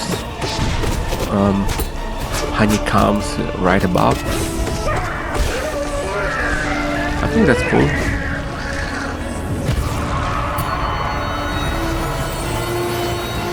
But I couldn't smash any of them because beasts were flying down and I had to heal. And I forgot about this boss in regular world. I forgot about Elder Who. Every time in Pantheons as well. He's just a forgettable boss. Elder, who? And Collector has a distorted soundtrack again, which a cool detail. Distorted soundtrack is such a cool thing, even though it's a Gas and Glory track, the second half, but it's still distorted.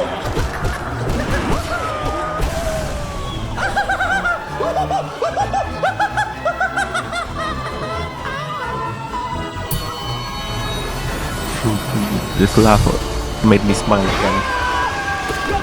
Maybe next time when I'll be in a bad mood,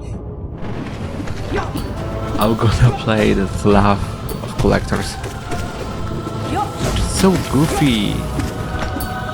I couldn't do anything but smile. And the very next boss will be Dashmaster Grim. Sadly without his absolutely amazing track in Pantheon I think Name Master. Dashmaster Grim has a Hunted Foes track, which is a bit boring. I'm not a huge fan of it. There are much better tracks. Go on and take a bow. And that was a perfectly timed Great Slash.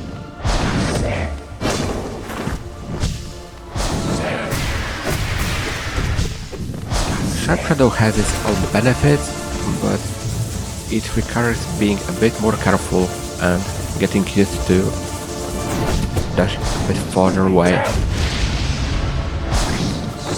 And I was a bit late with the dash flash, but it's totally possible to hit Dashmaster Grim while he leaves his pufferfish form.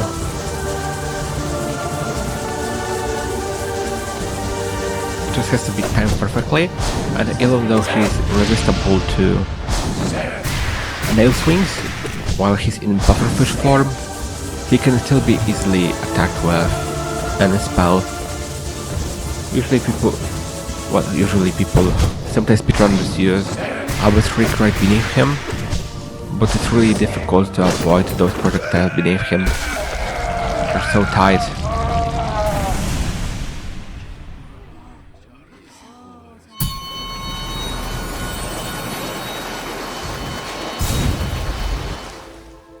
And it was the first half of the Sage Pantheon. Luckily the first 4 don't take as much time. And I still think Galleon should have been in Pantheon 2 instead of Marmo. Galleon is just easier to me more than Marmo. Marmo is a bit random and annoying. And time for Umu, and people usually hate Umu in Cat Home, from what I've seen. I'm one of those people. Shooting a jellyfish explosion into Umu is a bit annoying, because it's easy to get a backfire. Gotta keep your distance.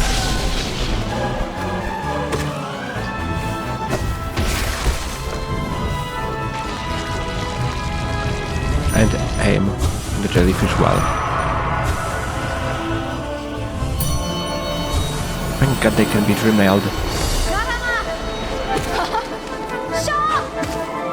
Hornet. One was Protector, this one is Sentinel. They could just call her Daughter of Hollow Nest. Usually people just simplify it to Hornet 2. It just makes sense and it's simple. Hornet 1 is Hornet. Hornet and Hornet 2 is Hornet Silk Song. Kinda makes sense as well.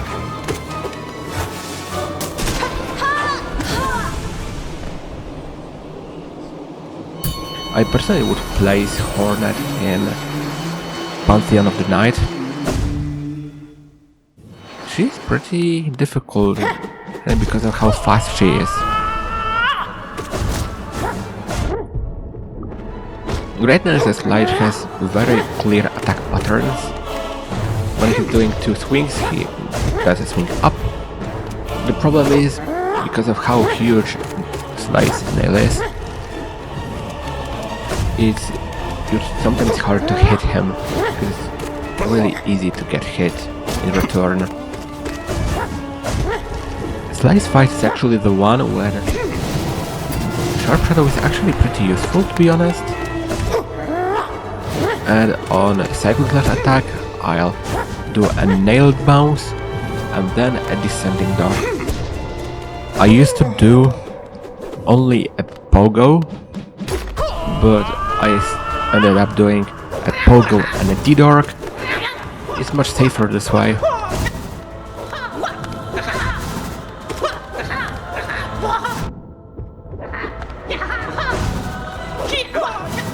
It's a bit of a random fight.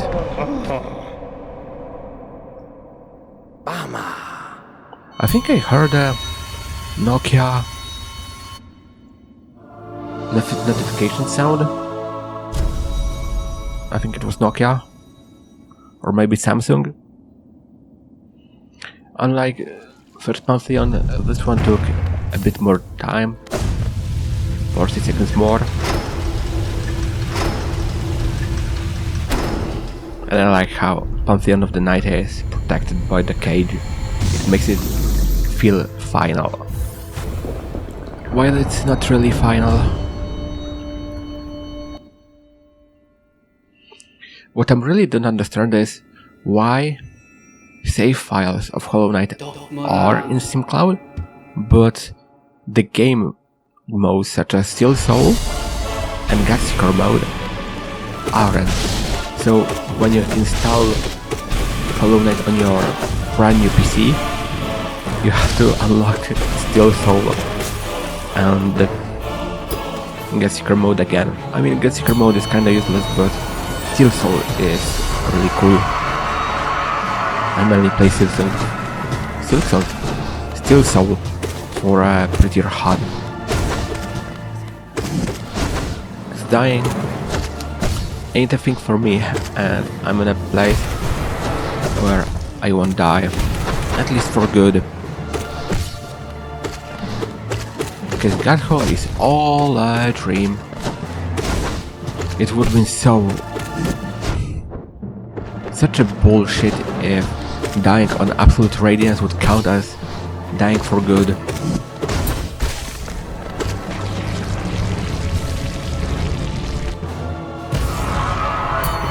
Lost King being the first boss in the Pantheon of the Night is actually really cool, because out of all of those harder variants, Lost King is the easiest one and the most fun one.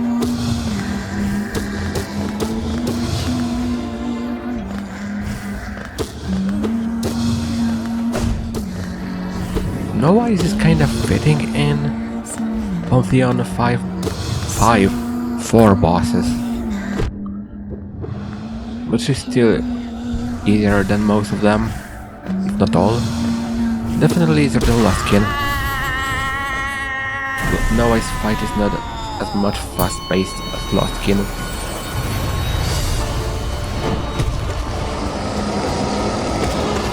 Traitor Lord. It's a really fast-paced fight, and when you really get into the rhythm of this fight, it's such a fun, easy, schematic fight.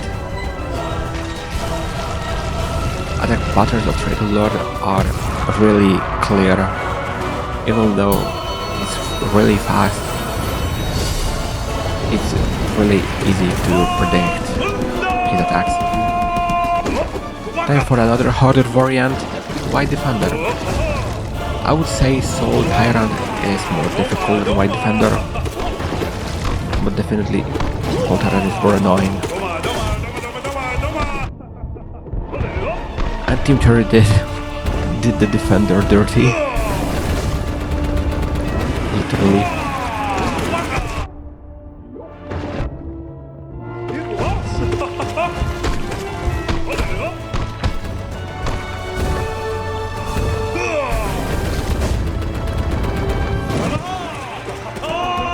I personally don't like the attack when he throws dunk balls all around the arena. They have random speed and random bounce angle, and sometimes I get messed up when it comes to those. So in that case I sometimes shoot a Shade Soul projectile. First half is done. Time for half number 2. What's number 1? In second half, Fire Champion, and I would say it's the most difficult, harder variant. It's really fast and deals too much damage. And as for False Knight, I really recommend shooting at him with Abyss Shriek to make this fight as easier as possible. And as you could see, remaining 3 times is a bit too much time for him, so the maggot will return to the armor.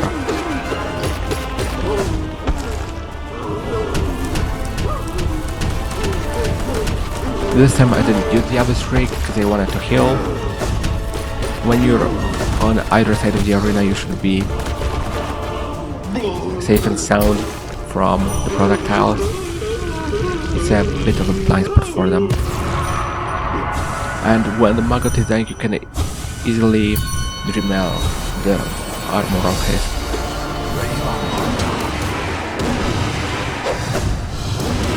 Son of a bitch. I mean, regular Markov isn't as difficult as Ascended Markov, but it doesn't change the fact how annoying this boss is. And I'm curious how many people actually enjoy Markov as a boss. Because I personally, I despise him.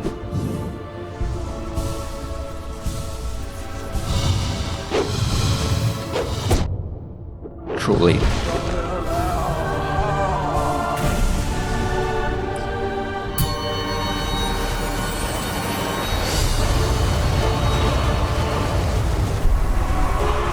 Water Knights in Pantheons aren't as hard as in Hall of Gas of Ascended. On Ascended in Hall of Gas, Water Knights have their health doubled, which is really problematic on Radiant, and their huge health pool was something that was killing me most times, because it's really easy to handle Water Knights with 350 HP, but with 700 it's much more to do. Because while 2 Ulas are spawning, well, Water Knight 5 and 6, 4 and 6 were spawning, I could mostly end up with a third one.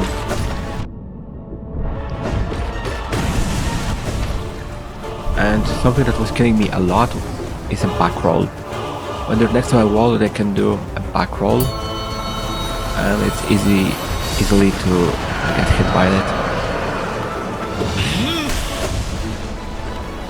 Annoying boss, but still easy though.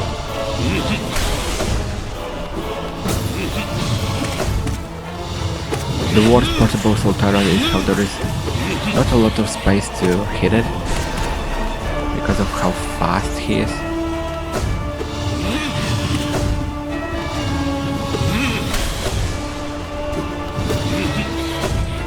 At least Soltara doesn't have this animation while he's switching all around the arena while dying, so that's a good thing.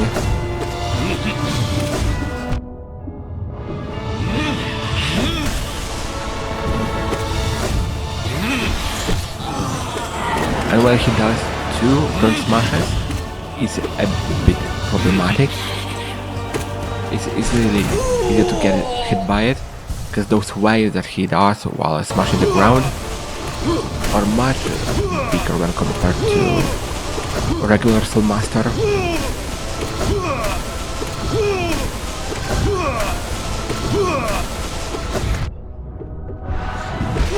And as for the regular Soul Master, you can hit it when he's right above, which makes the fight even shorter.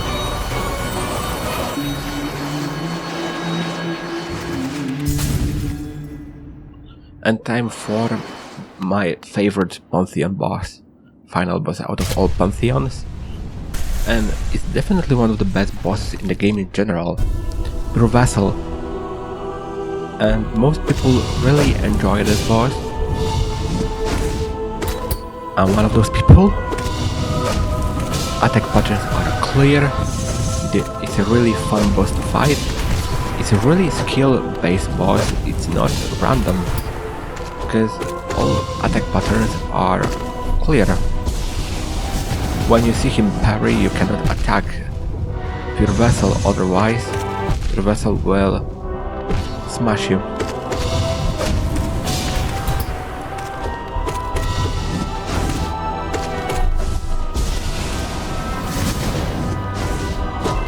And the soundtrack is absolutely amazing. It's calm, it's energetic.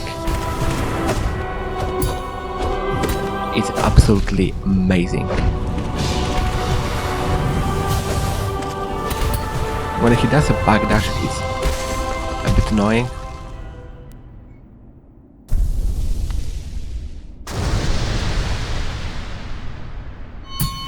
And now there will be a small cutscene which only appears when you beat Pantheon 4 for the first time.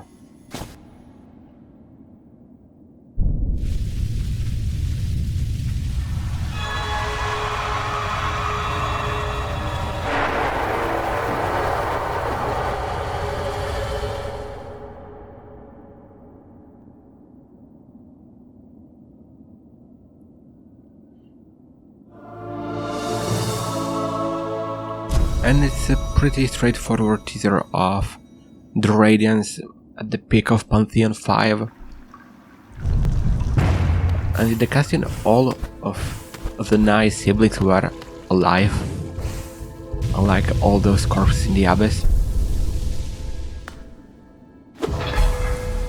And now the last video started. The last batch of the recording, which I did in April, and the last batch is only, well, mainly Pantheon 5, because, well, I wanted to show both endings, so I had to beat it twice. There isn't an option in the extras menu to access endings, which I wish they added. To access Pantheon 5, you have to defeat all 4 Pantheons, and also have a Void Heart. Otherwise, you cannot go. Pantheon 5 is definitely a remix of all 4 with Hornet variants, however their health pool isn't boosted, which I'm so happy about it. Ascended version of Wonderfly King is definitely only being doubled, which made it boss a bit of an annoyance.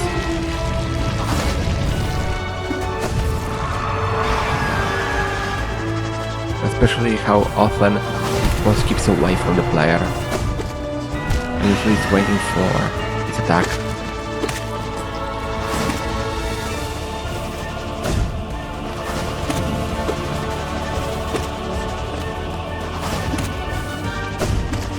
I wanna save the soul for healing. It's the first boss and losing fire for masks is honestly a bit off. Gruz Mother got her own arena and it honestly works well. It takes a bit of time to get used to, but it's definitely a good arena. And she also was stuck in the ceiling for a while. It's a bit funny when she can perform a few bounces in the ceiling.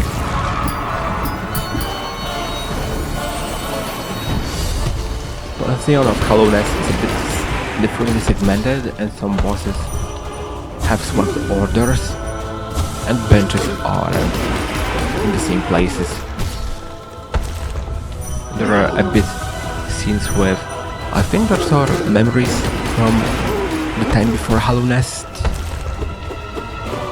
There can be clearly seen later on will be White Palace when it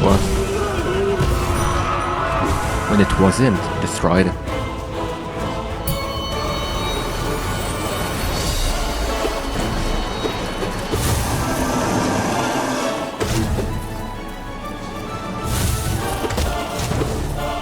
I sometimes wish first half of Pantheon 5 could have been skipped. Those are mostly early game bosses, which are not a problem. Aside of Vengeful, which is sometimes a bit of a struggle due to being doubled. Bosses such as False Knight, Massive Soldier, and Hornet didn't get any change in P5. And 2 bosses are replaced. Mantis Lords will be for Sisters of Battles, and Sisters of Battle aren't as a good fight as Mantis Lords.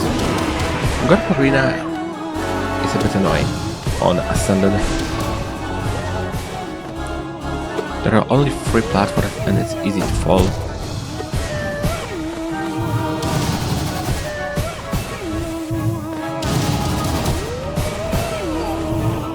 And it's a bit more difficult to use Cyclone Slash. But it doesn't make the boss absolutely impossible to beat. And for Dung Defender, no changes. He's the same weak boss.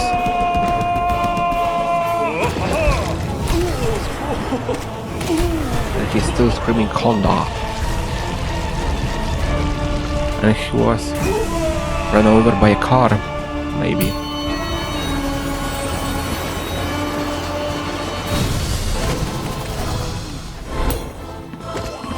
Water has those flying ghost-like enemies from Made of Soul. Basically, he is like a door variant.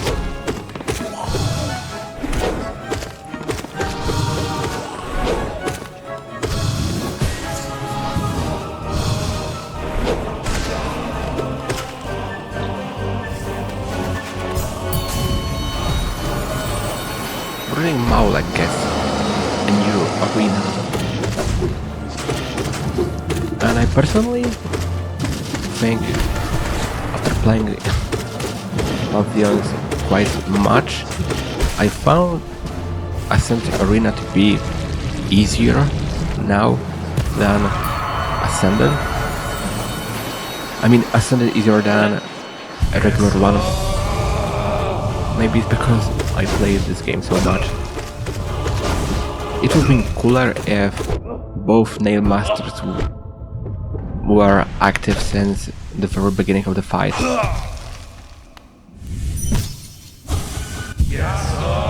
But nah, they're just the same as in Pantheon of the Master, which is actually an error because those are Masters.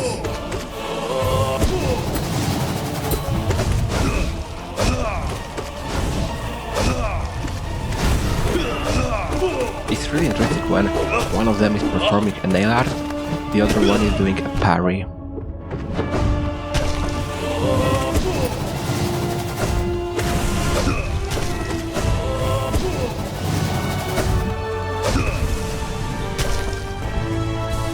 I wasn't sure now which one was killed first, because well, they look the same.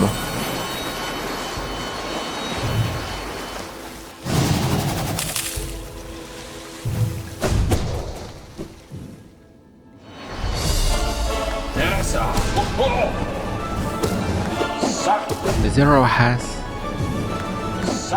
something that always bothers me about Zero's arena on Ascended is arena which is it's not symmetrical, and it bothers me always. Lack of symmetry.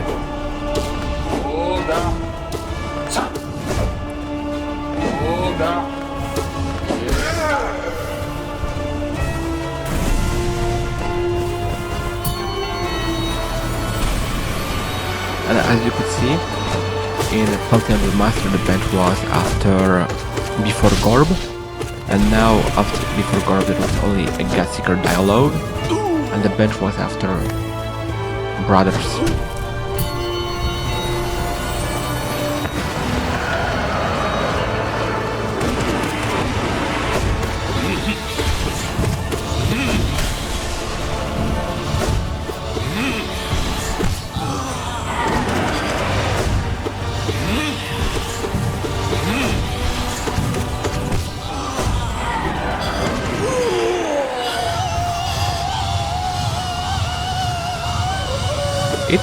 That was fast.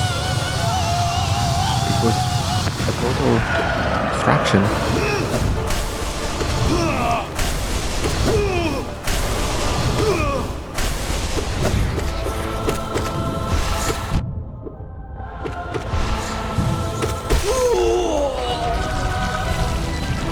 I'm curious if the places on the arena where Soul Master appears are earlier presets. Because usually I feel like he spawns in like 2 or 3 the same places on the arena.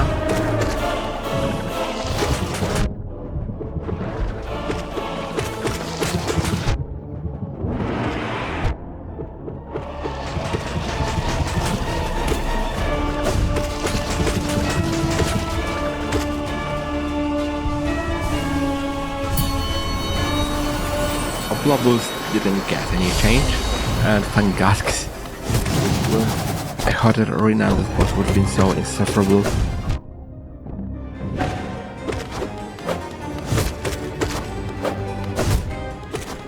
And the transition from Mantis Lords to Sisters of Battle is so great. It's such a cool thing to see.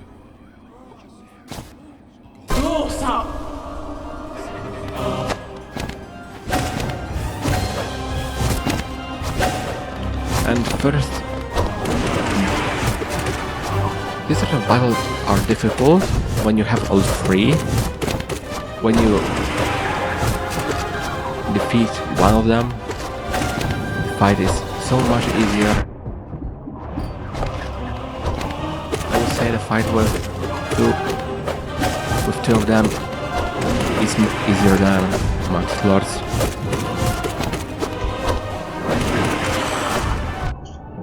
Yes, no. No.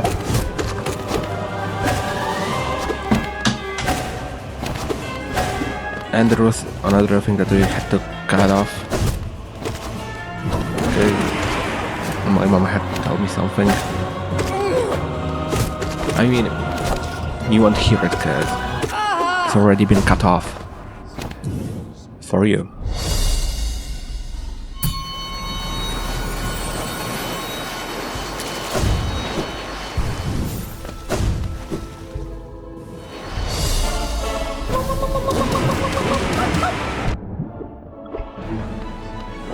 Marble Arena is much smaller because it fits on the whole screen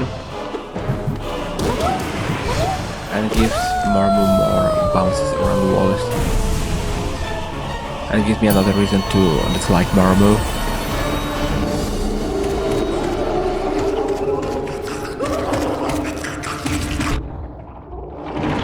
Now change it to Flockmorm.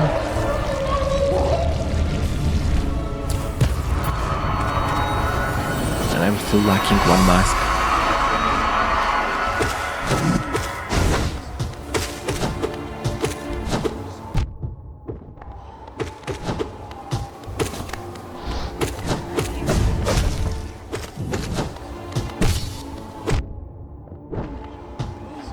I personally like how arenas in Godhome are a mixture of original arenas and Godhome. It looks so cool, like this arena, so good, even it's really simple.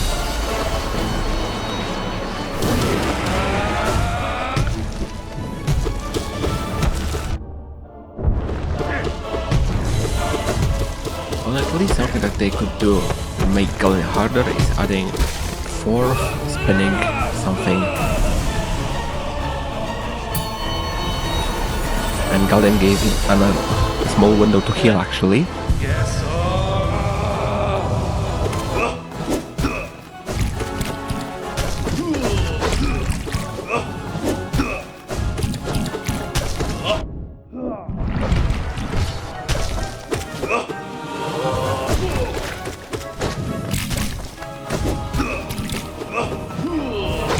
And after Shio, the first half of E5 is basically done. First two Pantheons and with Shio.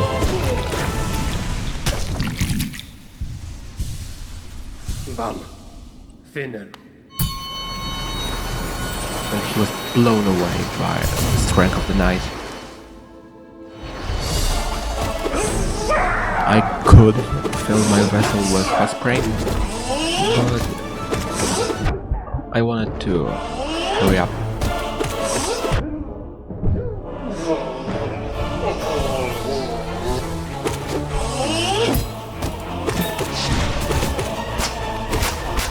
Even I like how Hive Knight has those buzzing sounds when he's knocked down.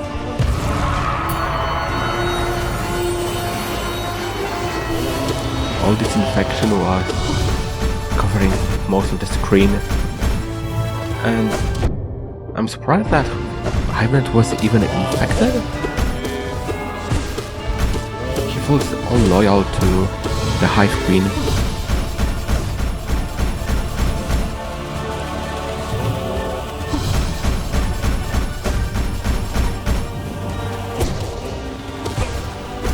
Now when I think all these areas would be even more immersive if all those that watch were replaced with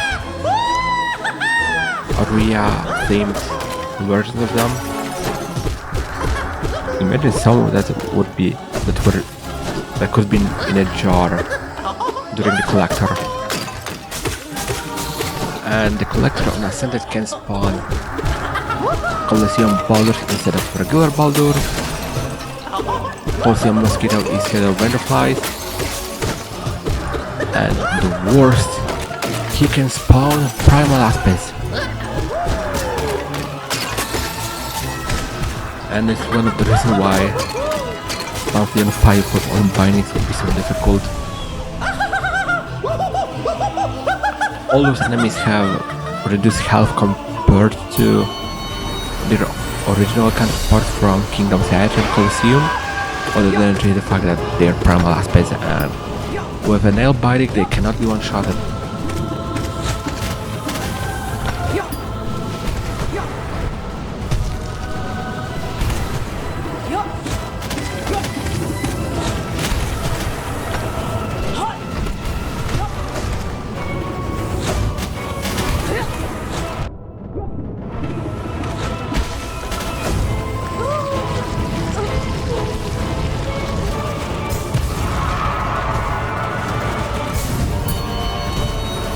Nothing left to say. Nightmare King.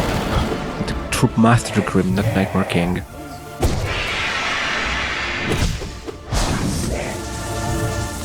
And it was a bit too fast, so he didn't get he couldn't finish a bow, so Grim started to scream, and proceed with a pufferfish attack. It extends the fight a bit, and in my first playthrough, I was always attacking the Grim during his bow.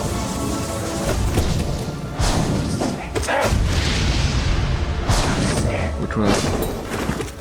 I didn't even know why I was doing it. All that I could do was extend the fight.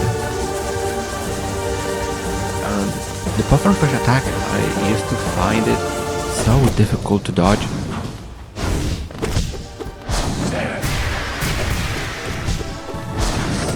And during networking, I think those balls projectiles are more swift.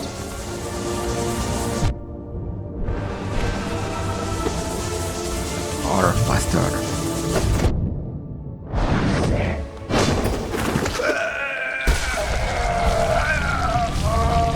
Shadow pushed me a bit into Dashmaster.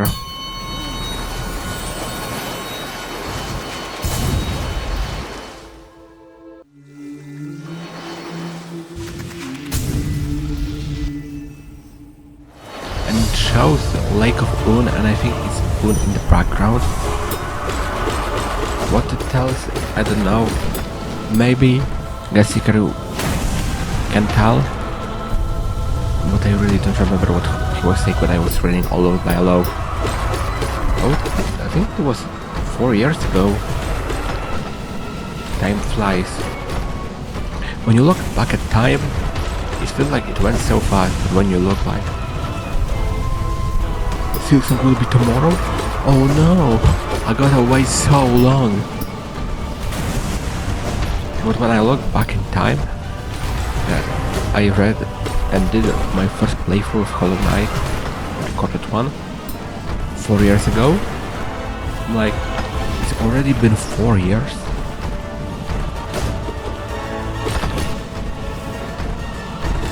Time sometimes flies, especially doing things that you like.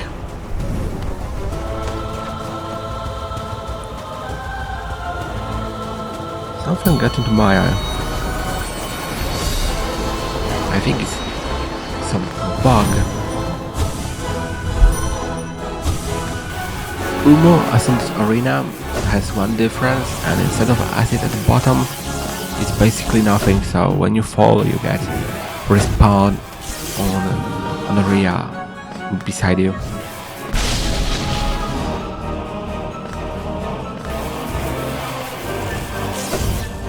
So you gotta be more careful. Even though the acid is gone, the particles remained.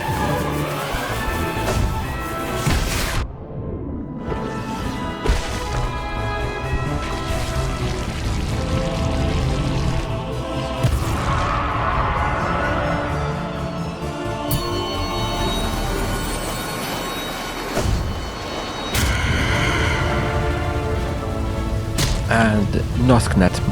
I mean, in the Hall of Gods, it's called Winged Nosk. I saw someone call it Nosknet, and I was like, yeah, why not? It's Nosknet. And the hitboxes of Winged Nosknet are so awkward.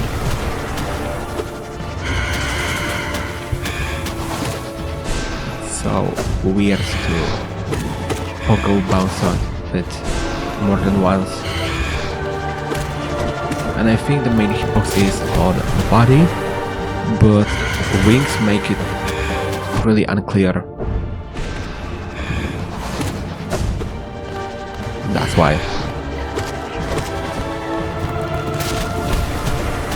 And I think it's a really cool boss design, but I really don't like the fight. It's not it. Original Nosk is great though. And we have a cracked Hornet mask instead.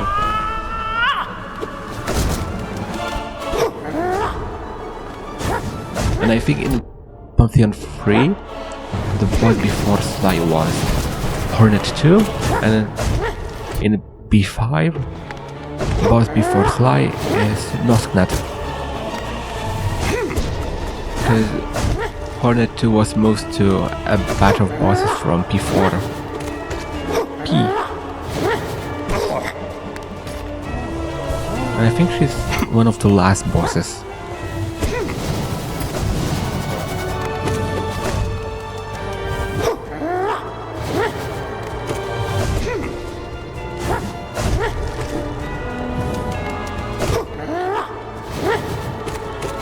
Grid Slash, I think, is the only attack from Sly which deals double damage. Dash Slash, I don't think so. While Nice Dash Slash has a boosted damage as well.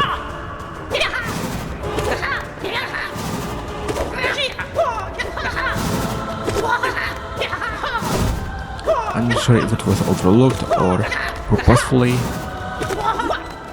made to be easier.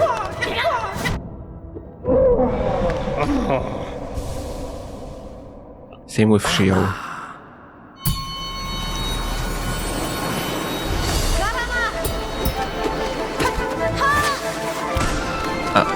Now it's Hornet.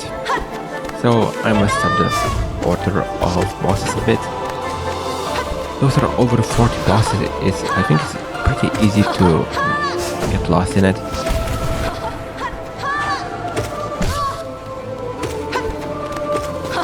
It's interesting how Godseeker follows. I think it follows the boss instead of the knight. I think during Soul Master, Godseeker was following every teleport of Soul Master. It was kinda hilarious. And now it's the last bench before Pure Vessel. Second last bench.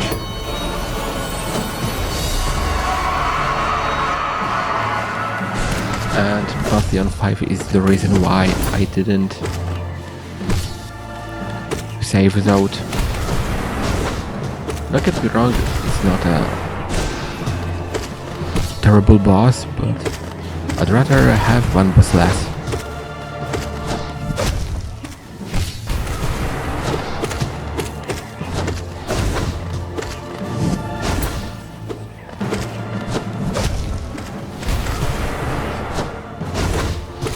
Godseeker follows Knight's movement.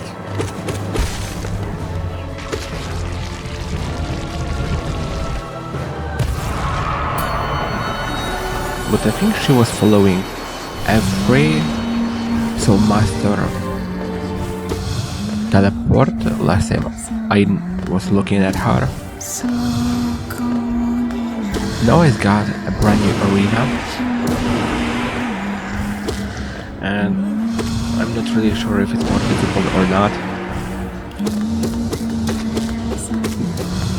This arena being smaller makes Noise much easier to track. But on the other hand, there's a lot of thorns and easy to dash into them.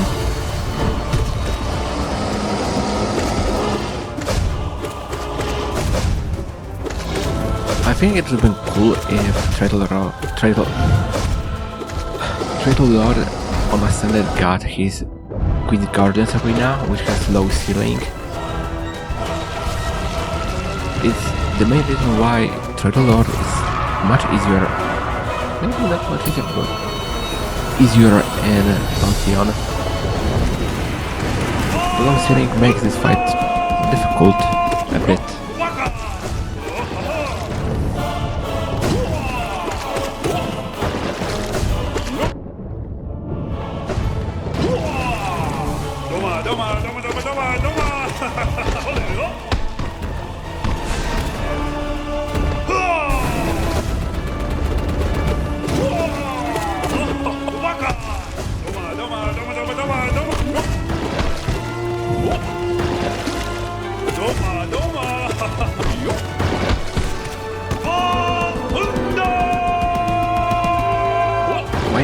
didn't get any further changes, and I don't think health will change when compared to Pantheon 1.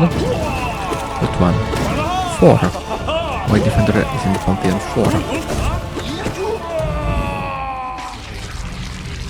I'm not sure if his health pool was changed from his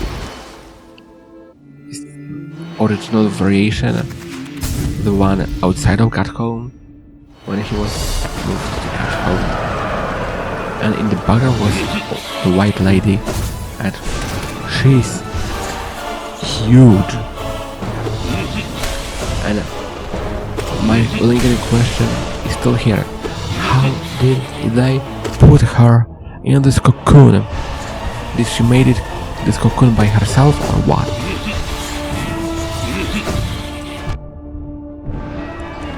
It's complicated. I don't understand.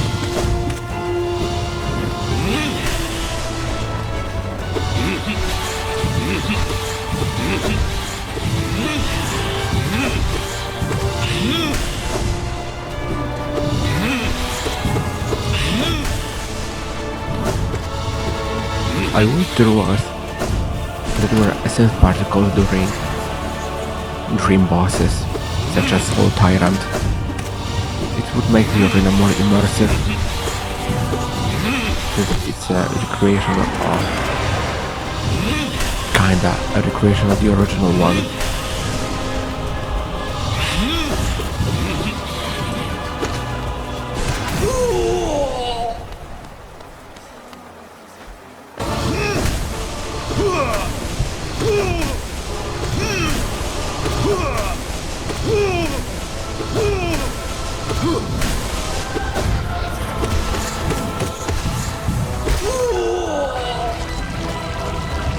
And after Soul Tyrant, I think there are 5 bosses left.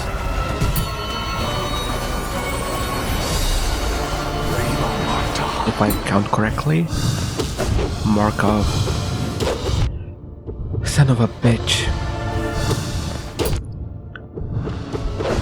This arena is absolutely awful. It would have been much easier if there was, or maybe it would be harder if the arena didn't have any platforms but a flat floor. Maybe it would be easier, I'm not sure. Original arena is a bit cluttered with platforms, and this one is just lacking the floor.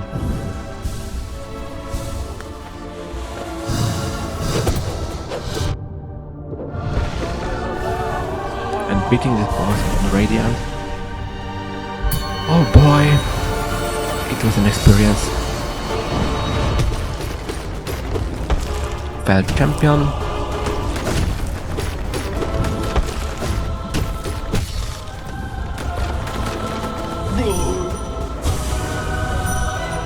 And now when I think about it, they make all this text that appears like bosses but champion have in the corner text. Are those PNGs or is it generated? I don't know. I didn't dig through the code.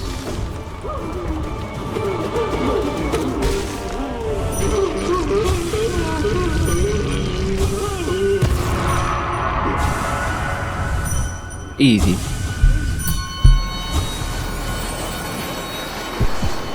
And my vessels are full. And time for Nightmare King.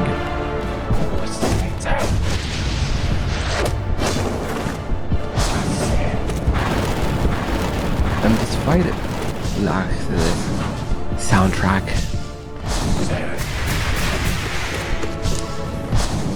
I really miss some bosses' original track in Godhome. I wish all bosses got a remix for Godhome. It would be so cool, but it would take a lot of time. Arena for Nightmare King in Godhome is always the same. Flat floor with a fall at both sides, instead of a wall which was in its original fight.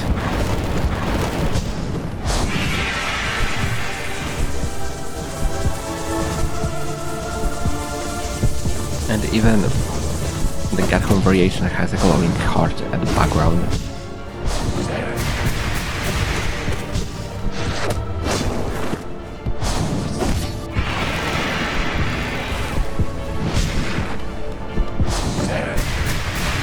As I mentioned previously, it doesn't matter if you banish the Grim Troop or not. Networking will make an appearance in Pantheon 5.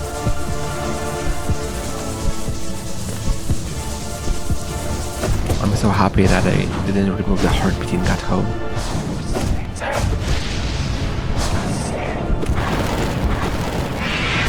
It adds a lot to the fight. It's such a small detail. And even the death sound is the same way, with it being the outro of the Nightmare King track. And time for Vessel. And this is the throne room. Does it imply that Godtuner was in Hallownest long before the game started? Or is she going through memories of everyone? That would be a bit nasty. I mean, either way, Godtuner is an intruder. Hallownest, honestly.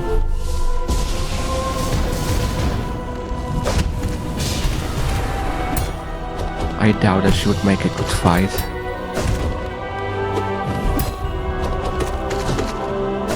She's only here to be.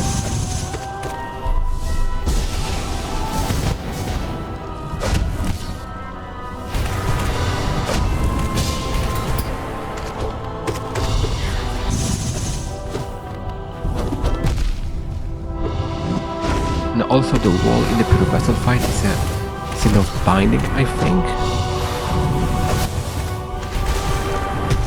It looks really cool. Especially that it glows when you get close to it.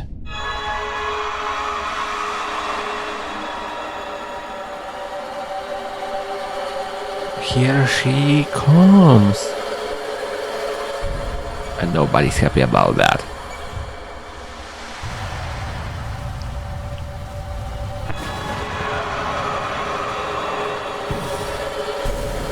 Absolute radiance.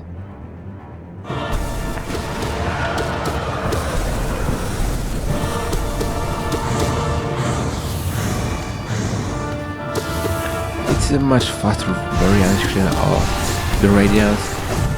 I think her attack speed was doubled. She's much faster.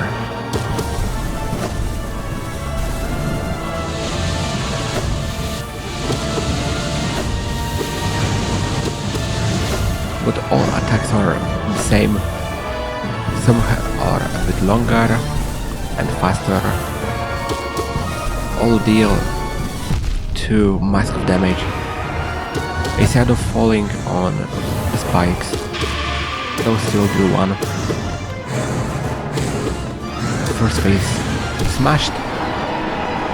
And it's the second phase. At least I'm not sure if it's how it's made in the game files or on the wiki. The platform phase now, which I would say is for phase 3, and she spawned in an actually good place because she was pretty close. I poorly timed the Descending Dark.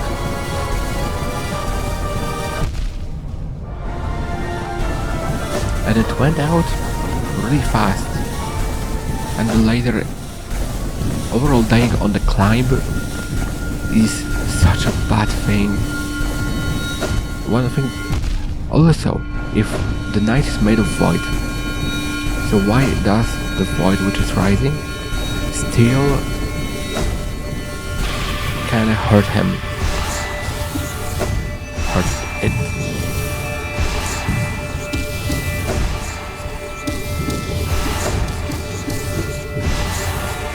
That's a close call.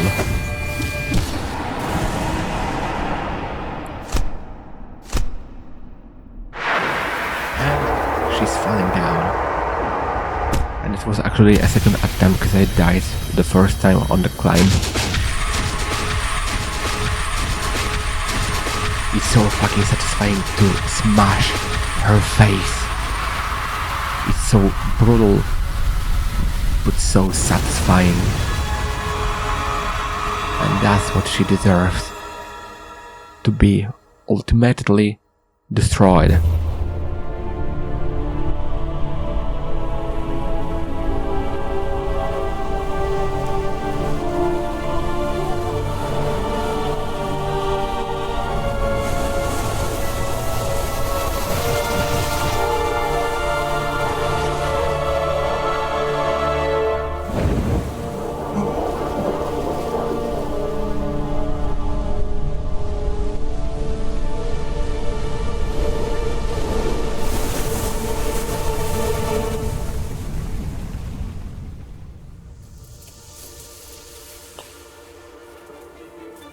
So basically, Godseeker got filled with void.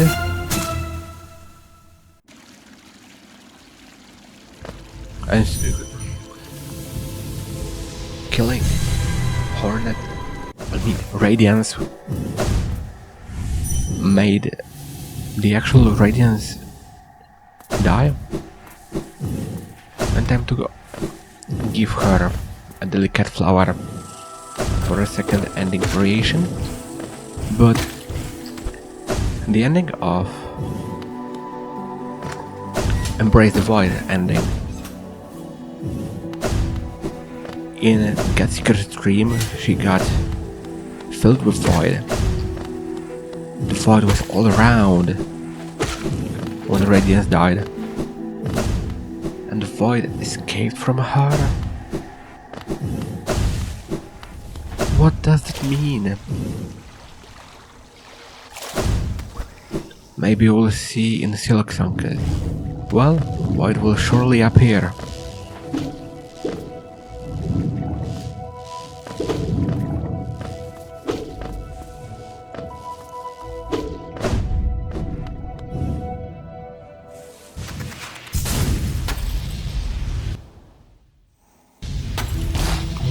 Getting a delicate flower to the Godseeker is much easier than getting it to Pharaoh.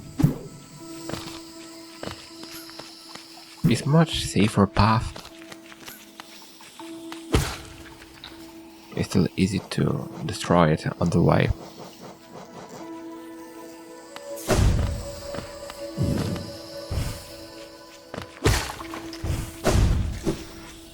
So basically, Godseeker was filled with void. In her dream, the void was dripping out of her. And then tentacles left and the screen faded to black. And for some reason there is a variation with delicate flower.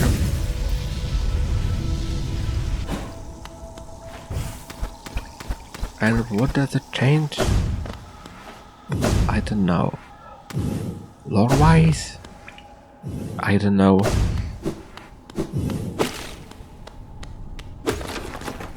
Maybe Silksong will explain some of that. Also, as you can see, enemies are dead because I already got hit on the way.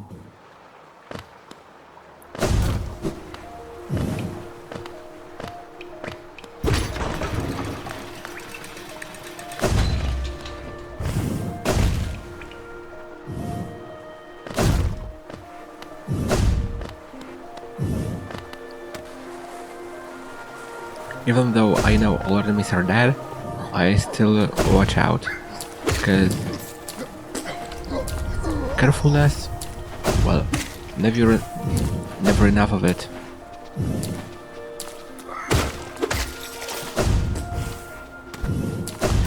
And when you kill the Mailsmith instead of, well, not killing, his corpse will be in the junk pit.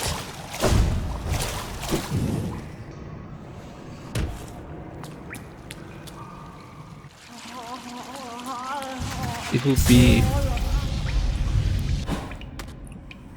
right to, well, on the right side of the shit lake. I mean, shit lake. Of the water.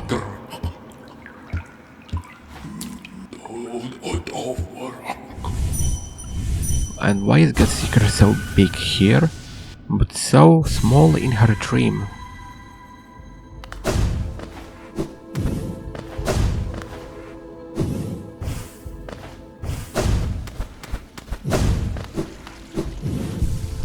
And also Hornet will have some of the nice abilities, and I'm curious if Shadow Dash will be one of them. But I think she will have some sort of that. I think. And this episode would have been... here's the secret match also. This episode would have been much longer if I did it fully again, so there would be a small poof, and I might have skipped right into the Radiance fight.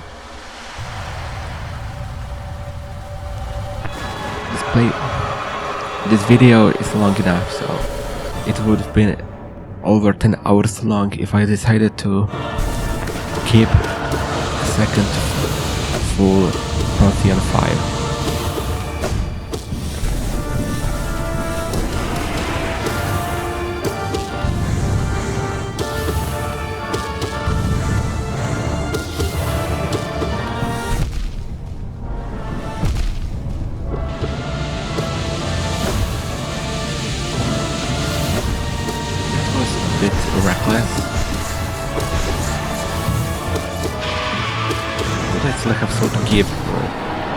There's the downside of healing, cause I don't have soul to smash Radiant's face.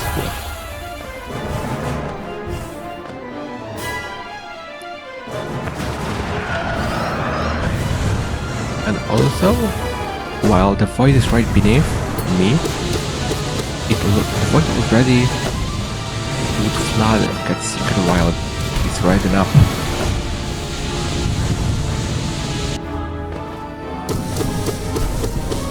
What's even the purpose of Godseeker in the lore?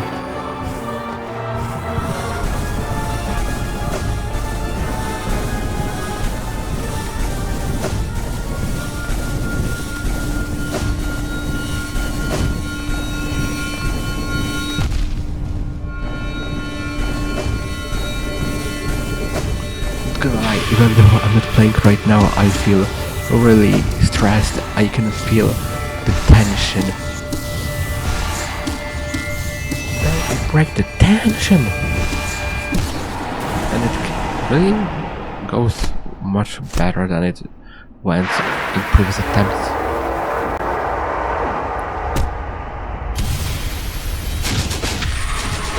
Satisfaction Part 2.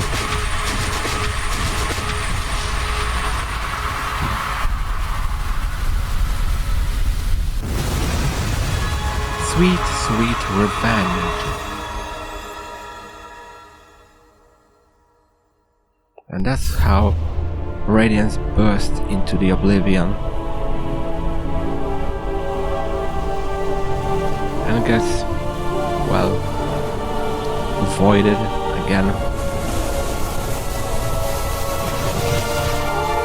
Does she even sit on that throne?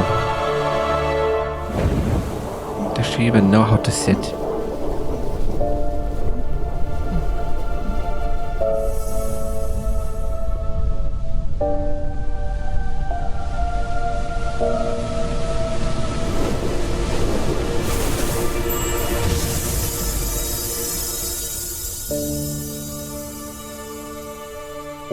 So basically, it might imply that delicate flower can counteract the void, I think, because the void bursted out of the Godseeker and it disappeared when she was holding a delicate flower. I don't understand. And for the first time, here are credits for you. This playthrough now is fully finished, it's over, it's 112%. Our bosses were killed, all pantheons are done. Every achievement that could have been done on a single on one playthrough is done. Aside of speedrun 2. All endings you have them all pieces, one place. Hollow Knight is finished. Will I return to this game again?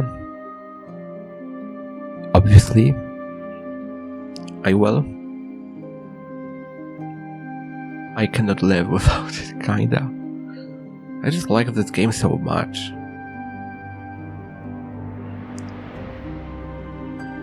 So, with Hollow Knight done, next video will be a speed paint of my drawing, which you could see on the thumbnail, and after it will be Hollow Knight Silksong. Finally, even I shed a tear, because I'm just so happy all pieces in one place.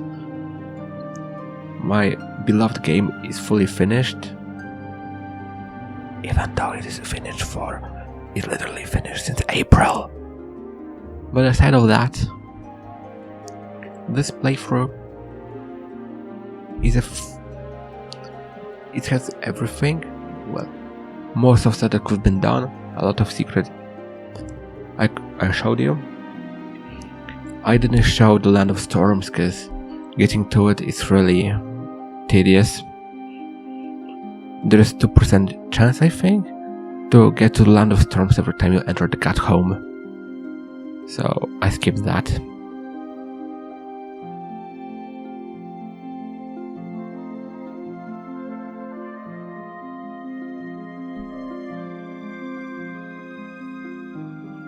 And I'm so happy that I could prove myself to beat the game fully on Steel Soul mode.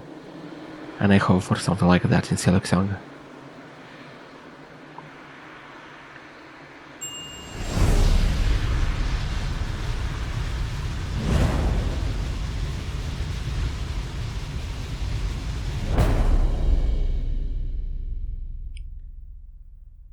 And with this accent, see you again in Hollow Knight Silksong.